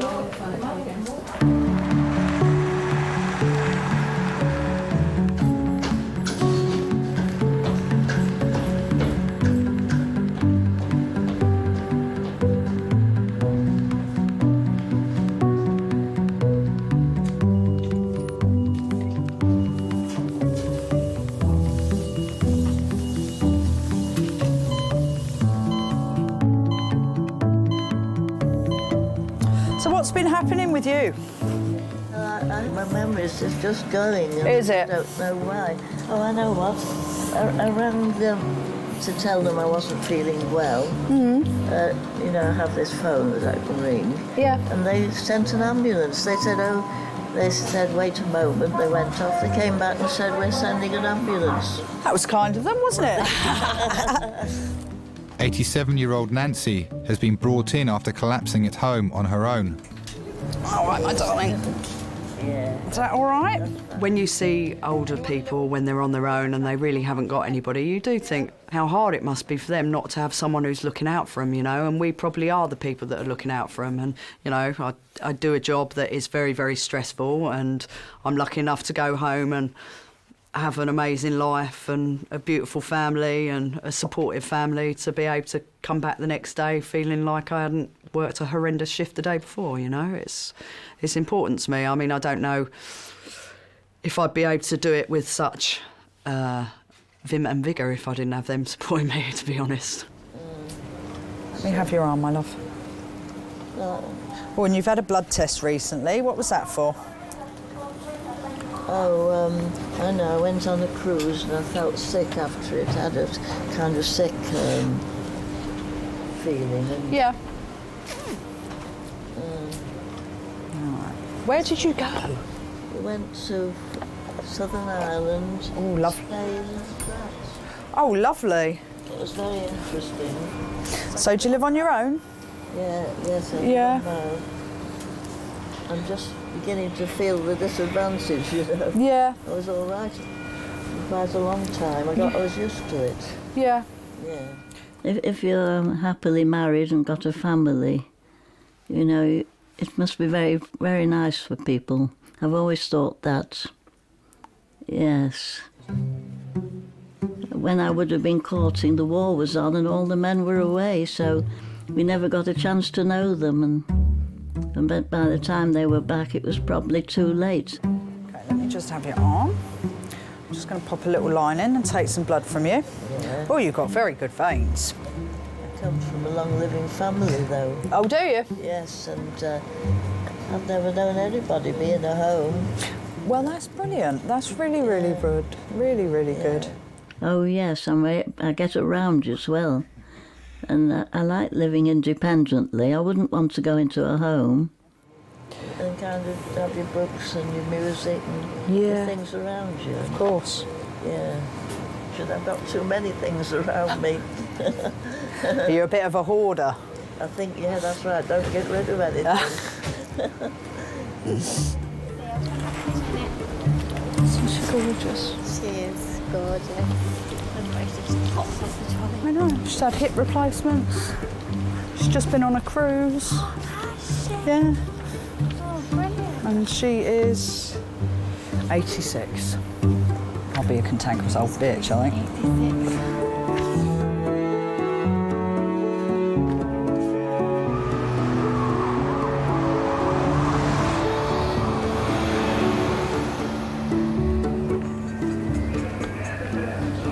Mother of mine. I'm still in here. They said I got a 2.5 hour wait. Yeah, and then my doctor called me back I'm saying to her, both of my ears leaking. She says, what, both of them? I said, yeah. She said, both? That's very dangerous. And she's saying to me, well, I think I'm going to set you off with antibiotics because I think. I'm saying, you know, doctor, to be honest, think isn't good enough. And then I'm saying to the doctor, when I said to the doctor, to be honest, doctor, I don't feel comfortable with you saying you think. She's like, well, I'm just trying to do my job. And when people are being aggressive, something, I said, aggressive? I said, I'm not being aggressive. I said, I can be aggressive. I'm not being aggressive. I'm saying I do not. All it is that I don't think that your ethics of working right now is right. When people come to the hospital and the doctor says, well, we think it's this and that, and then they go home and then they die the next day, it's because you think. Do you understand? I said, you haven't even asked me to come in. Mum, they're more than careless. They're moving whatless.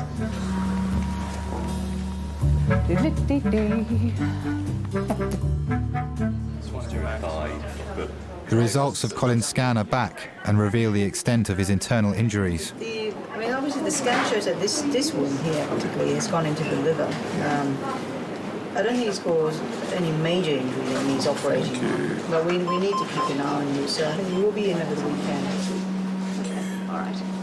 I'll let you eat and drink as well.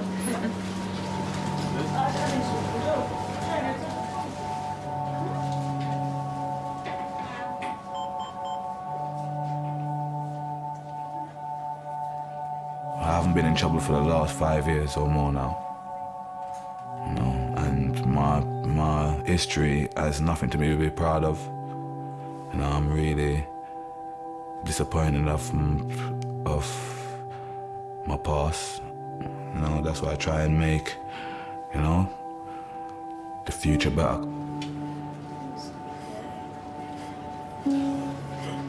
It's made us quite a bit closer.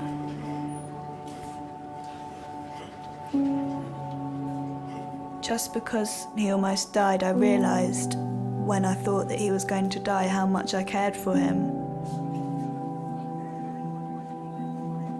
She did save my life. She actually made a phone call to actually get me to the hospital.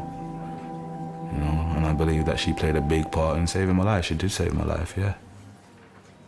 Yeah, I do love her 1,000,000 times, I do. She knows that. I tell her that every day.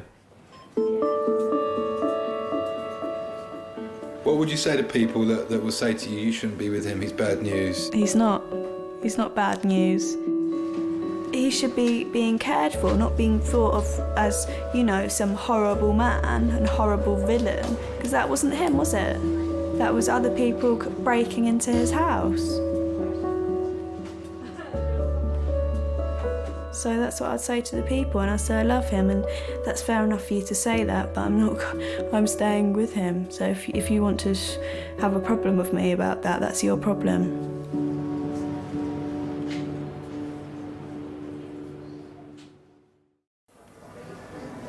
And then they said they ain't got no appointment, so they do that phone consultation thing. And I'm saying to her, I've got a lump on my neck. She's like, I think. You see, babe, thinking doesn't work for me, because Sandy's ex-boyfriend, yeah? His ex-girlfriend went into hospital with a headache, you know, babe? They sent the girl away. The next day, the girl died. Do you understand? Like, come on, man. These people are slacking. And even my mum said it, because they're not getting paid what they want to get paid, they're just taking the piss.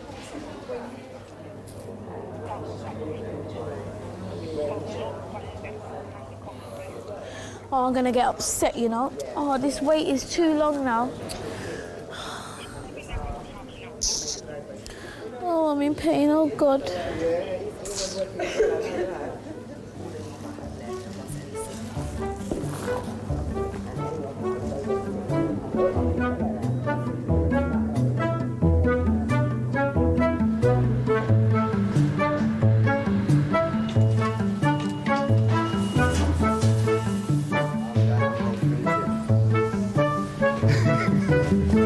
So, how do you feel right now?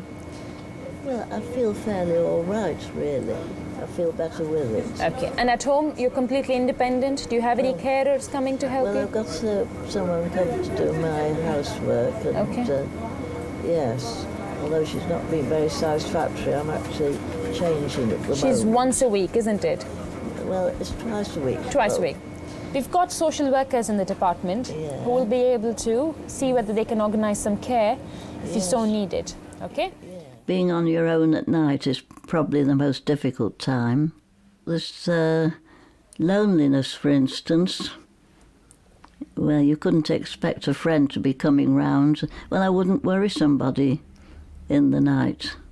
We have some volunteers from the Red Cross Society. What they do is they go home with people such as yourself, just to make sure you're comfortable at home.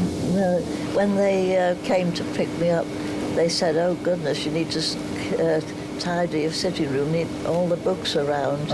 I've been trying to do it, but it's not easy on your own. No. Yeah, so... No. Don't worry, they'll be very helpful. Yes, all right, okay, yes. Okay, yes, thank you. Yes, thank you. Yeah.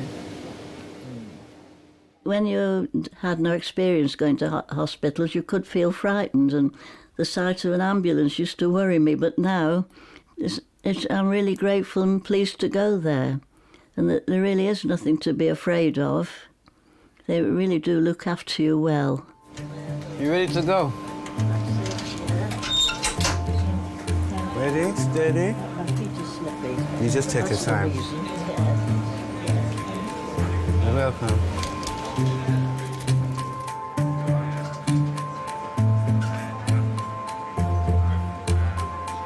What would we do without them? I think it's a shame when people don't appreciate what they do. Yes.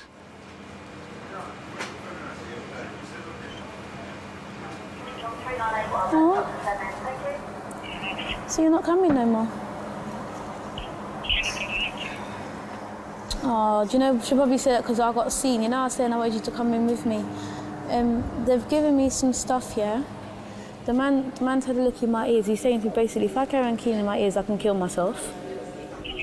Carry on cleaning my ears, I can kill myself because I'm pushing the infection into my brain, yeah? Yeah, he said my ears are infected, and I'm pushing the infection into my brain. Yeah. I've got to go, and he's booking me into a specialist GP because they said I need to go to get counselling and see a psychologist or something. He said I've got compulsive disorder, something like that. Obsessive compulsive disorder. Yeah, because I do my ears, I clean it too much. Because you see, if I don't have a cotton bud, I get angry. Yeah, when I don't clean my ears, you know how I get funny, you get me? Bye. Thanks very much. My drink, Kelly, keep leaving. I'm going to look for you. Be good next time. I will. Bye. Bye. Get in there. Get in there. Daniel, get in there.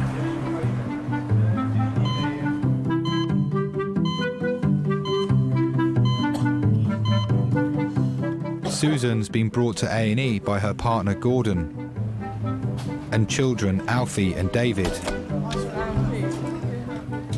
She's been suffering from a pain in the neck. The two doctors says in the ambulance say it might be cramp. What? I told him, I said it might be gallstones again. Yeah. So he goes, yeah, she suffers them a lot, don't she? Gallstones. You know what did you do be thinking, don't you? What? What? Supposed to be going out tonight. Hello. Sit down, kids. My name's Giles. I'm one of the nurses on today. What's brought you into us today? I'm getting pain on my side. Okay, whereabouts in your side? Right there it is, where my finger is. I had it last night. Okay. I didn't get no sleep, and the pain is getting worse and worse and worse. I need some tablets. Look, I'm getting pain right near my neck. It's all the way down. It's a microphone. I don't know where it is. All on one side. It is this side. So it's from your neck down, but it feels like it starts in your... Yeah, my neck. It started from my neck first. One of my colleagues will come in just a minute. I just want to do a quick scan of your heart. It's nothing to worry about, it's something we do on the majority of people. But at that point, just a good opportunity to take your kids down to the paediatrics department. One of my colleagues will show you the way. You can get some toys or something to keep them occupied. But we'll just, and then I'll do the scan whilst they're down there. All right. Okay? What? The scan, I don't like scan. He's just going for a little while. I eat it. He look like going for a black tunnel. I don't like scans. Leave things alone. With a scan, they tell you straight away. That's the problem. So they might think it's serious. Oh, love. Might be anything. Fucking hope not. Hello, again. Come here. This is Hillary. She's going to just take you guys down to find some toys and things. You two, go on. And then... No, you can't come with me. No, you can't come with me. You've got Daddy. Just I'm waiting. Just for a few minutes. Only for a minute. I'll be back. I won't take long. No, you can't. Come back. Well, I'll be all right. Go on. I'll be here when you come back. Daddy will come. Yeah, Daddy come. Go on. I'll be back in a minute. Go on, go quick. Come on. I'll be back in a minute. Daddy will come, yeah. Good boy. Yeah, he's coming. Shut go. I'll be back in a minute. Yeah, don't cry. I'll be back in a minute. Yeah. Daddy will be back. I won't be long. Sorry about that. Okay, I just need to do a quick scan of your heart. Yeah. So if I can just get you to pop your T-shirt off underneath there. Yeah. I'll keep you as covered up as I can, but unfortunately I do need to expose you slightly. Okay. Just keep you as covered up as we can.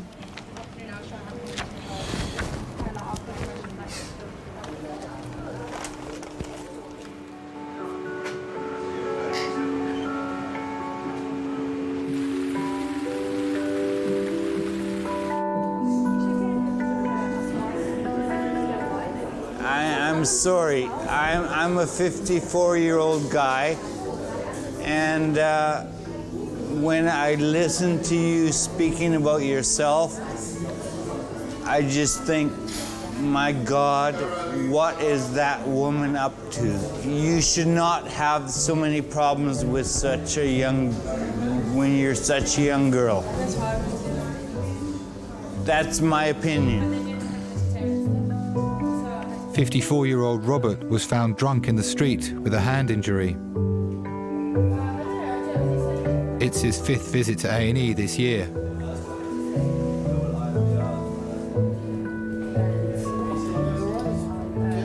Yes, thank you. What is it that you're drinking? Is alcohol? What? Is it alcohol? Yes, of course it's alcohol. You're not allowed to take alcohol. Oh, sorry. Yeah, I'll put it away. Sorry. No, you have to bring it outside. I have to drink it outside. Yeah. Can you take it out, please? Yes, of course. Yes, of course I can finish it outside. No problem. I didn't realize it was such a scary offense. Yeah, security offense, you can't drink alcohol. My name is Robert. I'm 54 years old. I came originally to do a postgraduate law degree in international law topics. And I stayed because on the 5th of March 1984, I met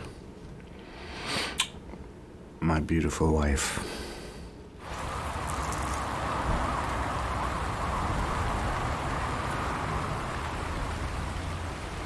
I became an alcoholic because I was spending a lot of time away from my family. And I drank because I wanted oblivion. I spent much of 2010 very angry and saying to myself, pour me another drink. That's me.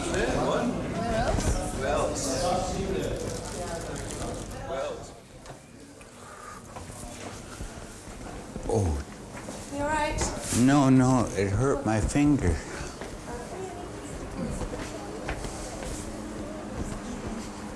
I think what we need to do with you before we look at your hands, Robert, is get you into a cubicle and give you some fluids. All right. Yes. Because I think you're a little bit too drunk for us to assess properly at the moment.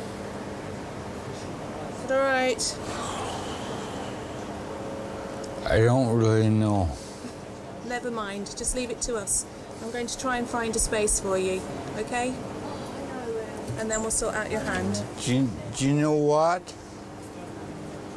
I think you're the most wonderful woman that I have ever met in my life. A lot of people say that, Robert. Thank you.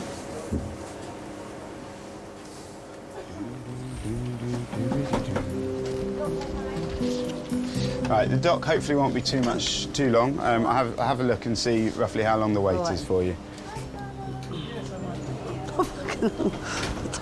Leave it. I took all my clothes and I put the bucket in over. It's on the bottle. Oh, God's sake. What? Oh, for fuck's sake. Was he in here when you took it off? Yeah. When you took your T-shirt off? Yeah.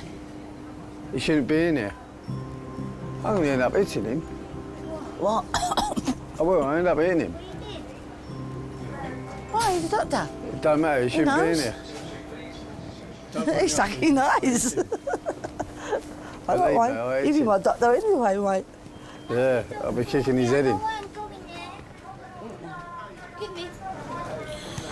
There we go.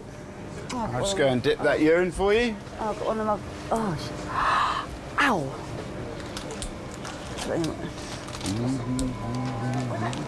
Don't like that prick.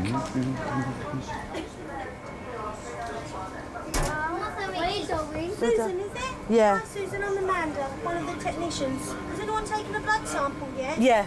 Doctor did, yeah. Yeah, he done it. What doctor saw you? No, it was that geezer who's there. Just walked out of here. One with a blue suit on. The blue suit on? The idiot, man. Is that idiot, man? Is that nice? Yeah. The idiot. Oh, I wouldn't mind kicking his head in. What is your problem? Don't like him. Because you don't like him. I like him. I don't like him. It don't mean like that, Susan. You don't mean that. But he's touching you. Yeah, he's a doctor. Like it. I don't care, shit. He's a doctor. Shut up. Oh, one there.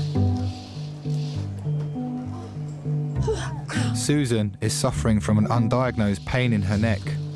Dan, can you pull a curtain, please? And can you stop what you're doing, please? Don't touch the computer. Leave it. I know what to do it. No. Next time, you're not coming up here, Daniel. Leave the computer, You're getting really Daniel. bad now. Leave the computer. Hello, my name's Malcolm. I'm one of the A&E doctors. How do you do? Yep, Pleased to meet you. Wait. All right, we've got to go in order here. Hello, sir. Young ones? Daniel, yeah. Good stuff. Can you describe the pain for me? Is it like a stabbing pain or pressing pain? Maybe a burning? Do you like having a baby? No. Or worse? Worse. Worse, right. It's worse, yeah. that. Wow. It's Okay. worse. Tell you. We gave you some painkillers earlier. They helped at all? No. No? No. Okay. So listen to your chest. Are you able to sit forward for me, do you think?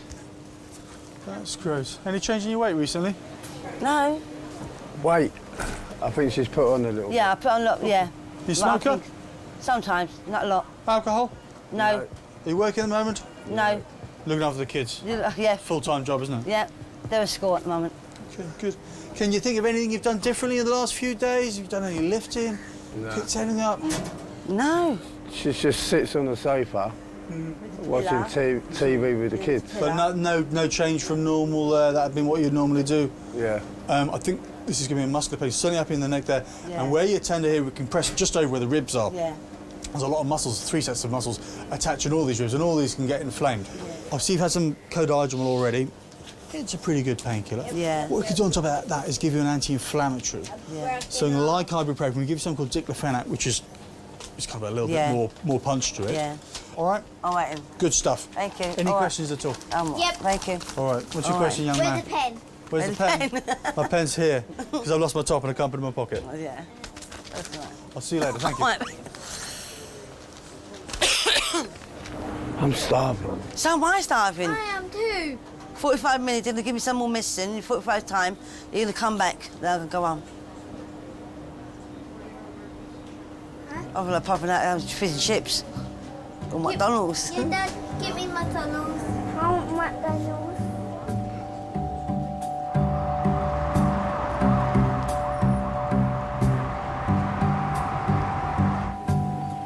After an hour on a drip, Robert is sober enough to be examined.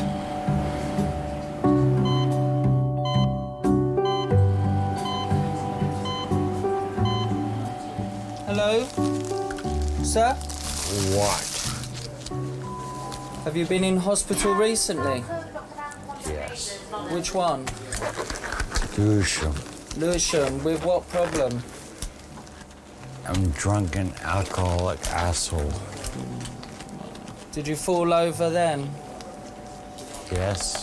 Did you bang your head? You got some scars on your head then? Yes, I have several scars on my head.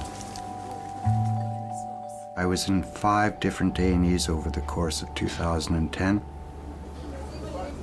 I was really in a bad way, very underweight, and having seizures in the street in Lewisham, falling flat on my face and waking up in a hospital bed, and Kings was one of them. I did it about 10 times. How are you feeling now? To be honest, fuck. Do you remember me? Yes. Okay. Do you remember how you got here? I know that I was brought here by ambulance. I don't know how I actually physically got here. What happened to your hand? This one. Which one? This one. This is all very swollen. I think I punched somebody. Okay. Is it painful? Only when it hurts them. Only when it hurts. The other guy. Okay. Can you make a fist? Okay, and does the thumb move up and down? This one on its own? Yes.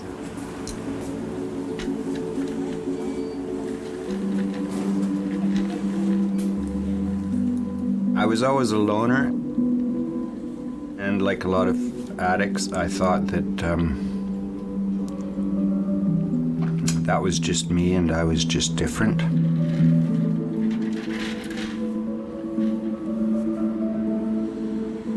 I've lost many hundreds of thousands of pounds. I've lost the love of my wife and my children.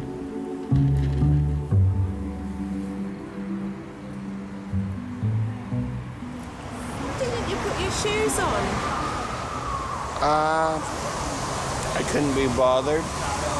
Okay. Your hand's fine. You've got no fracture there. Mm-hmm. Do you want to go? Do I want to go? Are you ready to go home? I don't have a home. It's a flop house. Yeah, I don't have a home.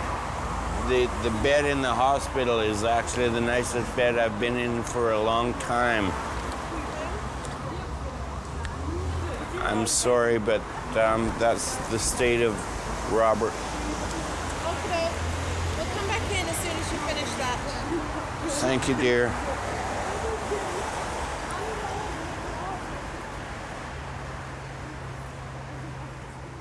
Of course, it's a wonderful thing to wake up in a nice, clean bed and have a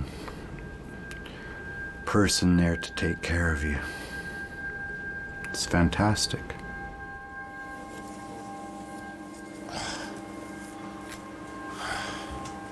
If you sleep rough or in hostels which don't have any heating, actual physical warmth is extremely nice, but also personal warmth of the staff, people who care about you. I did tend to think rather paranoically that people were often kind to me because they wanted something from me. And here in emergency, that's clearly not the case. They just want you to get better.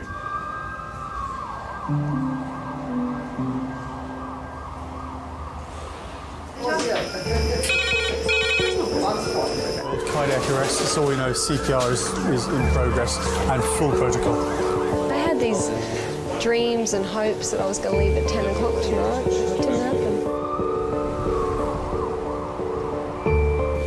Can't miss at 10. No, it had just gone. It'd gone a bit tits up at 10. 9:59. 9:59.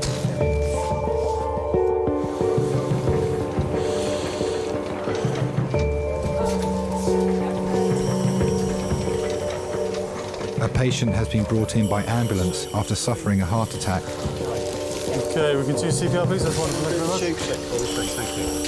Okay, lovely, thank you. She's had one shock in manual mode. Oh, 8 adrenalines. She must have been down at least 6 minutes before we got there. Can you do a rhythm check, please? Yeah. She's got a pulse with Yeah, I agree. We've got a pulse. Brilliant. Good. Get off the scoop.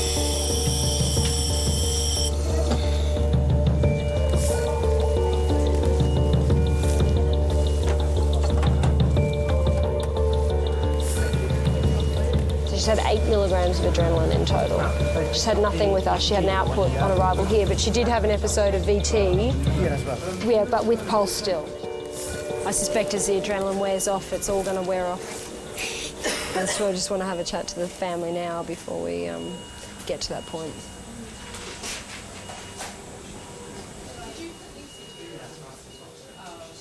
Where's Malcolm? No output. No output. Restart CPR. Will be in 4. I think there are days when what happens will bring tears to your eyes. You're faced with people who are having life-changing or life-ending events every day, and on some level it must make you appreciate what you've got, what you're capable of doing. And so, you know, I think you're mad if you don't take the opportunities that are presented to you to enjoy life while you've got it, because unfortunately, one day you can be crossing the road and it can all be over. I think the adrenaline. I think it's adrenaline. It's an adrenaline-dependent rhythm, isn't it? Hey? Yeah, exactly. So the adrenaline wears off. And she's got a pH of 6.9. It's not going to be salvageable. No. So we'll just press on until you come back.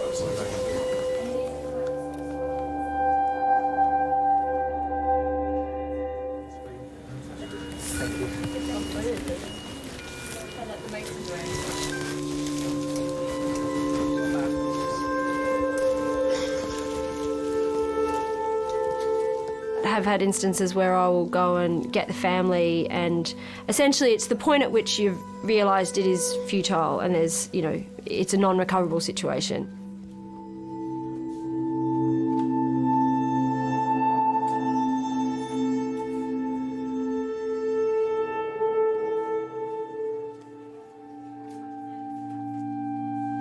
And then the family gets to be there when she, I guess, officially passes away. And the heart stops, and that can be quite comforting for people.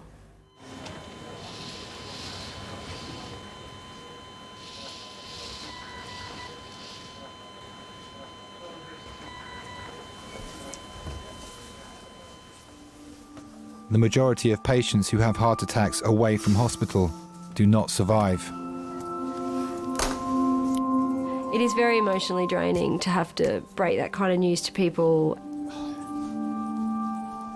and to be witness to that last moment that loved ones have together.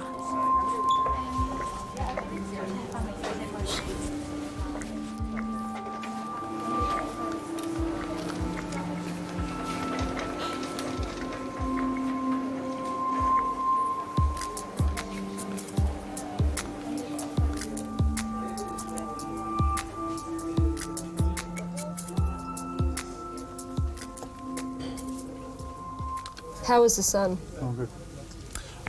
He was emotional. And talking to the families the hard bit and getting them on board. Yeah, I don't mind breaking bad news, actually. Because I think if it goes okay, it's good in the end of the day. it has to be done. And we've all seen people who do it badly, and I don't think I'm a world leader at breaking bad news, but I think I'm definitely in the fair to middling ground, and I've seen some people who are shocking at it, so I think I'm better than that. In some ways that's harder for the family, I think, if they get something back, to think, oh, bless, poor thing. It's not how he thought it was going to go. No. Mind you, I'm quite happy with the idea of, just going like that. If people are jumping up and down my chest when I'm dead, not bothered. That's what I explained to her, I said it was very quick, whatever it was. As long as there's nothing heroic done to bring me back to some vegetative state. Can Dr. Teresa to see any patients? Oh, God. Okay. All right, well, thank you, Malcolm. I'm sorry you had to stay so long. No, thank you very much. I'm more than happy to stay, as you know. Talks are coming your way. Coming back tomorrow, I love it. I'll go and see what that patient is.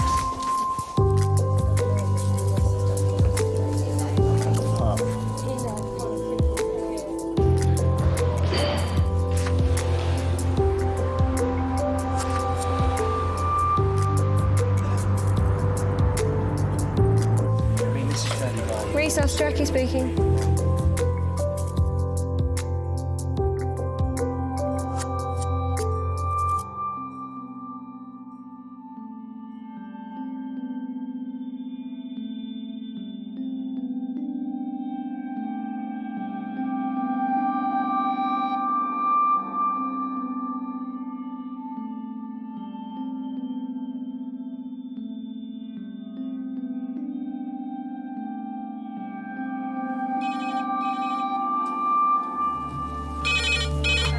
Adult trauma call, 8 minutes. Adult trauma call, 8 minutes. When you work at King's, you see everything. 2 stab wounds to the legs, small one on the left, big one on the right. I witness more violence here than I do in Jamaica. No trouble in here, do you hear me? It's a hospital. It is a dangerous environment.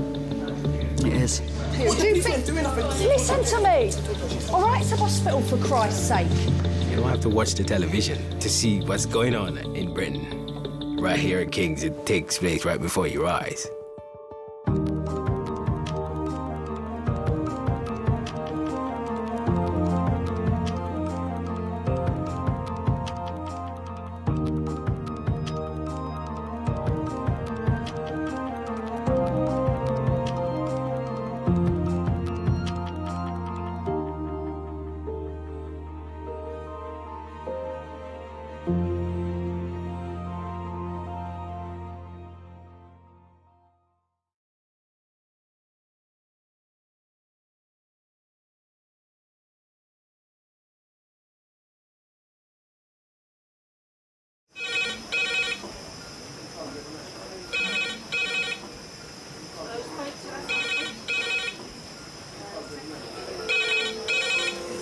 Kings A&E.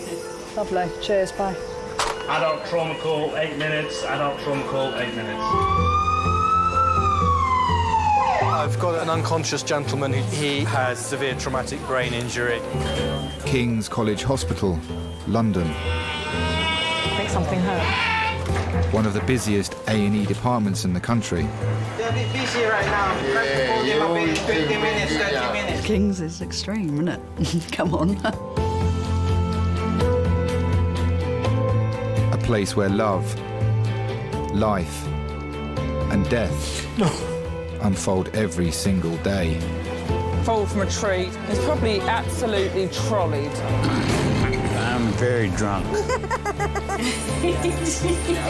I just keep thinking, how am I going to cope? All the patients you're about to see were treated in one department, in just one 24-hour period.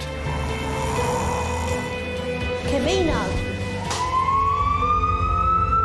Everyone should walk through an emergency room at least once in their life, because it makes you realise what your priorities are. It's not the rush, rush, rush and the money, money, money. It's the people you love. And the fact that 1 minute they might be there and 1 minute they might be gone.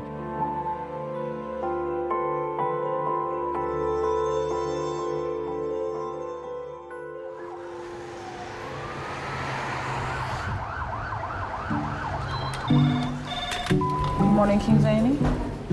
Every day, 60,000 people in the UK visit A&E. No, this one was stretched nurse. Right. Terribly wrong. I'll try my best to sort of just bring it together and close it up. 350 of them are treated here at King's.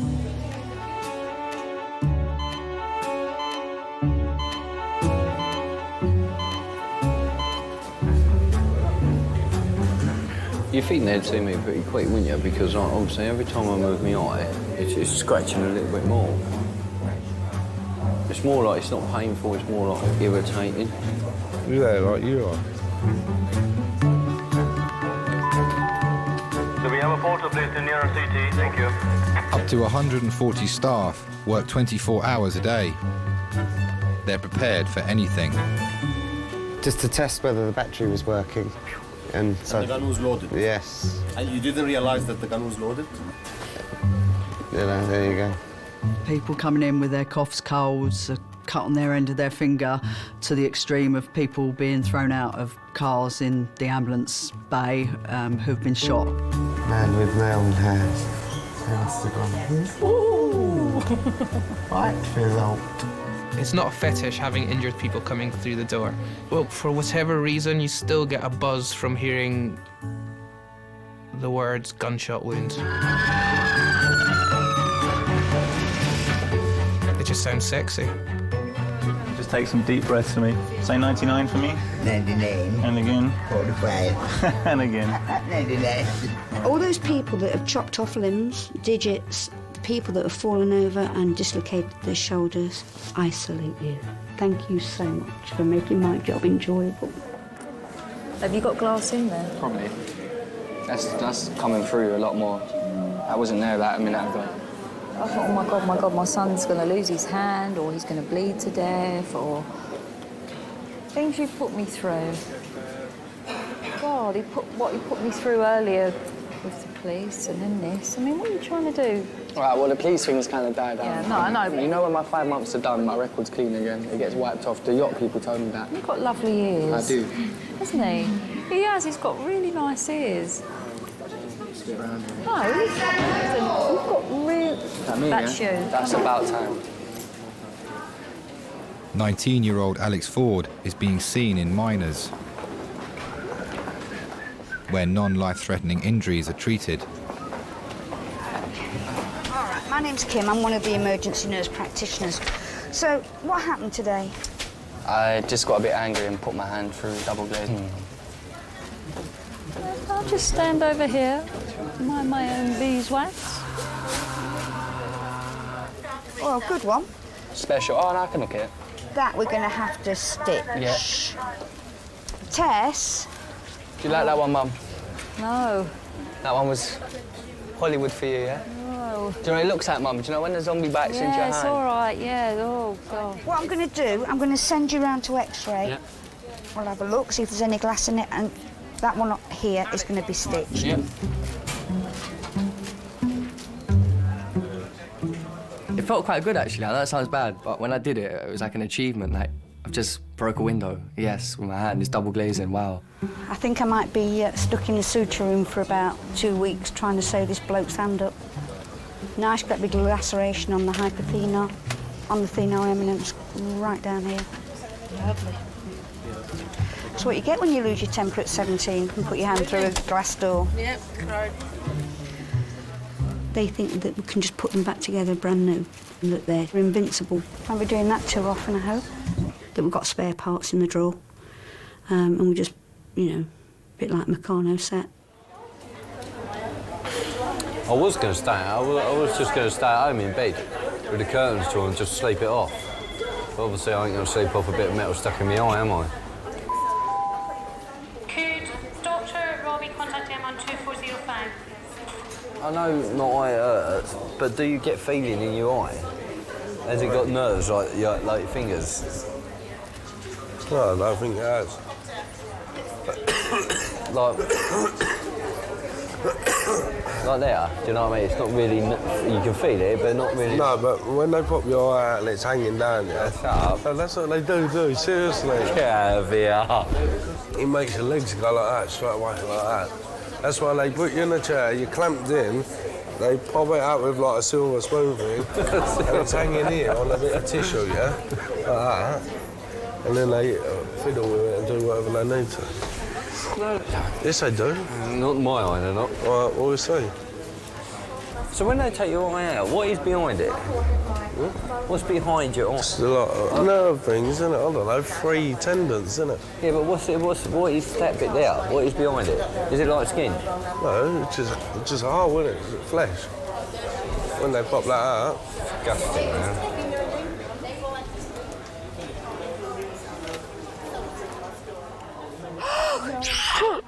What have you done? Click the wrong patient off. Yeah.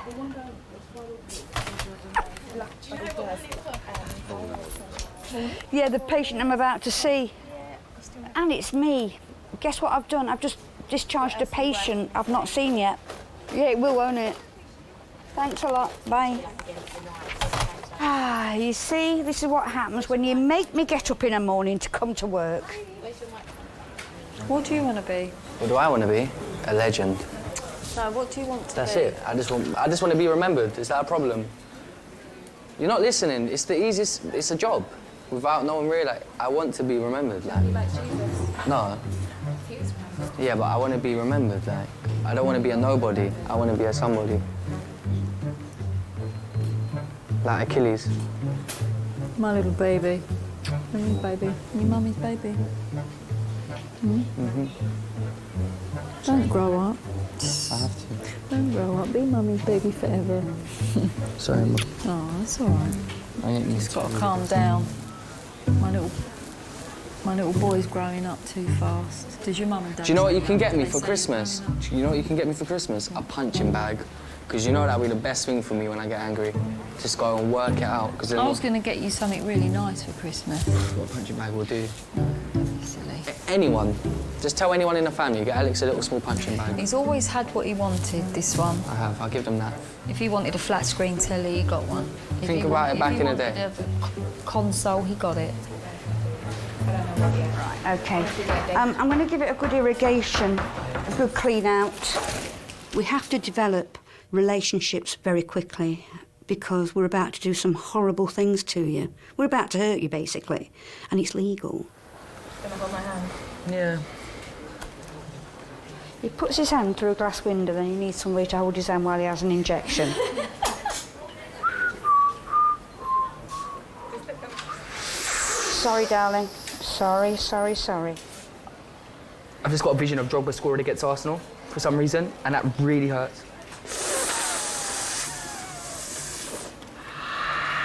You're doing well. You've certainly done a good job on this, Alex. I know. I probably won't ever hit anything ever again. It might be a good idea, actually. I'm just going to be some peacemaker now. Yeah. I'm going to go around the streets of Brixton preaching. Sorry. It's very, very deep. This may be a bit too much for us to do. We may have to send you... I didn't even hit it that hard. I swear to God I didn't. Well, sometimes you don't. It's just the way you hit it, isn't it? It was the angle, yeah. Yeah, it was definitely. It's like I did a martial arts move. Sorry, Alex. I'm sorry. I know that I'm hurting them, but I need to do it, and I'm always saying, I'm sorry, and I'm sure they don't believe me, and they're probably right not to. I can remember being 17, 18 and thinking that I could do absolutely anything and nothing would happen to me. You know, that's just being a kid. Right, we're going to have to hand you over to the orthopaedic doctors. Oh, I used to take risks, do stupid things like walk the other side of bridges and just ridiculous behaviour. Drive my car really fast, I had my Mini up on 2 wheels, round a roundabout. Oh, fucking crazy. I'm such a moron. I won't be smashing anything ever again, though, because anytime I get angry and I just look at it and, yeah. There's been times since where I've got angry and you know what the reminder is? I can't even clench my fist. That's the reminder. Like, I can't even, it hurts doing that, so I just, yeah. And I know the reason is that, the reason why I can't clench my fist is because I got angry in the first place, so yeah.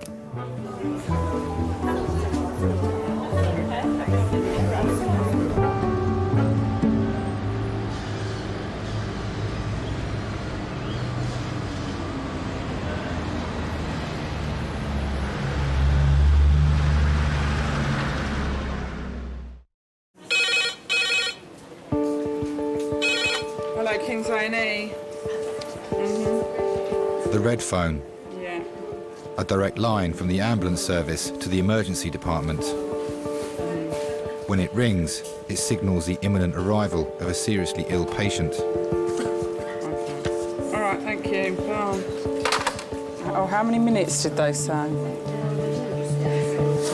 It's about 5 or 6 minutes. Adult red phone in 5 minutes. Adult trauma red phone 3 minutes.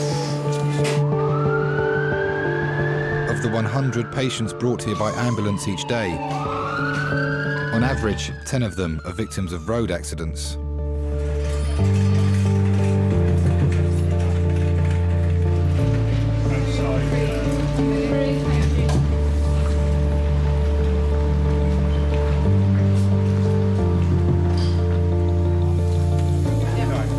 Good morning, everybody. This is Brendan. Brendan is 31 years old and a motorcyclist. He's ridden head-on into a motor car. His bullseye at the windscreen has gone into the tank of his motorcycle, complaining of groin pain. His injuries seem to be isolated to bilateral fractures of the wrists, and he has an injury to his right testicle. His scrotum is discoloured. He complains more pain in the right testicle than the left testicle. Nothing else for you. Thank you very much. They're in a completely alien environment. One minute they're riding their motorbike or something, the next minute there they are strapped down to a bed, lying stark naked with about 8 people around them with some strange man putting their finger up their bottom.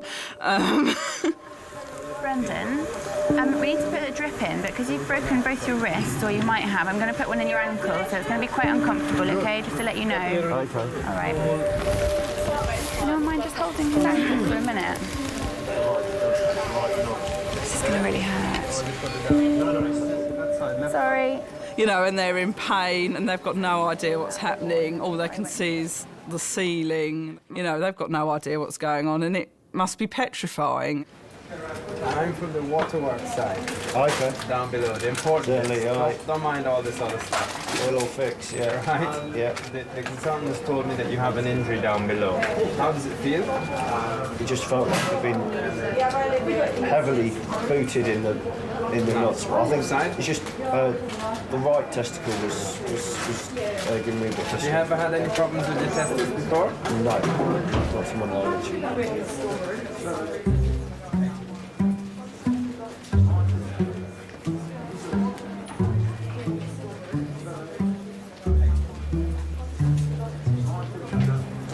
Your fellas are right. Thanks. Thanks a lot, mate. No, you're welcome.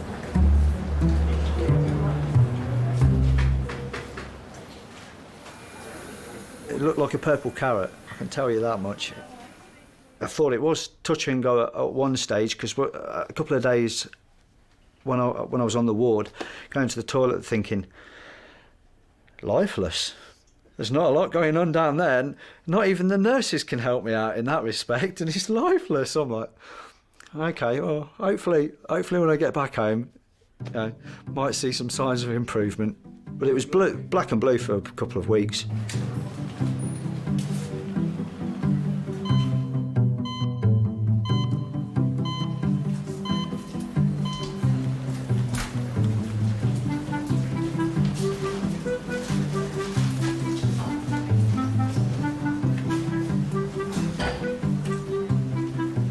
Food trolley. I do have. Alice has brought her sister Pat into A&E after a fall on a shopping trip. Cheese and pickle there, egg and cress, savoury cheese. Savoury cheese is quite nice. Give it a try. You wanna give it a try? And you're entitled to have a drink and a crisp with it for $3.49 as a meal deal. He had them on that trolley. Did they sandwiches? Yeah, he did. He said sandwiches. Well, I see biscuits, I never see. No, the sandwiches I think were on the top. He did say sandwiches. Yeah, he did say it.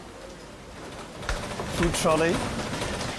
But you don't know when they were made. They could have been last week's. I was looking forward to me fish and chips. But there you go. I didn't know what tribes they were going to have us say.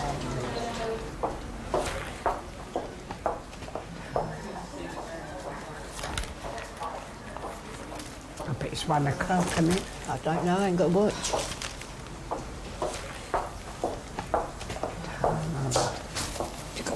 Time here is 1:15, nearly 1:15. 1:10. Thank you.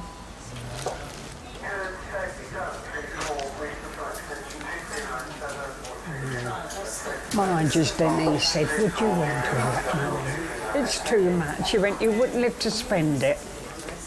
She went, if I won $1 million there, that would see me through. Yeah, but they've both got families, don't they, that they can leave it to? Yeah. That's the good part. Yeah, and they but why should they could go bust just like that. Why should they have to leave it to them? I mean, look at Gordon Ramsay. He's gone skint nearly. He's relied on Peter Jones for help. Going to Peter Jones. Yeah, that's what I say, with all his money. So you can go bust. I wouldn't stick with him. I mean, this horrible man. Epping all the time. Every word is there. Patricia Powell. You're right. Can I come you in hold with that bag for me? Yeah. What you got in here? Bomb? Dr. Aisha, come to me, just please. Can Dr. Aisha come to me, just?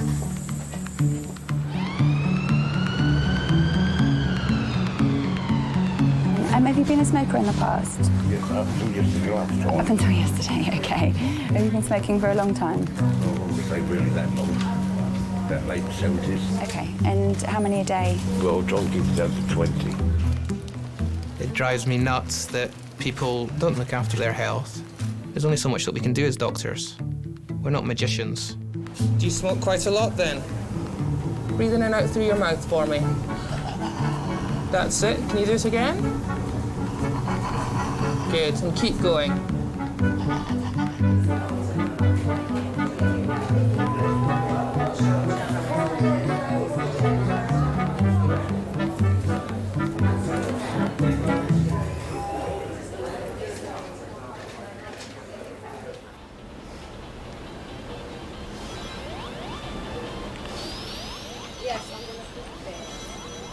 What are you playing? Sonic. I wanted brain training, but Leanne took it out and I can't find it. This is the 35th time Lynn Brackley's been to hospital this year. Shit. Today, she's been brought in by her son Lee after collapsing with stomach pains. Do you want a drink?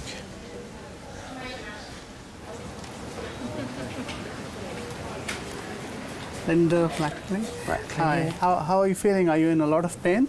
Do you need something for the pain? Mm-hmm. Okay. I've been asking for ages. Sure. Can you tell me a bit about the pain? I'll assess your pain and I'll write something. I was in 5 weeks ago. Right. Yeah. Mr. Patel took out my gallbladder. Right. I'll be truthful with you. I've had enough of being in pain. Right. Do you know what I mean? I've had enough. Okay. I'm sorry about that, but we'll try and do something for you today. Thank you. Okay. And how are you coping at home? I'm not. At the weekend, the pain was that bad that I really felt like doing something stupid. I did, because I've had... Like what? I haven't got to say, have I? Yeah. I haven't got to say it. It's just... No, I just want to know... What, how I'm feeling? No. If you thought of something... Yeah, I did think... Yeah, I did. Yeah, I did, because I've had enough. Right. Okay. Do you know what I mean? I thought that once the gallbladder come out, after having the gastric bypass, my life would be different, but it isn't. It is, because I've lost the weight, but it just seems to have opened up a can of worms, and I'm not dealing with the situation that good at the moment. Have you had this thought before, or this is the first time you've had it? No, I've had it before. I have had it before. And have you ever sort of... Yes, I have done it before. What have you done? I have took an overdose before. Okay. Just remind me why you had the bypass again? Why? Because I was fat. Okay, that's fine. And I couldn't lose. How fat were you? I was 29 stone. Okay, and now? I am 15 stone 13. So you're getting more and more thoughts of harming yourself recently, is that right? Yeah, because of the pain. Okay. when you're fat, everything gets put down to your size. Yeah? And people don't actually look into the situation. It's, oh, there's nothing wrong with you. It's your size that's causing the problem. Like, big people have rights as well, you know. Yeah, they surely do. You know, but because you're big, they just discard that.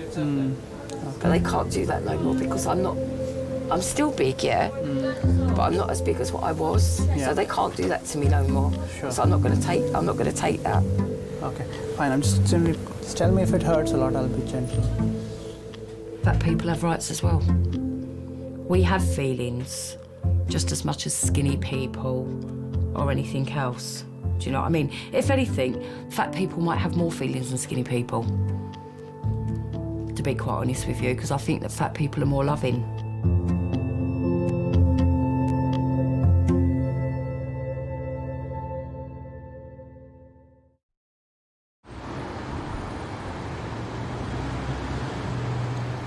Okay, what I'm going to do, I'm going to put an injection in your wrist here. That's going to numb it, and then I'm going to pull it and we're going to put a plaster on. Right. So I'll get one of my colleagues.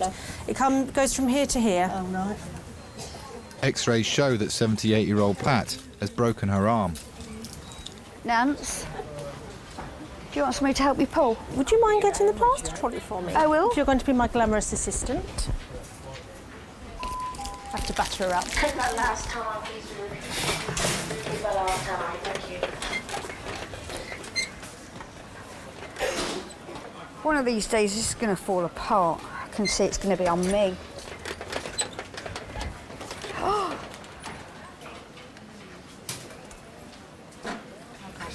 I think she's all herself. Yeah, she's not bothered. Talking about me again? No, darling, no. We can't let the day ever. All right. Yes, I'm trying to tell her some good news. Hang on. Tiger Woods. Yeah. Here's another one paid too much. Dirty Dirty Yeah. sausage and she likes Johnny Depp. I love Johnny Depp. I've got a photo of him just above my oven, so Oh. I can have him when I'm talking. Only the oven? I have. No, it's on my tie. He is absolutely gorgeous, isn't he? So that when I'm cooking, I've got a full eye view of him there. Oh, you're going to get burnt one day looking at it. I really don't care. You're going I to get just all love splashed. him. Come on. I don't care.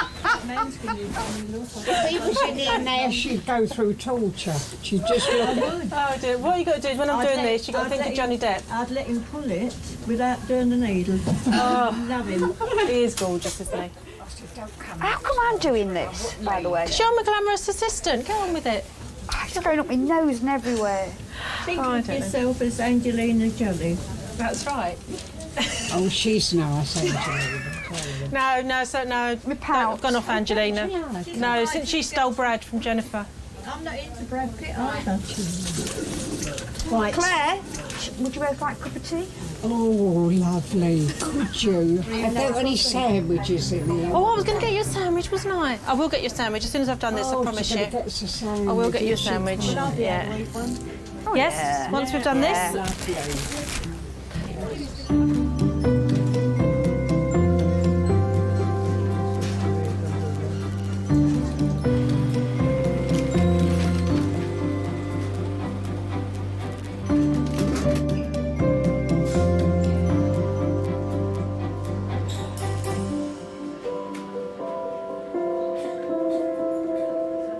I guess he's doing about 20-30, the car's doing about 20-30, and we hit each other head on pretty much. So I think he's just quite lucky that he's been thrown from the bike. When he's thrown, he's just sort of thrown and landed. Yeah, and it's probably the best thing though. If he hadn't done that, he would have impacted the car and he would have a lot worse injuries. It's 3 hours since Brendan Fox was first admitted. It's clear his injuries are non-life-threatening.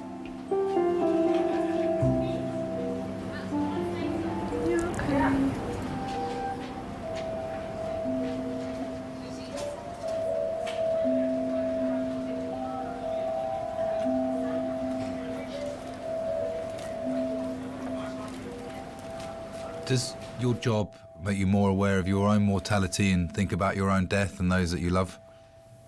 I think there's days where it does. There's definitely days where it does. Yeah.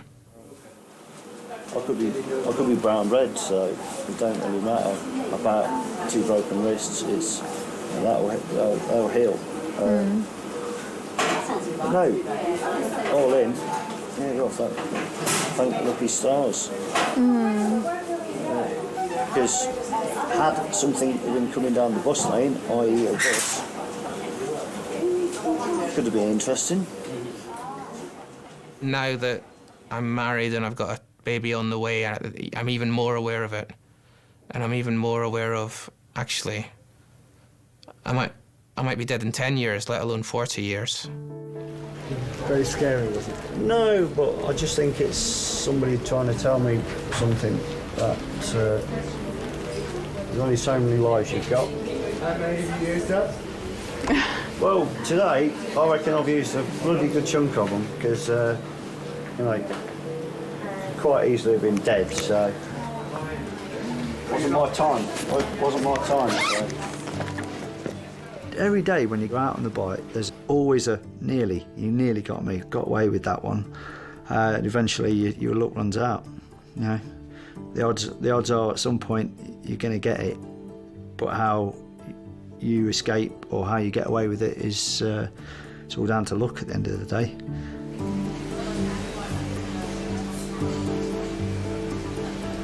Thank you very much, everybody, for your help. You've been I'm coming, you got rid of me. Yeah. Bye, thanks.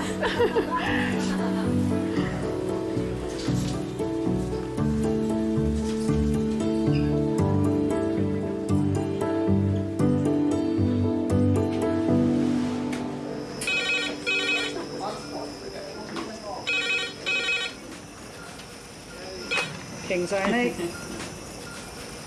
Hello. 2 minutes. Lovely. Cheers, bye. Red phone, 2 minutes. Red phone, 2 minutes.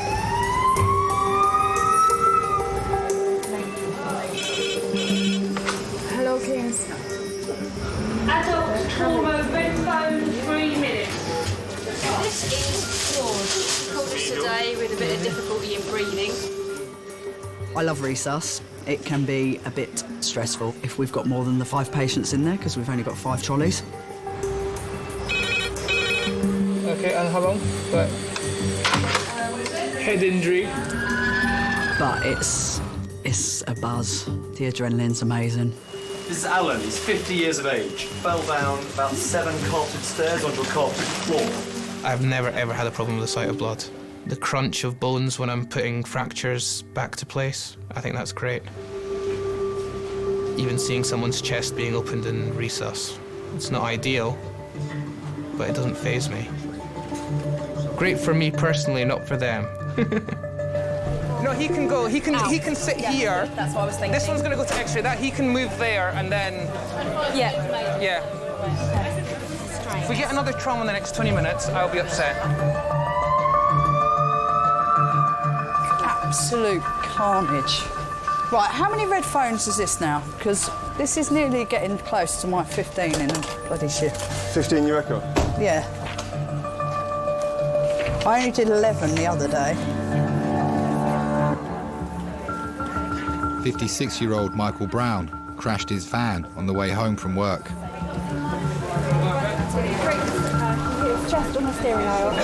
He's got Parkinson's. Okay. This left side tremor is normal for him. Yeah. He says this is quite bad. It gets bad when he's stressed, which obviously he is. Stressed. He's calmed down quite a lot, but it's just got bad again. Okay.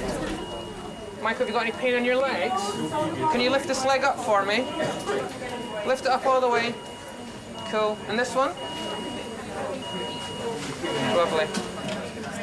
Michael, my name's Firas. I'm one of the A&E consultants here. Okay. How are you doing? I'm all right. Yeah. You feeling quite anxious? It's just my Parkinson's kicking. I know. It's very easy for me to say try and relax, okay? But do try and relax as much as you can. Yeah. I'm not worried about you, let me put it that way, okay? Just because of what's happened and what symptoms you've got, I think we just need to be a little bit more cautious. Yeah. But I'm hoping that we'll get you up and out by this evening's end. Okay, that's good. Thank you.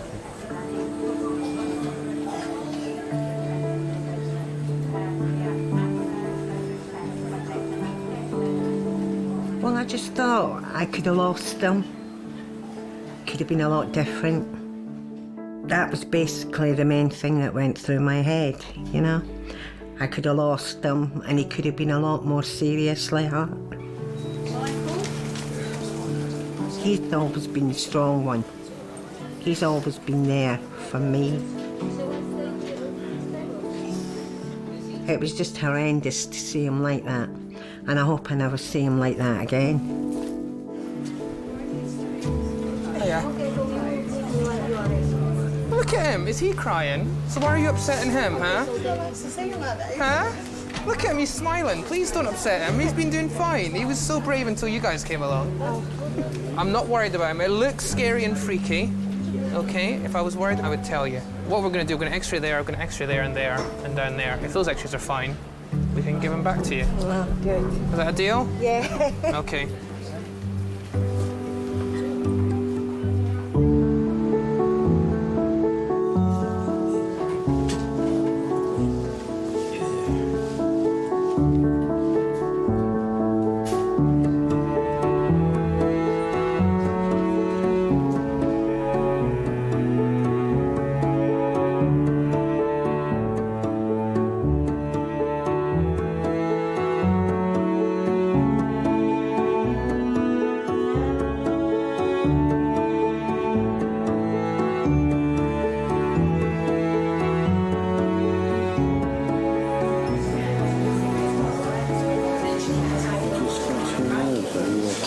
Your nose, where? How are we doing? There. Okay?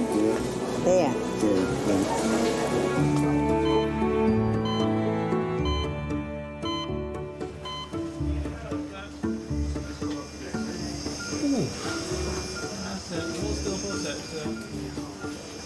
Really well there, sir. 81-year-old George Rumsey lives with his great-nephew, Jay. Things a little bit, isn't it? That's the oldest one I've ever had.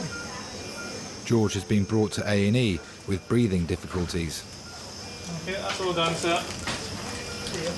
I'm going home now. Yeah, we have Thanks. paperwork. Thanks for coming up here. That's all right. Don't let yourself get into a situation like that again. You know, you need to breathe to live. All right. Well, it's about the fourth time I've been up here like this. I hope they sort you out. Yeah, we'll do it. Thanks very much. Thank you. Thank you, anyhow. All right. Cheers. Funny, all the time I was sitting down, it was all right. Yeah.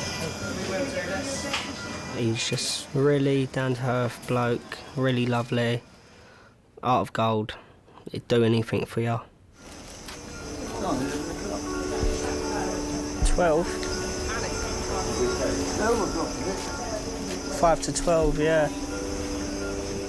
Well, he treated me as his own son and always looked after me.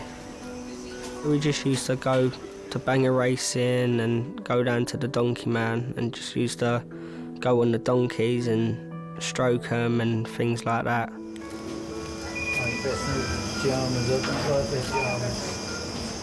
Well, if anything, if you're here overnight, I'll bring something up for you tomorrow. Only want the bottom of the jam. Whenever I needed someone to talk to, he was always there, and I could go into him any time, really, night or day.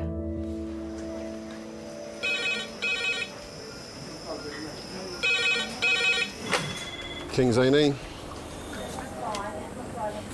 Okay.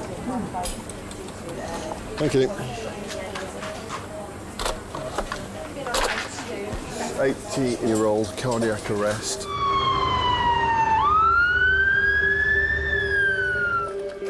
Can I have a porter to resus with a striker trolley, and can I have an A&E doctor to resus immediately? Thank you.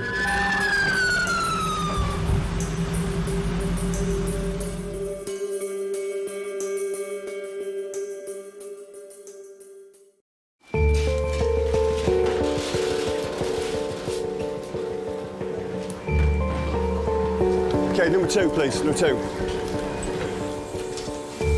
An elderly man has suffered a heart attack. Just get some paddles on and see what we've got, okay? Most patients who have a cardiac arrest away from hospital don't survive. Anyone felt for a pulse? Yeah, present. Pulse is present, yeah. Okay. We got a pulse. Yeah, we got sinus rhythm.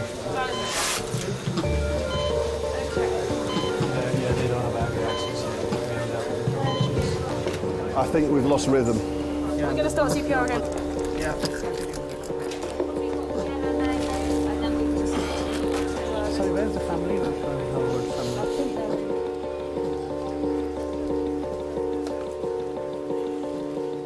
If I ever get to the age of 85 and have a cardiac arrest, I do not want to be dragged to an emergency department with people pouncing on my chest, people putting tubes down my throat.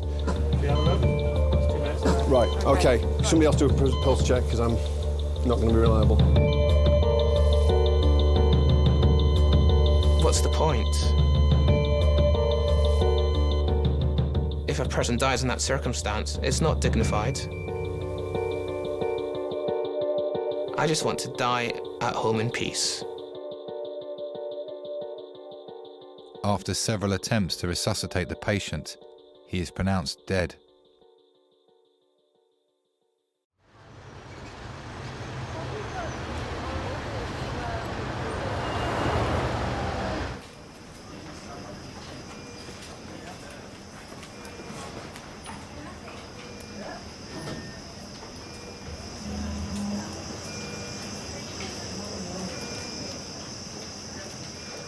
When you get older, maybe you do spend a lot of time contemplating things and thinking about what has happened and maybe you could have done something better.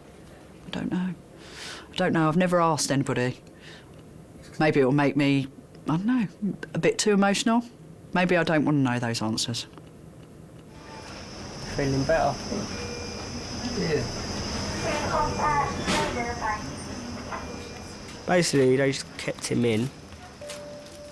And then the next day I come up to see him and he seemed fine.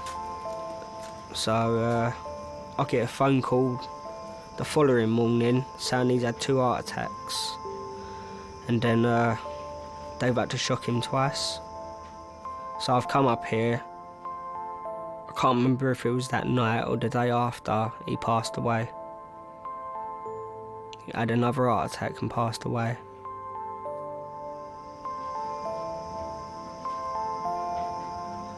It just probably was his time.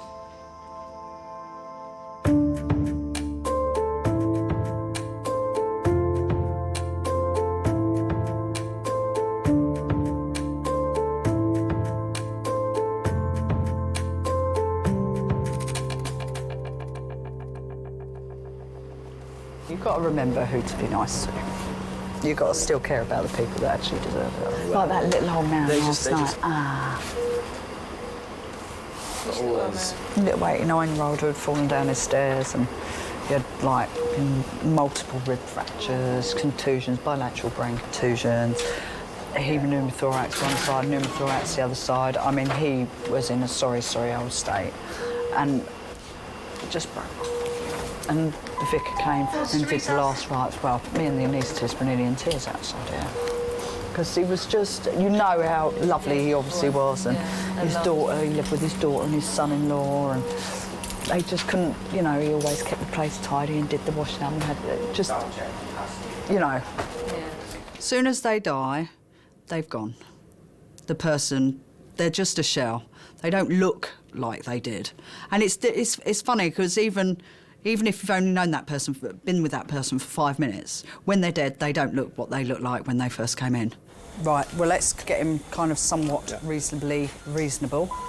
I might take... Could I have a pause to X-ray, please? What makes your features in your face and everything else just goes. If I roll into me. Yeah. Good lad. Good guy. I mean, I must admit, I do talk to the bodies, though, when I'm laying them out. Well, I think they could be watching. I'd hate for anyone to think that I was treating them horribly. Do you know what I mean? I think it's just... I don't know whether it's a... Maybe it's a getting over it mechanism, coping mechanism, maybe. I don't know, but I've always done it. I've always spoken to the bodies. Sorry, mate. Oh, that wasn't great, was it? Managed to make a mess of that side now. They can sometimes ooze from their back passage.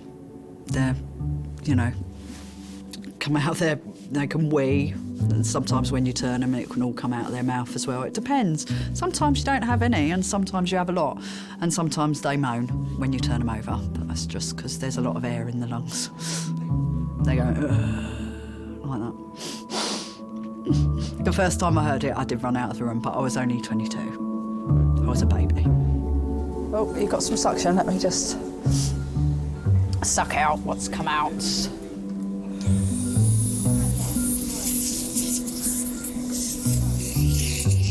Don't be making a mess like that with your family, all right? Because that won't be nice, will it?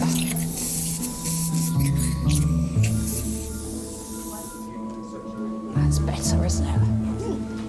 It looks much more comfortable. There we go. There we go. All right, mate? There. It does affect me, because I realise how amazing life is. I realise that I don't ever want it to end, and I hope to God that I end up as fit as a flea from very many years. But I don't think it... I do have a really black and white view on death. You know, people die, it's upsetting, it's horrible, but it is a fact of life.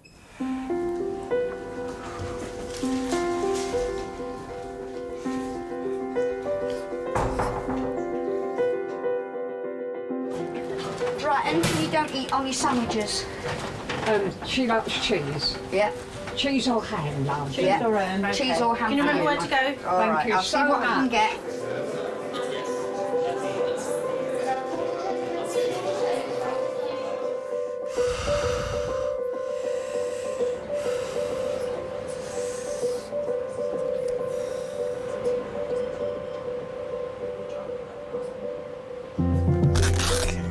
Very tempting to move. Just keep it still just for a few minutes longer.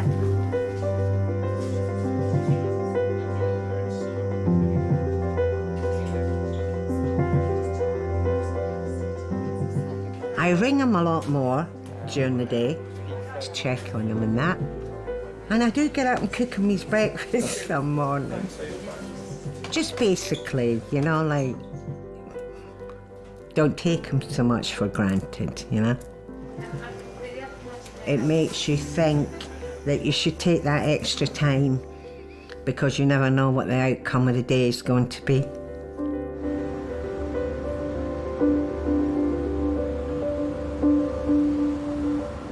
Right, should we start in one and work our way down? Oh. No, we're then focusing. It is. A&E Kings. What do you think?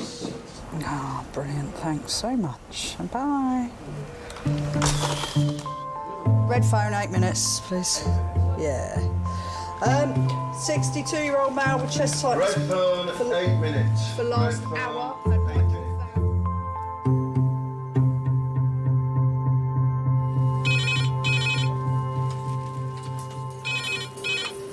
Hello, Kings A&E. Got some bad news for you, man. Kofi got knocked over today. 2, 3. We have another trauma call coming in with a stab wound. There's a guy over there with a knife sticking out of his head. Yeah. This gentleman has just walked into reception. He's been shot in the face. Yeah, it's Wild West tonight. It's the stuff of movies, but we get it sometimes at work.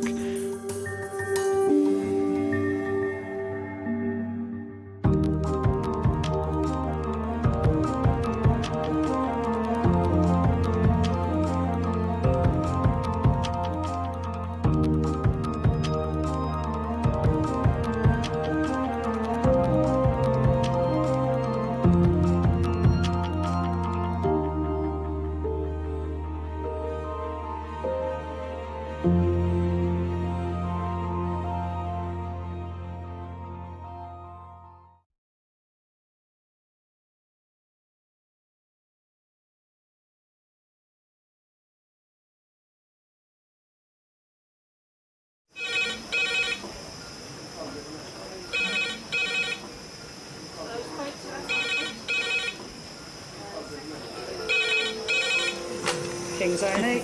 Lovely. Cheers, bye. Adult trauma call, 8 minutes. Adult trauma call, 8 minutes.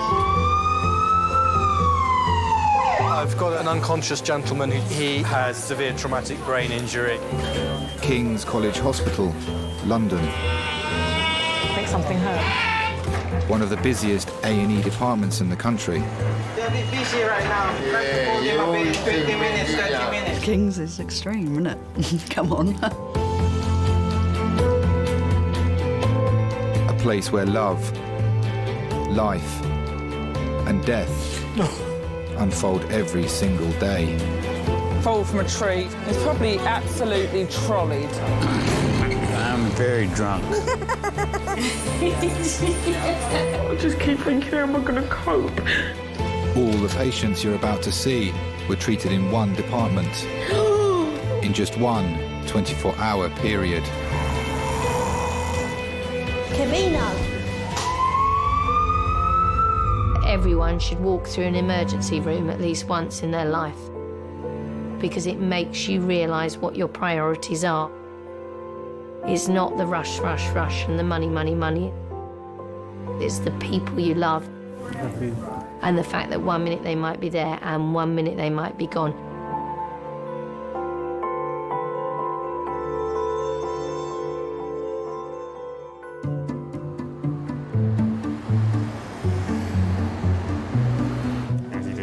Is that Facebook? Yeah. Oh, I'm going to check in at King's Hospital. Nearly 3 million people come to A&E each year after accidents in the home. All right, now what we need to do is just take both arms above your head. The most common body part to be injured is the finger or thumb. Singe, I will be able to use my finger, won't I? I'm sure.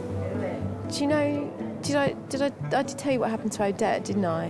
What? She blended her finger away.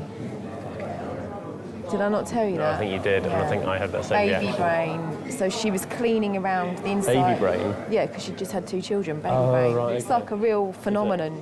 Yeah, you haven't got enough brain cells just fuck off and deplete once you have birth, Really? once you give birth. There was a bit of food left on the inside of the blender, so she just cleaned away her finger and it was still on and she switched it on. So if she can get over that...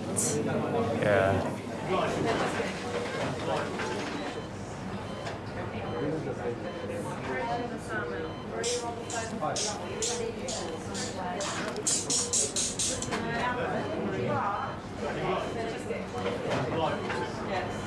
Hello, Jack speaking.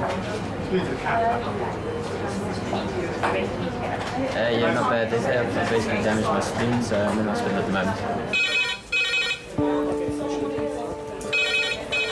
Hello, King's College A&E.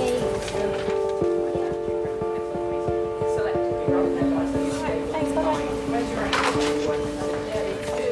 Stroke team to resus, 20 minutes, please.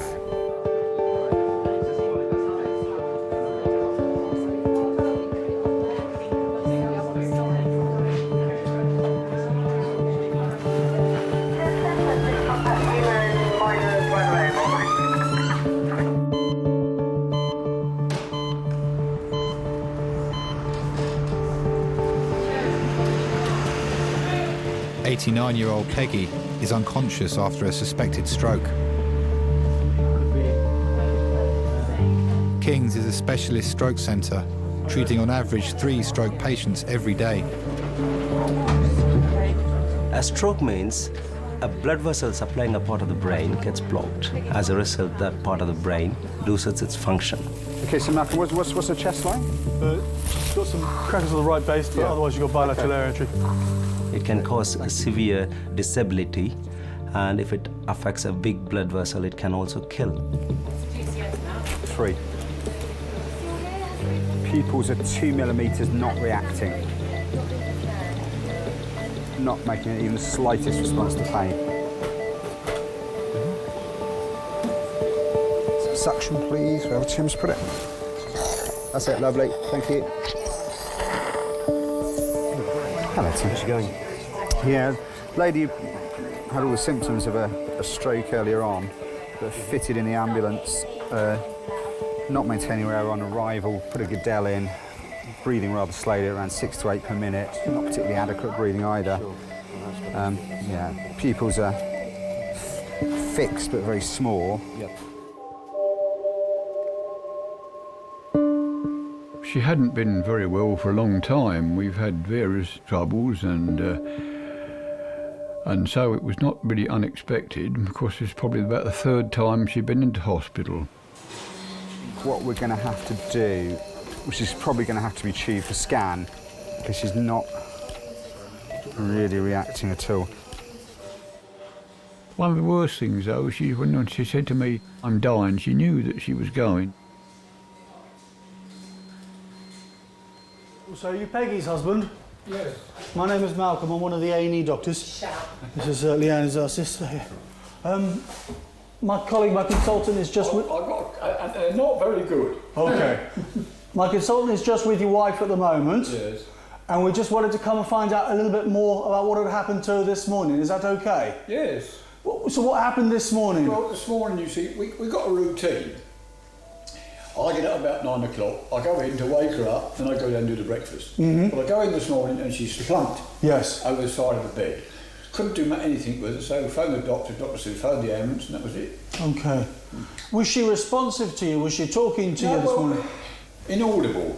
Right. She was mumbling, I don't want to go, I fear he's coming back in the hospital. Okay. I don't want to go.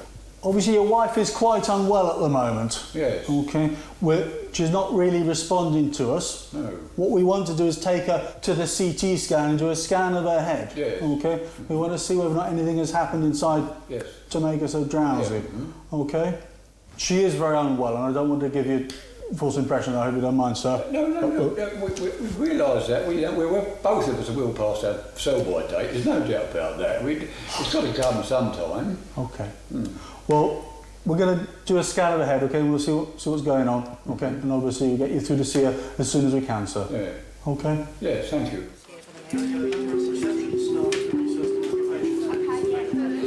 Working in an emergency department changes your views on life and death. You can realise how fragile things are. We know that not everybody can be saved or can be helped. And we give it a good go, but we can't always help everybody.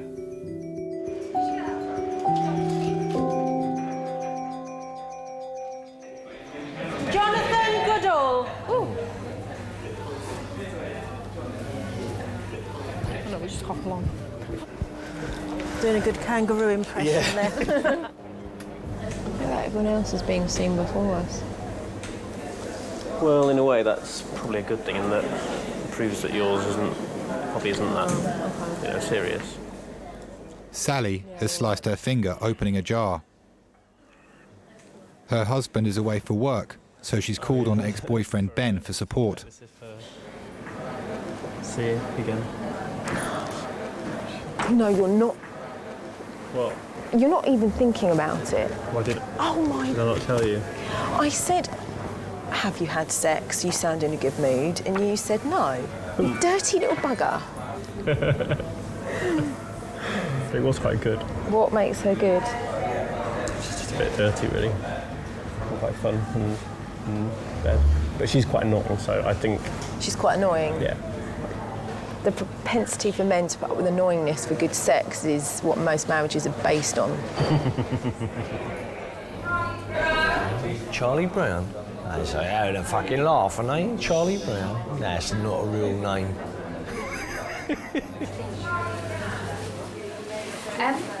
60-year-old cabbie Charlie Brown has been brought into Kings by his daughter-in-law Zena and his sister Pat. Can I have a receptionist to book in a new patient, please? Thank you. This is his second visit to A&E after crashing his cab earlier in the week. He's been feeling confused ever since. So could you tell me what happened again, sir?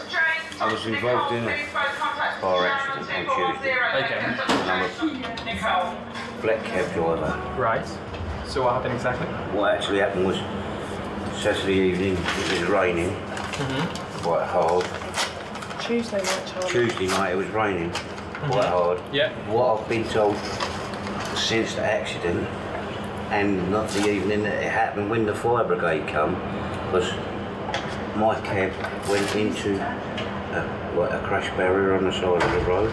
Got jolted forward, and the ambulance crew told me what I actually had done was what you classify as I had bullseyed my head on the window screen. Yep.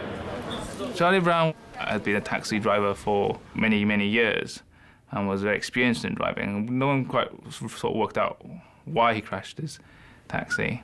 Did they take you to the hospital that time? Yeah, straight here. In here? Straight. Oh, okay. Doctor won't be long. All right, no problem. Normally when someone has a trauma, crashes a car, they got aches and pains, but they're back to their usual selves. But Mr. Brown went home and was confused. We didn't know what was wrong with him. We just knew that he wasn't Charlie as we knew Charlie before his accident. We didn't know what was going on in his head or what was going on in his body. We just don't know.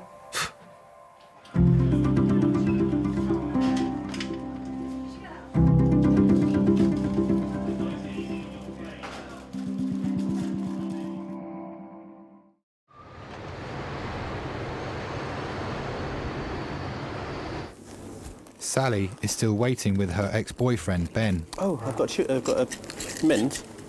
These are from Thailand. I need a wee. I can't help you with that. No, but you might have to. Oh, God. Do I really need to? Can you? No, I just want you to see my front bottom fall last time. I've seen you having a wee. I used to go out with Ben when we were at college together. He was a shy teenager. Back then, he was really grateful to meet someone friendly and outgoing, and very over-generously, he credits me with his awakening. Oh, I really need to go to the toilet. Do you generally need some help? Oh, I really am not going to ask you to help me go to the toilet.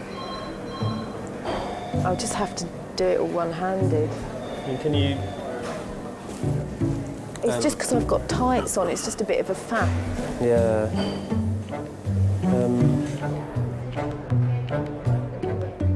I guess she was the dominant one. yeah, she was, definitely. I mean, there's no doubt about it.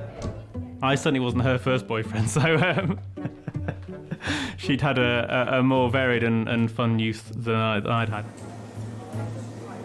He did admit that he wasn't exactly worldly wise when he met you.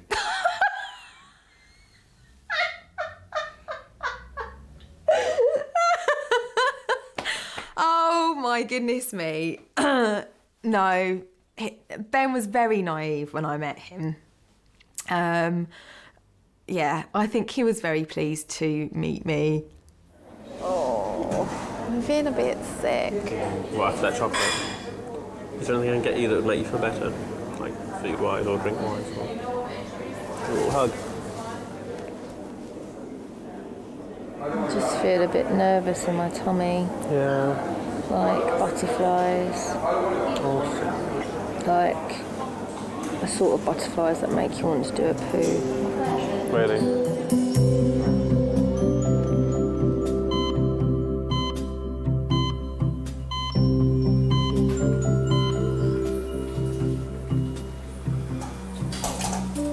Here, go on, leave her. Look, you've run out.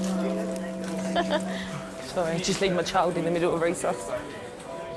Hiya. You are? Daughter-in-law. Okay, so I didn't catch your name. Zena.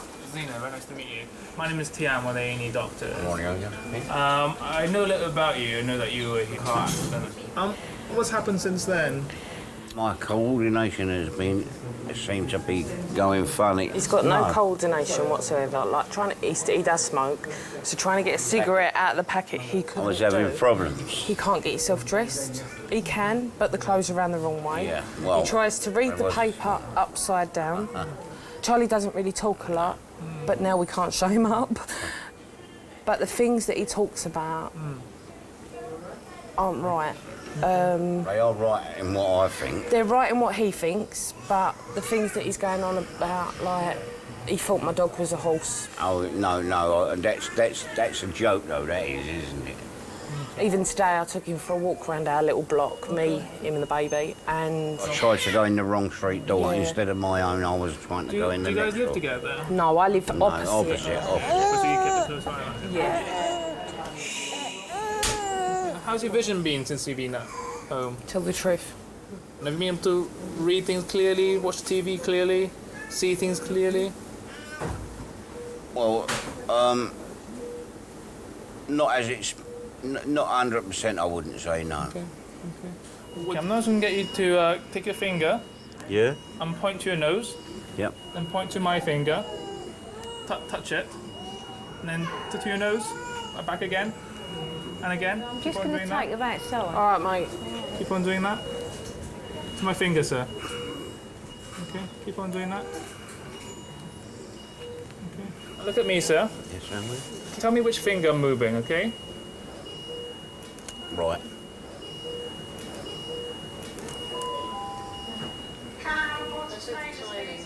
Right. I can remember thinking this is quite interesting, but I quickly worked out that it was something neurological, meaning something maybe wrong with his brain. And the things that we worry about after trauma is if there's been a tear in the lining around the brain, which causes bleeding.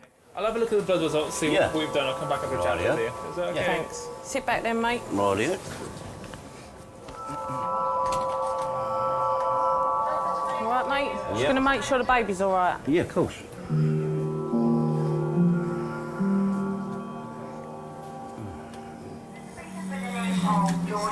Waiting. But his left side, he can't see out this eye.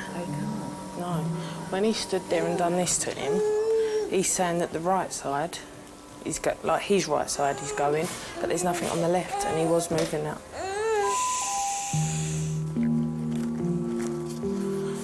I've got a feeling he's got brain damage in his left side.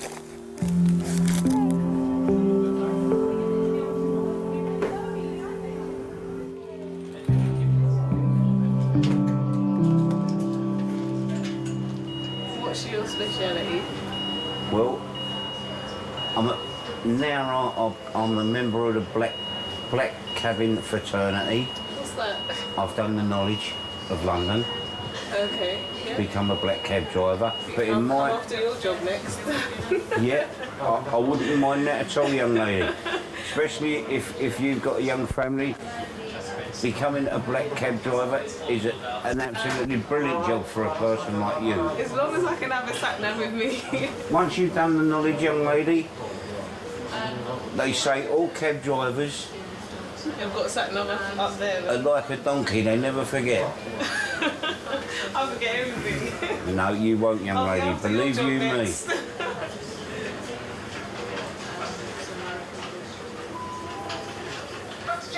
But I must admit, although I'm saying that to you now, young lady, our job recently has been made a lot harder in the fact of trying to make a living, because there is more and more private firms and they are taking our work away from us. And they don't, and the only way that they know how to get from A to B is by using a sat-nav. They haven't got the knowledge what a London driver's got.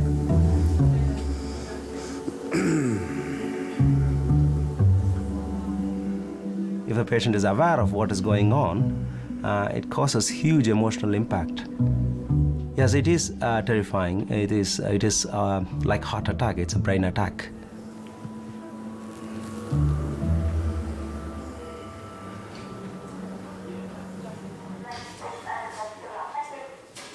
Derek is waiting for the results of his wife Peggy's brain scan.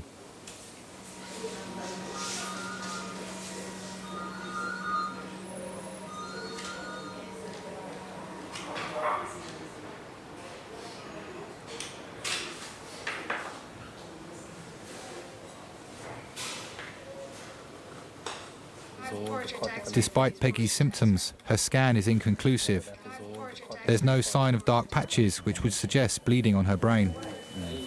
So we took her off the CT of her head. There's no obvious blood or anything on the CT, which I was suspecting in the first instance. I can't see any areas of obvious infarct on there. But the fact is she's still within a sort of 3-hour period at the moment. Have you guys felt anything should be should be done? No, not You- this stage. No. If it is clear-cut 3 seizures and CT doesn't show anything major. Tim? Yeah. Just had a chat with the stroke guys. They don't want to do anything, so I think we should wake her up. Okay, yeah, let's see. And see how we go. I'm going to have a quick chat with her husband as well and explain to him what's going on here. Yeah, go for We'll it. go from there.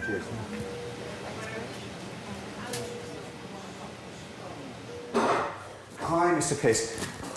My name's Dr. Tunnicliffe. I'm one of the consultants here. Yeah. As you know, we popped a tube in her just to keep her sedated and sort of breathing out while we did a scan. Yeah. And the results of the scan are quite pleasing. Mm-hmm. Okay. There's no obvious major bleeding there, which we were concerned about. And there's no obvious treatable stroke there that we can see. Sometimes we can treat strokes by giving a medication. But there's nothing there that obviously needs treating at the moment. Now, that doesn't mean to say she's not had a stroke. She may still have had a stroke. Yes. Okay. But what we're now going to do, we're now going to wake her up, okay, get her nice and awake again, and then we can reassess her again with her nice and awake and see what we need to do. You've got any chest pain at the moment? Peggy, You know to let us know if it comes Peggy? back. No, you're all right. open your eyes for us.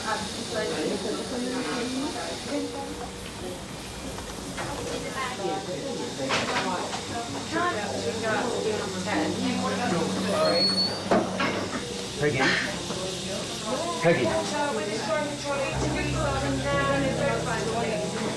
Peggy, can you squeeze my fingers for me? Squeeze them tightly. What we're going to do is take this tube out of your mouth. We're going to replace it with an oxygen mask. Your husband's outside. Sorry, there you go. She's woken up. Oh, wow. She's going to pop an oxygen mask on your face, Peggy. Gripping. Is she? Good. It's not, and it's not strong, but she's certainly good.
I need to move this man back on the bed. He's really quite heavy. Right, just lay down for us for 2 seconds. Right. Ready, steady. Right, sit yourself up, Patrick. That would be back cannula. Try and move yourself back. That's it. You're doing really well. Oh, yeah. Yeah. You are. That's it. Just move back a little bit. After 4 hours in resus, Peggy's stable but still hasn't come round. She's had a bit of trouble with this before, but Peggy's always been cured, shall we say, and come out for a year of being fit again. Yeah, it's always hard, but of course you never know what's going to happen. You're in the lap of the gods to know what's going to happen next. That's 2.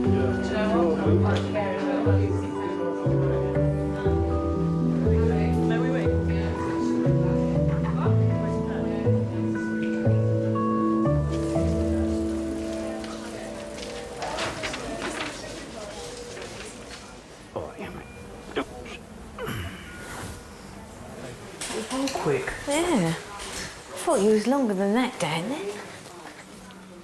Charlie Brown's also had a brain scan to find out the source of his confusion. That was quick. Yeah. Did they say anything when they'd done it? Doctor's going to come back and Is this his explain all the reports to me.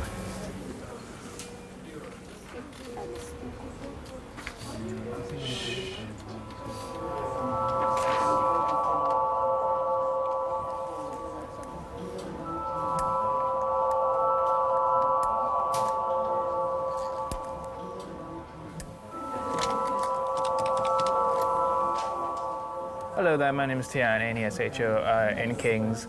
Can I discuss the patient with you, please? It's Charlie Brown, a 60-year-old gentleman who was a cab driver travelling 20-30 miles an hour, hit a railing, bullseye to the windscreen. On head CT, he's got a bleed on his right. Looks like subdural. Do you want the hospital number to have a look at the CT? You get a key, sir? Yeah, thank you very much for seeing him. Okay, thank you. Blimey, that's massive, huh? Huh? He's walking around like that? Yeah, he doesn't know yet. Pretty impressive, huh? I mean, that he hasn't shown stronger symptoms than... He has got very strong symptoms. Yeah, but he's walking, isn't he?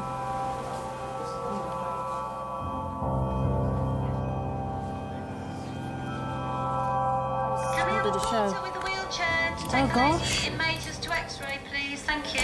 Wow. Yeah. Gosh, that's not well. At least you know. Does the family know yet? No, I'm told. Okay. Do you want to just tell them because they've been kind of looking at the scans over your shoulder? I could see it from where we was. The left side was just black. And that's when you just know that there's a problem. It should all be grey, not black and grey. We had a look at your scan, and you've got an area that's slightly abnormal on the right-hand side, Right. in your brain. We're not quite sure what it is at the moment. Right. We need one of the radiologists to have a look at it. Right. But initially, it looks like that you've got some loss of brain there. The cause of which is slightly uncertain at the moment. But I thought I'd come and tell you what's happened so far. Okay. But what sort of things put problems like that back together again? In other words, how can you fix it? How can you fix it? We can't, depending on the problem is we're not quite sure where it is at the moment. So once we know, we'll discuss with the relevant doctors regarding how we can help you. Yeah, so we're sorry about the lack of That's not a problem. clarity at the moment, but we'll try and sort things out and come and talk to you as soon as we know. Lovely. Okay? Yeah. I'll be around.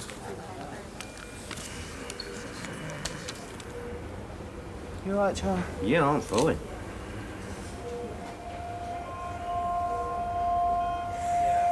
Pet, will you just watch over me?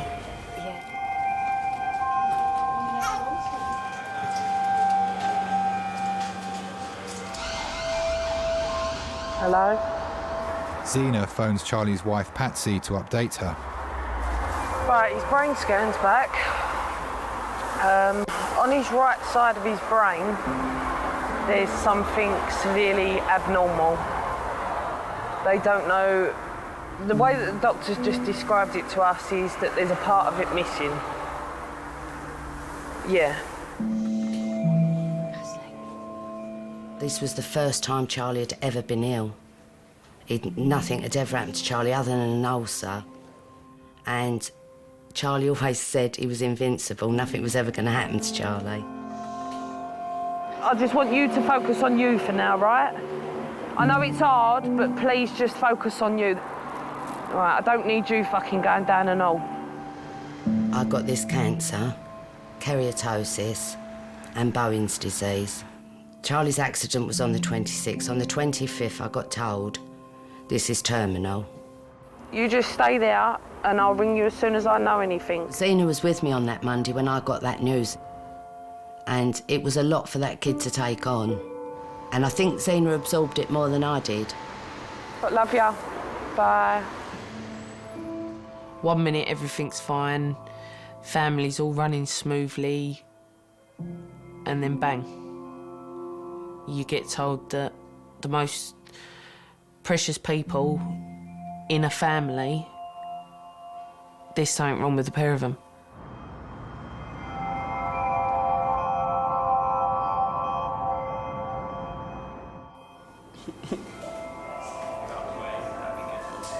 My leg. It's hurting, brother, man. Hope everything's alright. Yeah. Why do you support Liverpool, cuz? Nah. Do you know what, yeah? Because I'm a guy, I don't know shit about football. I fucking hate football. I hate the amount of money they're making. I hate football, cuz. But obviously, yeah, you know, like when everyone's back in the days going, yeah, I support Man U, rare tear tear. And when I went to school, bare people wanted to support Arsenal because they were sponsored by Nike. I was just like, fuck that.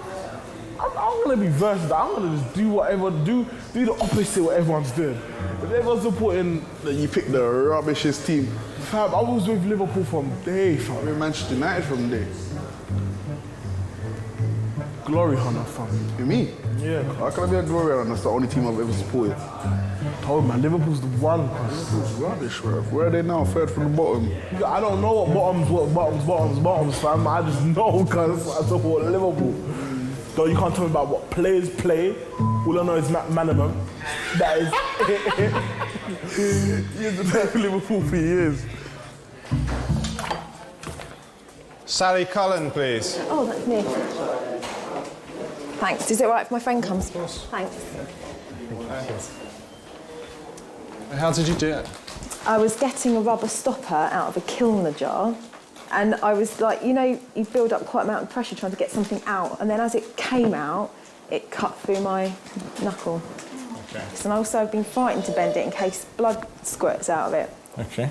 Well, have a seat on this blue chair here. Have a look.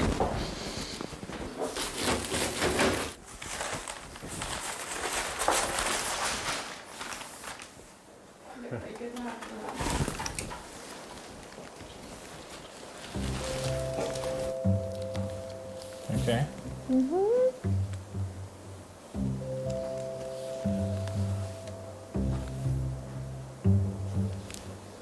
All right. Yeah, I'm just a bit squeamish, sorry. As long as you're moving a finger Yeah, that's a good sign, isn't it? and you can feel me touching the Yes, end of and your I finger. can. Yeah, I can. And we're happy, really. Oh, right, good. That's reassuring. What happened to you and Ben in the end? Why did it not last? I don't know. You'll have to ask him. He dumped me. No. He did dump me, but rightly so, because we were very young and he wanted to just go off and experience a bit of the world. Other women. Dr. Magic with his magic liquid. And he doesn't need to stitch me up, he's just going to give it a magic kiss better. Well, this has ruined my plans of becoming a hand model. I've got another one.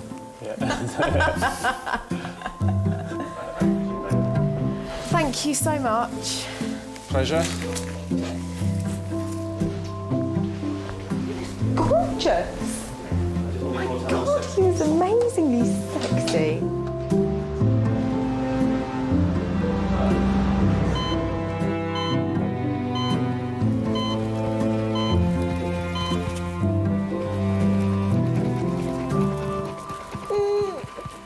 Auntie Pat's going to give it a shot. Mummy needs to make some phone calls.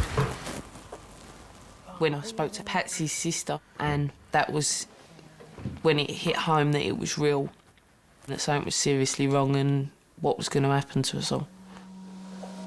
Right, he's had a CT scan. His right side of the brain, he's got a part missing. And that's what the doctors just told us.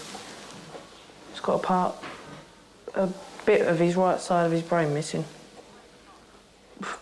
Fuck knows. And I keep laughing in shock. I don't know. Poor Pat, she's laughing with me. Pat, what does it mean? What's happened to Grandad? Pat, where's it gone? I don't know where he's lost it. One of the passengers just I took don't it. know then. And we're waiting for brain surgeons to assess his thing.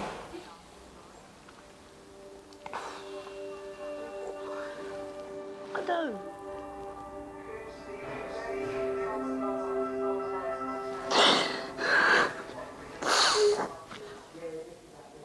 I just keep thinking, what if I do next?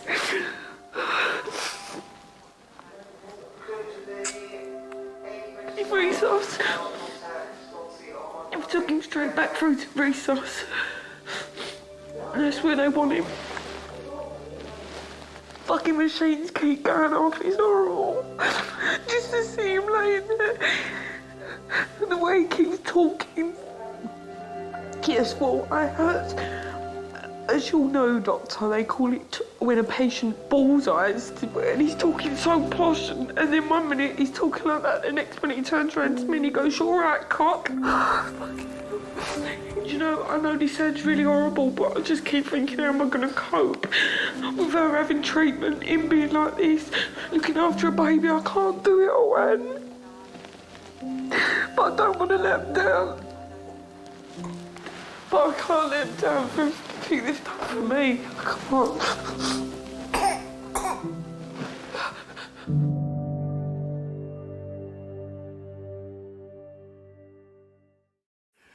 Oh, my leg.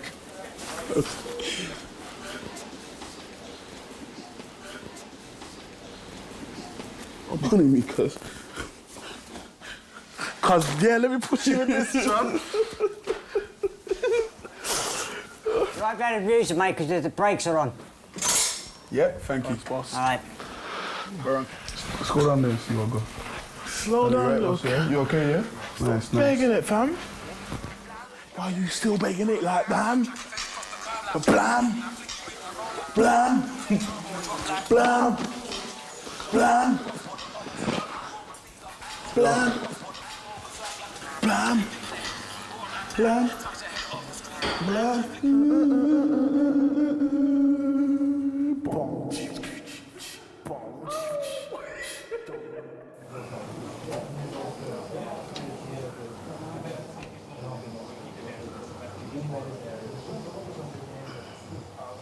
I had a check with you, see?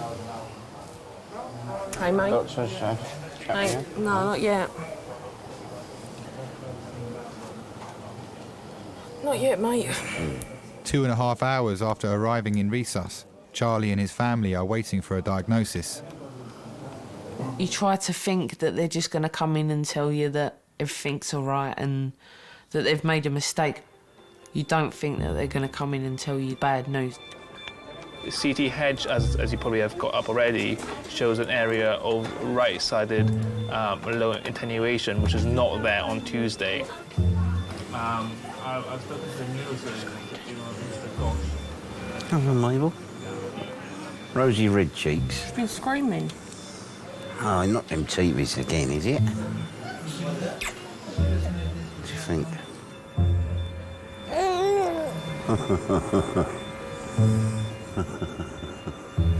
This little piggy go market. This little piggy stay at home. This little piggy run all the way home. Wee, wee, wee. Yeah? Okay, thank you very much. Bye.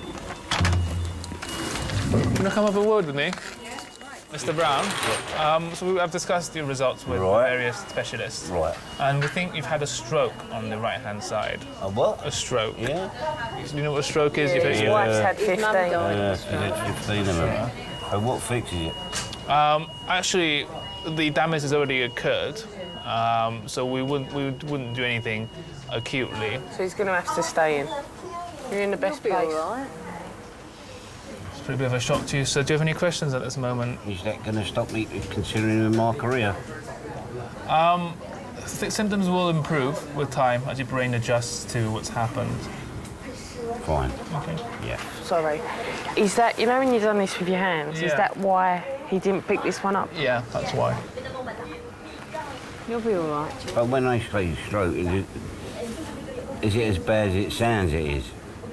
Strokes affect different people in different ways. It's a broad spectrum of things. Right. While he's answering questions, you're all right with him, yeah? As you say, some people are affected where they come from one side. Doctor's just been round. He's had a stroke. Yeah. Thanks very much, and thanks for all what you've done. Okay, thank you, sir. I wish you the best. Oh, nice to meet you. And you, sir.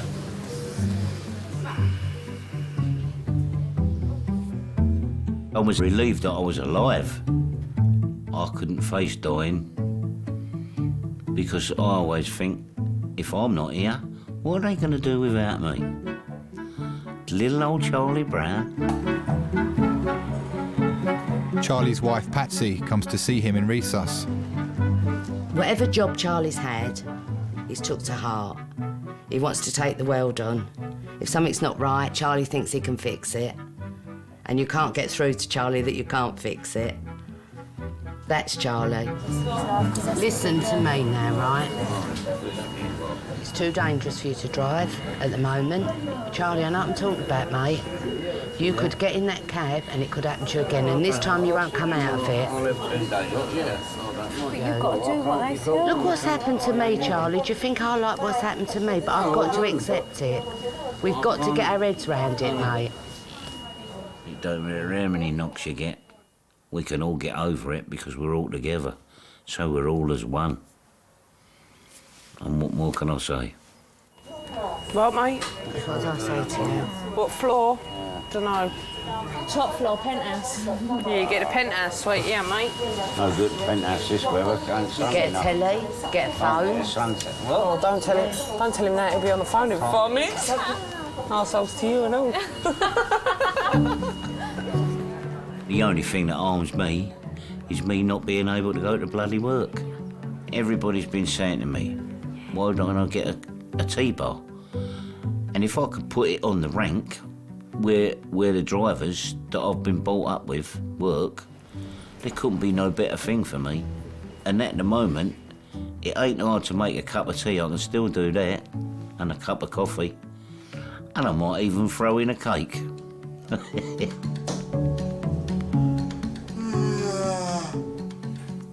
wanna be the big dudes. So. Yeah, it looks like you've actually got a little crack on the bone in your leg. Is it? Yeah. Very small. It hasn't caused any of the fragments to move. Yeah. So it will heal very well with no deformity. Yeah. So don't walk on it for now, because Yeah. you need to put cast on and then you need to use crutches. Yeah. Put anywhere Right, thank you. Cuz man's got a crack in my leg. How about that? Oh, these bitches. Sonny, did you hear what my man said? Did you hear what my man said? Something about a crack. Oh, a crack in my leg up here, cuz. Madness, I'm upset for that. I'm upset for that. It's my right leg, you know. This is what I play football in that. Cuz I got a crack in my leg. Like, my leg feels a little bit pain, but it don't feel too... This one's hurting more than this one, bruv.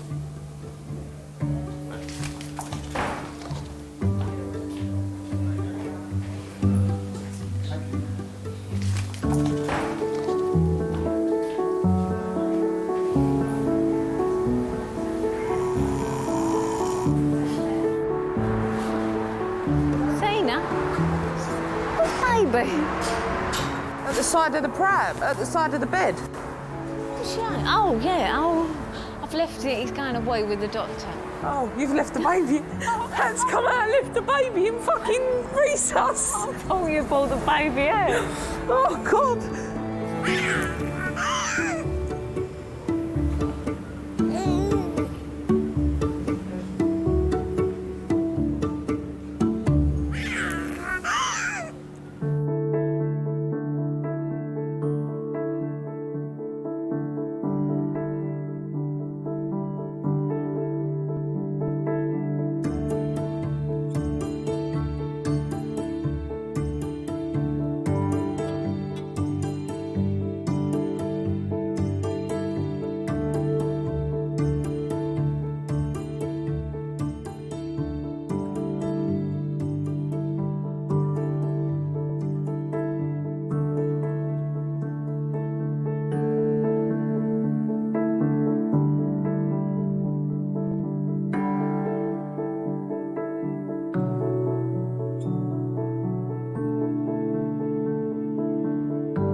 She was a wonderful lady.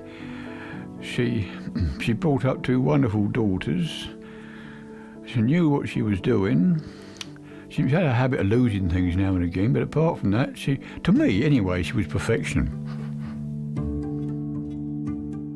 You do miss her very much, but I suppose that's the way life is. It happens to us all in the end. We've all got to go, and that's inevitable, especially when we're getting on a bit now.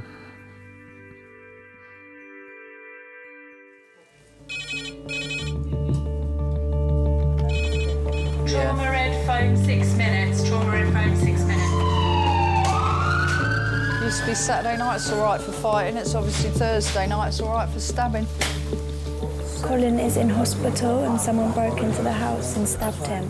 He's saying to me, basically, if I carry cleaning my ears, I can kill myself because I'm pushing the infection into my brain, yeah? So if I can just get you to pop your T-shirt off underneath there. Was he here when you took it off? Yeah. When you took your T-shirt off? Yeah. I'm going to end up hitting him.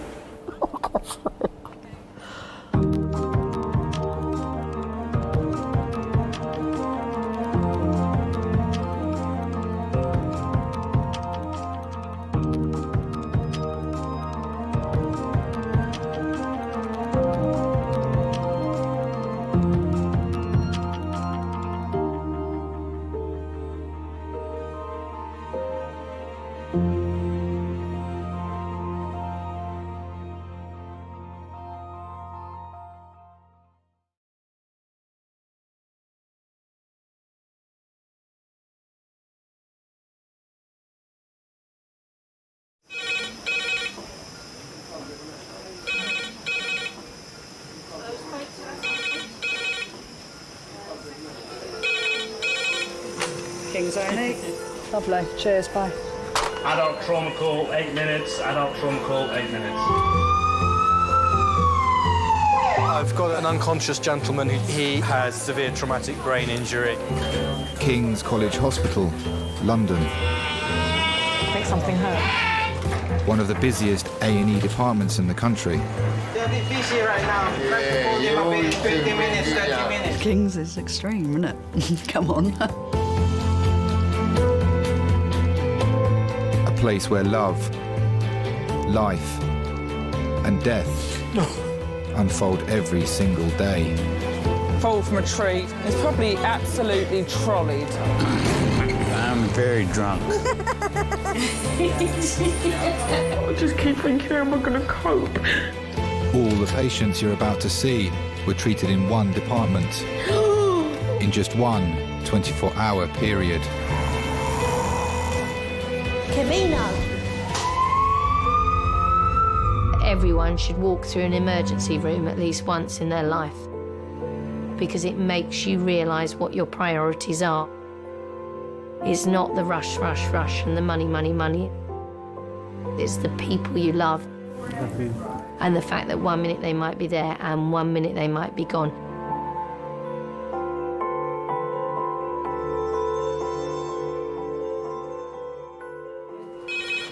Oh, that's the red phone. Do you want to answer? Do. Hello, Kings A&E staff nurse. Yeah, hi. Yeah. Okay, all right then, lovely. Thanks, bye. Oh, lovely. Fall, 4 to 5 stairs, landed on back of head, nil loss of consciousness, intoxicated, left arm numbness and paralysis. Red phone, 20 to 25 minutes. Red phone, 20 to 25 minutes. They said he's very intoxicated.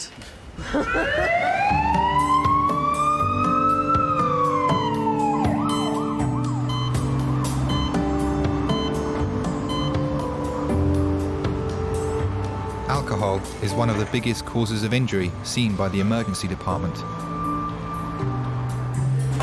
On an average weekend, about a quarter of the patients are drunk. It drives me nuts that people drink as much as they do. It drives me nuts that people take drugs and then come to us half an hour later saying that they feel funny. Well, what did you expect? If you weren't feeling funny, then you bought the wrong drug. This gentleman, his name is Sean, he's 39. Basically, he's fallen down about 4 or 5 steps on the landing. He's been drinking since 10 o'clock this morning due to a family bereavement yesterday. He's saying he's got pain and tenderness to the back of his neck. As I said, he's had a hell of a lot to drink, no drugs apparently. Yeah, no, so okay. Might be. Yeah. Do you want a second cannula or do you just want He'll need bloods. What's he got? Yeah, just his bloods is great. Yeah. John, I'm Marie. I'm just going to take some blood on this side, OK? Did he have opiates? No. What's he had? I didn't hear. Drunk. Drunk? He's been drinking all day. Right. Yeah. Oh, grand. Come on, please. What's the matter, my friend? Please, yeah? What? I need my mum. Oh, maybe she's coming in, I'm not sure. Sean, if you need to be sick at any stage... Oh, it's my mum, yeah?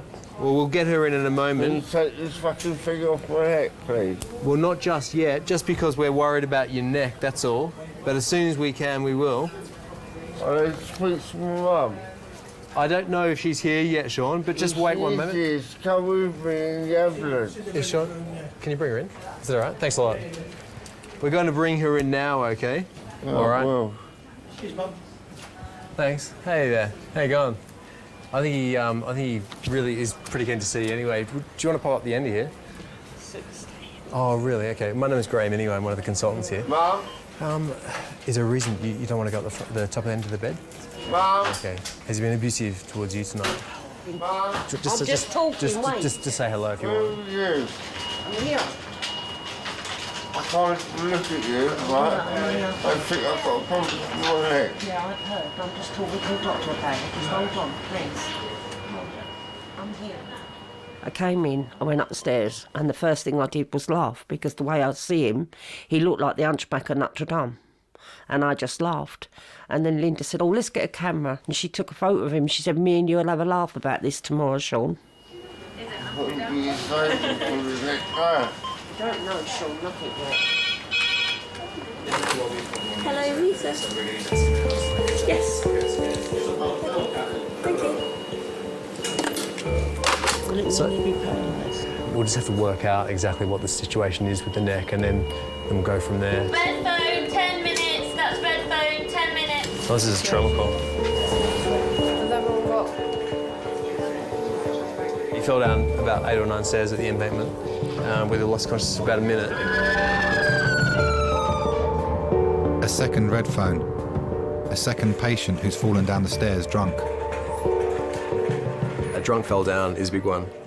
I think what happens is they're on the inside where it's nice and light and they've got a skinful, and then they open the door and it's all dark out there, and half of their senses are already shattered from all the alcohol they drunk, and then they lose one, their vision, and over they go, they fall over.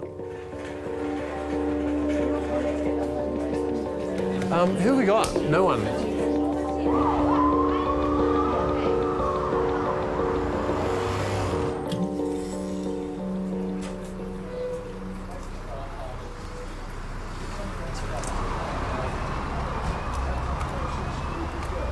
Okay, mate. Is that you that fell down the stairs? Yeah. Really? Yeah. Should we sort you out? I just want a bit of fag. We got a whole team in there waiting for you. Yeah, man. How long are you to be? Where's your fag? Right, no, it's sort of.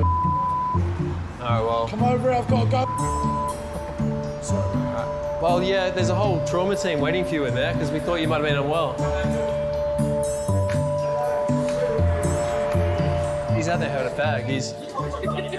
He's going, no, I really need a fag, mate. He's just standing there like with his hoodie on. And... So are you going to see him? Well, he's out there. He's obviously in control of his faculties, so if he wants to stay out there and have a fag, he'll have a fag. That's all right. That's all right. Well, tell you what, you can help us out. She's with me, all right? Just take your gear off there. We'll have a look at you. Interestingly, actually, I was on one occasion I kind of had too much to drink, and I fell down the stairs, and I ended up as a casualty in A&E, which was mortifying for me, obviously, for a number of reasons.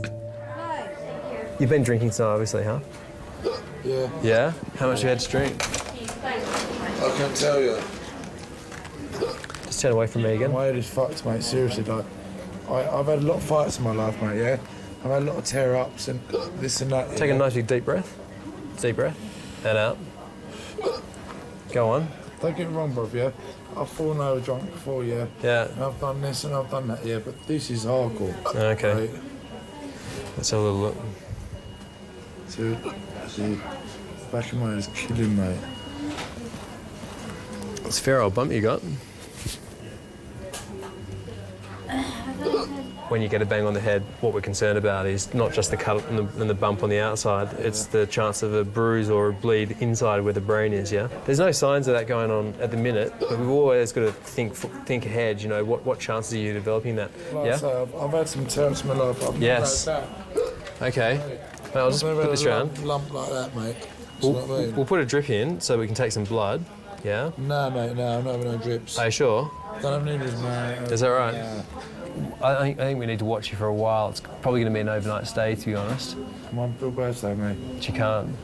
Oh, I've got to go then. Well, she might be able to sit in a chair next to you. That's all right. Well, that sounds fair on her. She can touch me out when you're not looking. She might want to sleep. You don't want to sleep, she wants to touch me out.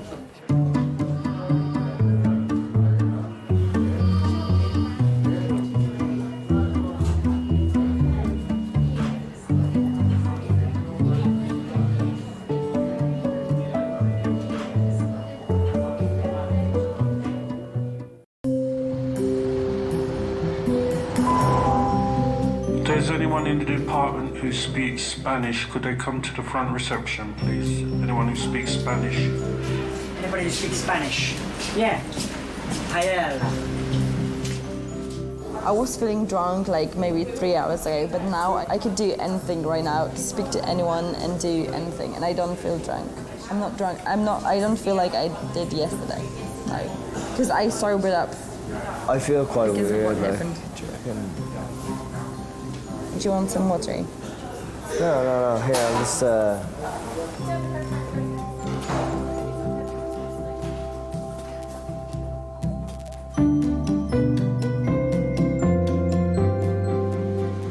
Do like a sobriety test. Make him walk in a line. Draw a line into him. Say vamos to him. That means let's go. No, he needs to. He needs to stand up. He's in hospital. Come on now, I'm not having this.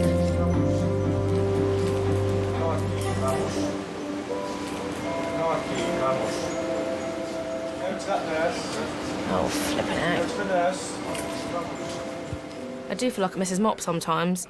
You know, it's like they've been too drunk to get to their bedroom, so they just stopped off in A&E and, you know, so I'm there to look after them, mop their brows so they wake up.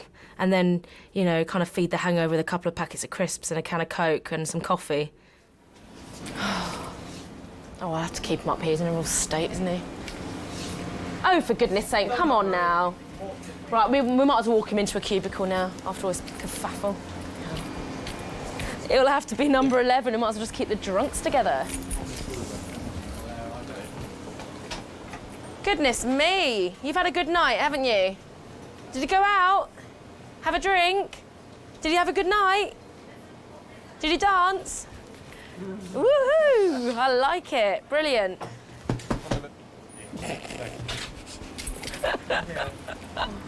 You had a little boogie. Now, one question. Is that hair real? Oh, look. All my boyfriends. All lined up. Keep them done. No, I just don't know which one to choose. I think it would have to be number 10. My little William. A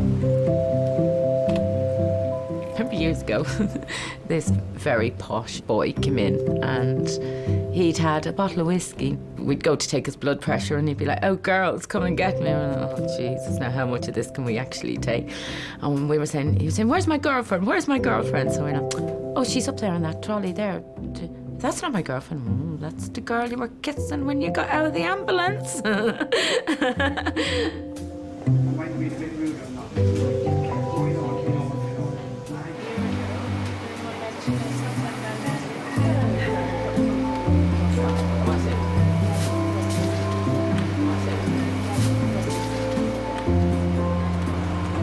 Warm as a fruit bat.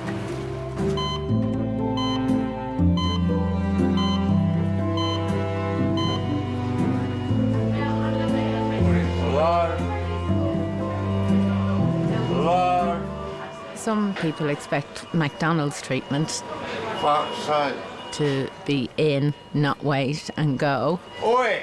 They don't understand that, like, you know, you have to collate blood results, x-rays, get things organised. Like, you know, it's not like ER. You don't walk through the door and the doors scan you and you have all results available to you. No, can you come here? Oi! They don't get that. Don't walk away. Excuse me, sir. Can you call properly in the hospital, sir? Okay? Yeah? Yeah? Yeah? Speak this up. I know that. You're treating me like I'm an idiot, yeah? Shall I call your mum and ask her to tell you what's going on while we try? Listen, take this thing off my neck, yeah? We'll see who's the last up, yeah? We can't do it. Exactly. Yes. You know what's going to happen to you. Yeah, and you know what's going to happen to you as well. Do you know that? No, Yeah? right here, right now. Yeah, well, he's talking to the doctor right now. Yeah? Can you She hear? take me for a fake, can't she? We can't. No, my mum already can. told you. My mum can. He has actually broken a bone in his neck. The good news is that he's alive and his blood pressure and his pulse and you know, he's got both movement in his leg, both his legs have normal movement. There's only damage to the nerves that are into the arm, and there's a possibility that, you know, with intervention that might improve as well. Did you hear what he said? What did he say? Said if he's got broken his neck, he's going to kill himself. I'll tell you what. I don't want to hear it. I just. Yeah. Has he quietened down? He's quietened down a little bit. Hello? Hello? Sean, the doctor's just talking to your mum right now, okay? No, can you come here? Oi! Don't walk away. Fucking ignorant bastard.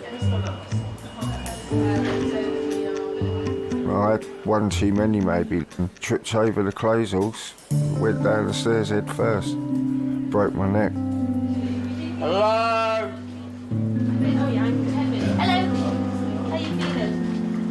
Right. Can you get my mum, please? I'm going to find her. I see everything that's happened in my life flashed in front of me, and I was just sitting there thinking, when's the light going to come then? That's normally what happens, isn't it? Well, that's what I've been told normally happens. Your life flashes in front of you, and then you see the tunnel with the light at the end of it. But it never came.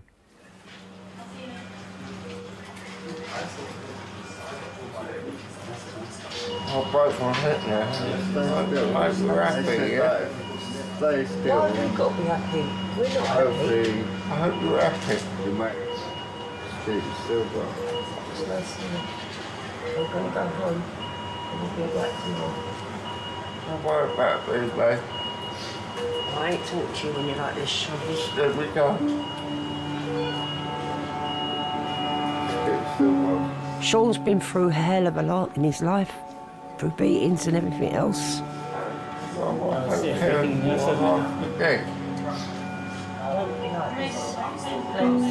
He's following in his dad's footsteps because his dad was an alcoholic. What about me? I'll be alright. I do worry about you, I love you. What about me? I feel responsible for a lot of it because I think I've not brought him up right. To be honest, I've had 4 kids put in care, so I don't feel as if I've been a proper mother to my children. Sorry.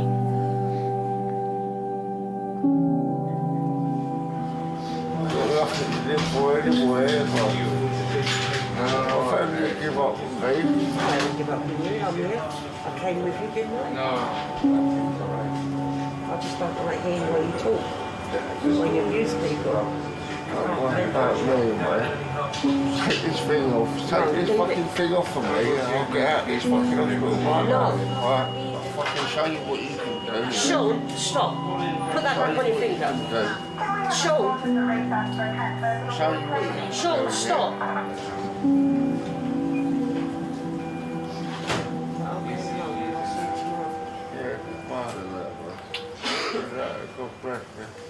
People come straight in to you from an experience, so they've had an accident or they've been assaulted. They may shout, they may cry. It's because they're frightened or, you know, they haven't had the chance to talk about it or understand what's happened to them. So you face people when they're at their most raw.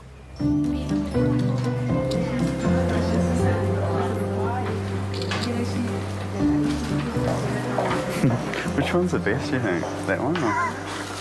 That's quite cool. When was the blood pouring out? Well, you know, when you were just sitting down outside the park where all those people were helping you. Oh, yeah. And it really was just pouring down your face.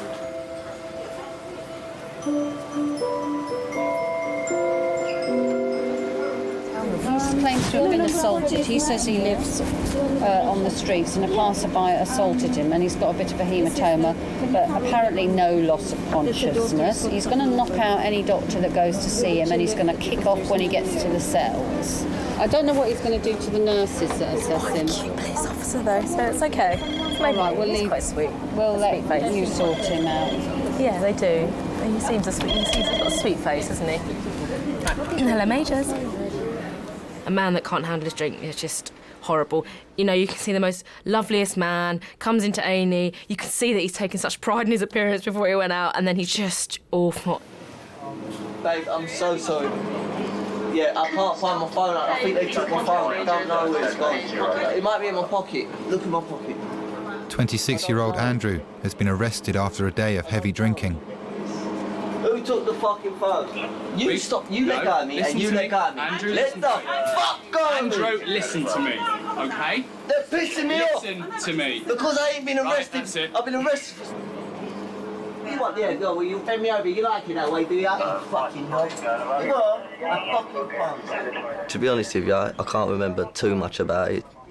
Well, you're talking mega consumption of pints, spirits, and whatever else, you know. Ah! We may as well put him in the van. Ow! Yeah. Ah! You're fucking me up! Ah! Andrew! Ah! What are you doing? Yeah, well, fucking let go of me then. Andrew! Fucking let go of me! No, ah! stop falling over. Stand up. Stand up. Stand up. Stop being ridiculous.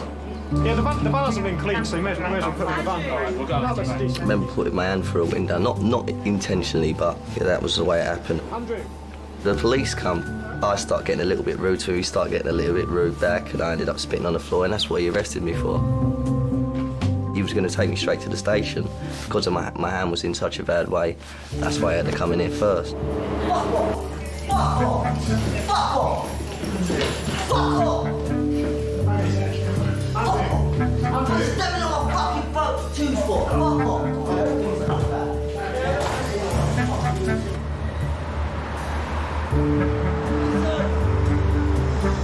They took me back to the station. I felt horrid. Not a good feeling. Flashbacks, and I was like, oh, what did I do? Oh my God. Yeah.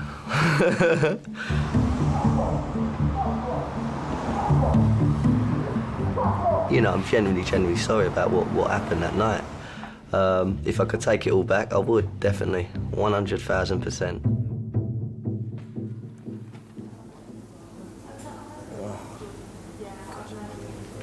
Head down. Do you want me to find as well? I almost want to go to sleep. Put your head if you're getting dizzy. No, sleep. No, don't. Oh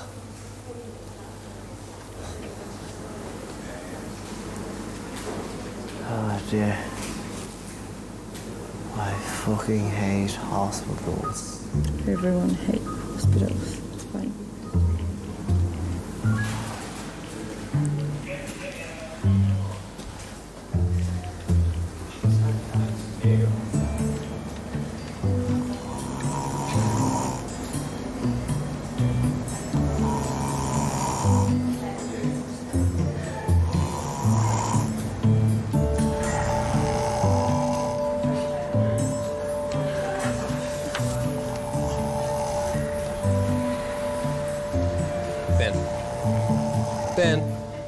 Ben? G'day, mate. Sorry to bother you. We've got a bed for you in a sec. Hey, have you got any allergies? Ben? Are you allergic to anything, mate? Ben, come on, mate. Are you allergic to anything? Squeeze my hand. Squeeze my hand, mate. Ben! Squeeze my hand. Squeeze. Ben, come on, wake up. Fuck off. Well, you need to cooperate, mate. This is going to happen a few times overnight, so be prepared. Ben, squeeze my hand. Ben. Squeeze my hand, mate. Just squeeze it. Ben!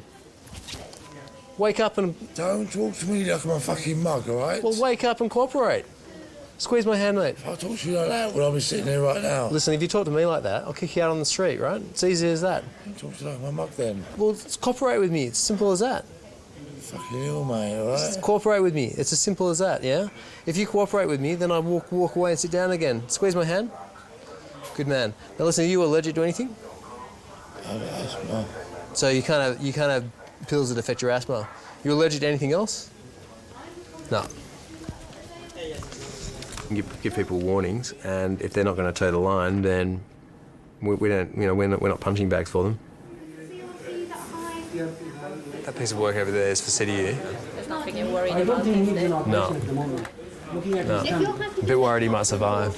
That's fine. I'm also happy to keep.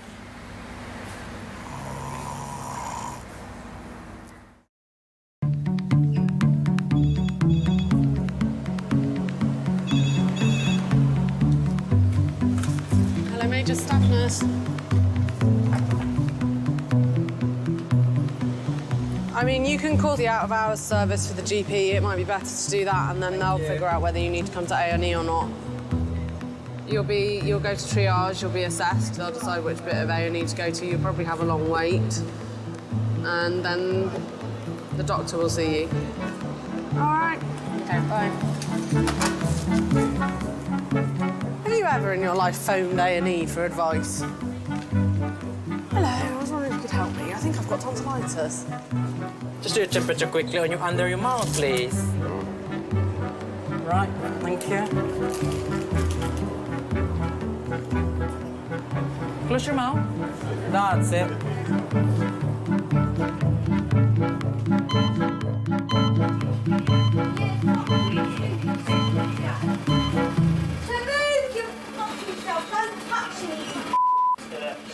Whilst drunk patients can prove difficult for staff, drunk and abusive mental health patients can be far more challenging.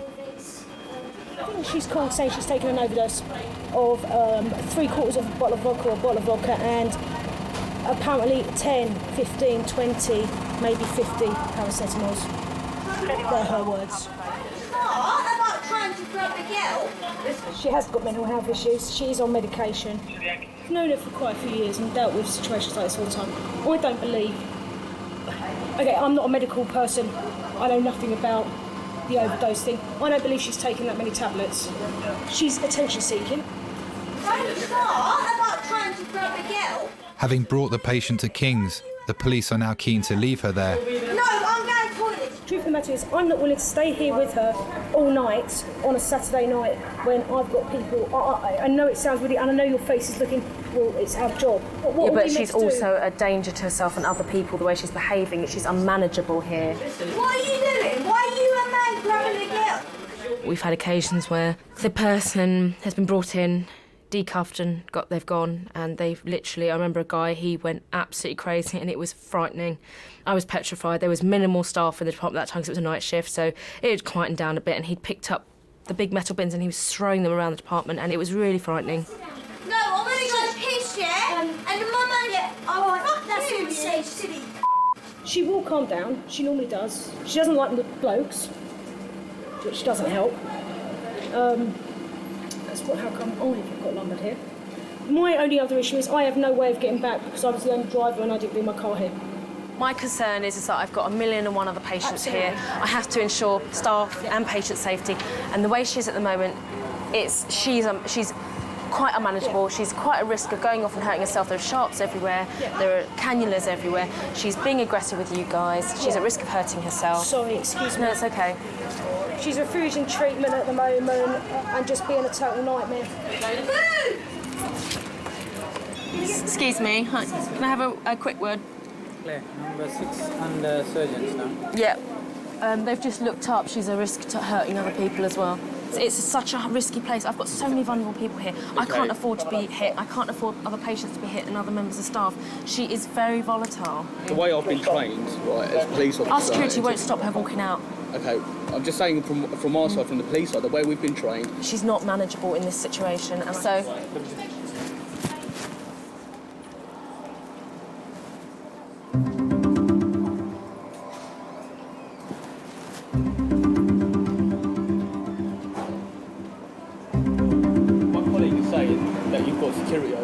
can deal with that. When she walks out of here, I will call the police. It's fine. We're going to get nowhere. I will take it up with Graham, our police officer, our head officer. Can I take your numbers as well? Yeah, hers 861. You feel kind of helpless in a way that if they're going to leave this patient here, no matter what you say, how on earth are you going to cope with this patient who is clearly needs to be in a place of safety, you know, plus all the other drunken patients and the other patients with mental health problems? It is really, really makes you feel quite helpless. Hi, she's left the department. So we'll have to call the police again, won't we? What are we going to do? This is ridiculous. It's so frustrating.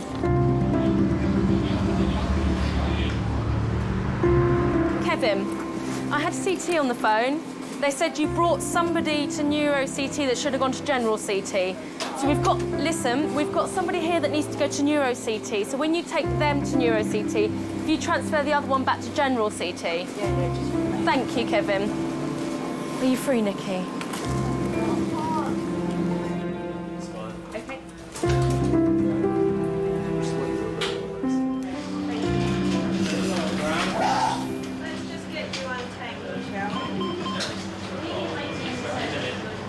Hello? Hello, anybody? Hello? Just wait, Sean. Since I've turned 18, a lot of the injuries that I've suffered, have been drink-related. I've been run over about 4 or 5 times. I've been smacked across the head 5 times with a claw hammer. Been smacked in the head with a machete. Had my jaw broken 3 places. My nose has been broke about 40 times. Mate, I'll take the fucking thing off. Sean, don't try to do that. You're not thinking about yourself and your future right now. Listen, mate, I ain't sitting here staring at the fucking 2 lights all night, yeah? Just to do you a favour, yeah? Because you're doing your job, yeah? You ain't thinking of me at all, yeah? When I left Philippines, I felt very shocked about what I have seen and the amount of alcohol that people are consume and the effects that they normally goes with it. Can't sleep on my back anyway, yeah? So, right? listen to us. Staring at the 2 lights, yeah, ain't doing me no favours, is it? All you're thinking about is you and your career, mate, not me at all. Do you know you've broken your neck? Yeah, I do know I've broken okay, my neck, so yeah? if you... But I can't sleep on my back, yeah? Okay. And I ain't gonna start trying to sleep on my back, yeah? Just do you a favour. No, it's to do you... and your job, yeah? It's nightmare. Like you got 4 people in the front of you, they're all drunk. And you need to keep an eye on all of them because they need to be monitored. Maybe the other mode need to be more awake. You have to come them every 15 minutes or every half an hour, just make sure they're still breathing or something. They're like the worst patients you're gonna have. Listen, like, my leg, yeah, is for life, yeah? Yeah. Your job is just a career. So you're concerned about your neck, are you? That's why you need to keep still, otherwise you can lose all sensation from here downwards. Yeah. Be on a breath. You know, like Superman. You know the guy that played Superman. You could be him. Yeah. I've turned the lights off, so it's a bit better. Yeah, now. and I still can't sleep on my back. What part of that can't you get? Hey, listen to me now. Listen to me now. Get my clothes. I'm going home. You've got to fill this up, can you? Listen, mate. Right? I don't care what I can do and what I can't do. Yeah. You're not fucking gonna make me, yeah? Fall asleep on my back, yeah? Staring at all these fucking lights, yeah? Yeah? You're not gonna make me do that, yeah? You can't make me do that, yeah? What? Yeah? If you start walking, you could become paralysed. Watch then. You probably never will go home. You're gonna have to sit there and watch me all night. Yeah, because every time I get... Hey, Sean, no one's going to make you do anything. So if you try to get up and remove all this, no one's going to stop you, OK? Because you're your own boss. But if you do that, there's every chance you might paralyse yourself from the neck down. So you just need to understand we're trying to do this for your future, all right? No, I don't think you are trying to do that, yeah? Well, you've got a broken neck, my friend. Yeah, I've broke my neck. Yeah? What? Yeah? Yeah? Yeah? But I ain't gonna sit here staring at all the lights in the hallway, yeah? There's very little I can do about that right now, but there is a bed upstairs that's getting ready for you, all right? Come then, let's go. That's not that easy, Sean. Maybe it'll be an hour or more, then you go upstairs. So right now I'm going to walk away and I'm not coming back again because I've got another patient coming in. Can you turn me over then? No, you've got a broken neck, mate. See you later. Turn me over? See ya. Oi! Right. Okay. Hey, Sean. Listen, mate. Sean, you've got a broken we can neck. break one way or the other. You've got a broken neck, Sean. If you roll over, paralysed from the neck down. Do you understand? You leave me here, yeah? Staring up at the ceiling, yeah? There's a light there, there's a light there. So how am I supposed to go to sleep? Maybe I'll give you a little something in your vein to help you sleep. How about that? Go on, then. A little something, it'll just calm you down a little bit. That one? All right. Shall we get some lorazepam? Just calm down and try to cooperate with us because we're trying to help you, that's all. I am trying to cooperate. All right, well, stay calm.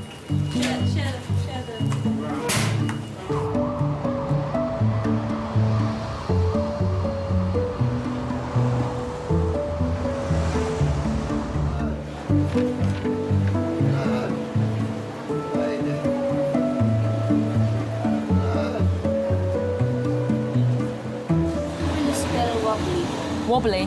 W-O-B-B-L-Y.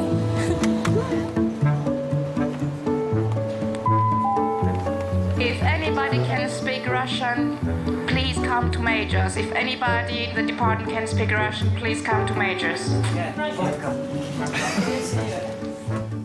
Hello, David. Yeah? Nice to meet you. My name's Ndav. I'm one of the doctors working here today. Yeah.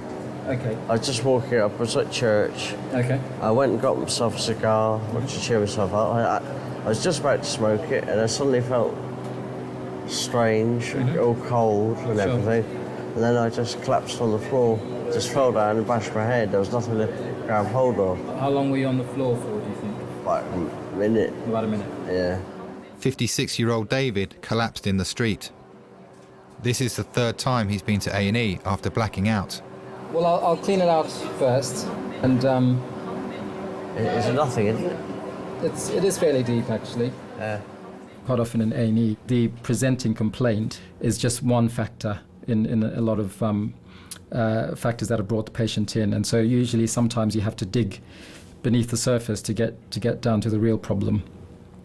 I had stopped drinking for a month, 2 months actually, and I just had to have one to see what it was like, and then I regretted it afterwards. I was sick. How long ago was that when you had the drink? Oh, yesterday. I'll pop this on for the moment. Yesterday you had the drink? All right. But I didn't have anything today. I've not touched anything. I don't want to. I've got the money to, but I don't want to. My name's David Long. I'm an alcoholic. I could drink a bottle of brandy in the morning and a bottle of brandy in the evening. That's what I used to drink. So what time would you get up and start drinking brandy? Oh, first thing in the morning. Anytime from 7 o'clock onwards. I need to have a drink sometimes at 5 o'clock in the morning. Okay, can you bend that knee for me? No, it's broken, that one. When did that happen? 1956, this one. Just, How did you do that? Plane crash. We took off from Kano Airport, hit a tropical storm. So we hit a tree just short of the runway and one of the engines caught fire. We crashed. And most people were killed, including my mother. Sorry to hear that. Yeah. At the age of 2, I survived an airplane crash in which my mother was killed. That may have started it, I don't know. Do you have any questions for me? No, I was just saying when I get out and have a pint. No, I won't have a pint. They do actually, just something. Well, I'll ridiculous situation. I've kept off drink for months, and then this happens. I had to have one pint. Ooh. If I'd been on the piss, I wouldn't mind it. That's what annoys me even more. Fine. We'll have a chat about that once we've got all the information together. Right, yeah. All right, I'll see you shortly. Yeah. Do you drink to forget, David? Yes. And for pressure of work and things like that. My way of coping with life. ever see other people getting on. I'm not. My father wanted me to be better because he was a self-educated person, and he wanted me to excel at things, which I didn't do. Did you feel loved by your dad? Not really, no. He thought I was a failure. Tragic, it really is. It's very difficult when someone's at that point to know what to say. You know, what do you even say to that individual? You know, and it seems almost, you know, kind of futile to kind of give him that bit of treatment that, you know, isn't really kind of touching what needs to be dealt with.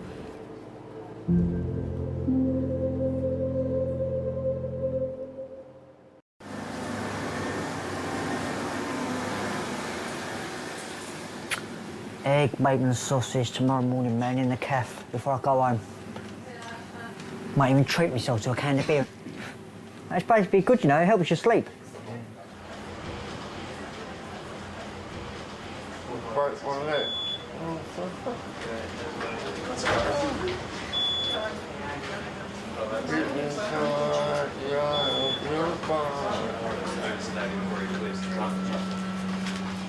Hello. Yes, Sean, what is it? Can you help me out, please? Well, you can't. We have to try to explain it to you, do we? You cannot get up from there. You have to keep it like that until we're gonna take you up to the ward. Yeah, when? Well, when I'm fucking too scared to sleep. Right. They're a bit busy right now, and then we're trying to hold them up in 20 minutes, 30 minutes. Too busy doing fuck all, you. Maybe what you need to do, you have to close your eyes, think about what happened to you and what's gonna happen to you in the future. No, he was supposed to be sorting out an injection for me, yeah? Yeah. But no, he's too busy to do that, isn't he? Just to calm down a bit, yeah? Too busy to do that, isn't he? He's all full of shit. Oh. Hello? Yes. I didn't mean to slag any of you off, right? Yeah? But he told me he's going to get me an injection to help me sleep. Yeah, that's why I'm trying to prepare now. Sorry, son. I really don't mean to give it to you, you know that, yeah? I know you're only doing your job right, yeah? Yeah? Yeah. Much obliged to you, yeah? I don't blame you for it. Just close your eyes so maybe you can go to sleep.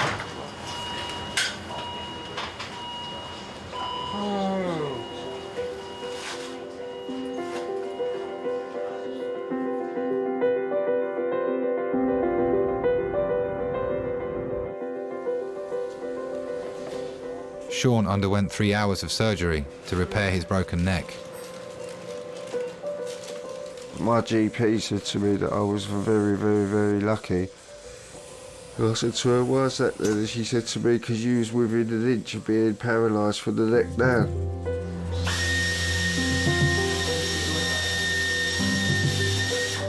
Scary, isn't it, really?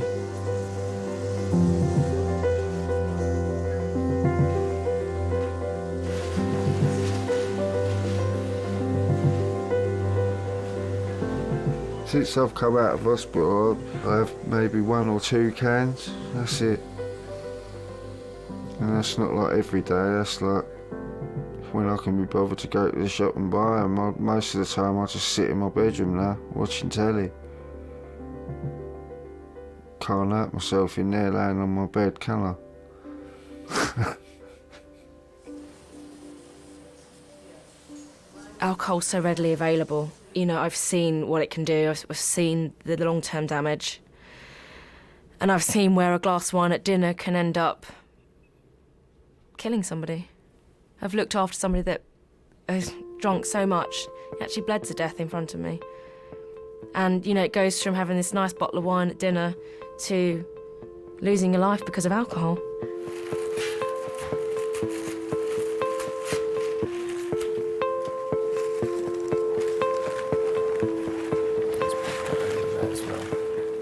It must be so awful to have to get up every day, and the only way you can face reality is to drink. Well, once this is done, you should be able to go. That does break my heart. It really, really does. I think it's, you know, no one wants to drink and be like that. No one wants to smell of alcohol and shake every day. No one wants to have a life that they have to blot out, that's so serious they have to blot it out. You know, it's not a life at all. Alcoholism is an illness. Alcohol addiction is an illness.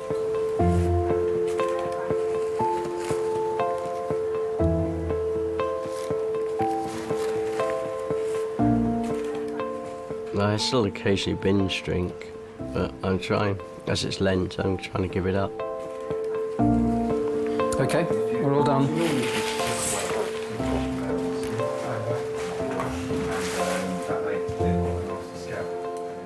Booze has ruined my life.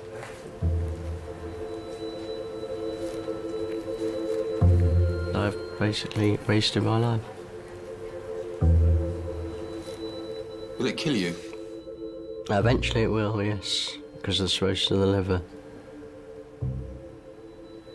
Doesn't that worry you? No, I'll be joining my mother.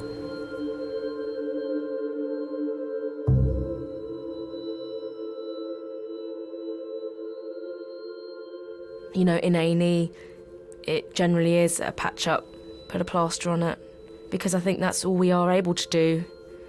You know, we'll fix the physical side of things. You know, the shakes, the fits, and we'll replenish what they've lost through alcohol. But I think in the long term, we try and guide people to the right services. But I think usually in A&E, it's a plaster.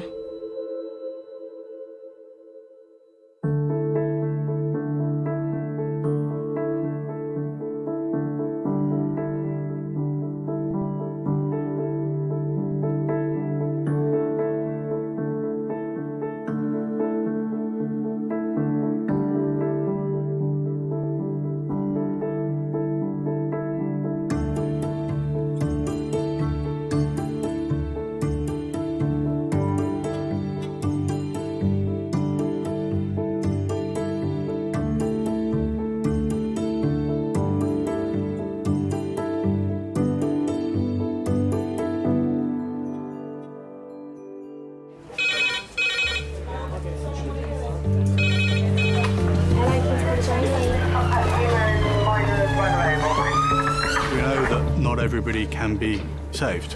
Hi guys. His right side of the brain, he's got a part missing. And I keep laughing in shock. I need to move this man back on the bed. He's really quite heavy. We give it a good go, but we can't always help everybody.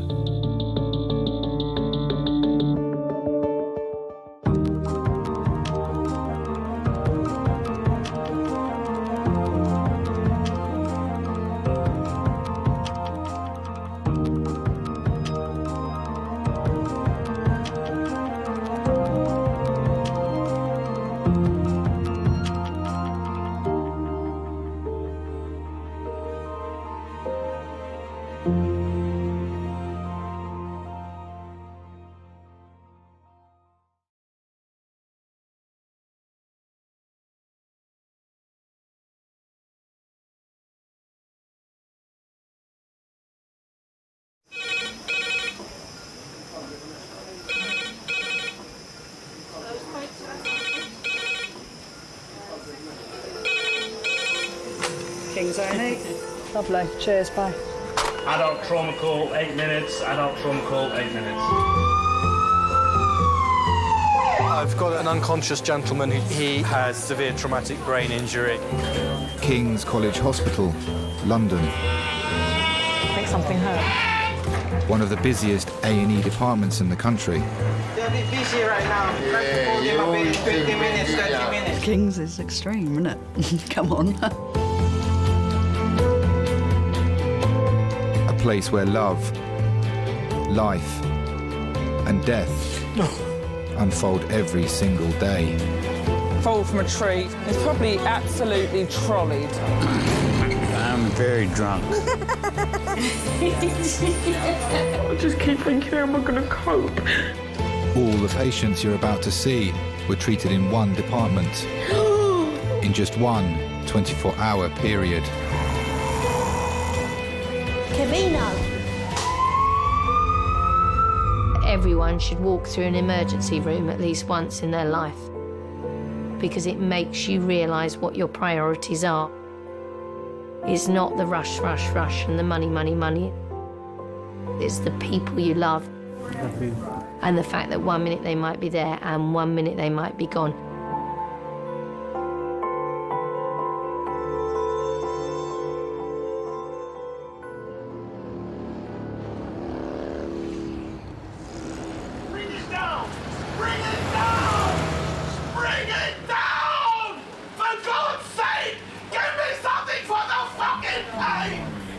Unbelievable, that woman. 1,000 ml bolus. Suicidal! Because you're doing nothing about this! Bring it down! For God's sake! Or kill me! What's she going on? I don't know. King's College Hospital is regarded as one of the best at dealing with issues relating to the brain and mind. Shut up! You know nothing of pain! Shut up! Johnny, behave yourself. Slurred speech. As a result, the A&E department handles more neurological and psychological emergencies than any other in the country. Yeah, there's a stroke. The unpredictability of what can happen with the brain and the mind is the scary thing, you know, and it's hard to fix, and it's hard to understand.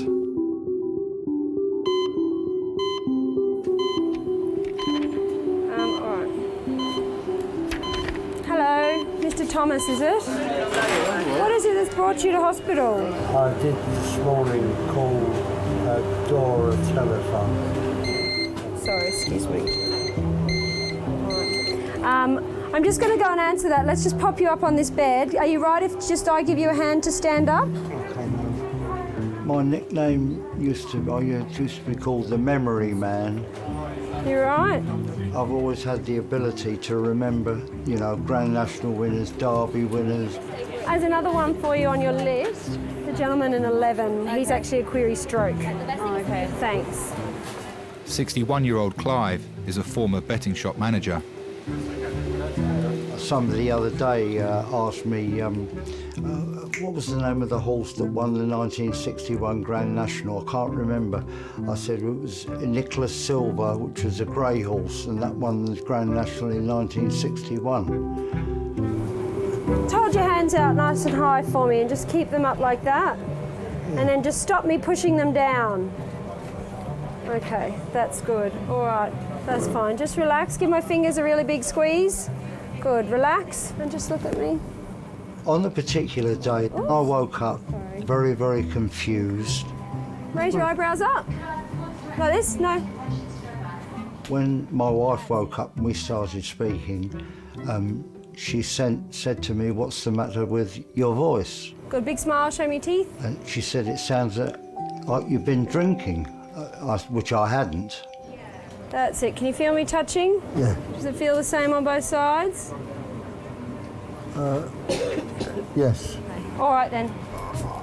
Well, one thing, I must make one comment. You look very young to be a consultant. Thank you very much. That's all right. That's obviously just my parents' good genes, maybe. Otherwise, maybe your vision is blurry.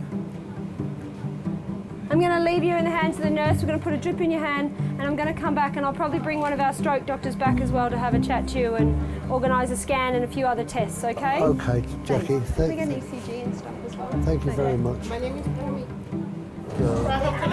I was run over by a taxi on Friday. I got a very big cut here, da-da-da. Oh, pardon me. Just go on like this all day long, do you suppose? Eh? Just go on like this all day long for like 24 hours. This A&E. Who's that? Is this A&E, would it be 24 hours? I would have thought so. Yeah. Do they come here for all sorts of A&E stuff? Yeah. She gave that one a squish, and she said something about a fracture or something about needing to be seen. 26-year-old Jodie's evening plans have been cut short. She's trapped her hand in a collapsible chair. That's the word that I was thinking, you know, when I said it, he said a posh word, not a posh word, but a technical word, or something that I didn't know what it meant. Do you know what triage is? Fell a tree. The triage, it means, I know what it means. When me and Petra were grape picking, we had to do le triage, which is when you separate the bad grapes from the good grapes. So what it means is like a separating, like a kind of filtering process of like what's important and what's not. Oh, right, okay. Yeah, triage just means sorting. But what's the horses thing? Dressage. Totally different. Totally different.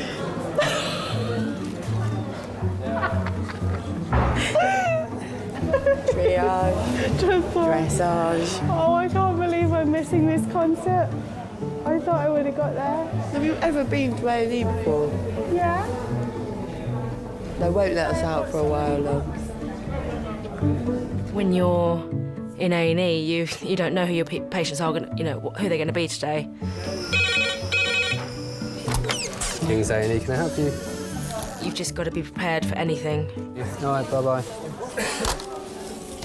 Can you put out a stroke call for A&E Resus now?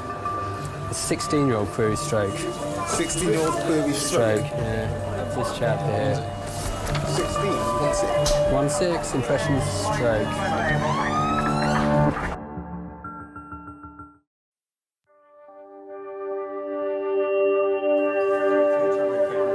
Graham, there's a 16-year-old, apparently they've just pulled up outside. Query stroke sketched by neurosurgeons. 1-6, impressions stroke. I got a call from the school to say there has been an accident involving one of my sons, it's Joseph. And at first I thought maybe it was something minor, like a little cut in there and there, and they said no, it was quite a big one. All they knew was he was lying on the floor, motionless. And Elijah kneeling beside him, calling his name, Joseph, Joseph, are you all right? And he couldn't say anything. I just looked at him like he was just sitting on the floor, head down.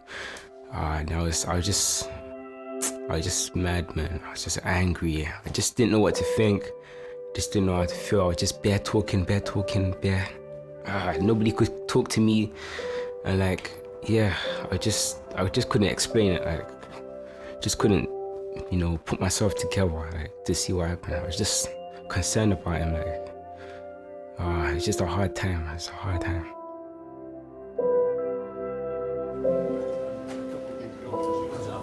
We're gonna go up here into 4.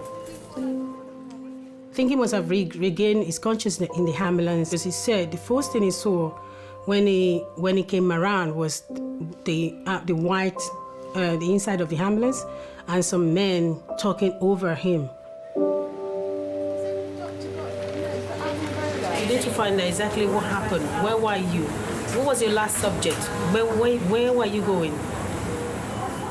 Did you actually play football today? Yeah, I was in goal. Huh?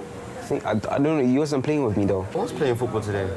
Might have been yesterday. No, I came down from the cafe you were there. I had jollof with you. That was yesterday. That was yesterday, yeah. That was yesterday. Let me start from the beginning, yeah? Okay, fine. Okay. This morning I woke up around 7. I think we went downstairs to bath. I don't know what it took me. Okay, fine. This morning, what's it?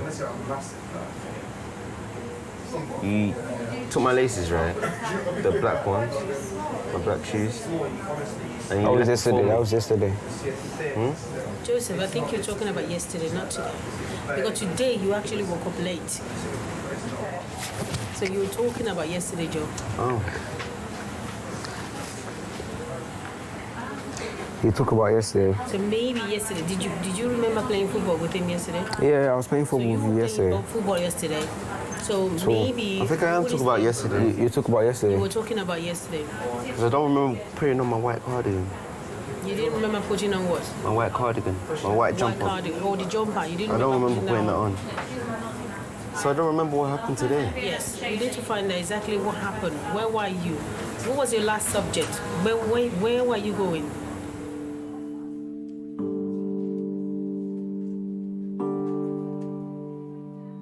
A stroke means A blood vessel supplying a part of the brain gets blocked. As a result, that part of the brain loses its function. Hello, hello. Very young people can have severe disability from stroke. Yeah, that's it. Hi, lovey. We're off to City. They have huge swelling from the stroke if it's not treated appropriately and can kill them very rapidly.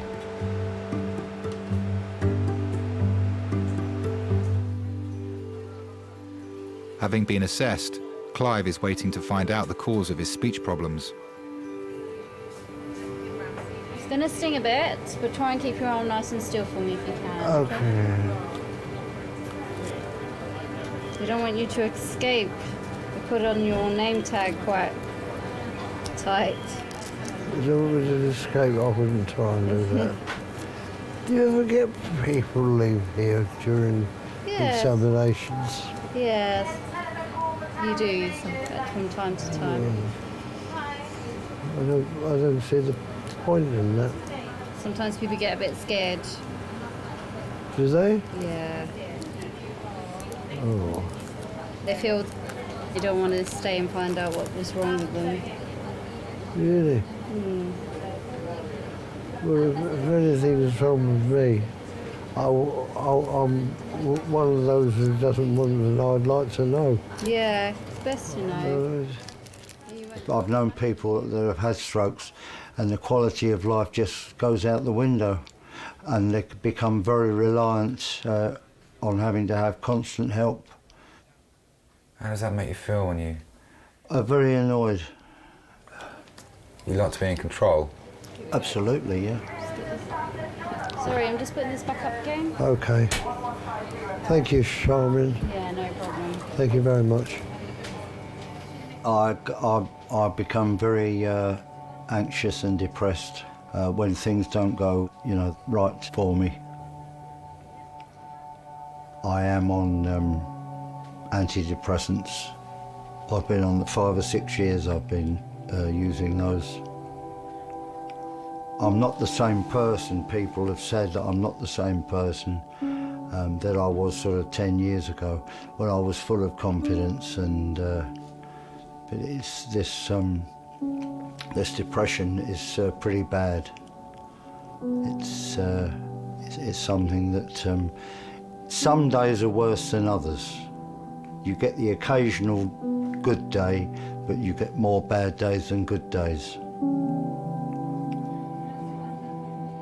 Sometimes I think, should I go back to work or try? But I don't think I could do it. In fact, I know I couldn't do it. And that's all because of what's going on in your What's head? going upstairs, yeah. That's right.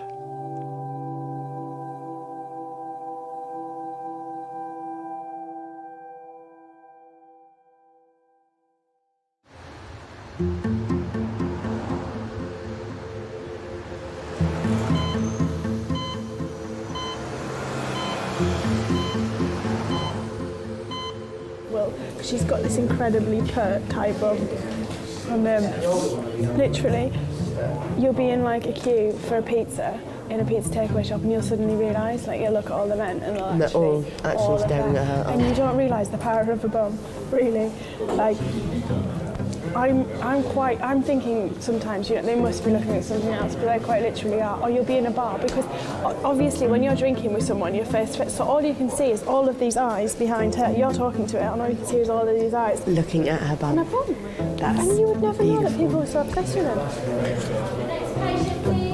Oh, that's me, that's me. Hello, can I help you? Hi. Could you ask someone to do a welfare check on someone who's gone missing from the department?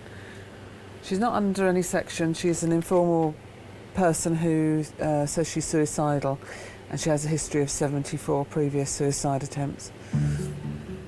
Jenny is a psychiatric nurse.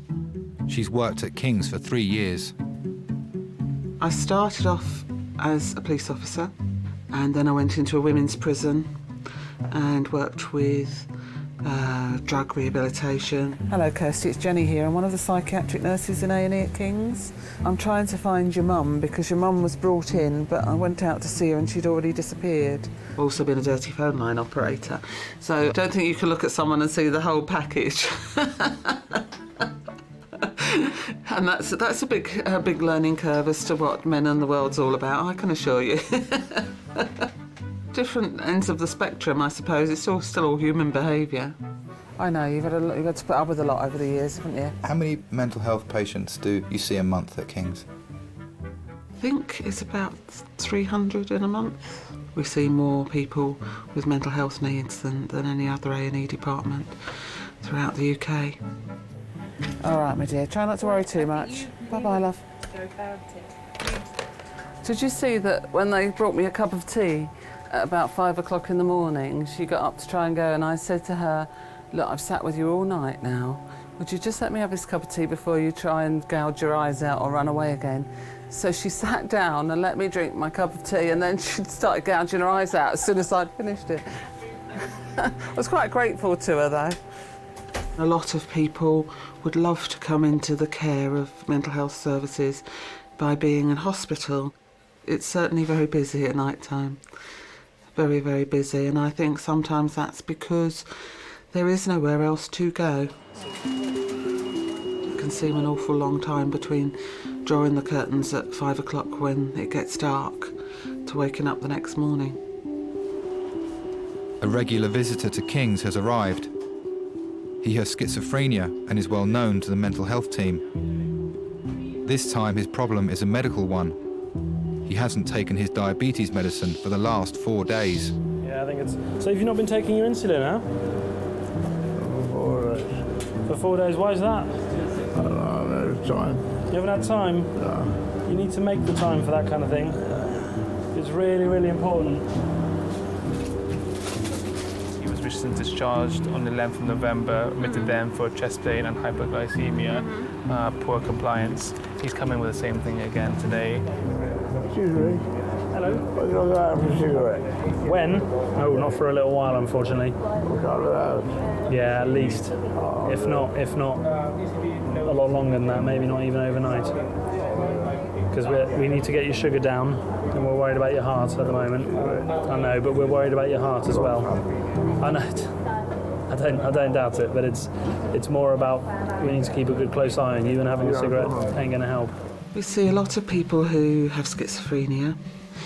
We see a lot of people with bipolar disorders, mainly when they're in their manic phase, so their behaviour is very outlandish, especially if it leads to disinhibited behaviours. Doctor. Hello. Change the drip. Can I have a cigarette? Will you change the drip? I don't think you should have a cigarette, sir. We can't change a drip. I don't think it's very wise, sir. If you're behaving abnormally, it doesn't make you the best company generally, so it's a very difficult thing to deal with. Doctor. Doctor. Yes, it does. I've already spoke to me. I'm going to go and get you that cup of tea, all right? And a sandwich. That'll have to do for now. I'm going to go out now.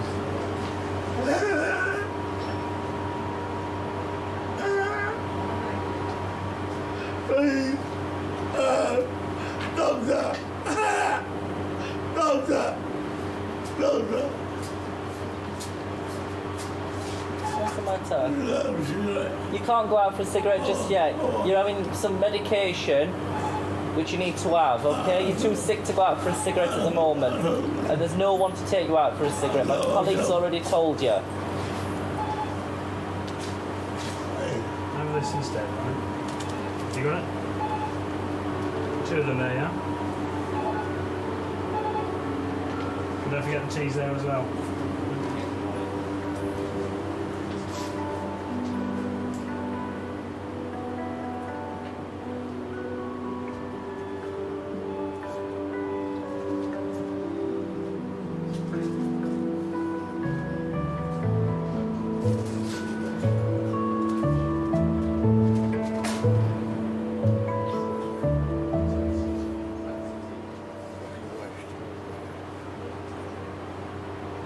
Nurse! Nurse! Can you put it in a bin, please? Yeah, sure, no problem.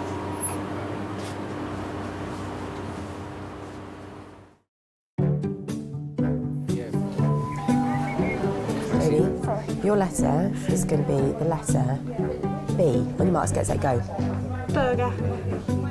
Bog. Blimey. Bog. I said. 3. Barbara. Borage. Borage is not a word. Just break him up. Bell. Born. Bean born. Stop!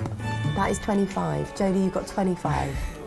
34 is a record, 25 is really... Okay, I'm going to give you S. Go. Sugar, sweet. Are you cinch, counting yourself? synchronised, snitch, snatch, shalom.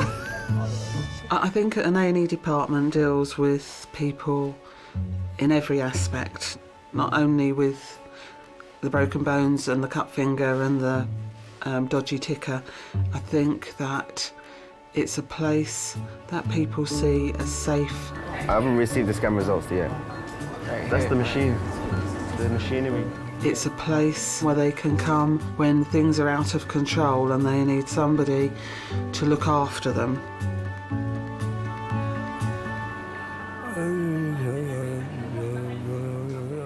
The diabetes patient will have to spend the next 4 hours attached to a drip. He's a regular to King's, well known to the mental health team. Tonight's visit is his 19th in the past year. Now, we're just going to move you around the corner. Okay? All right. Before you ask, can't go for a cigarette. All right. I know that's what you're thinking. All right.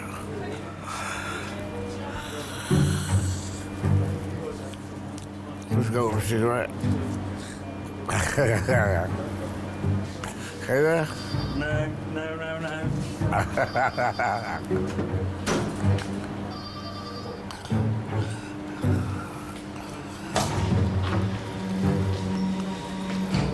Oh, what timing. 3, lovely, thanks.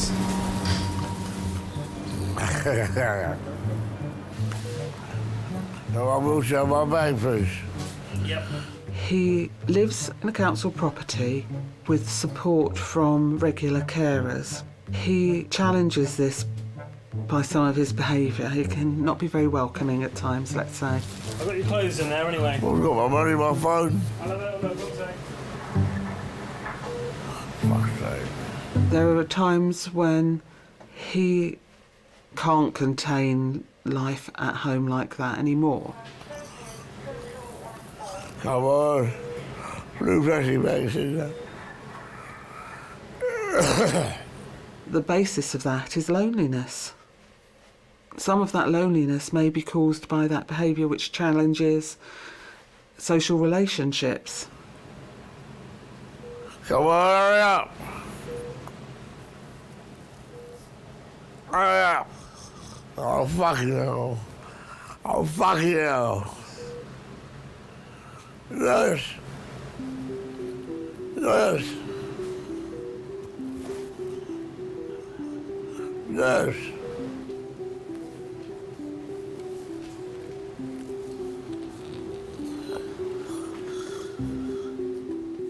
Nurse. Nurse.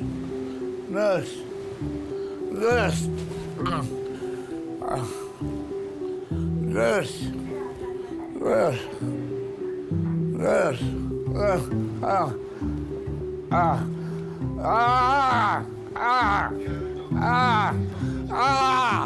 Doctor, I don't read all this shit. It's the last time. You can't keep calling out. We're busy, okay? What do you want? Oh, cigarette. How many times have we been through this? You can't have a cigarette. It ain't happening. You can ask as much as you want. The answer will still be no. Right, you see this? You're attached to this machine, which is keeping your blood sugars from making you collapse. Right? No, you're too unwell this time. My wheelchair's in there. No, you're not wheeling yourself out. No. You're too unwell. You're not going for a cigarette. Okay? Don't ask again. Because the answer will still be no. okay? And don't shout out nurse for at least another 10 minutes, okay? Is there anything you're going to need in the next 10 minutes? Good. I don't want to hear it because no one will come calling, okay? Right.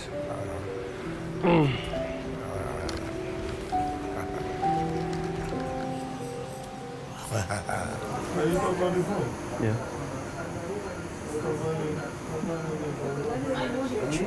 I can lift this one up, but not this one as much. Okay, not really, I can't bend it. 16-year-old Joseph has been brought to King's because paramedics believe he may have suffered a stroke. He and his twin brother Elijah have been in A&E for the last 2 hours. They're waiting for his brain scan results to come back. Just don't go straight into football. I'm not. Don't go straight into. First, I want to just sit down and just watch first. And just like gradually build up. Maybe just. I'm not going to go straight into football. I'm just going to practice catching the ball first. Try and walk it off, and then start jogging. After you jog, you can now sprint and that. Most of the time, I think they can't wait to kill each other. That's the way I can describe it. But when I saw him that day, genuinely, I thought, oh my God. You know, we love this boy. His brother loves him. So yeah, and I'm praying in my heart that, God, please, this boy, he doesn't want to lose his brother. You say A, I say A, you say B, I say B. You say C, I say C. And on and on and on. Oh, right, yeah. Yeah, famous people, yeah. Famous people. Arnold Schwarzenegger. Is that the first time you've had to think about what life would be like without your brother? Yeah, yeah. Give me that, relax. Try and close your eyes and sleep. It's G, no, look at your thing. Q. Oh my days, Q is easy. Queen Latifah. Like, I was just thinking, like, is this how my brother, is this the end? That's what I was just thinking about, is this the end of me and my brother? Is he gonna be staying in this bed for long or something like that? And the thought that just came to my mind was, how are you gonna, like, I just wanted them out there, you know what I mean? Just wanted them just back the way it was normal, like. Zed. I'm ending. Zed. I'm ending it. So you saying it? You said what? Wait, let me see. Wait, I haven't said mine yet. Come on, just say it, Zoo. Just say Zoo. Just say Zoo. Zoo. Fine, let me end it. How many letters left? 0. Oh yeah, 0. No, that was good, you know. How many letters left? 0. Imagine. No. And he still got the question like You got to recover. Oh, fine. Okay, good. Get left-handed. No, don't. Put your hand down. Rest it. Heart rate, rest it. So this is how we'll go fast and we'll go smash your head. It's fine. Safe. Attitude. Joseph, we're going to a ward shortly, okay? Okay, ward. Are we going to ward shortly? Yeah. Which ward are we Friend going? stroke unit. Friend stroke unit. Friend stroke unit. Yeah. Okay. Thank you. One of the see friend stroke units. Wow, I had stroke. Okay, Nobody wants to say the word stroke. and I'm trying not to say the word stroke to myself as well. And we try not to tell Joseph that this is what they say it might be. We're thinking that, okay, you have a weakness. So I like to think that it's a weakness on one side of your body. And we think that you might pull through. And I'm trying to prepare him to say, just in case you can't pull through, what do you think will happen? How will you react to it? And he said, Mom, are you scared? And I say, I am very scared. Right, we're going to take you upstairs now. He was the youngest on the ward, on the stroke ward that night. It's scary. Every time you went on the ward to look at him, you're meeting all these old people. And then it's like, oh my God, what is he doing here? He shouldn't be here. He doesn't belong to be here.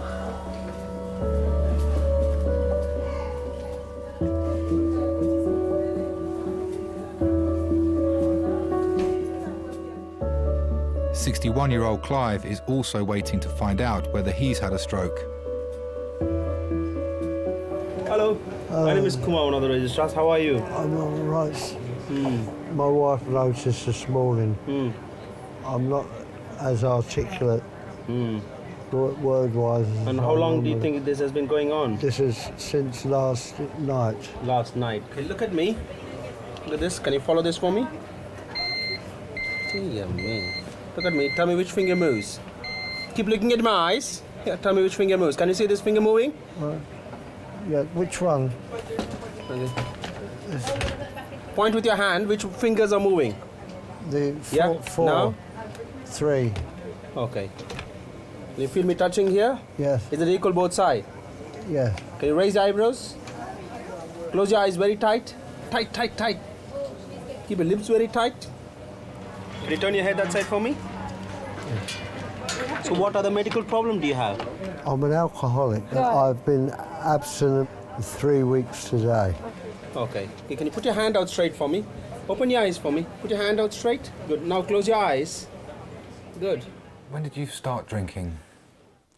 I started drinking when I was 12 years old. And do you have any other medical problems at all? High blood pressure, diabetes, anything like that? No, I'm on antidepressants. Antidepressants. Use this index finger. Touch your nose for me. A friend of mine, his father had a pub in Highgate Village. We started helping ourselves to the drink. That's how it basically all started. Plus some alcoholism runs in my family. So you are an alcoholic? I'm an alcoholic. I always will be an alcoholic. Can you do this? How much were you drinking then when you were in the height of it? Between 8 and 10 pints of Guinness and probably about half a bottle of whiskey a day. Okay. How many fingers can you say? 8. Huh? 8. 8? 8 and two thumbs. 8 and 2 thumbs. Okay, that's 10. Good. Okay, that's more. You used to go to work? Oh yeah, that never affected my work. My father was an alcoholic and he used to say to me, the day you can't go to work because you're hungover, stop drinking. And I never missed work due to alcohol. Okay. Can you bend your head? Okay, no manages up. That's good. Thank you very much. Thank you. I'll see you with the scan results, okay? Okay, so thank you very much. Okay. Okay, and then, Tom. that's fine. Okay, darling. So, this one on. What's your name, darling? Capri. Capri. I've got no. I like to know people's names. Yeah, that's good. Yes, I don't. Obviously, you want to know who's looking after you, don't you?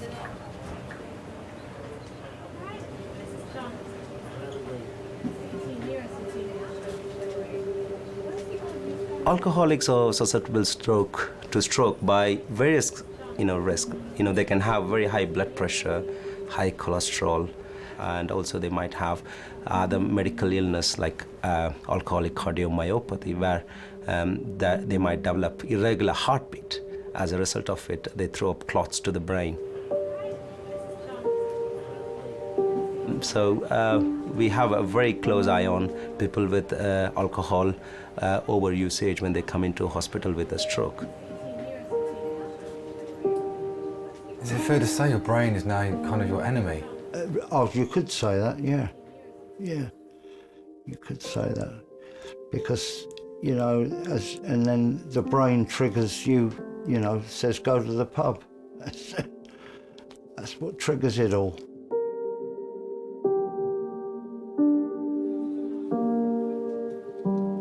If there's a storm out at sea, you go into harbour just to anchor you down while the storm's passing. And I think that if that weren't there, you're tossing around in the water on your own and you're likely to sink.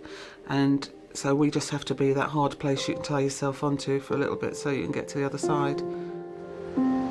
Alongside all the injuries and illnesses seen in A&E, Kings also opens its doors to people who are emotionally troubled.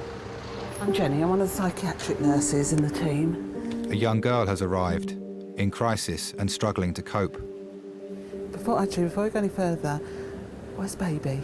She's my friend. Yeah? It's like whenever I feel depressed, I leave with the friend that I can trust. It's like, I don't know, it's like I'm getting ready to say bye to her. If you get what I mean. How are you finding it being a mum on your own? It's hard. It is hard. As you can tell, I'm never making the right choices. Well, I don't know that. No, I know it's difficult. I feel like I'm a bad mum though. Because I let her see me getting treated horrible by men. She was sleeping, but she had her hands over her ears. And my friend asked her, why do you keep doing that? And she said, because of mummy, like she's singing Twinkle, Twinkle Little Star, and she's saying, because I keep arguing. It made me feel sad that my daughter's having to do that. But no one's there, no one's arguing no more. But even to let her do that. Is this the past boyfriend? Yeah. And when she found out we was moving, she was in the car and she was like, we're gonna have a fresh start now, mummy. Things that she shouldn't be saying. She's only 3. I feel bad. I really do.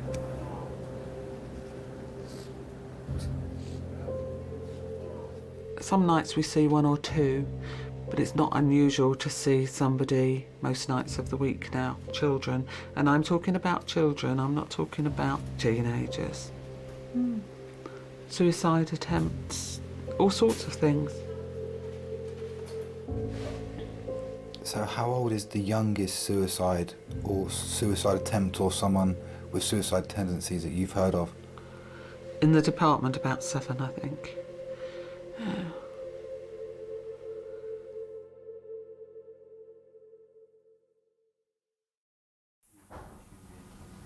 Ready, steady, P. Penis. Perceptive. Pink. Prize. Prize winning. Poodle. Prize winning, you can't have 2 words. Yes, I can. It is one word. Prince. Princess. Posh. Pickle. Printing. Press. Purple.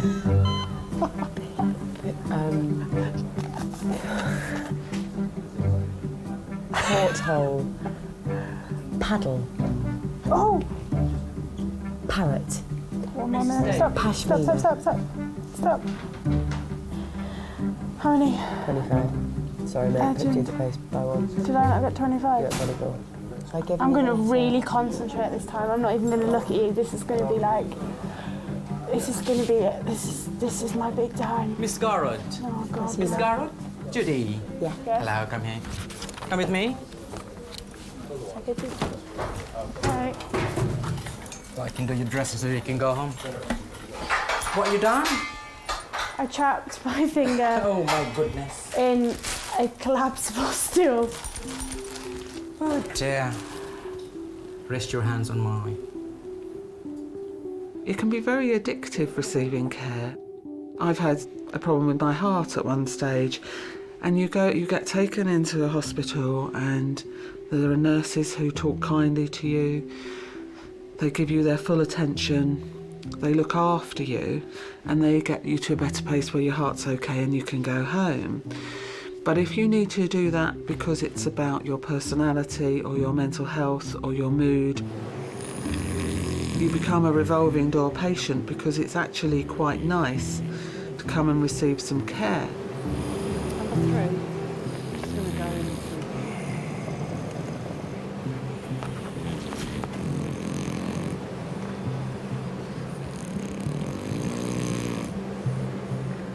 Hiya. How have things... I'm from the psychiatric team. Yeah. How have things been at home recently? Oh, really horrendous. Have they? Really horrendous, yeah. What's been happening? I can't cope, you know, I can't look after myself. I'd like to go back to the hospital. Yeah, I know, but nobody can live in hospital forever, can they? So get me somewhere better to live. Well, what's wrong with where you live? I've got to get out of there. I can't look after myself. I want to go back to the hospital, please. Well, at the moment, you're not very well because you haven't been taking your diabetic medication properly. Yeah. And they're trying to see what's been happening with your chest today. While you're here, the psychiatric liaison team will come and see you and see what's happening for you. Thank you. All right? Thank you. So we want to make sure all of you's all right. Mental health doesn't make you the most popular person to be with. It's the knock-on effect on where he fits into the world and where he's comfortable in the world, because his life is alone and is lonely. And it's those things that he wants us to fill in for him. And with the best will in the world, you can't medicate for loneliness. Is there anything in particular that's distressing you at the moment? Everything. Everything? Okay. We're all as vulnerable as each other, and anything can happen to any one of us and just trip us over into mental health, and it's a hard place to get back from. Well, you need to relax. You're a safe place at the moment. For some of us, life's going to be okay, and for some of us it can change dramatically without any warning, and I think that's very scary. 1 in 4 of us will at some point in our life suffer from mental illness. I've got a very lovely and understanding wife. I mean, many people would have left me years ago. The brain scan results for former betting shop manager Clive are inconclusive. But because of his history as an alcoholic, he's being kept in overnight. Hello, sir. Hello, sir. What are your odds? The odds of me keeping sane are evens. That's 50-50 either way.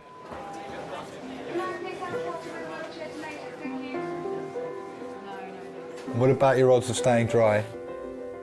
Odds of staying dry, well, that should be an odds-on chance, but it's not. Over what sort of period? Forever. The odds of me staying dry forever, probably 100 to 1.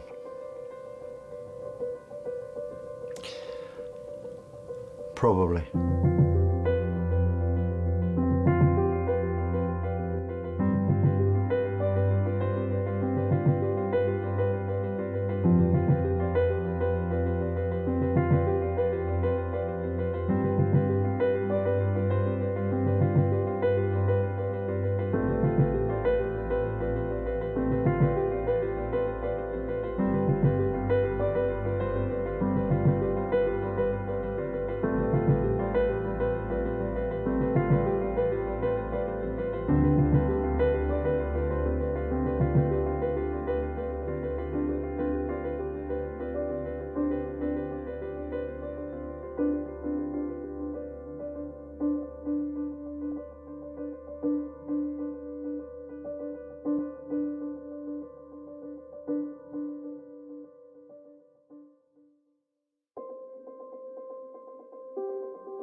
Kings A&E.